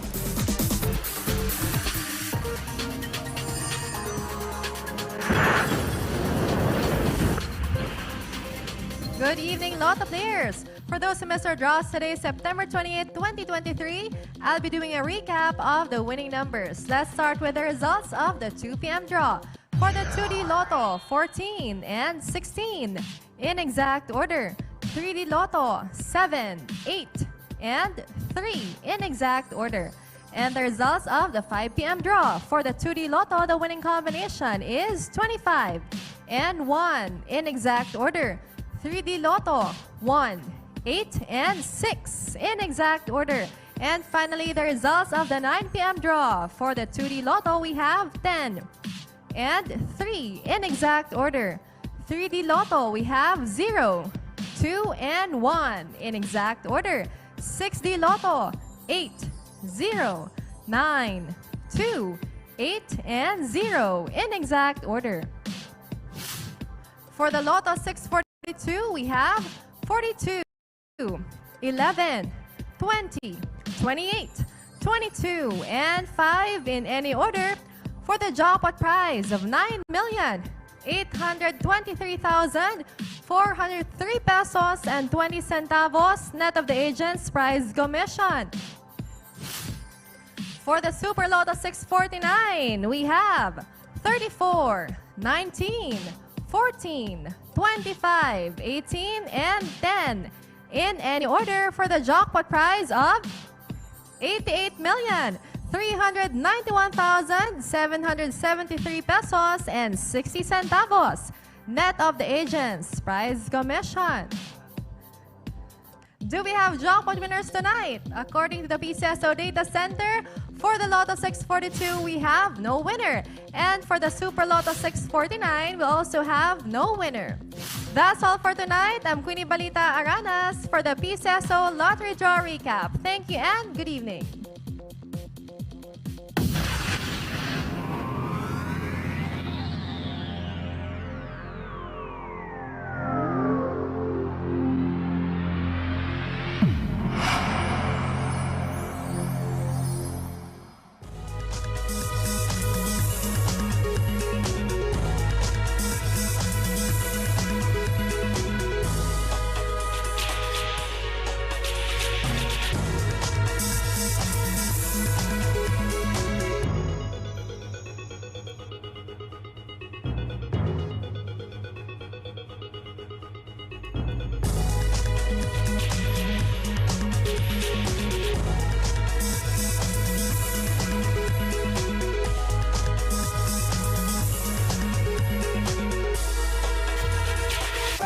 Eke out a living in Cagayan Valley, the Central Plains of Luzon, and the provinces of Soc-Sargen, listen up. The minimum wage in these places has just been upped. This piece of relief news, care of Luisa Erispe. The Department of Labor and Employment has an early Christmas gift for minimum wage earners and domestic workers in Cagayan Valley, Central Luzon, and Soc-Sargen. This after the National Wages and Productivity Board announced an approved wage increase for the said regions. The increase was after a motu proprio hearing for a wage increase by the regional wage boards. Ang tawag dun sa kanilang ginawa, motu proprio, walang petition doon, no? Yung may mga petition, halos na aksyon na lahat. Pero yung ibang mga regional tripartite wages and productivity boards na wala pang dumalabas na wage order, tuloy-tuloy ang proseso dahil kinakailangan magkaroon ng tinatawag na public hearings. In Cagayan Valley, the salary of minimum wage earners went up by 30 pesos per day. It will be implemented into 2 tranches, the last one to be handed out on April 1, 2024. From the daily salary of minimum wage earners in non-agri sector will be receiving 450 pesos and 430 pesos for the agri sector. Domestic workers also got 500 pesos increase per monthly wage. Because of this, from 5,000 pesos, the domestic workers in the region will get 5,500 salary a month. On the other hand, Soc-Sargen minimum earners got a 35 peso increase. This will also be divided into 2 tranches, and once it's given in full on January 1, 2024, non-agri workers will have a minimum wage of 403 pesos per day and 381 pesos for the agri, retail, and service sectors. Domestic workers also received 500 pesos increase. That's why their minimum wage will be 4,500 to 5,000 pesos. And lastly, Central Luzon gave the highest increase among the 3 regions. Minimum wage earners will receive a 40 peso increase. For Bulacan, Nueva Ecija, Pampanga, Interlac, the wage will be from 493 to 500 pesos for non-agri sector, 454 to 470 for agri sector, and 475 to 489 pesos for retail service. And for the province of Aurora, non-agri workers will receive 449 pesos per day, and agri and retail service workers will receive anywhere between 422 to 434 pesos. All of these regions will start implementing their respective increases on October 16, 2023. Dole reminded employers that not only minimum wage earners are the only one who must benefit, but also full-time workers whose pay should be adjusted accordingly. Dapat ayusin din yung gap o yung pagitan. Maaring malampasan pa ng isang minimum wage earner yung isa na mas matagal na sa kumpanya o kaya ay mas mataas ang antas ng kanyang trabaho. So kasama yon doon sa provision ng batas na dapat aasikasuhin din ng employer at ang mga manggagawa kung sakaling hindi magkasundo, mamamagitan na naman dyan ang Department of Labor and Employment. On the latest data of DOLE, more than 682,000 minimum wage earners benefited from the adjustments. More than 75,000 are domestic workers and 1.5 million full-time workers. If there are complaints on the decided amount of increase, DOLE says it is open for petition. And for other regions, they also assure the regional boards are studying possible wage increases this year. Kung merong hindi masaya, hindi sila kontento dun sa pinagkaloob na award on adjustment, pwede silang mag-apila At ang magre-resolve ng kanilang apila, yung komisyon na kung saan ako naman ang chairman. So, ang kinikilala natin yung kanilang independence. Merong batas na sinasabi ano ang mga dapat na i-consider. No? Kasama dyan yung pangangailangan ng manggagawa. Kasama din yung kapasidad ng mga employers. At bukod dyan, tinitignan natin ang posibleng maging epekto sa ating inflation rate. Luisa Erispe for The Nation.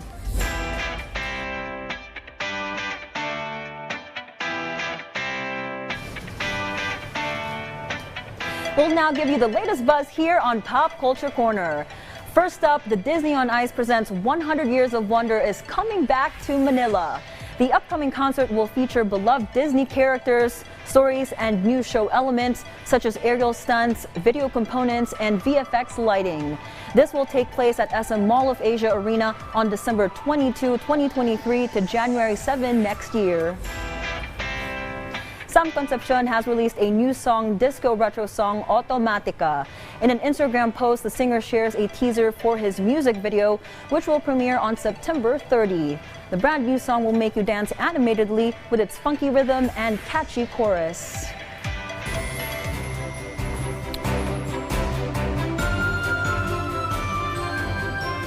The trough of a low-pressure area will affect the weather conditions over the eastern sections of Visayas and Mindanao. Based on the update from Pag-asa, this weather disturbance was last plotted 2,045 kilometers east of Infanta, Quezon. The LPA will bring cloudy skies with scattered rain showers and thunderstorms in eastern Visayas, central Visayas, and Caraga. Meanwhile, the southwest monsoon will be prevalent over Palawan and the rest of Visayas.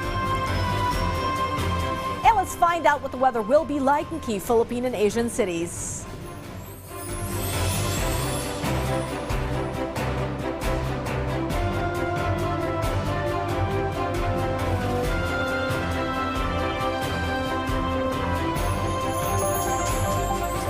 Up next, the Department of Agriculture's 2024 budget to focus on local agricultural production. More details to follow. We will be right back.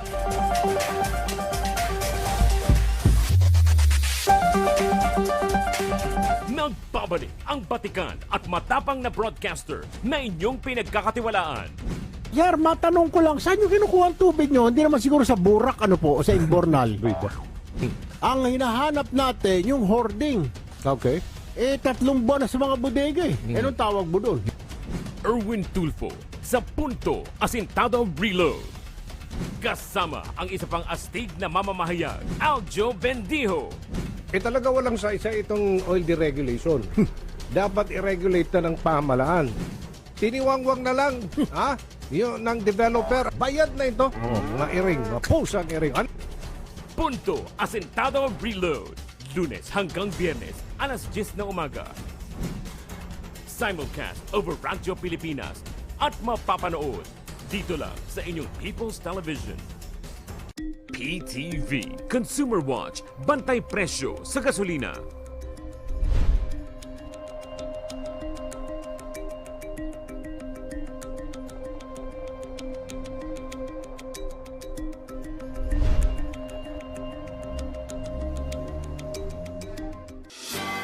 Pagpatak ng alauna ng hapon, sama-sama tayo tumutok sa sentro ng mga balita bilang mga tagapaghatid nyo ng tapat at napapanahong impormasyon. Kasama sina Audrey Goriseta, Naomi Tiburcio, at Angelique Lazo. Sentro Balita, Lunes hanggang Biyernes, alauna ng hapon, dito lang sa PTV.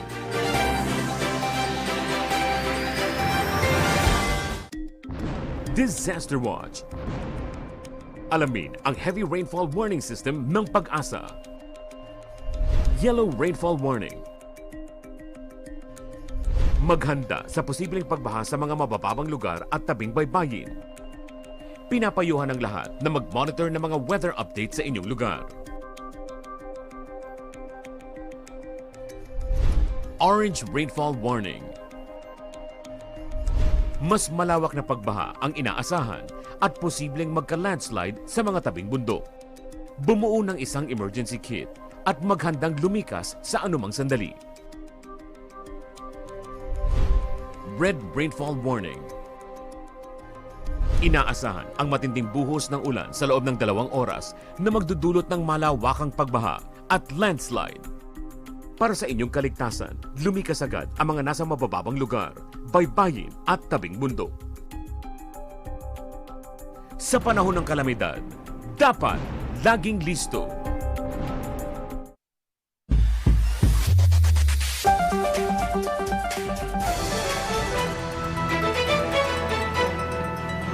The inquiry into an alleged cult perpetrated by the Socorro Bayanihan Services Incorporated kicked off at the Senate today. Alleged tales of human trafficking, sexual abuses, and a private army at the cult's disposal were narrated by witnesses. And as our Daniel Manalastas reports, leaders of the alleged cult by their alibis and assertions did not move the panel and were instead cited in contempt. The Senate Committee on Public Order began its investigation over the alleged cult, known as the Socorro Bayanihan Services Incorporated. During the hearing, several stories of abuses were narrated by different witnesses. Tales of sexual abuse, human trafficking, and allegations of a private army. The victims faced the leader of the alleged cult, J. Renz Kilario, better known as Senyor Aguila. Ikaw, paired ka nitong isa. So, hindi daw sila pwedeng humindi dahil Diyos naman daw kasi ang nagsasabi na yun yung pares nila. Pumayag yung parents mo na ikasal ka? Okay, musubot na ka na mag-among mga parents tungod kay mamay among balaod ni Senior Aguila kaya makasa kami sa langit. Oo, kasi yun daw ang laws to be able to go to heaven. Kasi parents yun. Kung dili mo masunod sa ilang voluntaryo, mga taksol, irrespective mo sa taksol, erwita, o kanang panulan. Kung hindi sila susunod, mayroon silang paddle, may ruleta, restricted, Your Honor.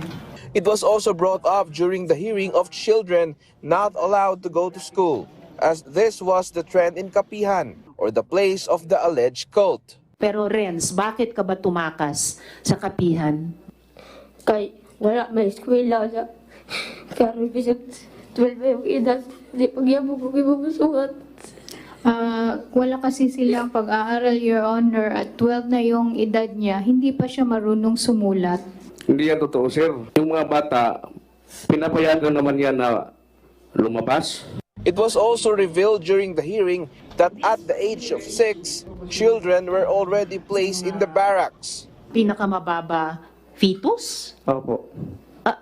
Bakit fetus? Mga bata ba? Mga bata po yun. Ilang taon na bata ang fetus? 6 to 7. 6 to 7 years old. Nandun na sa Soldiers of God. May barracks. Po? Barracks. Nasa barracks. 6 to 7 years old. Oh, wow.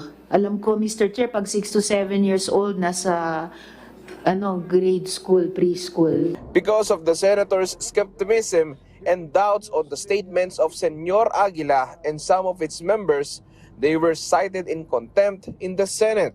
Makinig ka muna, makinig ka. Kahit na ikaw ay Haring Aguila, pwede ka pa rin ipakukulong ng bato kapag ikaw ay nagsinungaling dito sa Senado. Ha? Bibigyan kita ng fair warning, Haring Aguila. Huwag ka magsinungaling dito, magsabi ka ng totoo kung ikaw ay talagang reincarnation ng Diyos. Ay dapat lahat ng virtues ng isang Diyos ay nasa iyo. So sana huwag kang magsinungaling. Sa kabila nitong lahat ng mga pagtestigo ng ating victim survivors, meron po bang child marriages sa Kapihan? Wala po talaga, ma'am. There is a motion to cite in contempt. Jerry Esquilario, personalities are hereby cited in contempt. Daniel Manalastas for The Nation. The Department of Agriculture says its 167.5 billion peso proposed budget next year will focus on 3 goals it wants to achieve. With the said budget, the Agriculture Department aims to lower production's cost, improve value chains, and promote agricultural consolidation and modernization. The lower house earlier approved DA's budget proposal for 2024, which is 6% higher than its budget last year. The Department of Budget and Management announced it has released the 705 million peso fund for the implementation of the Department of Transportation's Active Transport Program. Secretary Amena Pangandaman says the project will help make sustainable and active mobility in the country more possible. This is in line with government's goal to provide a better quality of life for all Filipinos. Meanwhile, several transport groups are asking for a 2 peso fare hike in the minimum fare in public utility jeepneys, and the LTFRB today conducted a hearing on such petition. This and other stories in tonight's news wrap-up by Soo Jin Kim. The Commission on Elections says over 27,000 of those running for elective posts in the upcoming barangay and Sangguniang Kabataan elections are virtually sure winners as they're running unopposed. Over 7,000 of them are running for barangay captain, more than 1,600 for barangay council, over 8,000 are vying for SK chairperson, while more than 10,000 for SK members. The Land Transportation Franchising and Regulatory Board conducted a hearing on the fare hike petition of several transport groups. FEDJADAP, Stop and Go, LTOP and Piston are asking for a 2 peso increase in the minimum fare for public utility jeepneys nationwide. The National Telecommunications Commission issued more stringent guidelines to telcos regarding SIM card registration. Included in the revised guidelines is the updated verification process to prevent scammers from taking advantage of SIM registrants. Soo Jin Kim for The Nation. U.S. Defense Secretary Lloyd J. Austin III just returned from his first tour of duty across the African continent, where he paid a visit to the Horn of Africa to listen to the news of declining Al-Shabaab terror attacks in Somalia, to neighboring Kenya, where he received commitment for a participation in a multinational force headed for Haiti, and then to Angola, the first ever for a United States government official. VOA Pentagon correspondent Carla Babb was in the entourage, and she filed the story. Defense Secretary Lloyd Austin started his tour in Djibouti, home to the primary U.S. military base on the African continent. There, he met with Djiboutian leaders and the Somali president, whose forces, Austin said, had made more progress against the Al-Shabaab terror group in the past year than the previous 5 years combined. Austin then turned to Kenya. How are you? He visited a base in Manda Bay near the Somali border, where a terrorist attack in 2020 killed 3 Americans. Message here being very clear that the war on terror still remains top on the agenda of the American government. The American and Kenyan defense secretaries signed a 5-year security agreement to support working together against their common terror threat. Austin also pledged $100 million in support of Kenyan security deployments, as Kenya prepares to lead a multinational peacekeeping mission to Haiti to combat gang violence. Kenya is ready, Kenya is willing to lead that multinational peacekeeping force that will go to Haiti. Austin ended his trip on Africa's western coast in Angola, the first U.S. defense secretary to ever visit the country. Both nations are hopeful that Angola can dump Russia as its arms supplier and opt for American-made weapons. Africa deserves better than outsiders trying to tighten their grip on this continent. Africa deserves better than autocrats selling cheap guns and pushing mercenary forces like the Wagner Group, or depriving grain from hungry people around the world. Austin called out African military juntas without naming Burkina Faso, Gabon, Mali, or Niger. It was his most forceful rhetoric since the military removed Niger's elected president from power in July. When generals overturn the will of the people and put their own ambitions above the rule of law, security suffers and democracy dies. Militaries exist to defend their people and not to defy them. And Africa needs militaries that serve their citizens and not the other way around. France decided this week to withdraw its military forces from Niger by the end of the year. And analysts say the U.S. could follow suit should the Nigerian military not return the elected government to power. Niger has become the key hub, the key center of counterterrorism operations for the U.S. and France in the region. And if it's cut back, or if it's reduced, or if it's ended, there is no other assets in the region that the U.S. can use. The U.S. has so far kept its forces in Niger, but the Pentagon has declined to conduct counter-terror operations with Niger's military. Carla Babb, VOA News, Luanda, Angola. Gilas Pilipinas remains undefeated in the Asian Games after defeating Thailand, led by naturalized Filipino Justin Brownlee. This and other stories in tonight's Asian Wrap-Up by Dennis Principe. Team Philippines is slowly gaining momentum in the 19th Asian Games in Hangzhou, China. Wushu fighter Arnel Manda bagged the country's first silver medal after bowing to China's Zhang Haidong. The Chinese beat Manda 2-0 in their 56-kilogram men's Sanda gold medal match. Still, Manda's silver finish is currently the highest placing for a Filipino bet in the ongoing Asiad. In tennis, teen princess Alex Ayala settled for the bronze after losing in her semifinal match against another hometown bet. Ayala lost to China's Qin Wenzheng 1-6, 7-6, and 3-6 to end her maiden Asiad campaign with a podium finish. Ayala's bronze is the country's first medal in tennis since Cecil Mamiit and Eric Taino brought home bronze medals in the 2006 Qatar Asiad. In basketball, it's 2 in a row for Gilas Pilipinas after beating Southeast Asian rival Thailand. Final score 87-72 for Gilas, who were led by Justin Brownlee, as the naturalized player tallied 22 points and 15 rebounds. Gilas won their Asia debut by demolishing Bahrain 89-61 Tuesday at the Hangzhou Olympic Sports Center. They will face Jordan this Friday to wrap up their group assignment. Dennis Principe for The Nation. Meanwhile, here's a recap of today's lottery draws.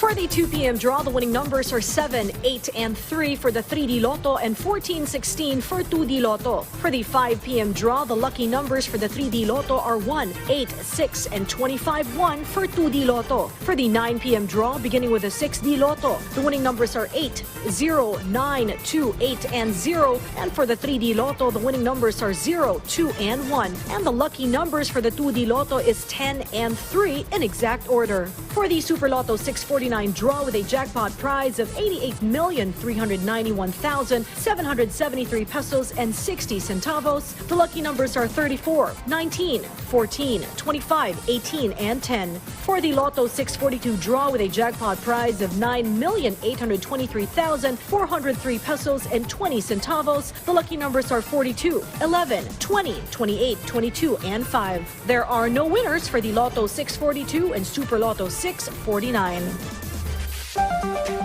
Something to think about tonight is a quote from Anthony Brandt. He's an American composer, academic, and writer. He is also the editor of the Adventure Classic series published by National Geographic Society Press, and he says, "Other things may change us, but we start and end with family." This I absolutely agree with, but I think loosely coming from different dynamics. I think that the term family can be sort of just whatever your foundation may be. And I believe that your foundation is crucial for the life decisions that you make and eventually the consequences that follow, good or bad. William? Yes, I agree, because that's when you're molded, right? When you're young, you're given a set of stuff, foundations, like you said. And I think it makes a big difference in how you turn out, unless otherwise influenced. I totally agree with the quote. If there's one thing in life that never changes, is the love of your family. Through the good and the bad, your family will always be there for you no matter what. And there are now 88 days left before Christmas. And so goes PTV News Tonight's roundup of tomorrow's headline stories. I'm Sharm Saspina. Suzanne. And I'm William Theo. Join us again tomorrow on PTV News Tonight.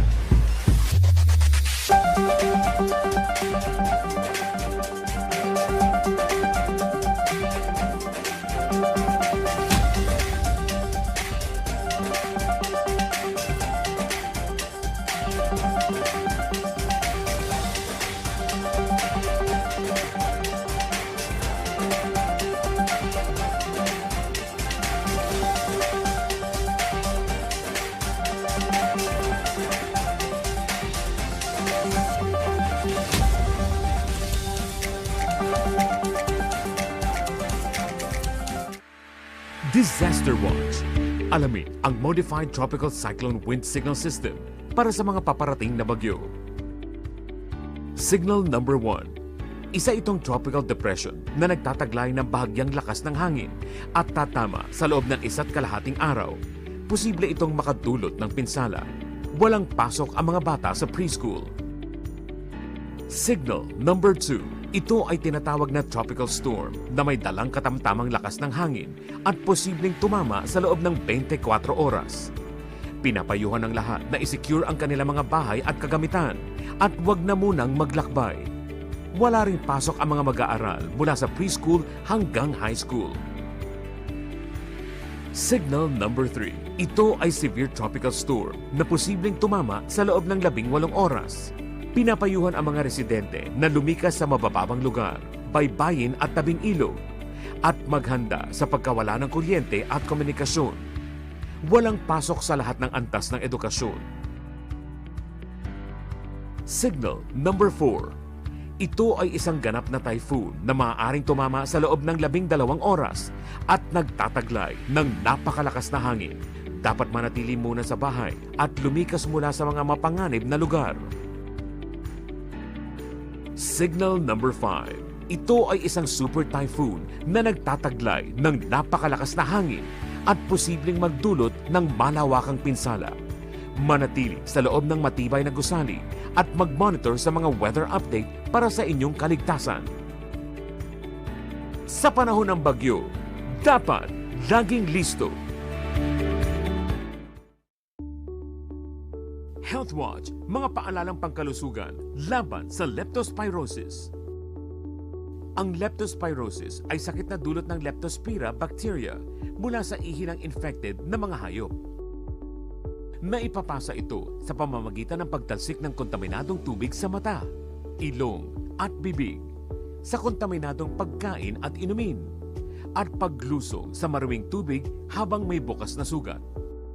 Kabilang sa sintomas ng leptospirosis ang lagnat, panginginig, pananakit ng katawan, sakit ng ulo, pamamantal, pamumula ng mata, paninilaw ng balat, at diarrhea.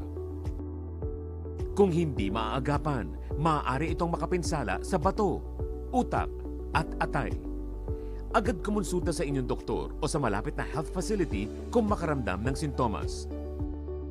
Para makaiwas sa leptospirosis, iwasang lumusong sa maduming tubig o baha, o gumamit ng bota at gloves kung kinakailangan. Maligo at magsabon agad kung nababad sa maduming tubig. Siguruhing malinis ang inumin. Panatilihing malinis ang bahay at kapaligiran. At ugaliin ang tamang pagtatapon ng basura.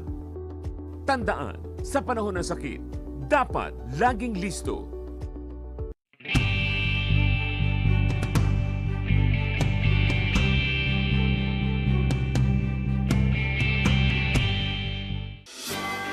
Pagtatak ng 1:00 ng hapon, sama-sama tayo tumutok sa sentro ng mga balita bilang mga tagapaghatid nyo ng tapat at napapanahong impormasyon.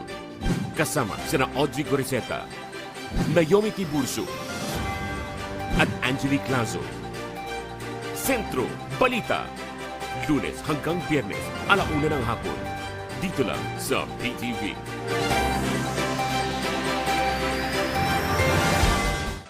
Disaster Watch. Mga dapat tandaan pagkatapos ng lindol, pagkatapos ng pagyanig, lumabas ng maayos. Huwag gamitin ang elevator. Suriin ang sarili at mga kasamahan kung may natamong sugat. Patayin ang main switch ng kuryente at tubig, pati na rin ang tangking LPG. Makinig sa balita at maghanda sa mga posibleng aftershock.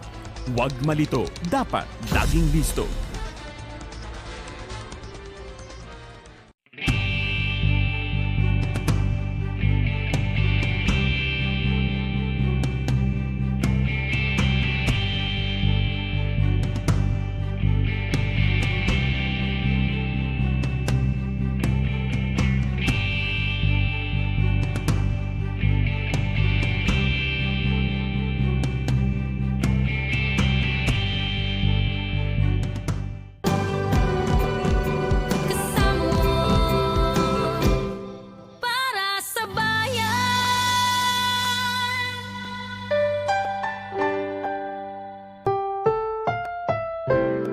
Ang susunod na programa ay rated PG.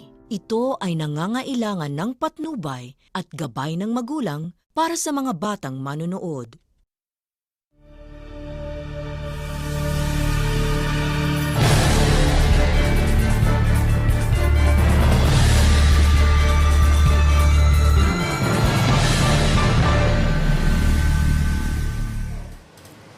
Pleasant greetings, y'all. Proud Filipina Sharms Espina here, who saw in May how two generals who couldn't agree on how to divvy up the spoils in Sudan decided to just shoot it out and see who comes out alive in the end. But then their personal tiff has turned into a full-blown civil war that has plunged the African nation in total strife. It has also touched off a series of authoritarian takeovers in the following months. VOA's Inside Story recounts how the war began in the capital city and Washington's response to a worsening refugee crisis. This week on the Inside Story, crisis in Sudan. Generals at war take battle positions in the capital city, Khartoum. How did we get here, and what is Washington saying about the conflict? Do peace negotiations stand a chance, or are they just theater? Plus, why is the Russian paramilitary Wagner Group arming the conflict? Now, the Inside Story, crisis in Sudan.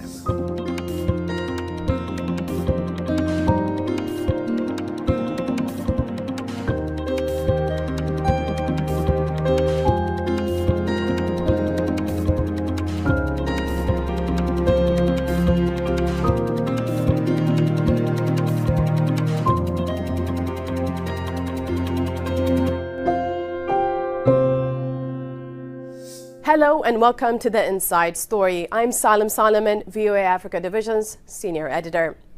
To understand the conflict in Sudan, you have to go back to 2019 when the Sudanese military ousted then-President Omar al-Bashir following nationwide protests. Another coup occurred in 2021 when an uneasy power-sharing agreement between military and civilian leaders went sour. That left a military council in charge, led by two generals, each in charge of their own large contingent of fighters. Those two generals, in turn, disagreed about how to move the country forward toward civilian rule. Their disagreement turned violent in April, and despite a few ceasefires, civilian deaths, widespread world condemnation, and the threat of a massive humanitarian crisis, the fighting continues. The crisis in Sudan, today on the Inside Story.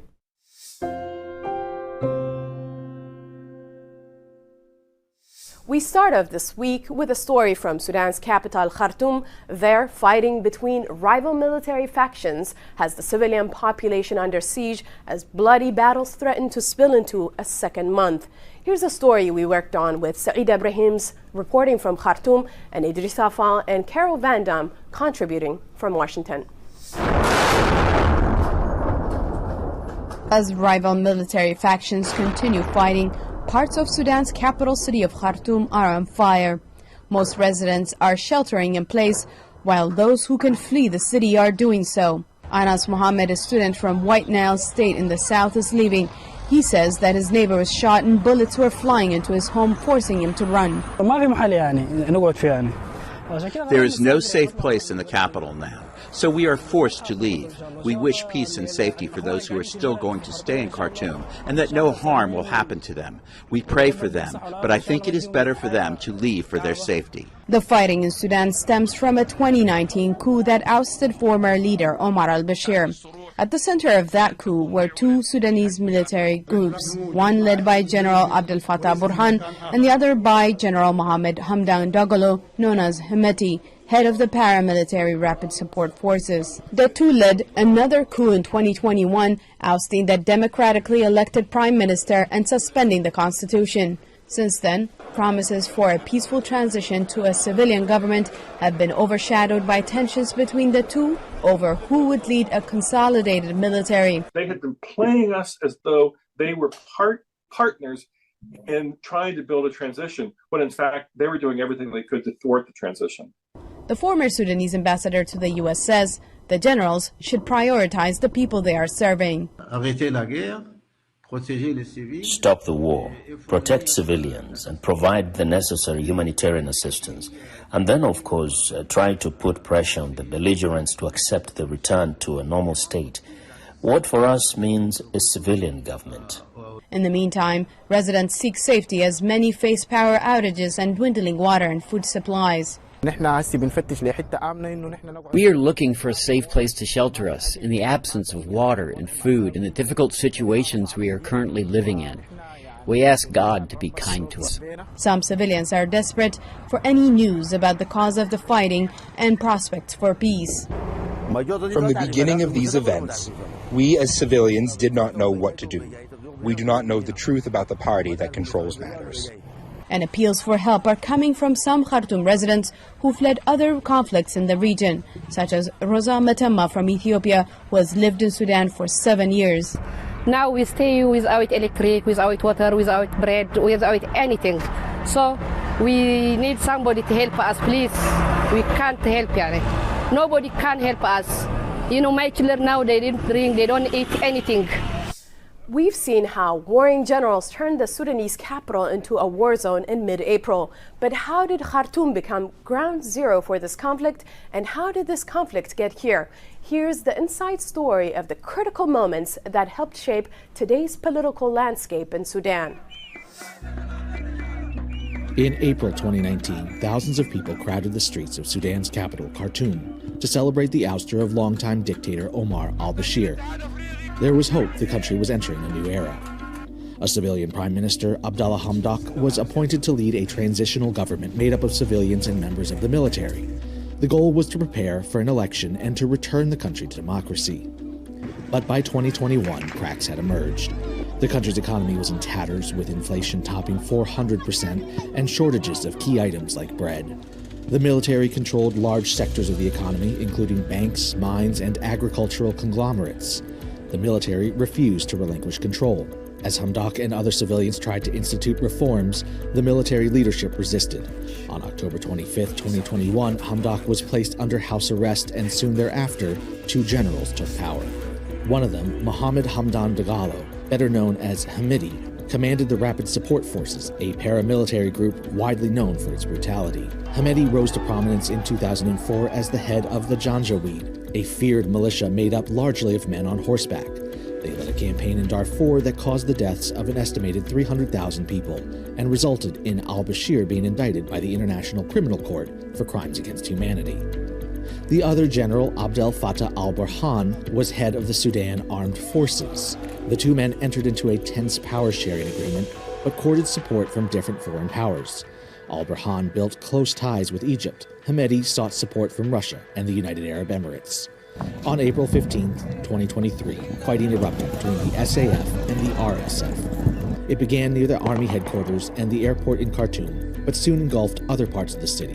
The SAF used jets to bomb the RSF, who responded with anti-aircraft fire. At least 528 people have been killed and about 4,600 wounded. Sudan's health minister said, though, the real death toll is suspected to be higher. The UN refugee agency, UNHCR, said more than 128,000 people have left Sudan, and about 900,000 are expected to flee to neighboring countries in the coming weeks. The fighting has spread to other parts of the country, including the fragile western region of Darfur. Experts warned that fighting in Darfur could reignite a deadly conflict from the early 2000s that included massacres that the U.S. recognized as genocide. As foreign governments evacuated citizens, a ceasefire between the two sides was repeatedly broken. The UN official coordinating relief efforts in the country, Abdou Dieng, warned that it was devolving into a full-blown catastrophe. The conflict in Sudan could have a significant impact on neighboring countries and cause regional instability. The influx of Sudanese refugees has put a strain on its neighbors' resources, particularly food, water, and shelter. Recently, and following intense negotiations between the country's rival factions and Washington, a tenuous ceasefire restored some semblance of normalcy. But it remains shaky at best. Let's take a look at how diplomacy prevailed even for a brief moment in time.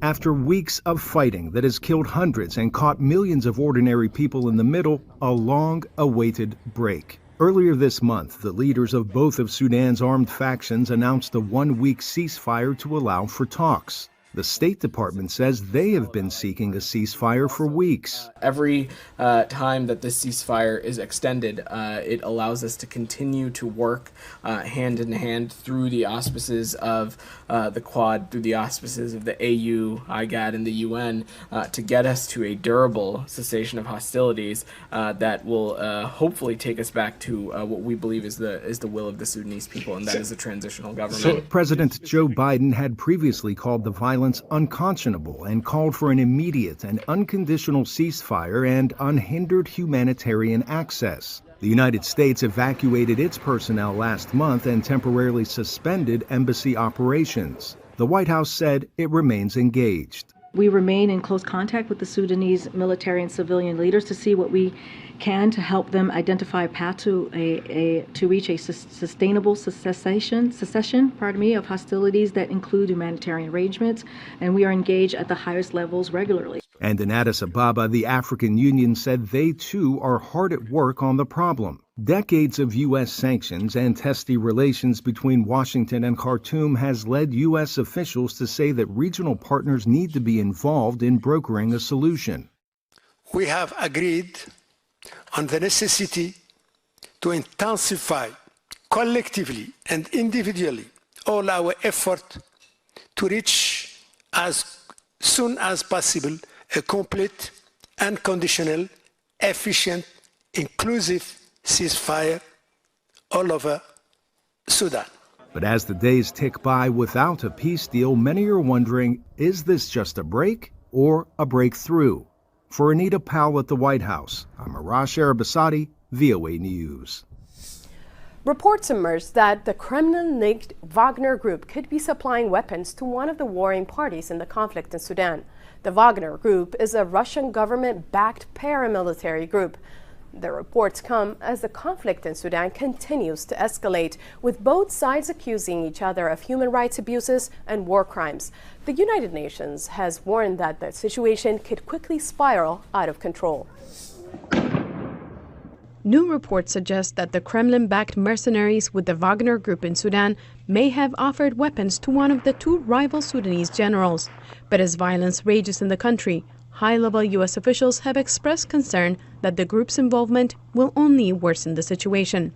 Obviously, we don't want to see this conflict expand or broaden, and we certainly wouldn't want to see additional firepower brought to bear that will just continue the violence and continue to escalate the tensions. Two generals are fighting for power, General Abdel Fattah Burhan and General Mohammed Hamdan Dagalo or Hemeti. Hemeti traveled to Russia last year and has sought to win support from Wagner. Hemeti and his rapid support forces are largely in control of the major gold mining regions in Sudan and have very likely been complicit in gold smuggling for years. Thus, the Wagner Group is siding with the party they think is most likely to be able to continue to secure these interests, particularly in opposition to any civilian-led government. The Wagner Group's history in Sudan dates back to the previous government of Omar al-Bashir. Wagner's leader, Yevgeny Prigozhin, had a close relationship with former autocratic leader al-Bashir. After al-Bashir relinquished power due to a popular uprising, Wagner continued to have a close relationship with the Sudanese military, particularly the paramilitary rapid support forces headed by Hemeti. It's a pattern analysts have seen before. the Wagner Group does seem to engage with African countries on a pretty predictable sort of pattern. Normally, it starts with the cultivation of elites, or at least a subset of elites, and then that is followed up with a formal military technical agreement between the states. And this could be something like, Russia will supply arms in exchange for concessions that allow them to do mining or other kinds of resource extraction. Since the fighting began in April, there have been unconfirmed reports saying that the Wagner fighters are supporting the RSF and supplying them with weapons and armor. Russia sees Sudan as a strategic location with vast mineral wealth and are eager to help install a friendly leader, say analysts. We've seen a lot in recent months about Russia's efforts to gain a port on the Red Sea in Sudan through an official military relationship. And they've signed other official military relationships with other countries in the region. Wagner's involvement in other parts of the continent like Libya, the Central African Republic, and Mali has in many cases been problematic, says Ben Dalton of New America, a Washington-based think tank. They've been associated with widespread atrocities. Everywhere they go, you see, civilian deaths and various atrocities. Russia's interests are in extracting the continent's resources so that it can strengthen its own position and build a web to resist sort of international sanctions. They don't really have the interests of Africans at heart. And as the conflict rages, civilians continue to pay the price.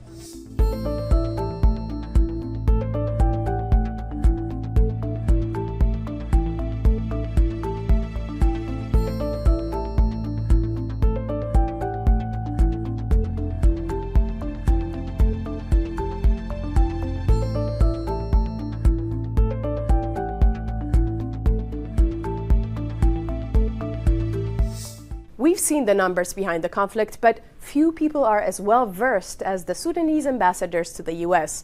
VOA English to Africa's John Tanza and Anthony Labruto spoke with current and former diplomats who said they hope the shaky ceasefire will eventually lead to long-term peace talks. The government is committed to resume the political process if this crisis is solved,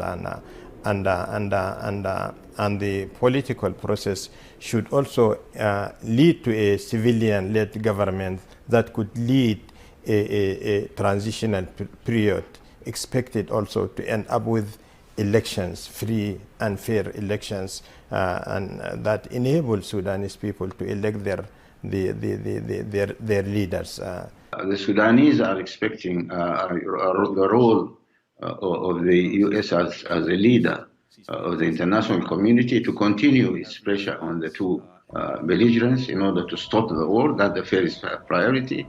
The second priority is to do everything possible in order to stabilize the situation and come to the rescue of the Sudanese people, because the humanitarian situation, as you know, is really catastrophic. It's really dire, and there's urgent need for humanitarian action.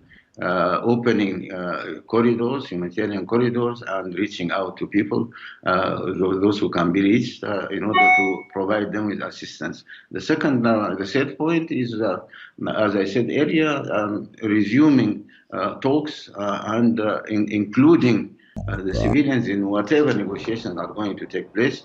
We will never accept again power sharing between the military alone. This will never be accepted, because they prove that they are unfit to govern Sudan. They have disqualified themselves, but of course they have to be part of the negotiations, and their roles should be assigned as we have started already within the framework agreement. See how we are going to have a single army, how the RSF and other groups are going to be integrated with the army, if it's not too late to do that, and what kind of political process is going to be done. Now in Somalia, Somali government officials continue to organize evacuation plans for residents trying to escape the war in Sudan. In late April, nearly 150 Somali residents, many of them students, returned safely back in their homeland. VOA's Mohammed Sheikh Noor has this report from Mogadishu, Somalia. Somali government staffers are gathering information from locals about Somalis waiting to be evacuated from Sudan. The staffers come from several government agencies, including Somalia's foreign ministry, which has taken the lead in organizing evacuation flights for Somali nationalists. 148 Somalis were flown home to Mogadishu on Sunday. Abdurrahman Nur Mohammed Dinari, a top official with the Somali Foreign Ministry, says more Somalis will be coming home soon. We intend to continue evacuating more people in the future, while in the meantime, our embassies in Sudan and Ethiopia are also providing service to our citizens who are fleeing Sudan via Ethiopia. The recent weeks of combat between rival military forces in Sudan have significantly impacted Somalia, as the two countries have strong cultural and educational connections. When the Somali government collapsed in the early 90s, many Somalis took refuge in Sudan. It became their second home, and many Somali students took advantage of scholarship offers to get their education in Sudan. Among those who studied in Sudan was politician Ahmed Muallim Fiqi, who now serves as Somalia's interior minister. According to Fiqi, Sudan was the only country that opened its doors to Somalis during a difficult time. After I graduated secondary school, I hoped to start at a university in Somalia. However, the civil war broke out, and I fled to Sudan for education. Sudan welcomed us and allowed us to be admitted to the prestigious universities of the country, which have been the dream of many students. An alumni network of Somalis who studied in Sudan, known as SOMSUD, is responsible for building and running schools, hospitals, and recreation centers, including this one. Ahmed Usman, known as Dore, is part of the alumni network. When we returned to Somalia from Sudan, we became the only group that came from different tribes, yet at the same time created joint ventures and shareholder businesses regardless of the tribes. And that's what led our company to a new height when we trusted one another. And this civilization and knowledge we acquired from Sudan contributed to our success. Many of the students who traveled to Sudan for their education came from the Hamar Boarding School, a secondary school in Mogadishu. Abdurrahman Ali, a current teacher at the school who studied in Sudan, says the prospect of future scholarships from Khartoum appears dim now.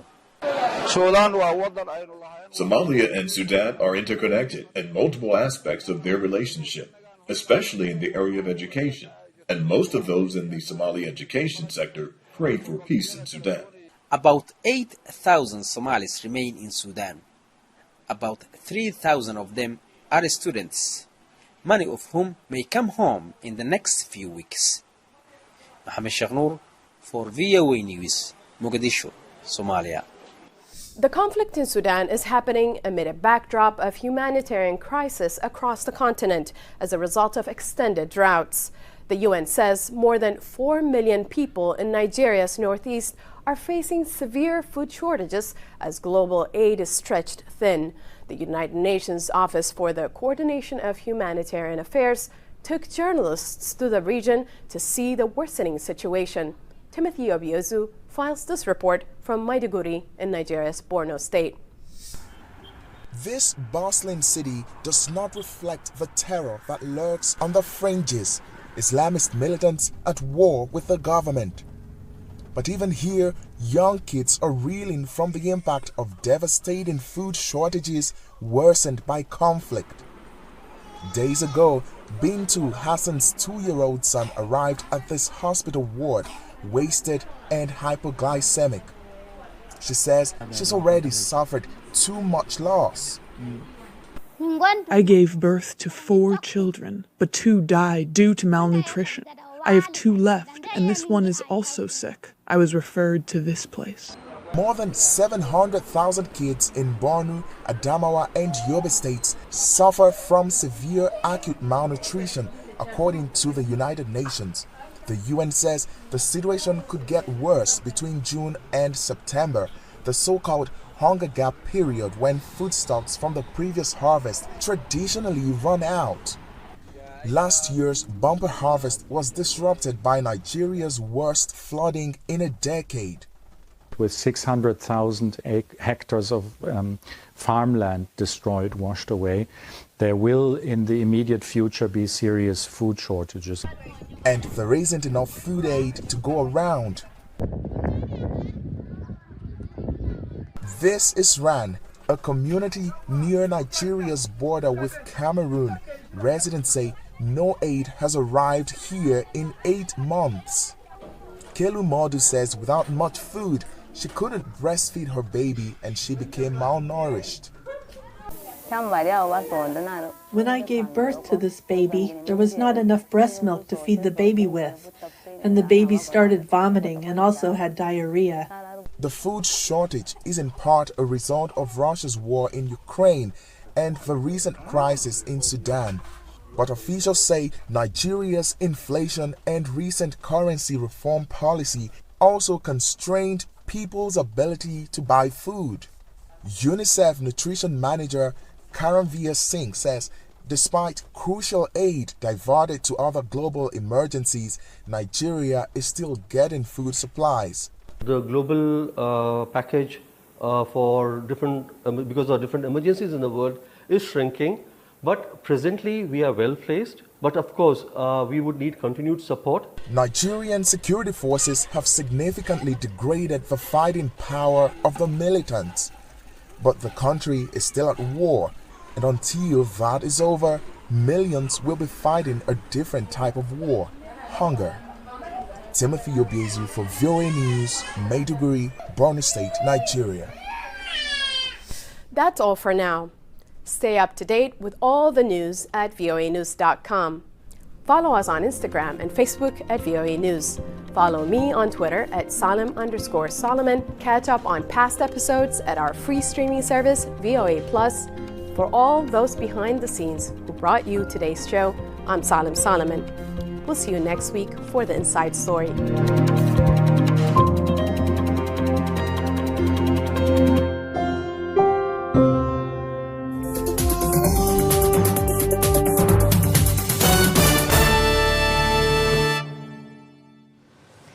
And that's a wrap for this week's show. We hope you came out a tad more informed and inspired, and look forward to another set of presentations next week.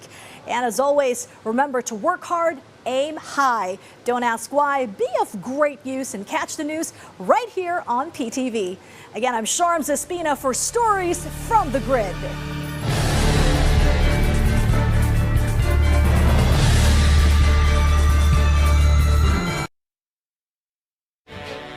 Ngayong Lunes sa On Assignment. Kada pagbatak ng araw ng Martes simula noong buwan ng Hulyo, ganito na kada linggo ang sitwasyon ni Marvin. Talagang matindi po ang naging impact po ng pagtaas ngayon ng diesel. Sa makatuwid nga po, halos pag-pabiyahe po kami sa umaga hanggang gabi, halos minsan tabla na lang. Dito sa Pilipinas, pag hindi ka nakatapos talaga, mahirap makapasok. Kailangan dito experience. Paano na bago ng TVET o ng TESDA yung buhay mo ngayon? Ma-i-portion namin ng skill namin para wala rin kami takot sa kung anong mangyayari. On Assignment.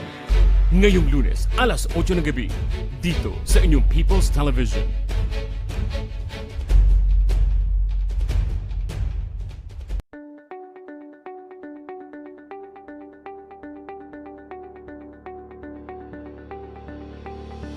Limampung taon ng tapat na pagsiserbisyo, kailanman, kahit saan, para sa bayan. Reaching the Filipino from every corner of the country via terrestrial TV. In Luzon, PTV 8 Cordillera, PTV 4 Manila, PTV 4 Palawan, and PTV 4 Naga. In the Visayas, PTV 11 Cebu, PTV 2 Guimaras, PTV 10 Dumaguete, PTV 12 Calbayog, and PTV 8 Tacloban.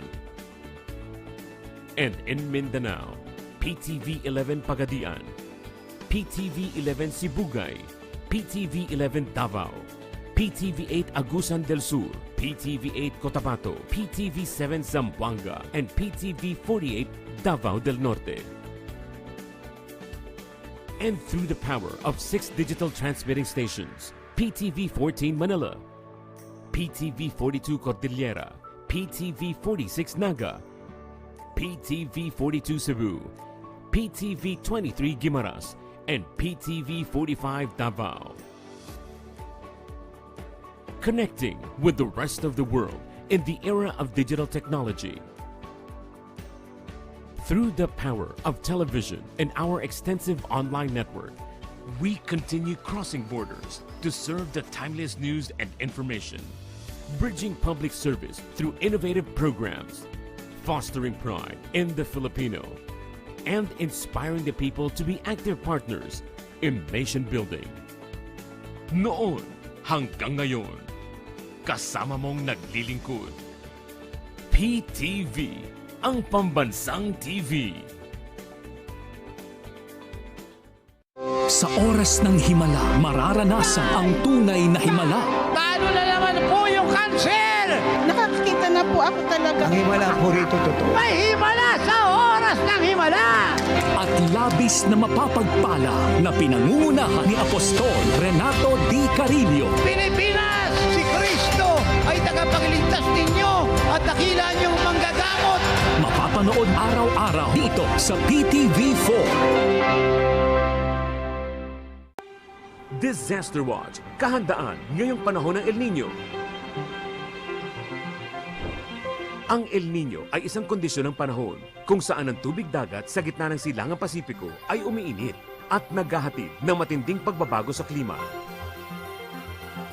Ito ay nagdadala ng matinding tagtuyot at malalakas na bagyo at pag-ulan. Ayon sa mga eksperto, nahaharap tayo sa isang tumitinding El Nino sa mga darating na buwan. Kaya kahandaan ang kailangan. Mag-monitor ng panahon at tumutok sa mga weather update. Panatilihing malusog ang katawan. Magtipid ng paggamit ng tubig at kuryente. Kung gagamit ng aircon, iset ang thermostat sa pagitan ng 22 hanggang 25 degrees centigrade. I-report ang mga tagas ng tubig at ang mga iligal na koneksyon sa inyong lugar. Matuto ng wastong pag-iimbak ng tubig ulan.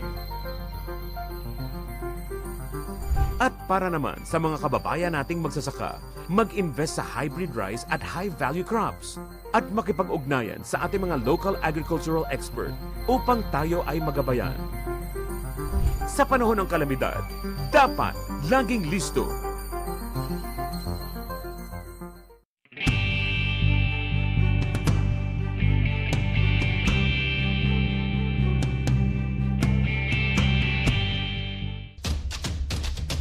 Ang matapang na news anchor at komentarista, sasabak muli sa matinding isyung pambayan. Good morning Luzon, Visayas at Mindanao. Tayo po ay muling magsama-sama sa umagang ito. Mike Abel Live.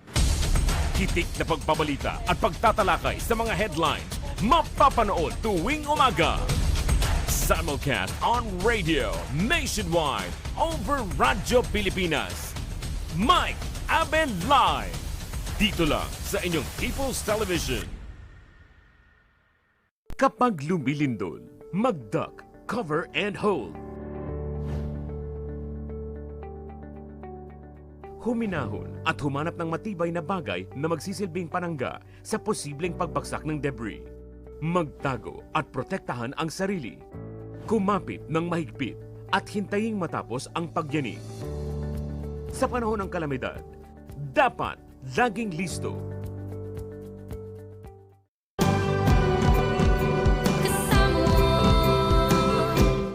Para sa bayan.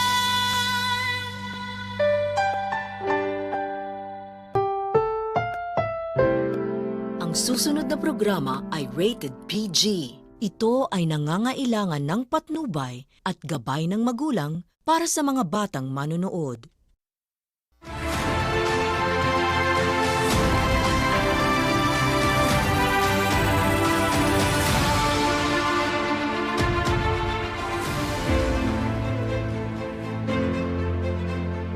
Isang magandang bagong Pilipinas. Ngayon ay Huwebes, September 28, 2023. Diretsahang usapan sa mahahalagang issue sa bansa kasama ang mga kinatawan ng mga ahensya ng pamahalaan. Ako po si Nina Corpus. Mula sa Department of Social Welfare and Development, ako po si Yusek Edu Punay. Ihahatid namin ang mga programa at serbisyo para sa taong bayan. Tutok lang, narito na ang Bagong Pilipinas ngayon. Aprobado na sa Kamara ang panukalang 5.768 trillion pesos para sa susunod na taon. Sa botong 296 na pabor, 3 na tutol at 0 abstained, lumusot sa ikatlo at huling pagbasa ng mababang kapulungan ang House Bill No. 8980 o ang 2024 General Appropriations Bill. Ito ay bago pa mag-adjourn ang Kongreso para sa isang buwan na break. Pinapurihan naman ni House Speaker Ferdinand Martin Romualdez ang on-time na pagpasa ng Kamara para sa 2024 GAB na hindi lamang nagpapakitaan niya ng commitment ng Kamara na gampanan ang kanilang constitutional role, kundi maging ang dedikasyon nito na pagsilbihan ng mga Pilipino ng may transparency at accountability. Tiwala din ang liderato ng Kamara na bawat sentimo sa national budget ay naka-align sa medium-term fiscal framework, 8-point socio-economic agenda at sa Philippine Development Plan 2023 to 2028 ng administrasyon ni Pangulong Ferdinand R. Marcos Jr. na mahalaga para sa pagpapabuti ng pamumuhay ng mga Pilipino. Samantala, ipinaalala ni Speaker Romualdez sa mga ahensya ng gobyerno na sumunod sa mahigpit na accounting at auditing rules sa paggamit ng kani-kanilang pondo para sa responsableng paggamit nito.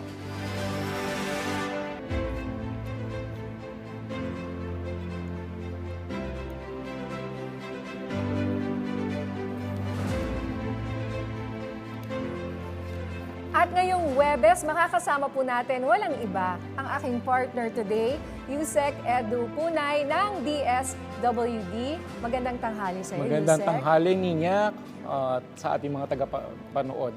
Sabi ko nga, Yusek, busy-busy ang DSWD at alam ko, babiyahe ka na bukas, no? Meron kayong proyekto dyan, ipagpapatuloy niyo yung food stamp project at saka yung pamimigay ng bigas. Tama yun, Ninya. No?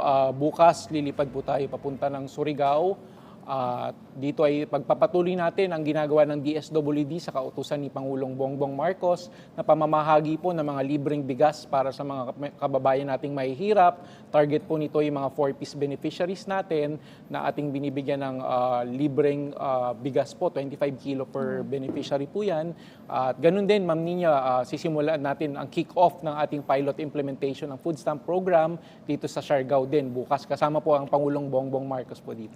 Ayan, so ingat sa biyahe, Yusek.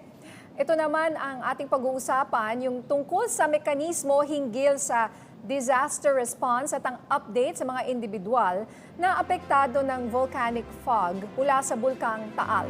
Yan ang ating pag-uusapan kasama si Diego Agustin Mariano, ang Deputy Spokesperson ng Office of Civil Defense. Sir Diego, magandang tanghali po and welcome sa Bagong Pilipinas ngayon. So, magandang tanghali po at magandang tanghali din po sa ating mga tagapanood. Okay, unahin ko na po, sir, ito nga mga individual na apektado ng volcanic fog or VOG, no?